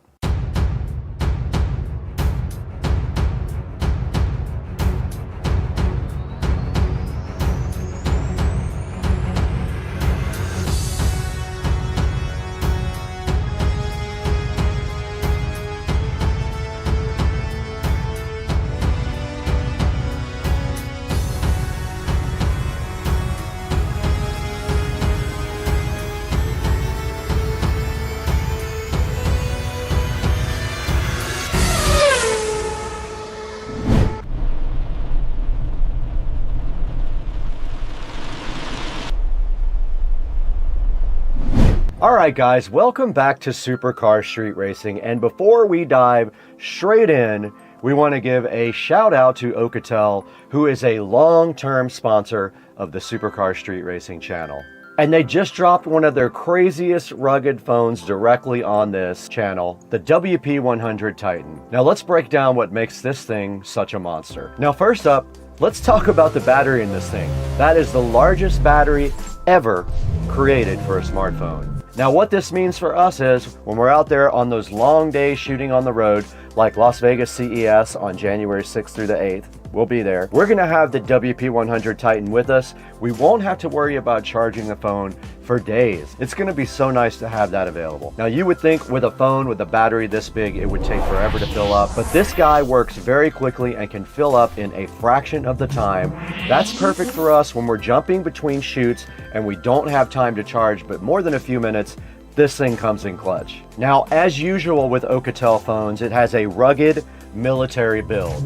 It has IP68 ratings, IP69K ratings, and it has MIL STD 810H. And in plain English, it's dust-proof, drop-proof, and it's waterproof. Now, we've had phones die on shooting days before. It's not gonna happen with this one. Now, I've got it right here in front of me, and it has a 200 megapixel camera out back, and it does actually have night vision as well. This is perfect for both regular light and low light situations. Let's say we want to go on a car meet and we want to shoot some of it in a parking lot at night. We've got the perfect night vision right here for that. And it's even great for night drives. And another big one, the Media Dimensity chipset. This isn't some slow CPU in a rugged phone. Apps load fast, 4K playback is silky smooth, and even gaming won't choke you out on the WP100 Titan. And now let's talk a little bit about the display. This thing has a 6.78 FHD screen with a fast refresh rate. It's big, bright, and smooth. It's great for navigating, watching back footage, all when we're out scouting new production locations. Now, something that I really like that Alcatel added to the phone is the dual frequency GPS and the expanded navigation suite. Let's say we're out in the middle of nowhere filming off-road shots or scouting new routes. This phone actually locks onto satellites faster and stays accurate even in wooded areas or around tall buildings. And it's one of those features you don't usually appreciate until you've been lost with no signal, which has definitely happened on this channel. Also, speaking of being out there, this thing also supports reverse charging. This thing isn't just for charging itself. This thing can top off cameras, mics, drone batteries, even another phone if somebody on the team needs charging. Plug it in right there and they can get a charge from you. So it basically doubles as a power bank for those days when you need it. Now let's talk a little bit about the durability. You can actually feel it when you pick it up, but this thing has an aluminum frame. It has shock absorbing corners right here, and it does have Gorilla Glass right out front. What that means is you can drop it, scrape it, slam it in a car door, whatever you want to try. This thing should be up for the task. It is definitely a beast. And trust me, with all the stuff we carry around this house, inevitably some things manage to hit the ground on a regular basis. And it's got this customizable side key right here, and you can actually program that to do anything you want. One thing that I like to do with mine is program it for the camera, so that if I need the camera really quickly, all I gotta do is press this one button. Now the audio on this is surprisingly good as well. So that means when you're checking clips, watching playback, or just using these guys as a mini TV between breaks, it's actually enjoyable instead of sounding like a tin can. It's also hooked up connectivity wise. It uses Wi-Fi 6, NFC, Bluetooth, and it also supports global bands. So whether you're here in the States or out of the country, this thing has you covered. It does have a slot for an SD card, so you can go ahead and expand it to your needs. Now this feels like it was built with creators and explorers in mind. So coming up next, we're gonna go ahead and unbox this thing officially for you. We're gonna throw it outside to the Supercar Street Racing Garage Studio, where we're gonna unbox this thing and show you what's inside.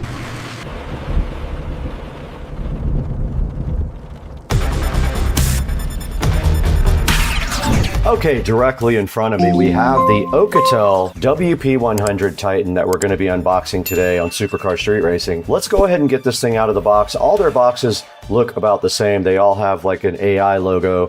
They tell you what kind of RAM and ROM are inside of it. They tell you the model number and that it is a 5G phone. Let's go ahead and crack this thing open now. We don't need this plastic where we're going. And right here in front of me is the WP100 Titan box. ready to be opened. There's not much on the back except the IMEI number and a little label, so we're not going to show that on camera, but let's get this thing all opened up now. And there is the fly and fresh Alcatel WP100 Titan in the case. It does have the Alcatel brand on the little cover. Now this thing is heavy, guys. Now I am telling you right now, this might be the heaviest smartphone that I have ever felt, and there is a reason behind that, and we will get to it in the unboxing video. But there is the WP100. Look, it is made of metal there. You can see, look at the buttons on the side here. Very cool. You can definitely tell this thing has some weight to it. You can see on the back it does have a camping light like the other phone did. You can see its triple camera system right there as well. Yeah, on the side there's your card slot right there. There's some buttons and there's some more buttons down here. There's a USB Type-C port right there, and I would say, I don't know the exact weight. If I had to guess, I would say a pound or more, and we're going to get into why that is when we get into the specs of this awesome phone. But yeah, for right now, this is the WP100 Titan.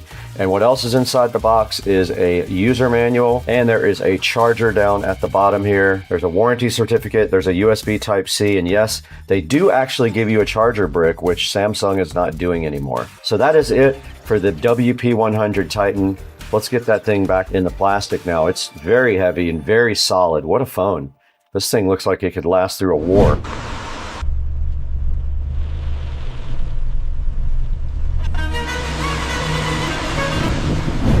All right, you can tell we're in the dark home theater room because you can't see anything. So if we go to the home screen here on the phone, you can see there's a little projector icon. We can just tap that. And look at this. We actually have projected the phone onto the screen. Now notice it's much wider. You can actually see light on the edges of the square. There's our video. It's pretty small. I'm sure we could back up a little bit and make it bigger. This is what we just shot. Now let's look at it in regular light. You can see right here, it is shining directly on the wall right there. On the side of the phone here, right on this side, there are two little buttons that control the focus. You can see right there, it's in focus, out of focus, but I can actually do it myself with the buttons, which makes that much better than what we were looking at before. That's the only controls that I could find. It does tend to autofocus, but at the same time, if you fine tune it, you can use the buttons there to get it out of focus. And I tell you what, I think that projector feature is really cool. I am really hyped to actually use this in a certain number of different ways, and I just wanted to make sure you guys saw that, and it looks actually really good even in broad daylight. All right guys, now that we have the Alcatel totally unboxed, you guys can see what this thing brings to the table, and it's no joke.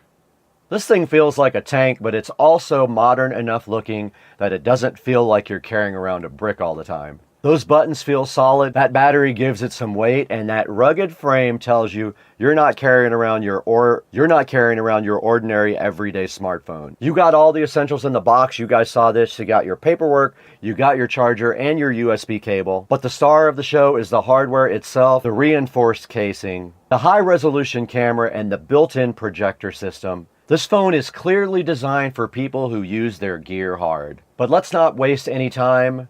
You know this channel, you know our mission. We don't just accept claims, we're gonna go test them. Now let's put the Titan through its paces and see what it can really handle. So up next, we're gonna do those famous waterproof tests. We're gonna do a drop test. Let's get to it.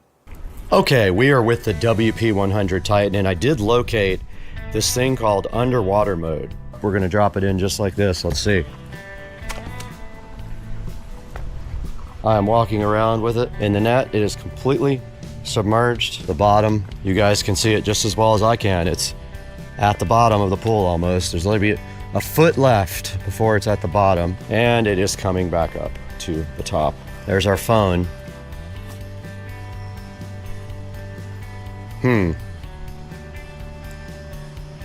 I don't know when it stopped recording. It is recording still. It's recording. All right, great. All right, we put the WP100 Titan through our normal test in the battery test, a whopping 47 hours playing back on YouTube, and we still had some percentage left. In the drop test, we dropped it 3 times from 5 feet, right on the screen, no issues whatsoever. It performed well in this test as well, as do all the Alcatel phones. And in the water test, we drug it through the pool. You guys saw the results. We drug it all the way through the pool, and the screen came right back on when we were done doing that as well. And in the performance area, we did 3D Mark, and we did Geekbench. In 3D Mark, it did well as well, 355 on Wildlife, 1050 single core, 3100 multi-core on Geekbench.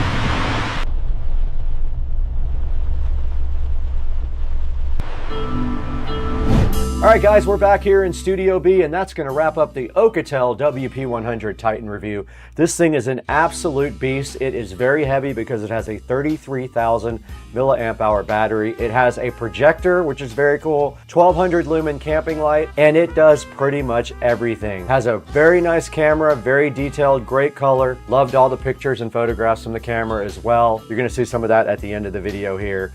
But that's going to do it. Go ahead and order your WP100 Titan from the link in the description. And thank you, Alcatel, for being a long-term sponsor. We got to get out of here, though. We got 1,000 other phones to review right now.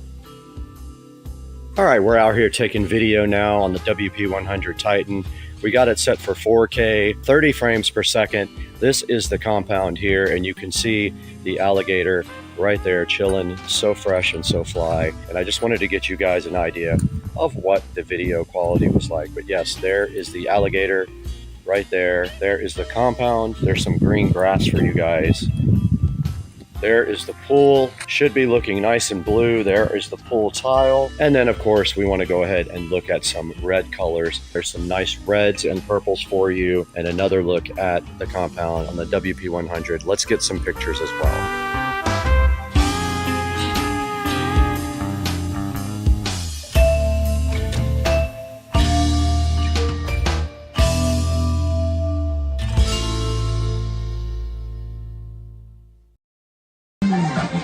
Go, you do it, I do it.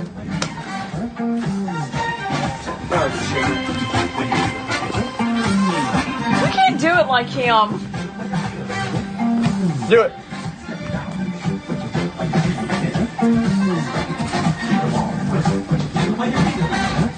He's so light. He's like, you don't even see anything. Like, what the fuck?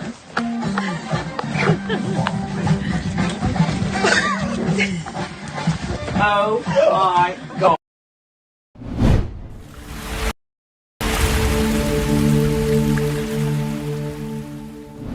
Hey guys, welcome back to Supercar Street Racing. I'm Brad, and if you're new to the channel, thanks for joining us. If you've already been here, welcome back. And what a good place to be today. We are in the Supercar Street Racing amazing bathroom to show you guys something that we got to help us out with a problem that we need to solve. So today we're going to take one thing sitting right here, and we're going to replace it with something else sitting right here, and I'm going to tell you guys why on Supercar Street Racing.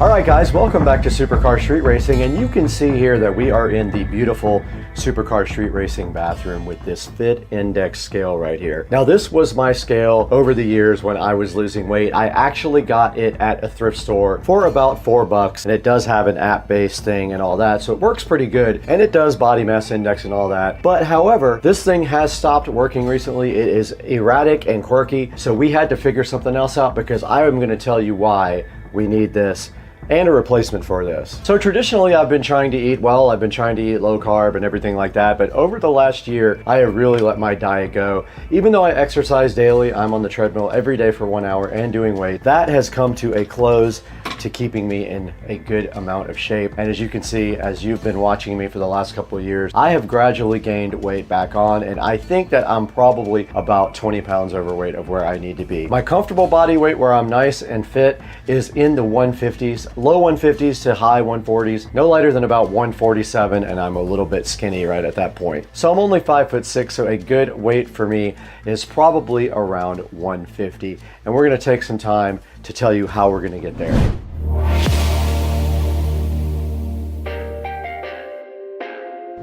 Now, as I told you earlier, I've kind of let my diet go over the past year, and I need to start getting back on keto. Keto is very effective for me, and the first step to getting back on keto is dedicating yourself to actually doing it, and I have started that, and I started it 3 days ago. This is my 3rd day on keto, and I'll explain what that is going to be about here as well. But the first thing we need to do is get rid of this Fit Index old scale, which no longer works properly. This is going to go directly in the trash in favor of this Runstar Smart Body Fat Scale that I picked up from Amazon. Now let's get rid of this, we don't need it.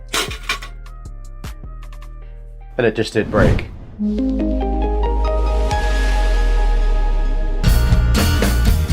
All right, right next to me we have my buddy right here. This is the Runstar Smart Body Fat Scale. It has a color LCD display on it, and I'm super hyped to get this opened up and explain to you guys what this is going to do for me. Now, as you see in the front, this thing does a lot. It does weight, body type assessments. It shows your body fat rate and your BMI and your heart rate all on the front of this scale and with an app. Now, this app does work on Android or iPhone, so if you guys have either one, you'll be good to go. Now, this scale is in black, as you see right here. It says that it does 15 essential body composition metrics. Now, I put some pictures up while I talk about this, but on the side of the box right here, you can see that it says it does weight and body fat trends, 15 essential body composition metrics, syncs with popular fitness apps. Now, you can share this actually with 24 people, so 24 people can be using the same scale here. It has a good, nice, slim design. It does come with batteries, that's a plus. You know, if you don't have to buy batteries, that's always a good thing. And it is made of tempered glass, so it won't get broken like I just broke that one. And then right here on the other side, I'll throw a picture up. This is the model FG2019LB scale. Its capacity is 400 pounds. Keep that in mind. If you are over 400 pounds, you will not be able to use this scale. And there's a web address here, vip.runstar.store, that you can go to if you have any questions or would like to check out their store. And that's pretty much all that's on the front or the side of the Runstar box. Now I guess the only thing left to do is go ahead and get this box open and take a look at the actual scale.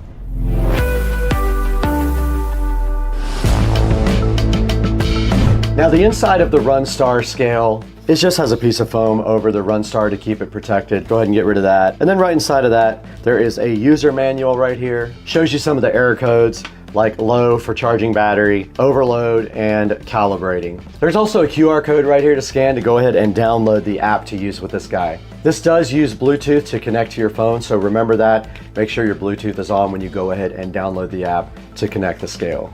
All right, a little bit further in the box, and there is a pamphlet here, and it just shows you again how to get started quickly with the scale. Downloading the app, opening the StarFit app, you've got to go ahead and register on that app, and for Android, you need to have your location on as well. Now, there's a measure page on the app to go ahead and weigh yourself. You just hit that measure and step on the scale. And then there's some simple troubleshooting steps down at the bottom. Now, deeper in the box, you can see we have actually gotten to the scale here. We go ahead and take it out. It is very nice. I love the fit and finish of this, and it wants you to go ahead and peel satisfaction this, but in order to do that, we have to do a short. We got this huge bottle of lotion right here. We got this scale, and we got the peel sat. And this is for your satisfaction. And if you need this lotion that's next to it, go ahead and get that too and use that. But this peel sat is so good in your life, and you love it. And we just peeled the sat, and there's some lotion sitting next to it if you need it. All right, now when you get your scale, don't forget to go ahead and pull off the protective battery thing from the bottom. There's simply a plastic thing here that keeps you from discharging the batteries if you don't open the scale immediately.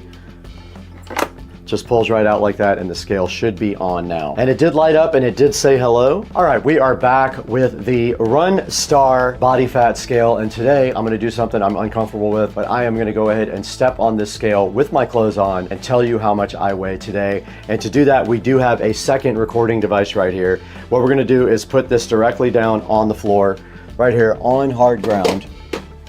We're gonna go ahead and tap the scale. It says hi, it's at 0, let's stand on it.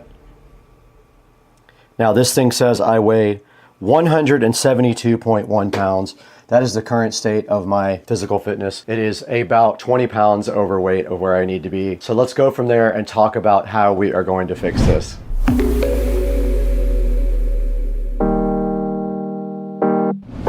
All All right, guys, you just saw me do the most uncomfortable thing I could think of. I put myself out there. I weigh 171. The clothes probably weigh 5 pounds, so I'm probably at a good 165, 166 right now. I need to be at 150. I need to lose 16 pounds, and the way I'm going to do that is with the keto diet plan. Now, if you've not done keto, basically what your goals are there are to get yourself down to a certain amount of net carbs per day. Now, this is not like regular carbohydrates. There are apps to go ahead and calculate the carbs in every food, or there is a formula to calculate it, which I will put up on the screen right now. This is how you tell how many carbs are in your food. But the app Carb Manager is awesome, and it is free, and everybody puts foods in there and does the calculations for you, so you can plan out your meals and know what you should and should not eat.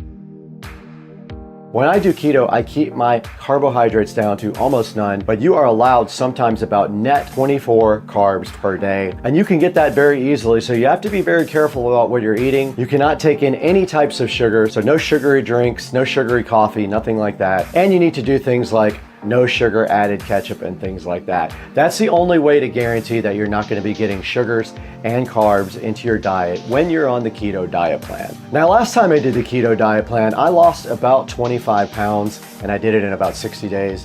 I feel like I can do these 15, 16, 17 pounds, whatever it's going to take to get me down to 150. I think I can do that in about 40 days, maybe 45 days if I push myself not as hard. I love getting on the treadmill every morning for an hour, and so that also helps me with the weight loss. And then I also do weights as well. I do 30 minutes of weights every day. Now, I already have the first set of food that I'm going to be eating on my keto plan, and I will go to the fridge and show you that after this. But first, I just wanted to say, I hope you guys are in the corner with me. I'll be doing a daily short of my weight loss. I will be putting that on a short as my body weight goes down, which it will, and you guys will get to see it in real time. So keep an eye out for those shorts. And now let's go ahead and see what kind of food I bought for the keto diet plan.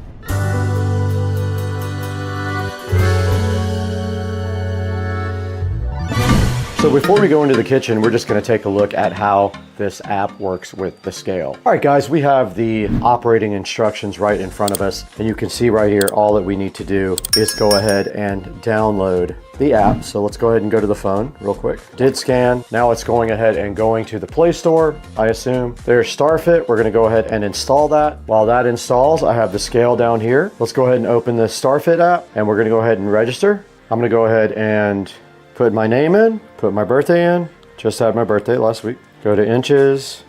I am 5'6". My target weight is going to be 150. Let's confirm that. Okay, I clicked allow. Place the scale on flat ground, lightly step on the surface to activate, and the app shows it is connected. Okay, it says that the Runstar R6 is connected. Let's go ahead and stand on it. We are supposed to be in bare feet.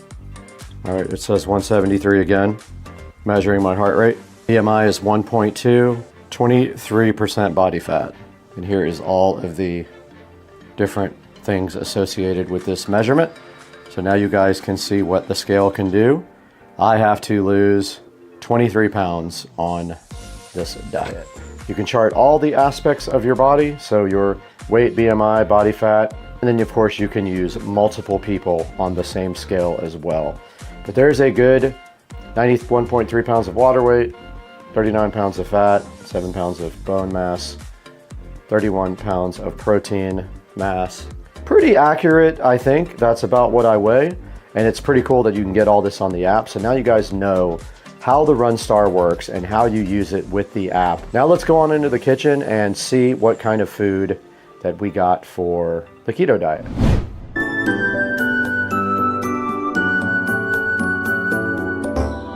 All right, guys, we are in the Supercar Street Racing kitchen now. And today I went on into Publix and bought a bunch of stuff. And I just wanted to kind of go over some of the things that I got. Now, inside of my pantry here, you can see the Nature's Own keto bread, a lot of coffee, which I can no longer drink because it's all sugary. And you do see these Parm Crisps. These are perfect snacks because they are made of cheese and they have no carbs. Now, in front of me here on the Supercar Street Racing counter, you can see the Mission Zero Net Carb Tortillas. These things are freaking awesome. They taste great. They have no net carbs whatsoever. They are a little small, but you can have multiple of them. And the best part is they are very low calorie as well. Checking on the back, these are 25 calories per tortilla for these sun-dried tomato basil tortillas. These original ones here are 110 calories for 3 tortillas. So yeah, this is a really good option for a keto diet. Try these out. We take them everywhere. We even take them into restaurants and use them in restaurants. We will order something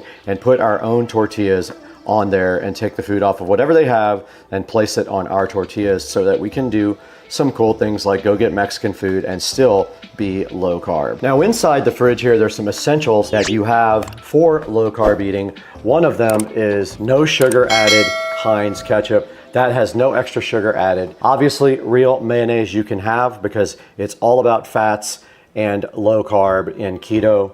We also have some zero sugar creamer right here, which will be perfect for low carb. We have some I can't believe it's not butter, but you can actually have real butter as well. Butter is on the keto diet. So we have butter up here. We've got some Land of Lakes right here. And we've got some I can't believe it's not butter right there. And then moving into the fridge here, we have some quick steaks, some cube steaks inside of this bag, which are perfect. You can have any meats you want. Meats are unlimited on keto. We also have some Publix zero sugar soda here, some diet root beer, and some diet cherry cola to complement that. We have some Sprite chill zero sugar right here on the side of the fridge. And in the deli meat section here, we have some boar's head chicken there. We've got some other deli products in here. We've got some carving board chicken. We've got some Gouda cheese. We've got tomatoes, which are keto friendly.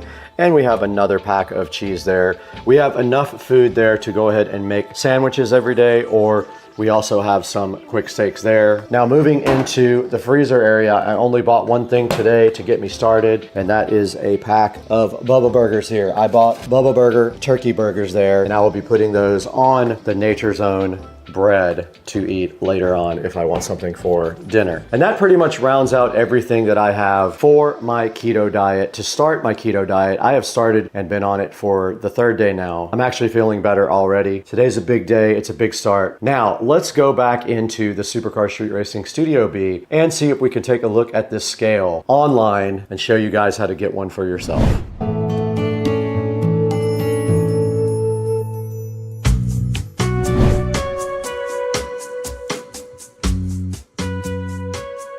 What's up, guys? Thanks for joining me today on my journey to weight loss. This is a special time for me. It's a time of uncertainty, but I think that I have the willpower to do it this time. I really have to just buckle down and not go out to eat as much and not order a bunch of fried French fries and seafood and things like that. That is my weakness, and I try not to do that anymore, and I cannot do that starting now. I ordered my ketosis strips on Amazon. I'll put a link in the description to that, and also to this scale. Now, this scale is pretty cool. It's the Runstar Smart Scale. It does body weight, it does fat percentage, it does BMI and heart rate and all that stuff for $39. And if you order it right now, there's also a 10% coupon to go ahead and save a little bit more money. Now, it does have 4.6 stars. 1,866 people have purchased this scale, and so far, so good. Let's take a look at some of these pictures here. That's just a picture of the front of it and the color display there, and the fact that you can use it on a watch, and there is the app sitting there. And then here's the all-in-one screen that shows you body weight, fat, BMI, body type, and heart rate. Right here, it says it's accurate to 0.1 pound. It weighed me at 172 to 173 pounds, which might be accurate. We have 15 essential body composition data that they show in the app, things like your cardiac index and your muscle rate, and things like that you might be interested in for your health. You can go ahead and download the StarFit app on the App Store and start tracking your progress. I went ahead and tracked it already. I'm gonna do a check-in tomorrow morning with a short right before I get on the treadmill. Now, this guy says it only needs batteries every 90 days, which is awesome. I can understand that. You only use it for a few seconds every time you get on it. I encourage you to go ahead and buy all your products through our product links at the bottom in the description. It helps out the channel a little bit, gives us a few dollars here and there. We get more sponsors, we get more revenue coming in, and we can do more cool videos like this for you. I hope that you stick with me on my weight loss journey and you follow me and see how I do. I expect to lose probably 20 pounds in the next 60 days. It might take me 75 days or so, but I expect by mid-August, I should be where I want to be, back at about 150 pounds. And I'm going to do that through keto and exercise every day. I'm just going to watch what I eat. I'm not going to do any more breads, any more potatoes, any more rice, nothing like that. I'm going to limit myself to about 15 net carbs per day. I'm gonna try to limit myself to that much. I'm gonna be eating a lot of meats, a lot of cheeses, a lot of eggs, and it's gonna be great. I can't wait to get started on this, guys. And I already am started, but I gotta get on that treadmill tomorrow. Okay, we're taking a look at the channel metrics now, and you can see we have 147,374 subscribers. We did do a video about the Tesla Model S Plaid 2-year anniversary. That video is sitting up at 100,000 views, so thank you so much for watching that video as well. And thank you for liking and subscribing. Pass the word along to your friends. Now we gotta get out of here. I gotta get cleaned up and get some dinner because I am already starving and I have keto food.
Oh my god, this thing is so freaking cool.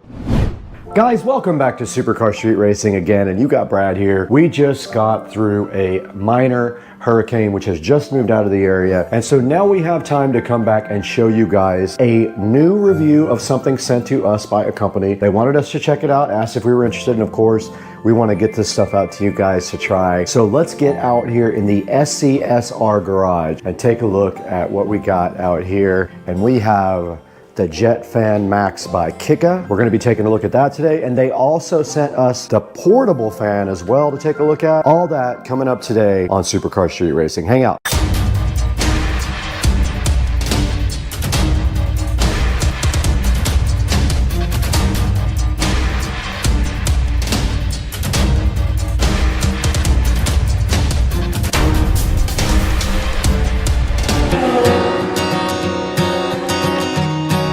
Out here in the SCSR garage, we've got a very special product for you today. I'm wearing green for absolutely no reason, but today we have the Jet Fan Max sitting here, and you guys have no idea how cool this thing is. We're going to be taking a look at this today for the very first time, and the challenging part is that the instructions are in Chinese or something, and so I had to try to translate them to figure it out.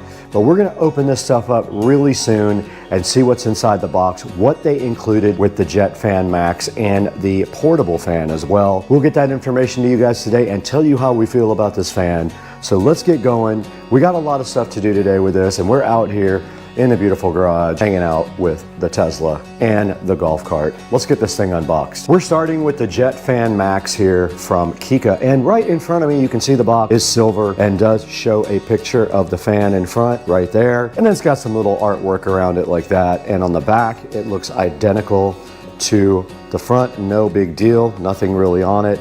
And then on the side right here it does have the actual label right there, which we will take a look at in a little bit. And then just the company information. They are from China, so the information inside is in Chinese. Now the Jet Fan Max is supposed to be a super powerful portable rechargeable fan that could work in any circumstance where you don't have a lot of breeze going, let's say like a sporting event or camping or something like that. This would almost be perfect for that, but we have yet to see if this thing can rip or not.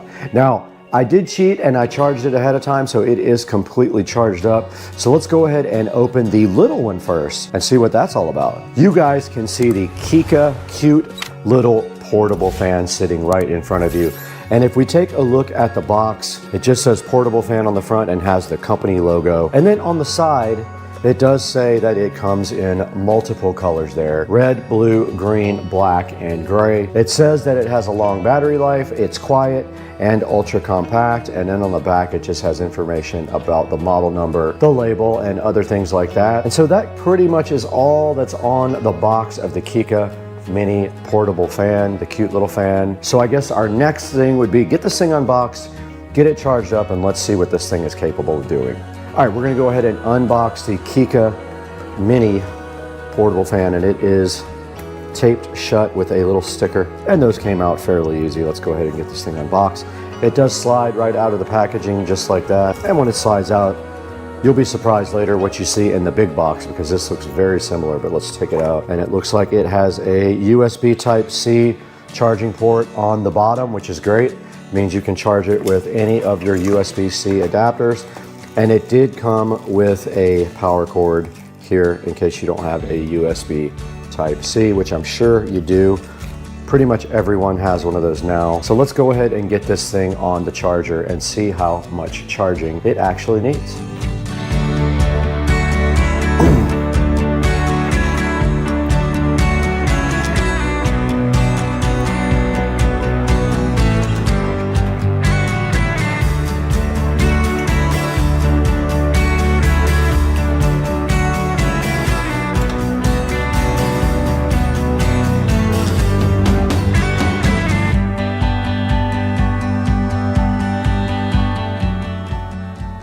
All right, you saw right there that we turned on the Eco battery inside the golf cart. We did switch on the 12-volt system, and now we have plugged in the mini portable fan to the club car precedent on the 12-volt system here, and it is charging with this USB Type-C cable. It is on a single LED, so we're gonna go ahead and let this guy charge up until it is fully charged. And while that's charging, we can go ahead and open the big one. Let's get over here and open the big monster size fan from Kika, which is chilling on the golf cart. Right in front of the Kika Jet Fan Max now, while we got the little guy charging over there off of the golf cart battery, we can go ahead and take a look at this guy. So let's go ahead and get it opened up. It actually opens up backwards like that.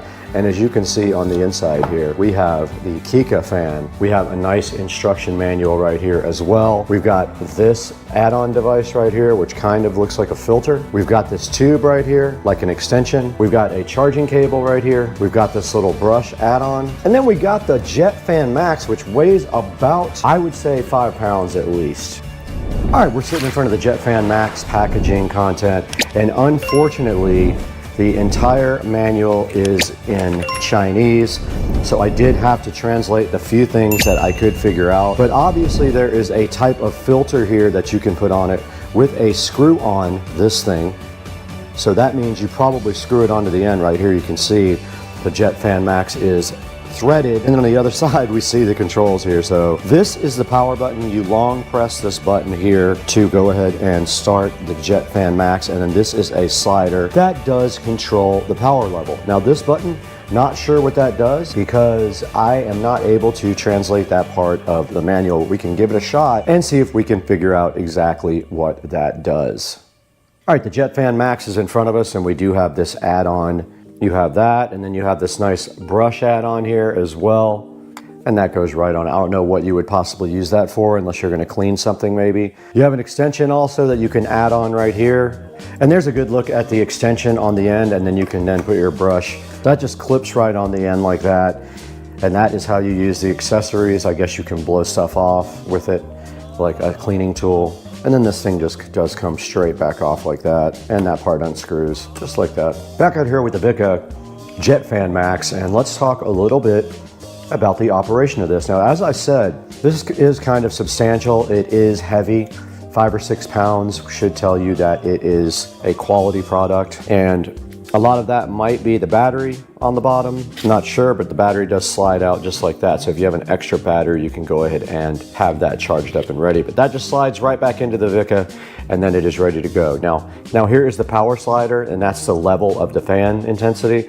And I don't know what this does because I cannot read the manual. Now to power on the fan, you simply hold the power button down with a long press. And you can see right here, it does say 95% on the charge indicator, and it is at 0% power. Now we're turning it up, and it is going to blow the camera over. It will blow. That's only 36% on the thing, and it will blow this. Absolutely rips, and you can see how much power it had at only 50%. It will blow the camera over easily.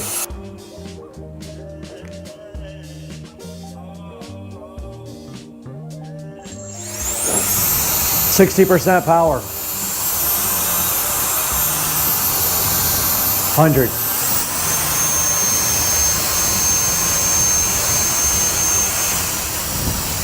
So strong. Wow. All right, I don't know if you guys can see the dust on the car, but we're gonna give this a shot to get the dust off of the car. Let's see, there's plenty of dust on the car. Here we go. Blew it right off.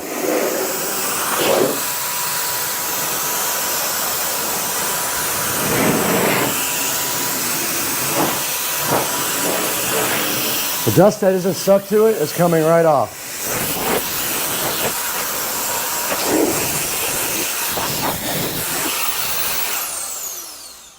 Now here's a look at the indicator from 0 to 100% on power is what you see right there. It's on 0 right now. And I still don't know what this button up here does. Let's give that button a shot.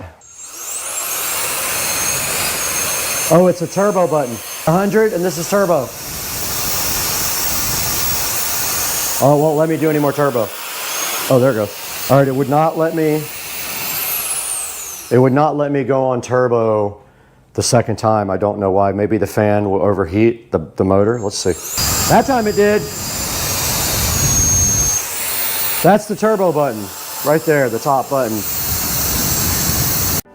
All right, we determined that the top button here is the turbo button, and it will not let you keep that on for long, and I suppose it is because the fan motor will probably overheat.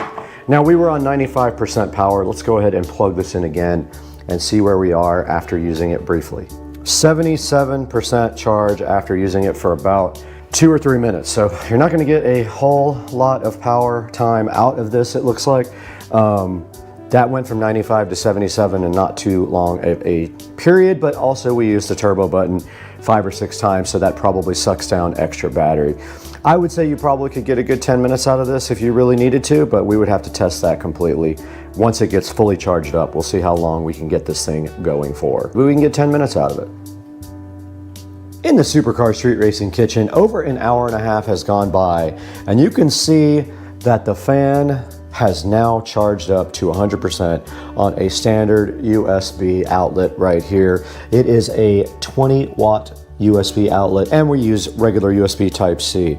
Now, this thing was down at 77% after around 3 or 4 minutes of usage and also using the turbo button. Now, that is probably going to be tested here very quickly because we are going to turn this thing on and see how long it takes to go all the way down to 0%. But first, we need to head on out to the Supercar Street Racing garage and check on the other fan, the mini fan. So let's go. The mini fan has also been charging for an hour and a half, and it is on the 4th dot of charging, so it is not quite done yet. Let's let that fan get all the way done, and then we will test the power of it to go all the way to 0. The Kika Jet Fan Max is fully charged at 100%, so the next step is to turn this fan on and see how long it takes it to go down to 0. Set a stopwatch. Okay, stopwatch started. Now we have started, we are 2 seconds in. We're gonna go ahead and power this fan on at the bottom. You hold down the button, it is on, and then what we're gonna do is just turn it on high and see how long it takes. It is. The only way we could get it to stay was with a 2-liter bottle of Coke and our tequila. So we're gonna let the battery run down now. I can't see the battery, unfortunately. Let me turn it where we can see it. We've got 1 minute, 18 seconds.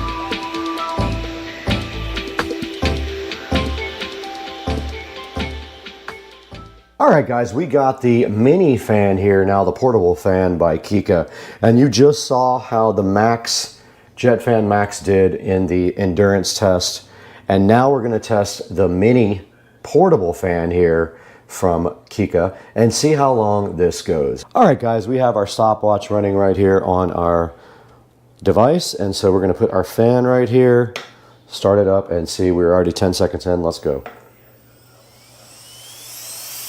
Fully charged right here. Let's let this thing run.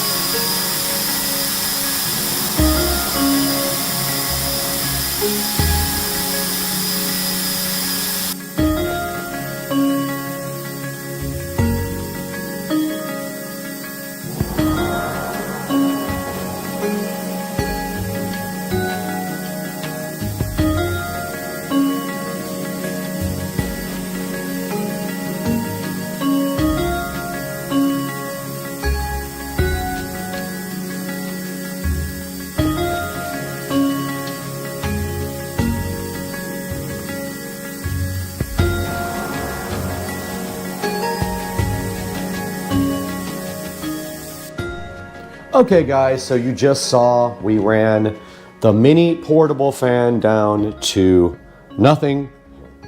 You saw how much time that took, and we ran the big jet fan max down to nothing, and it is at 96% after 3 hours. So it is almost recharged to 100%.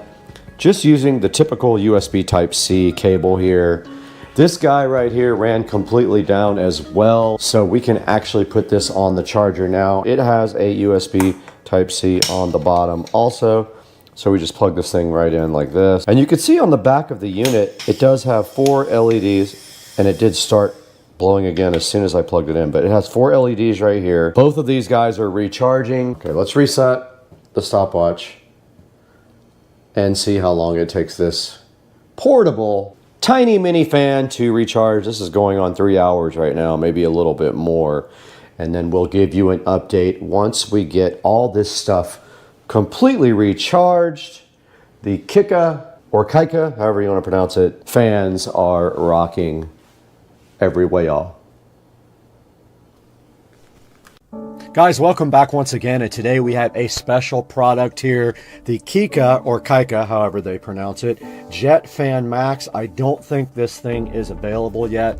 I've been looking for it online, but they did send me this and their portable fan to go ahead and check out, and I can highly recommend both. These things actually, I never even thought about it this way, but they're designed to be dusters, or, I mean, you could use it for a portable fan as well for yourself, like I thought, but these are for doing dusting and things on computers. And this thing really rips. If you just hold down the button here, it has 100% charge now, and you just turn it on and it will literally blow the camera off of the entire computer. So that's the Jet Fan Max, and this is the portable fan. The Jet Fan Max takes about 3 or 4 hours to charge up, and this little guy took a couple of hours to charge up. We got about 23 minutes out of the big guy, and we got hours out of the small guy. So please check out Kika. I'll put a link in the description to their store, and go ahead and buy a Jet Fan Max when it is available, or one of their tiny little fans as well. And this thing did blow all the dust right off of the Tesla Model S Plaid. Guys, we got to get going today. We have a lot of stuff to do in the house. We'll see you next time.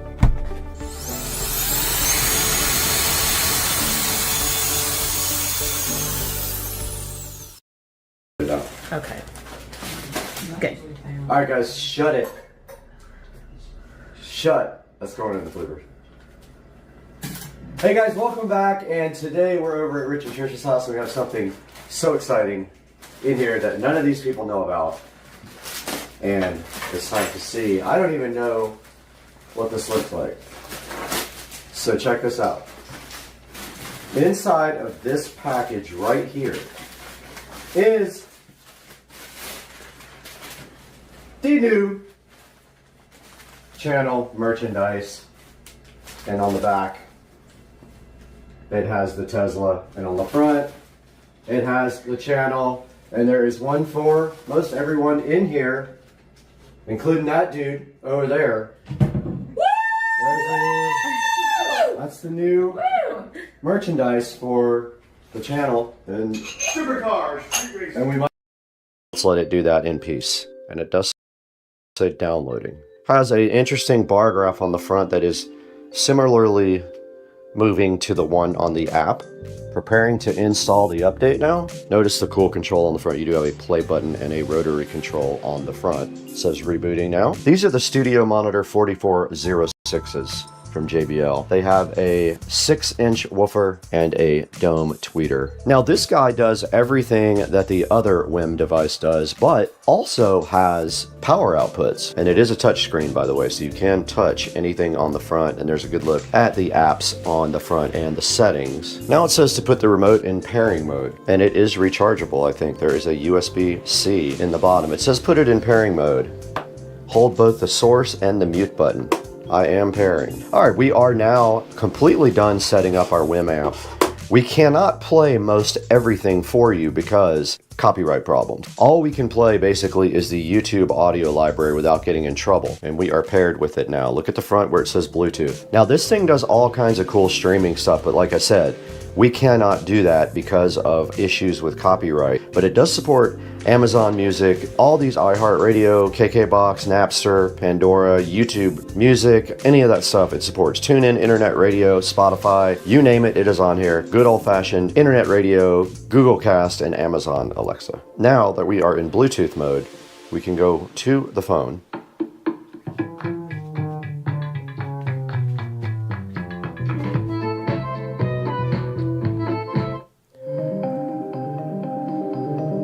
There's our volume. We can also use our remote for volume. Yes, this is copyright-free audio from the YouTube audio library. It does get very loud. 100 watts is what this guy puts out. It sounds very good, but you can also tailor that sound. You can also go into the settings on whim and make it however you want. You can go into your audio settings, devices, settings. Then of course you can go through here and tailor all of your sound needs. You can actually go in and do an EQ. You can do room fit. You can check your audio settings. And if you just want to pick one of the pre-made ones, like rock, it'll probably be a curve, yes. Save that. Now we have an EQ. Yeah, you can definitely tell the difference. That's at volume 45. These studio monitors sound very good.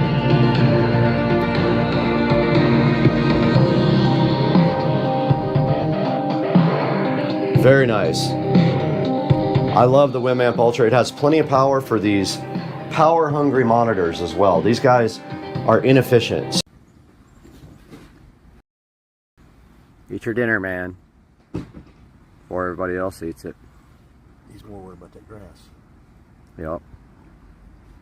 Turtles are tormenting him. Yeah, easy. We're driving down the street. Look at this. And we're inside of a river.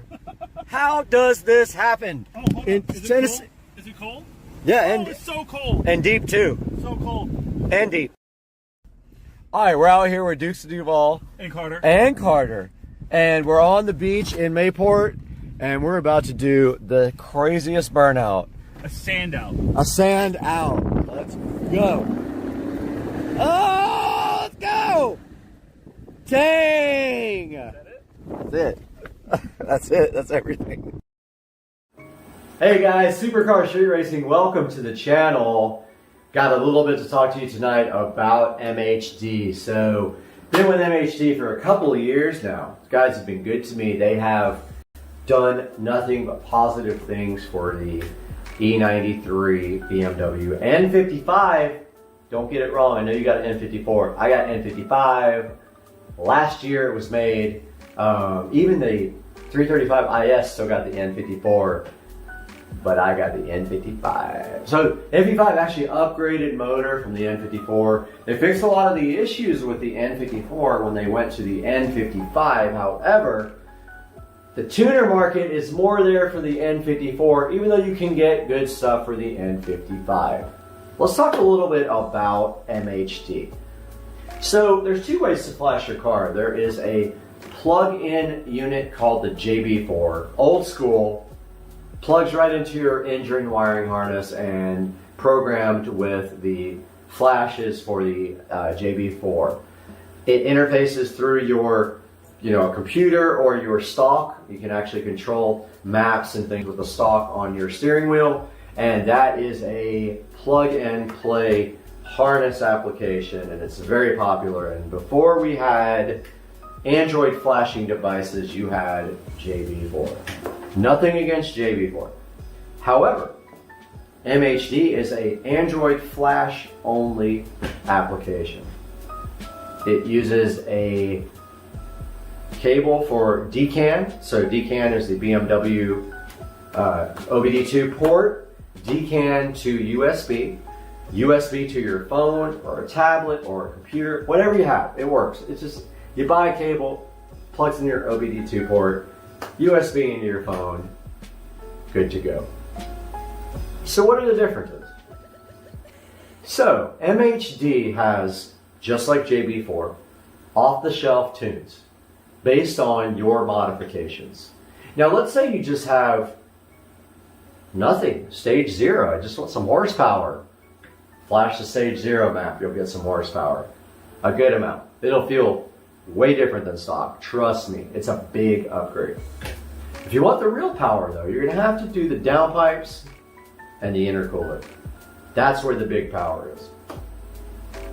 N54, N55, same power levels, close with downpipe intercooler.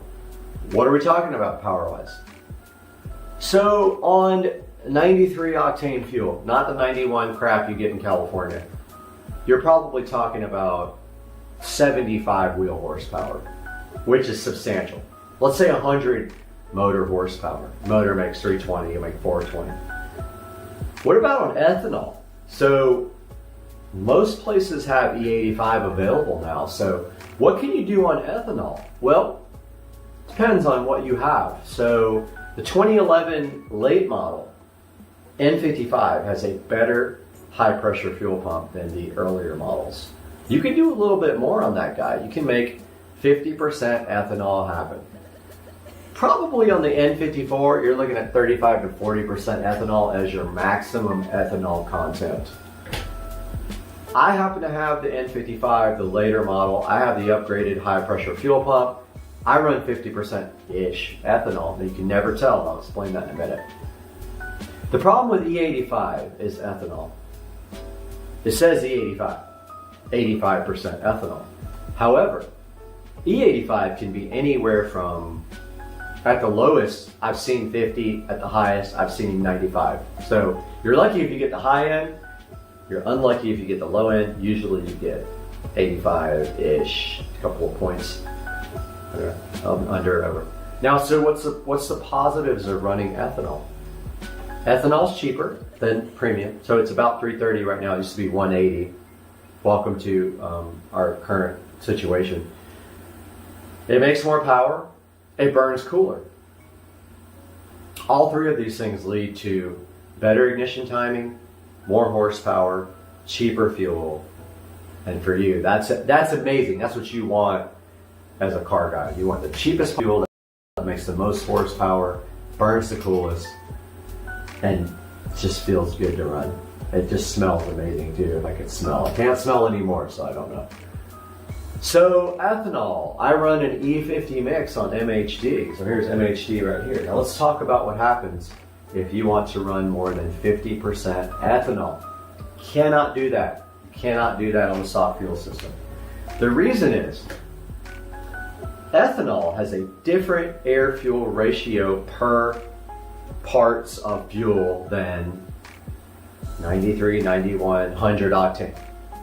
It takes more fuel to get the same air-to-fuel ratios that it does with standard fuel. If you need X amount of fuel for 93, you're going to need X plus whatever for ethanol to make the same air-fuel ratio so that your motor is not running lean. What's going to happen when your motor runs lean? Well, your computer is going to cut fuel. It's going to cut ignition. It does all that when I mix incorrectly.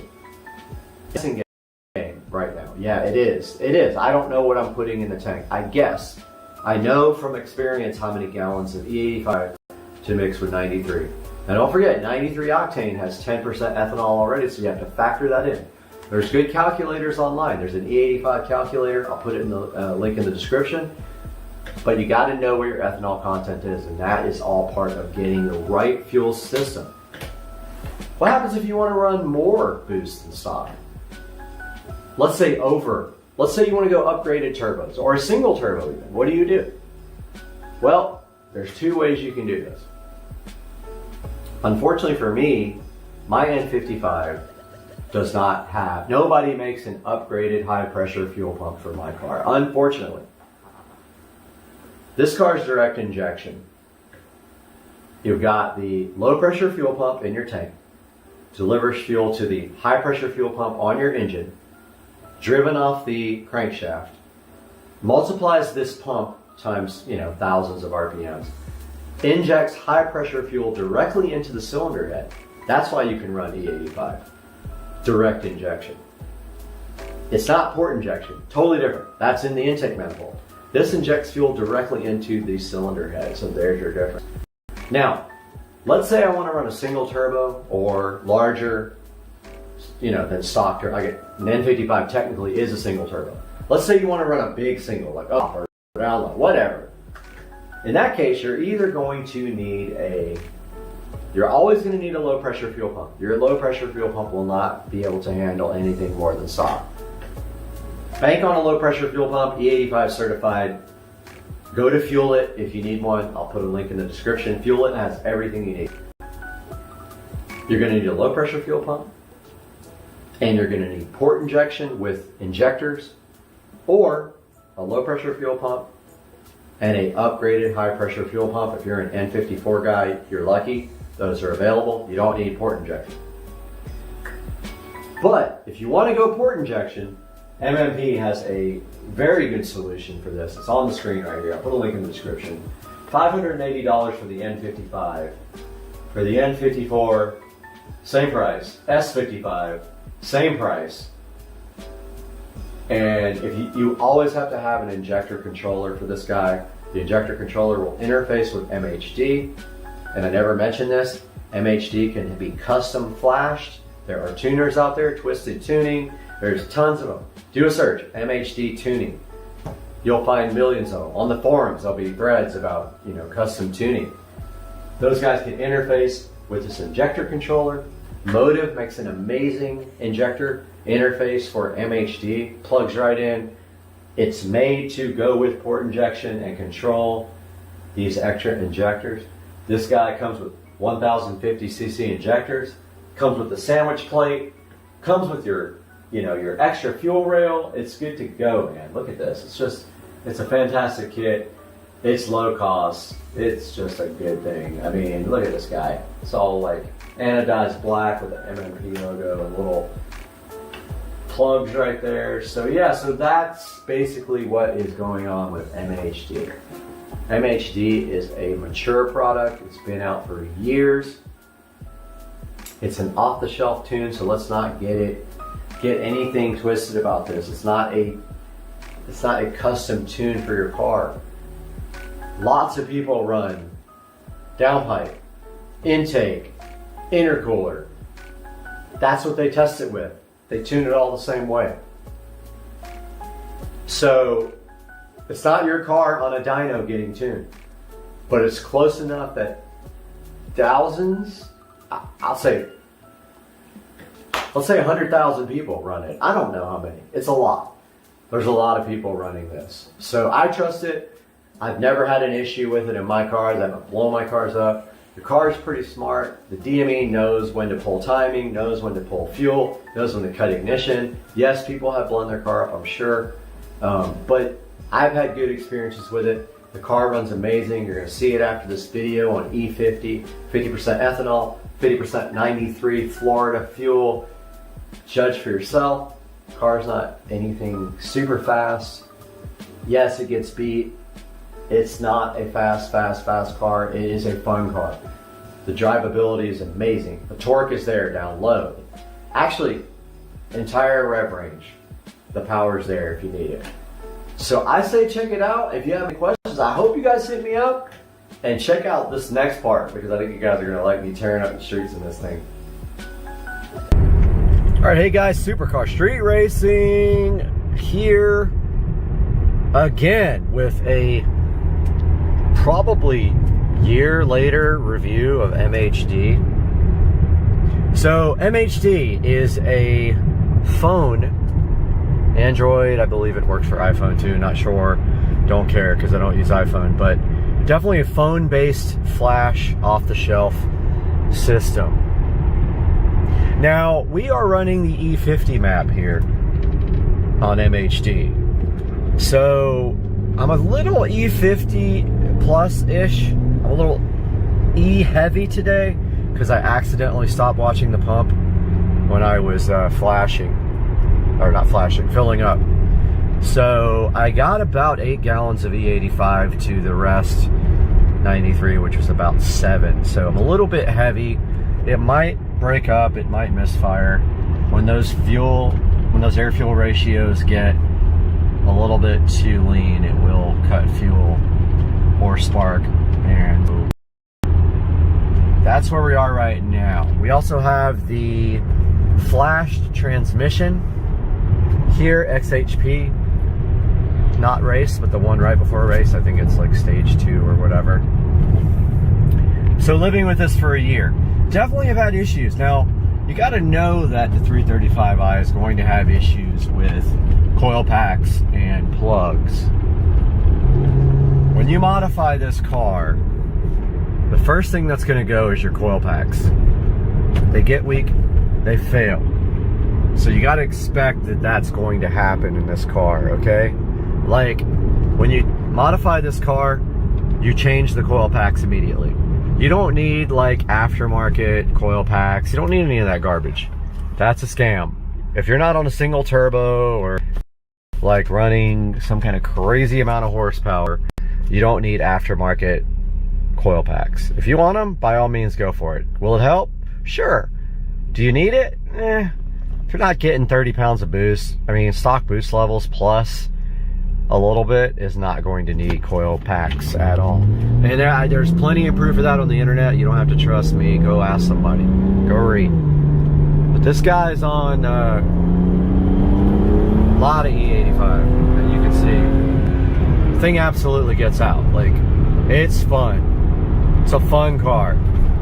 Only making around 21 pounds of boost, and that's hitting like the limits of the stock turbos are in the 21 PSI range, and you don't even want to really run that because, I mean, you can, but just don't, you know, don't do long repeated runs because your EGTs are going to be up there. Remember, you're dealing with a small single turbo N55. This is not some twin turbo setup, and it literally is running small diameter piping from the stock, you know, from the factory.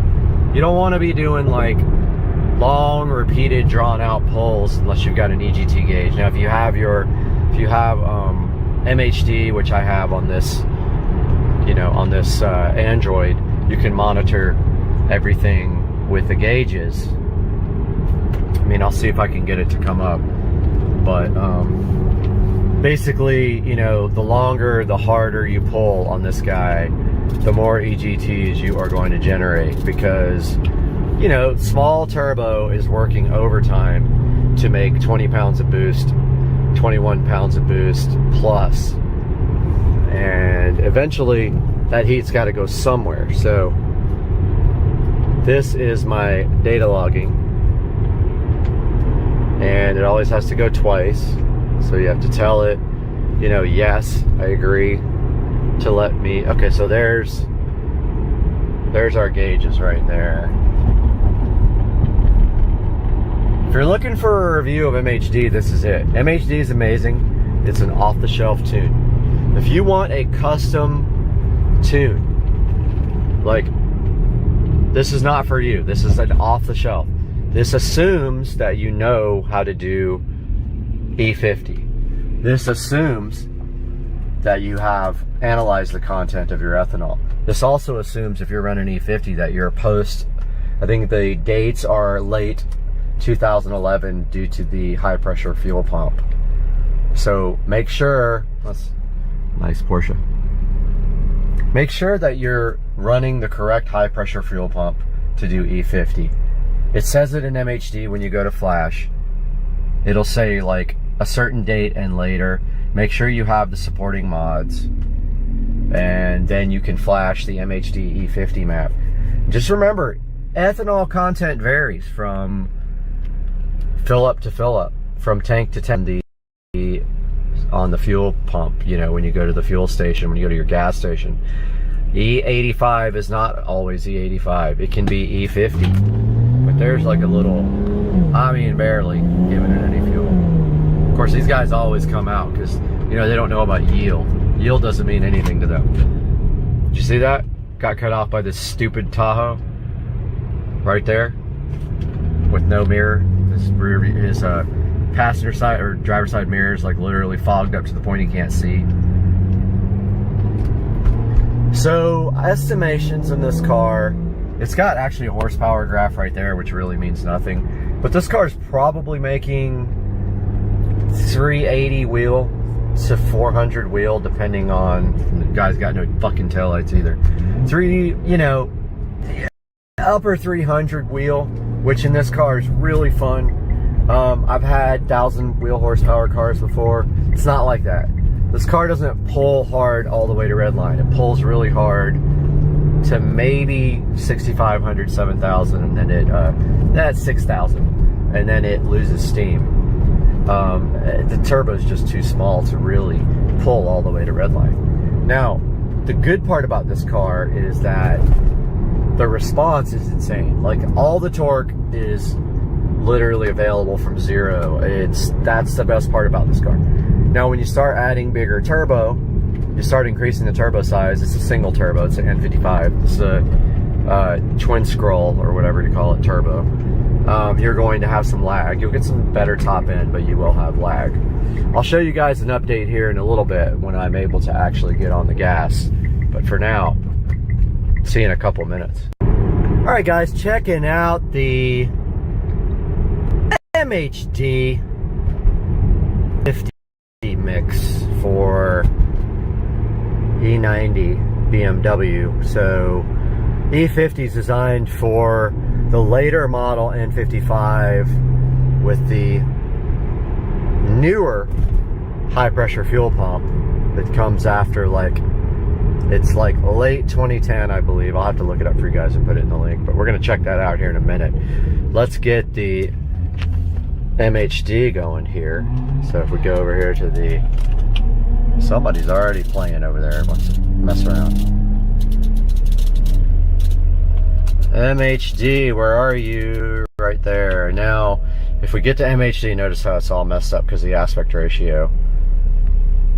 Now we're going to go to monitor, and it's going to ask us if we want to allow USB. We have to do it twice. Okay, yes, we do. There's our gauges. So we've got RPM, coolant, gear, intake air temperature, battery voltage, oil temperature, oil pressure, and boost. And over here we've got horsepower and torque.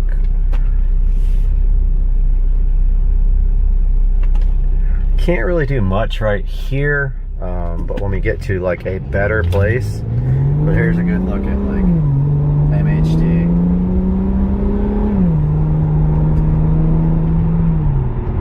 So we're definitely a little heavy ethanol, so it could be some misfires. Might blow a coil pack or two. You never know, man. But there's horsepower, torque there on the right hand side of the ID4. I think my display is a little bit cloudy. Let's see. Yeah, I think it was a little bit. We'll be back here when we can actually do something. All right, so just a little bit of drivability on MHD. Literally, you can't tell at all that you're tuned when you just are driving down the street normally. E85 cold start is about a second longer than without E85, and so that's acceptable to me. I don't have smell anymore because of COVID. I've lost it for over a year. I don't smell anything related to fuel or oil, so I don't know anymore what E85 smells like, but I've been told the car smells like E85. So it's got that corn smell going. And other than that, the transmission has nothing to do with MHD, but transmission on XHP has some hiccups here and there, but mostly they've got it down, like they've got it nailed. So I don't have issues with that anymore. It actually shifts really good on sport mode. And you notice, like, with the ID4 instrument cluster now, I'm in regular mode. That's the theme I have set for regular. If I flip it over to sport, it goes like this. So yeah, we got a bunch of freaking slow people here. Yeah, we're gonna have to let people go in order to do with video. I can tell already because people are driving like morons tonight. So I'll hit you guys up as soon as we have a free space. Alright, people are literally driving like fucking idiots tonight, so I'm letting people go way ahead, hoping nobody gets behind me, so we can do a little pull here from zero. Let's turn traction control off. Oh, somebody's behind me. So I probably pull off and let them go ahead, I guess. Yeah, they can go on over. They can go on by, dude. And there's more than one. Here comes another guy. After he goes, well, we'll go on out there. Hopefully nobody will be coming. Oh, there's another one. These people just never stop. Come on. Go, go, go, go, go.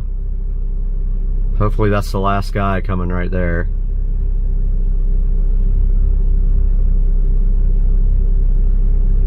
Looks like it might be. All right, let's get out here. Let's stop it from here. All right, here we go. Here we go. From stop, no traction control, MHD, E50.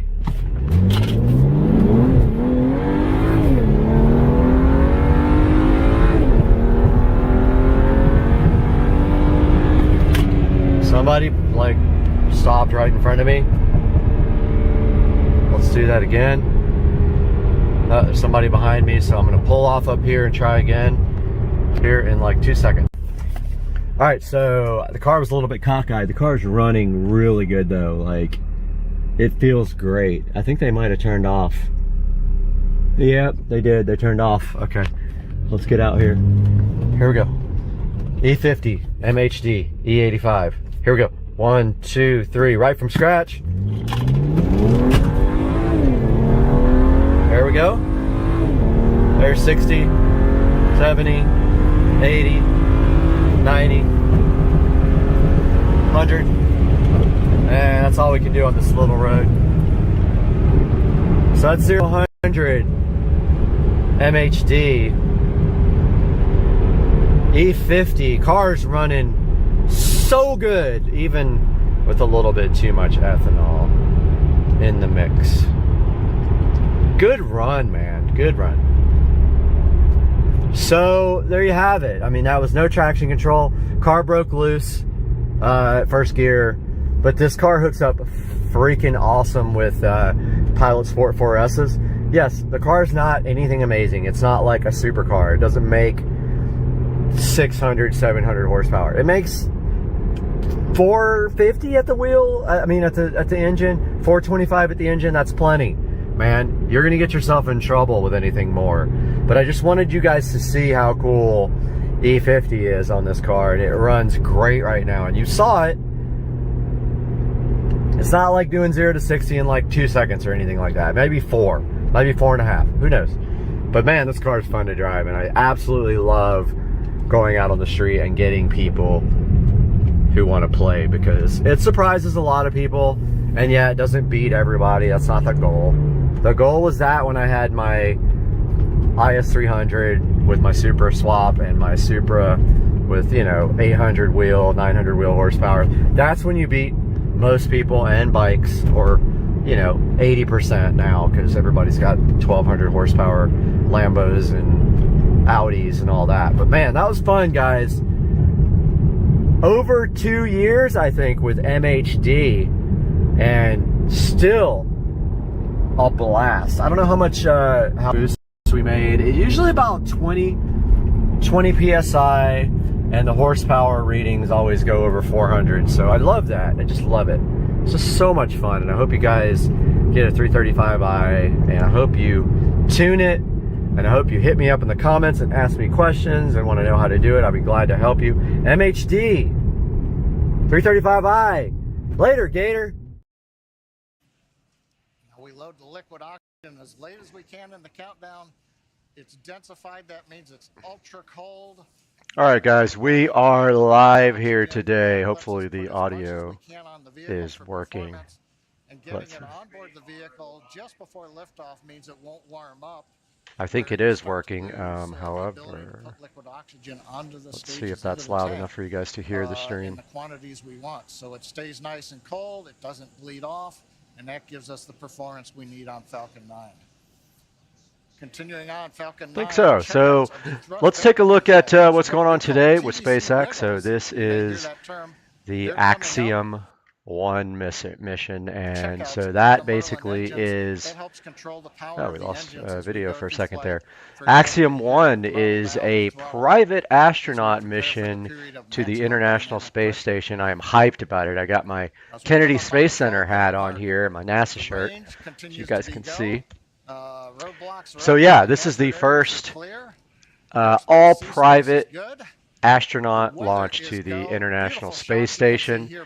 It's the 5th flight for this booster, so this booster is being reused for the 5th time. Let me turn that down so it's not feeding back for you guys. Yeah, it's a 5th reuse of this booster, and this booster actually went up on GPS-3 Space Vehicle 4, GPS-3 Space Vehicle 5, and Inspiration 4, and 1 Starlink mission. And so this thing is going to go up, and then the stage 1 is going to land on a shortfall of Gravitas, the drone ship. Gets a good look at Kennedy Space Center right there. The weather today in Florida is beautiful, and I can vouch for that. It's supposed to get up to about 70 degrees. And so far we are go for launch, and it has been cleared for launch so far to this point. So these guys are going to reach the International Space Station at around, it's 20 hours and 30 minutes to the space station. So tomorrow morning, let's see, about 11 tonight, 7 something tomorrow morning, they should be reaching the space station. And I wish I could hear the audio on my headset, but for whatever reason I can't, so I can't hear the mission audio at all, unfortunately. Big event coming up at T-10 minutes is we're going to do launch commit criteria. Yeah, so instructions will be going to the crew. So basically we're just but we're about 10 minutes away from launch here. Ascent, you may hear 1 Alpha, 1 Bravo, 2 Alpha. About 10 minutes away from launch, and is the Falcon 9 flies trying to get my headset working here, but I don't think I'm going to be able to get it for this webcast. I can't hear anything in my headphones, which is unfortunate. Let's see. And bring the crew back safely down under the parachutes in the ocean. Right now, I'm just playing around with these settings while we're waiting for launch. But yeah, guys, we got the Axiom 1 launch coming up here in 9 minutes and 57 seconds. The launch window is open at 11:17 a.m. and there's a backup tomorrow at 10:54. Now, of course, if they are going tomorrow, they're going to have to unload all the propellant and safe the vehicle because it has the flight termination system armed, and so they will have to disarm that and remove all the propellant. There's a good look at the astronauts inside of Axiom 1. AX1 is the mission. And still not able to get my earphones working, so I wish to share with you the words of the Greek poet there it is. Constantine Cavafy that well describe the perspective of our marvelous crew. Now I can hear the mission audio in my ears. In your mind. Arriving there is what you are destined for. But do not hurry the journey at all. Yeah, so for years. So you are old by the time you reach the island. We're listening to the Axiom 1 crew speaking now. And just talking about the mission and giving his little commentary about the mission. So these guys are headed up to the International Space Station, and they're going to be doing educational outreach stuff, research experiments, and other things while they're on the laboratory.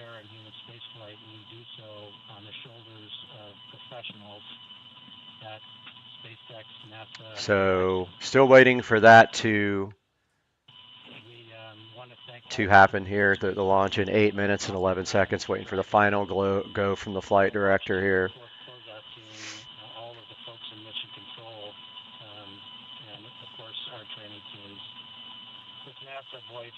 Coming up on 7 minutes and 50 seconds till liftoff here.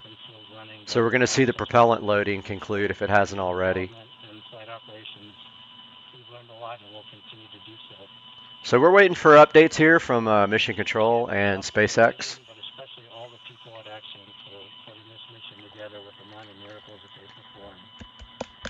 Go NASA, go Axiom 1 crew.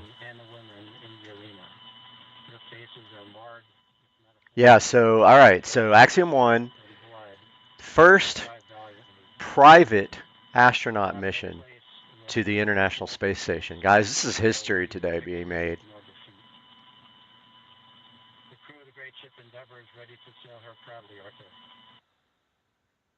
All right, so we just heard from the crew of Axiom 1 who are hyped to get to go to space here in 6 minutes and 50 seconds.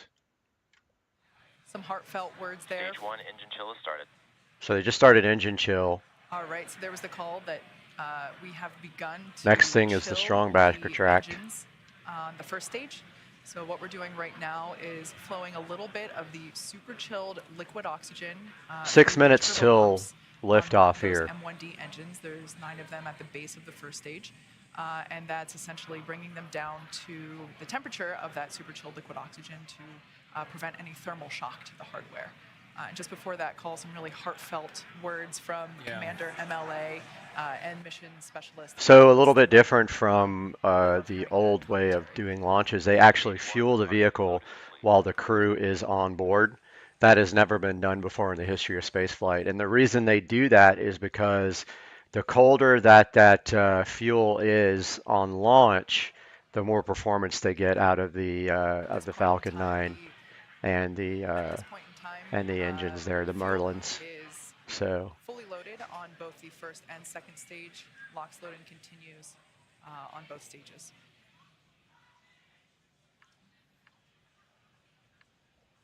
Coming up on 5.5 minutes. Kate's let us know that we've got the fuel load complete. Next is coming up. We're T-minus 5 minutes. Dragon will be transitioning configuration for terminal count and going on its internal battery power. Everything continues to look good as we're counting down.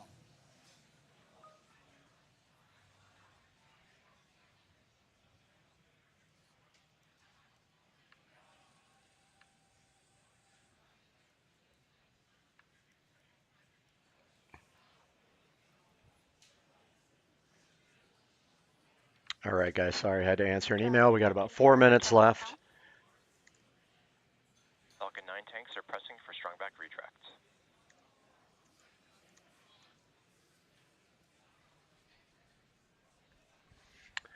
All right, so the strong back here on the back of the rocket that supports the rocket before liftoff is going to start retracting before liftoff here. Momentarily, strong back is retracting. Actually, that's the start of about a 1 minute sequence. As you heard John Unsprecher say, it's about a 1 minute, 1 minute process for that strong back to retract there. That's the start of the sequence.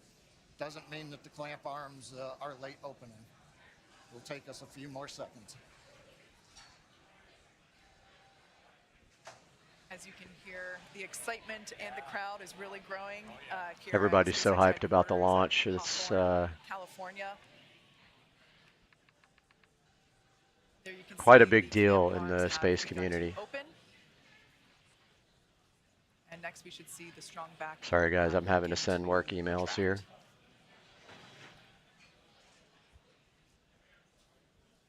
Got about 3 minutes and 45 seconds till Axiom 1, the first all-private mission to the International Space Station, is going to take off here.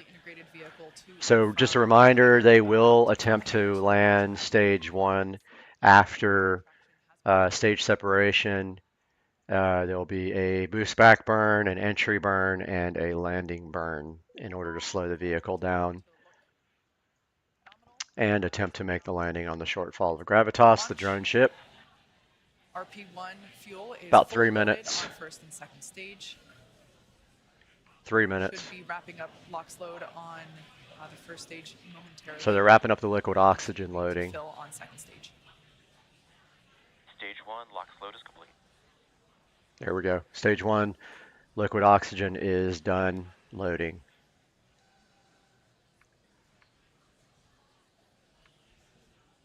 We're under 3 minutes until liftoff of the Axiom 1 mission. Dragon is in terminal count and is on internal power. All right, there we heard that Dragon is on internal power. As I was saying, We're getting close. The crowds are growing. The excitement is palpable. You can see there on the left-hand side of your screen, Mission Control here in Hawthorne, California, just behind where John and I are. And then on the right-hand side, that looks like Axiom Mission Control. About 2 minutes till liftoff here of Axiom 1. And we are seeing SpaceX and the Axiom crowd, employees, all super hyped for this historical event of Axiom 1, the first private astronaut crew to the space station. Lock's load on second stage continues.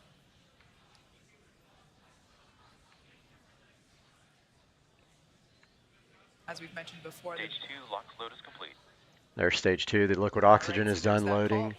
About 1 minute till liftoff now. Dragon is fully loaded with all of its propellants, nearly 1 million pounds of that propellant. 1 million pounds of propellant, she says. About a minute and a half till liftoff here. Right now, the gas closeouts. We finished pressurizing the storage tanks on board the Falcon 9. They gave the crew the heads up, and they hear some loud venting noises. We're also going to vent down the liquid oxygen line that carried the LOX up to the second stage. Generates a typical large white cloud of condensation around the strong back. Big event coming up now, T-minus 1 minute, all the flight computers take over. Let's listen. About 1 minute till liftoff here. We're going to take a look at the liftoff now. FTS is armed. Falcon 55 seconds till liftoff. They just armed the flight termination system here. So that is what protects that's what protects the ground when if they have an issue when they lift off. Go for launch. That was the flight director.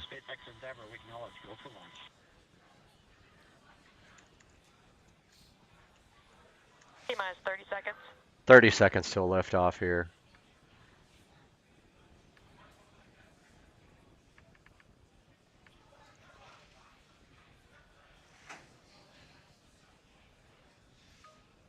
T-minus 15 seconds. 10, 9, 10 seconds till liftoff. 7, 6, 5, 4, 3, 2, 1, 0. Ignition. Stop. Go Falcon, go Dragon. Godspeed, Axiom 1. Here we go, liftoff. 15 seconds, already up to 190 kilometers per hour. So our first event here we're going to see is max Q. That's the maximum aerodynamic pressure on the vehicle.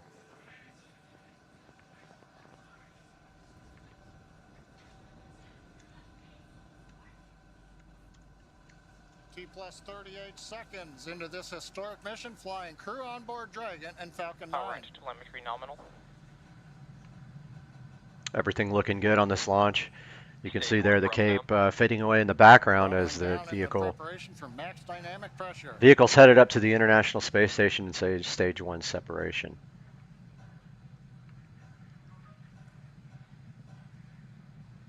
Falcon 9 is supersonic.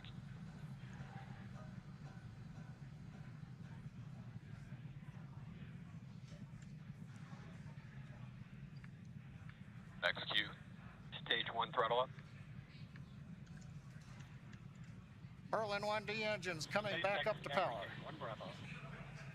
Copy, 1 Bravo. The crew calling out 1 Bravo should a escape situation arise. It tells the Dragon flight computer what profile to fly using the Super Draco engines. But everything is looking good on Falcon 9. We're getting nominal callouts from all the engineers. Everything looking good here. Next step here is going to be main engine cutoff. And they're chilling the stage 2 engines for that. Beginning to chill in the second stage turbo pump in preparation for its ignition coming up in just over half a minute from now. Coming up on about 3.5 G's acceleration for the crew. We'll begin throttling down the Merlin engines to hold that level of acceleration. Coming up on Miko here. Sorry, have some issues going on here I'm dealing with on the side. Next event coming up.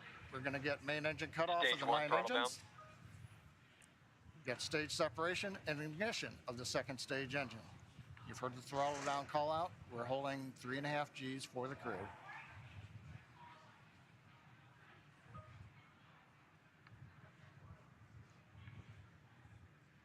And Miko. And main engine cut off there. You should see the first stage fall away and start heading back to Earth, where it will try to land on a shortfall of gravitas.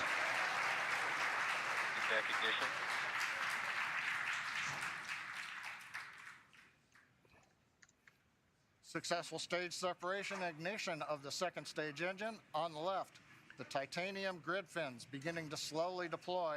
Great views from the first stage camera. The first stage now begins a slow flip maneuver. You can see the white nitrogen gas plumes as we reorient for an entry back through the Earth. There's stage 1 heading back to Earth here. Second stage, we see the engine nozzle glowing red. Everything continuing to look good on the second stage.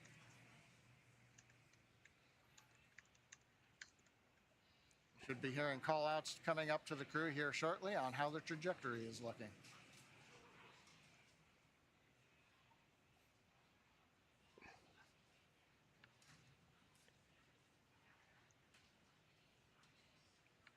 Dragon SpaceX, trajectory nominal. It's what we like to hear. Acquisition of signal, Bermuda. AOS Bermuda, acquisition of signal. The Bermuda tracking station now getting telemetry from the second stage of the Falcon 9 with the Dragon on top. T plus 4 minutes, 10 seconds. Everything continues to be Everything normal. looking good. First Sorry, stage guys. coasting to apogee, and then Here it'll comes come back stage down 1 for back. landing on the drone ship. Second stage, partway through its lengthy burn. You can to see get it the heading crew back into down right orbit. there. You can see the ocean below it. 4.5 minutes in, everything continues to look good. What a absolutely picture perfect liftoff. We've got a live view of the crew inside Dragon Endeavour. Looks like everyone is still pretty comfy. As John had said earlier, we got Dragon SpaceX, trajectory nominal. Checking out the landing now of the first stage on a shortfall of gravitas. As John mentioned, we got to about 3.5 Gs there. Acquisition of signal, New Hampshire. On the left-hand side of your screen, we can see the first stage as it is making its way back down to Earth. It's targeting a landing on our drone ship, a shortfall of gravitas, which is parked a couple hundred miles off the coast of Florida, out in the Atlantic Ocean. Second stage on the right-hand side, everything continues to be nominal there, as the MVAC engine is powering Second stage continuing to go 11,000 kilometers per hour at 197 altitude. First stage coming back home, ready to land.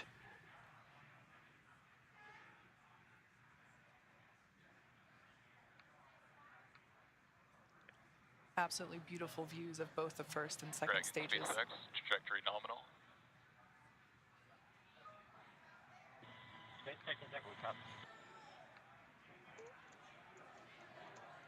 All right, so coming up in about a minute and a half, the first stage will execute the first of 2 burns. So here comes the burns for the first today's landing stage. attempt.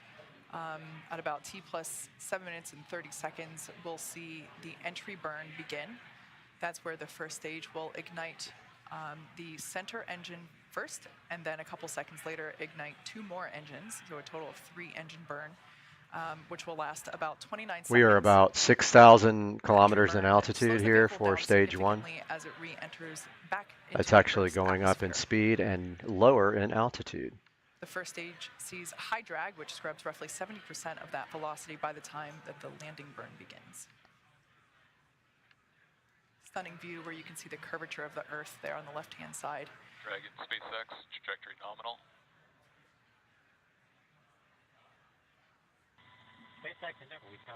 Trajectory nominal, so everything's going good for both stage 1 and stage 2. The nitrogen gas thrusters, so that's the puff of gas that you see there occasionally. That's used for Talking about the cold gas thrusters, which actually maneuver the vehicle when they're in space and there's no atmosphere. And you can see them firing there by the grid fins. And those grid fins also help steer for a precise landing. either at Stage 1 entry burn startup. Stage 2 flight All right, termination. there we can see that that entry burn has begun. We are targeting a landing on our drone ship, a shortfall of gravitas today. Everything continuing to look nominal with trajectory and MVAC performance there for our second stage on the right-hand side.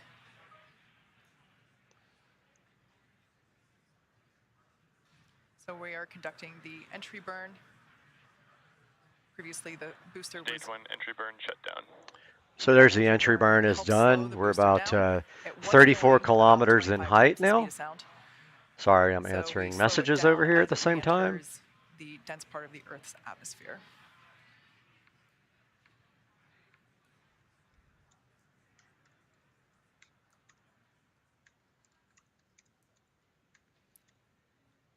The next event is second engine cutoff, or SECO 1, as you see it there on the timeline at the bottom of your screen.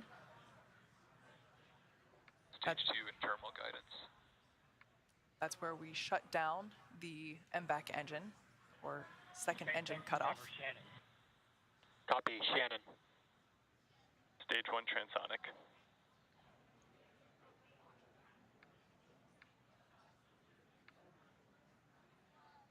Note that our landing burn and second engine cutoff will occur about the same All right, time. about 3 miles from landing here on stage 1. You can see it coming through the clouds now. Dragon Endeavor there on the right-hand side of your screen. This will be its 6th landing. Landing burn has begun for the first stage. SpaceX, nominal orbit insertion. All right, great news there. Dragon Endeavor, nominal orbit. Nominal orbit. Here comes the land. SpaceX Endeavor. Good picture there. Shortfall of gravitas. Looks like it's right on the X. Stage 1 landing leg deploy. SpaceX Dragon launch skip system disarmed. There you go. There's the 6th landing for this booster. Falcon 9 has landed for the 5th time. 5th time, okay. Landed for the 5th time, so it's their 5th reuse. The 6th is going to come up next time. Perfect landing out there in a shortfall of gravitas. Sorry I wasn't 100% there. I was dealing with other things, and I hope you enjoyed this broadcast. We're going to try to do these more when I have more time, and guys, have a good day. We'll update you maybe when they get to the space station. There you can see a live view inside our Dragon. Looks like the crew is beginning. As you guys all know, on Supercar Street Racing, we are always doing projects. Now, the current thing happening in the kitchen is all these appliances are being replaced. We already have the Samsung bespoke internet fridge here. The dishwasher, range, and microwave will be delivered the day after Memorial Day. And part of this project is replacing the aging under cabinet LED lighting with something more modern and cool. And of course, Govee is my go-to for this. So today we're going to see how we can replace this under cabinet lighting with this cool RGB IC Govee lighting and do it in a clean way where you can't actually see it. Hang out and let's go.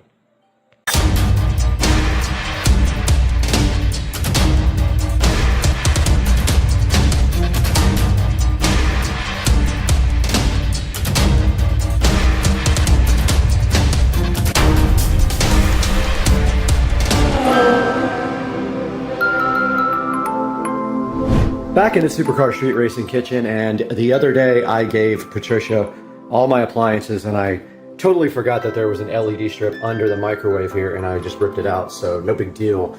I have exactly 1 day from when I get back from the cruise to have lights installed here in order to, what am I trying to say? In order to let the microwave be installed the next day. And what will happen is they're gonna go all the way underneath the microwave here, hopefully.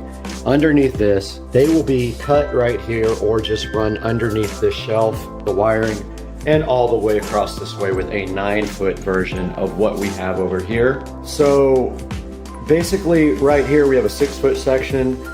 We can either cut a slot into there with the jigsaw so that the wire can go up through there, or just run the wire underneath the actual cabinet. So the first thing we need to do is clear off this cabinet, put everything over on the other side, and then kind of evaluate getting this off the wall, which this is not going back. I'm not going to be putting these utensils back on the wall. I think it looks cleaner without it, and I don't like the metal bar being under there either, so let's get to work.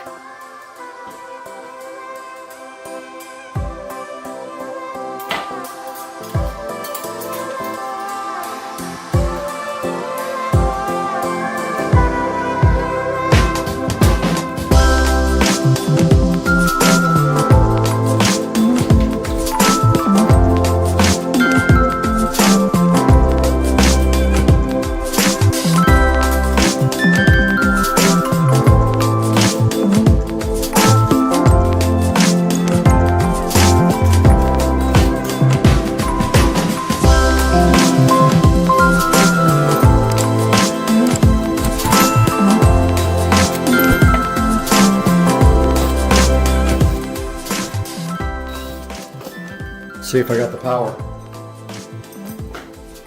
Let's go!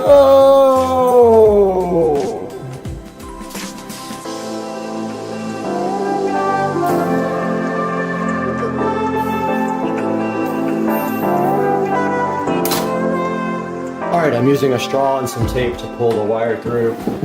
So I'm taping the wire to a straw and then just pushing it through the hole because there's a gap here. And just like that, we have the wire. Kind of cool. This wire was just run before, right through the corner there. And it worked again. Perfect. Now we have power for this. This is our controller.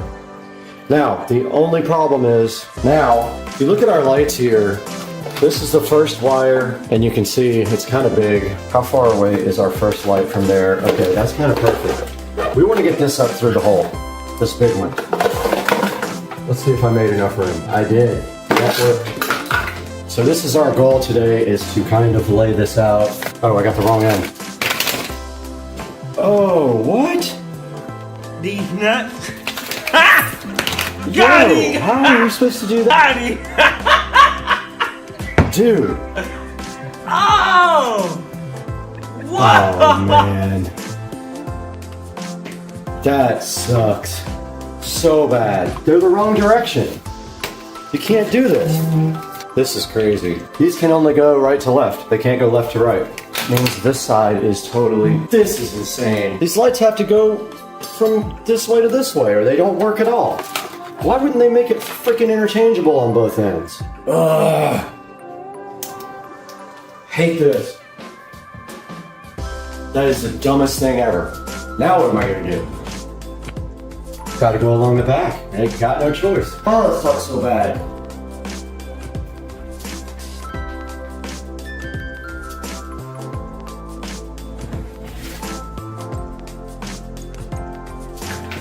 You can almost zoom in on the moon with video. With picture, we can go all the way in. It looks so cool right now. I love it. Alien. Alright, because these lights are terrible design, you can only go one way because of the way they stick. You can only come from this side. You can't reverse these. Look, I have to start on the right-hand side, go to the left. It just ruins everything. I have no choice. I have to drill. And I don't know if I can get this in there even.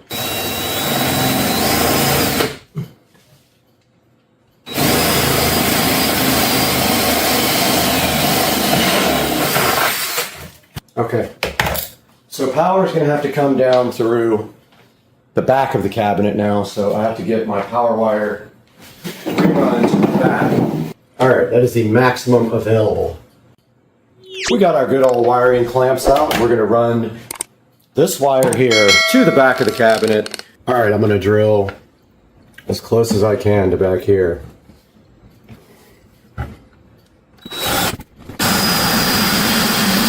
Okay, it looks like there's enough room for us to put the controller and hide the wires up here, which means this just passes right through here. We can screw it down to the back with clamps, but we have to drill again on this side all the way through this time.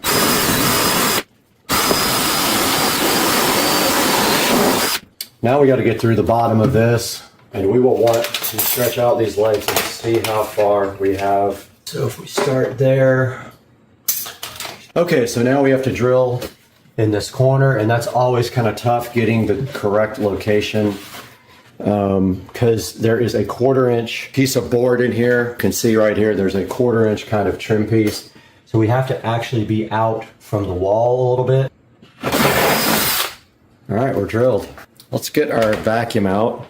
We got the thing vacuumed out, and I think we want to tie in up here, and we're just going to go ahead and connect that now.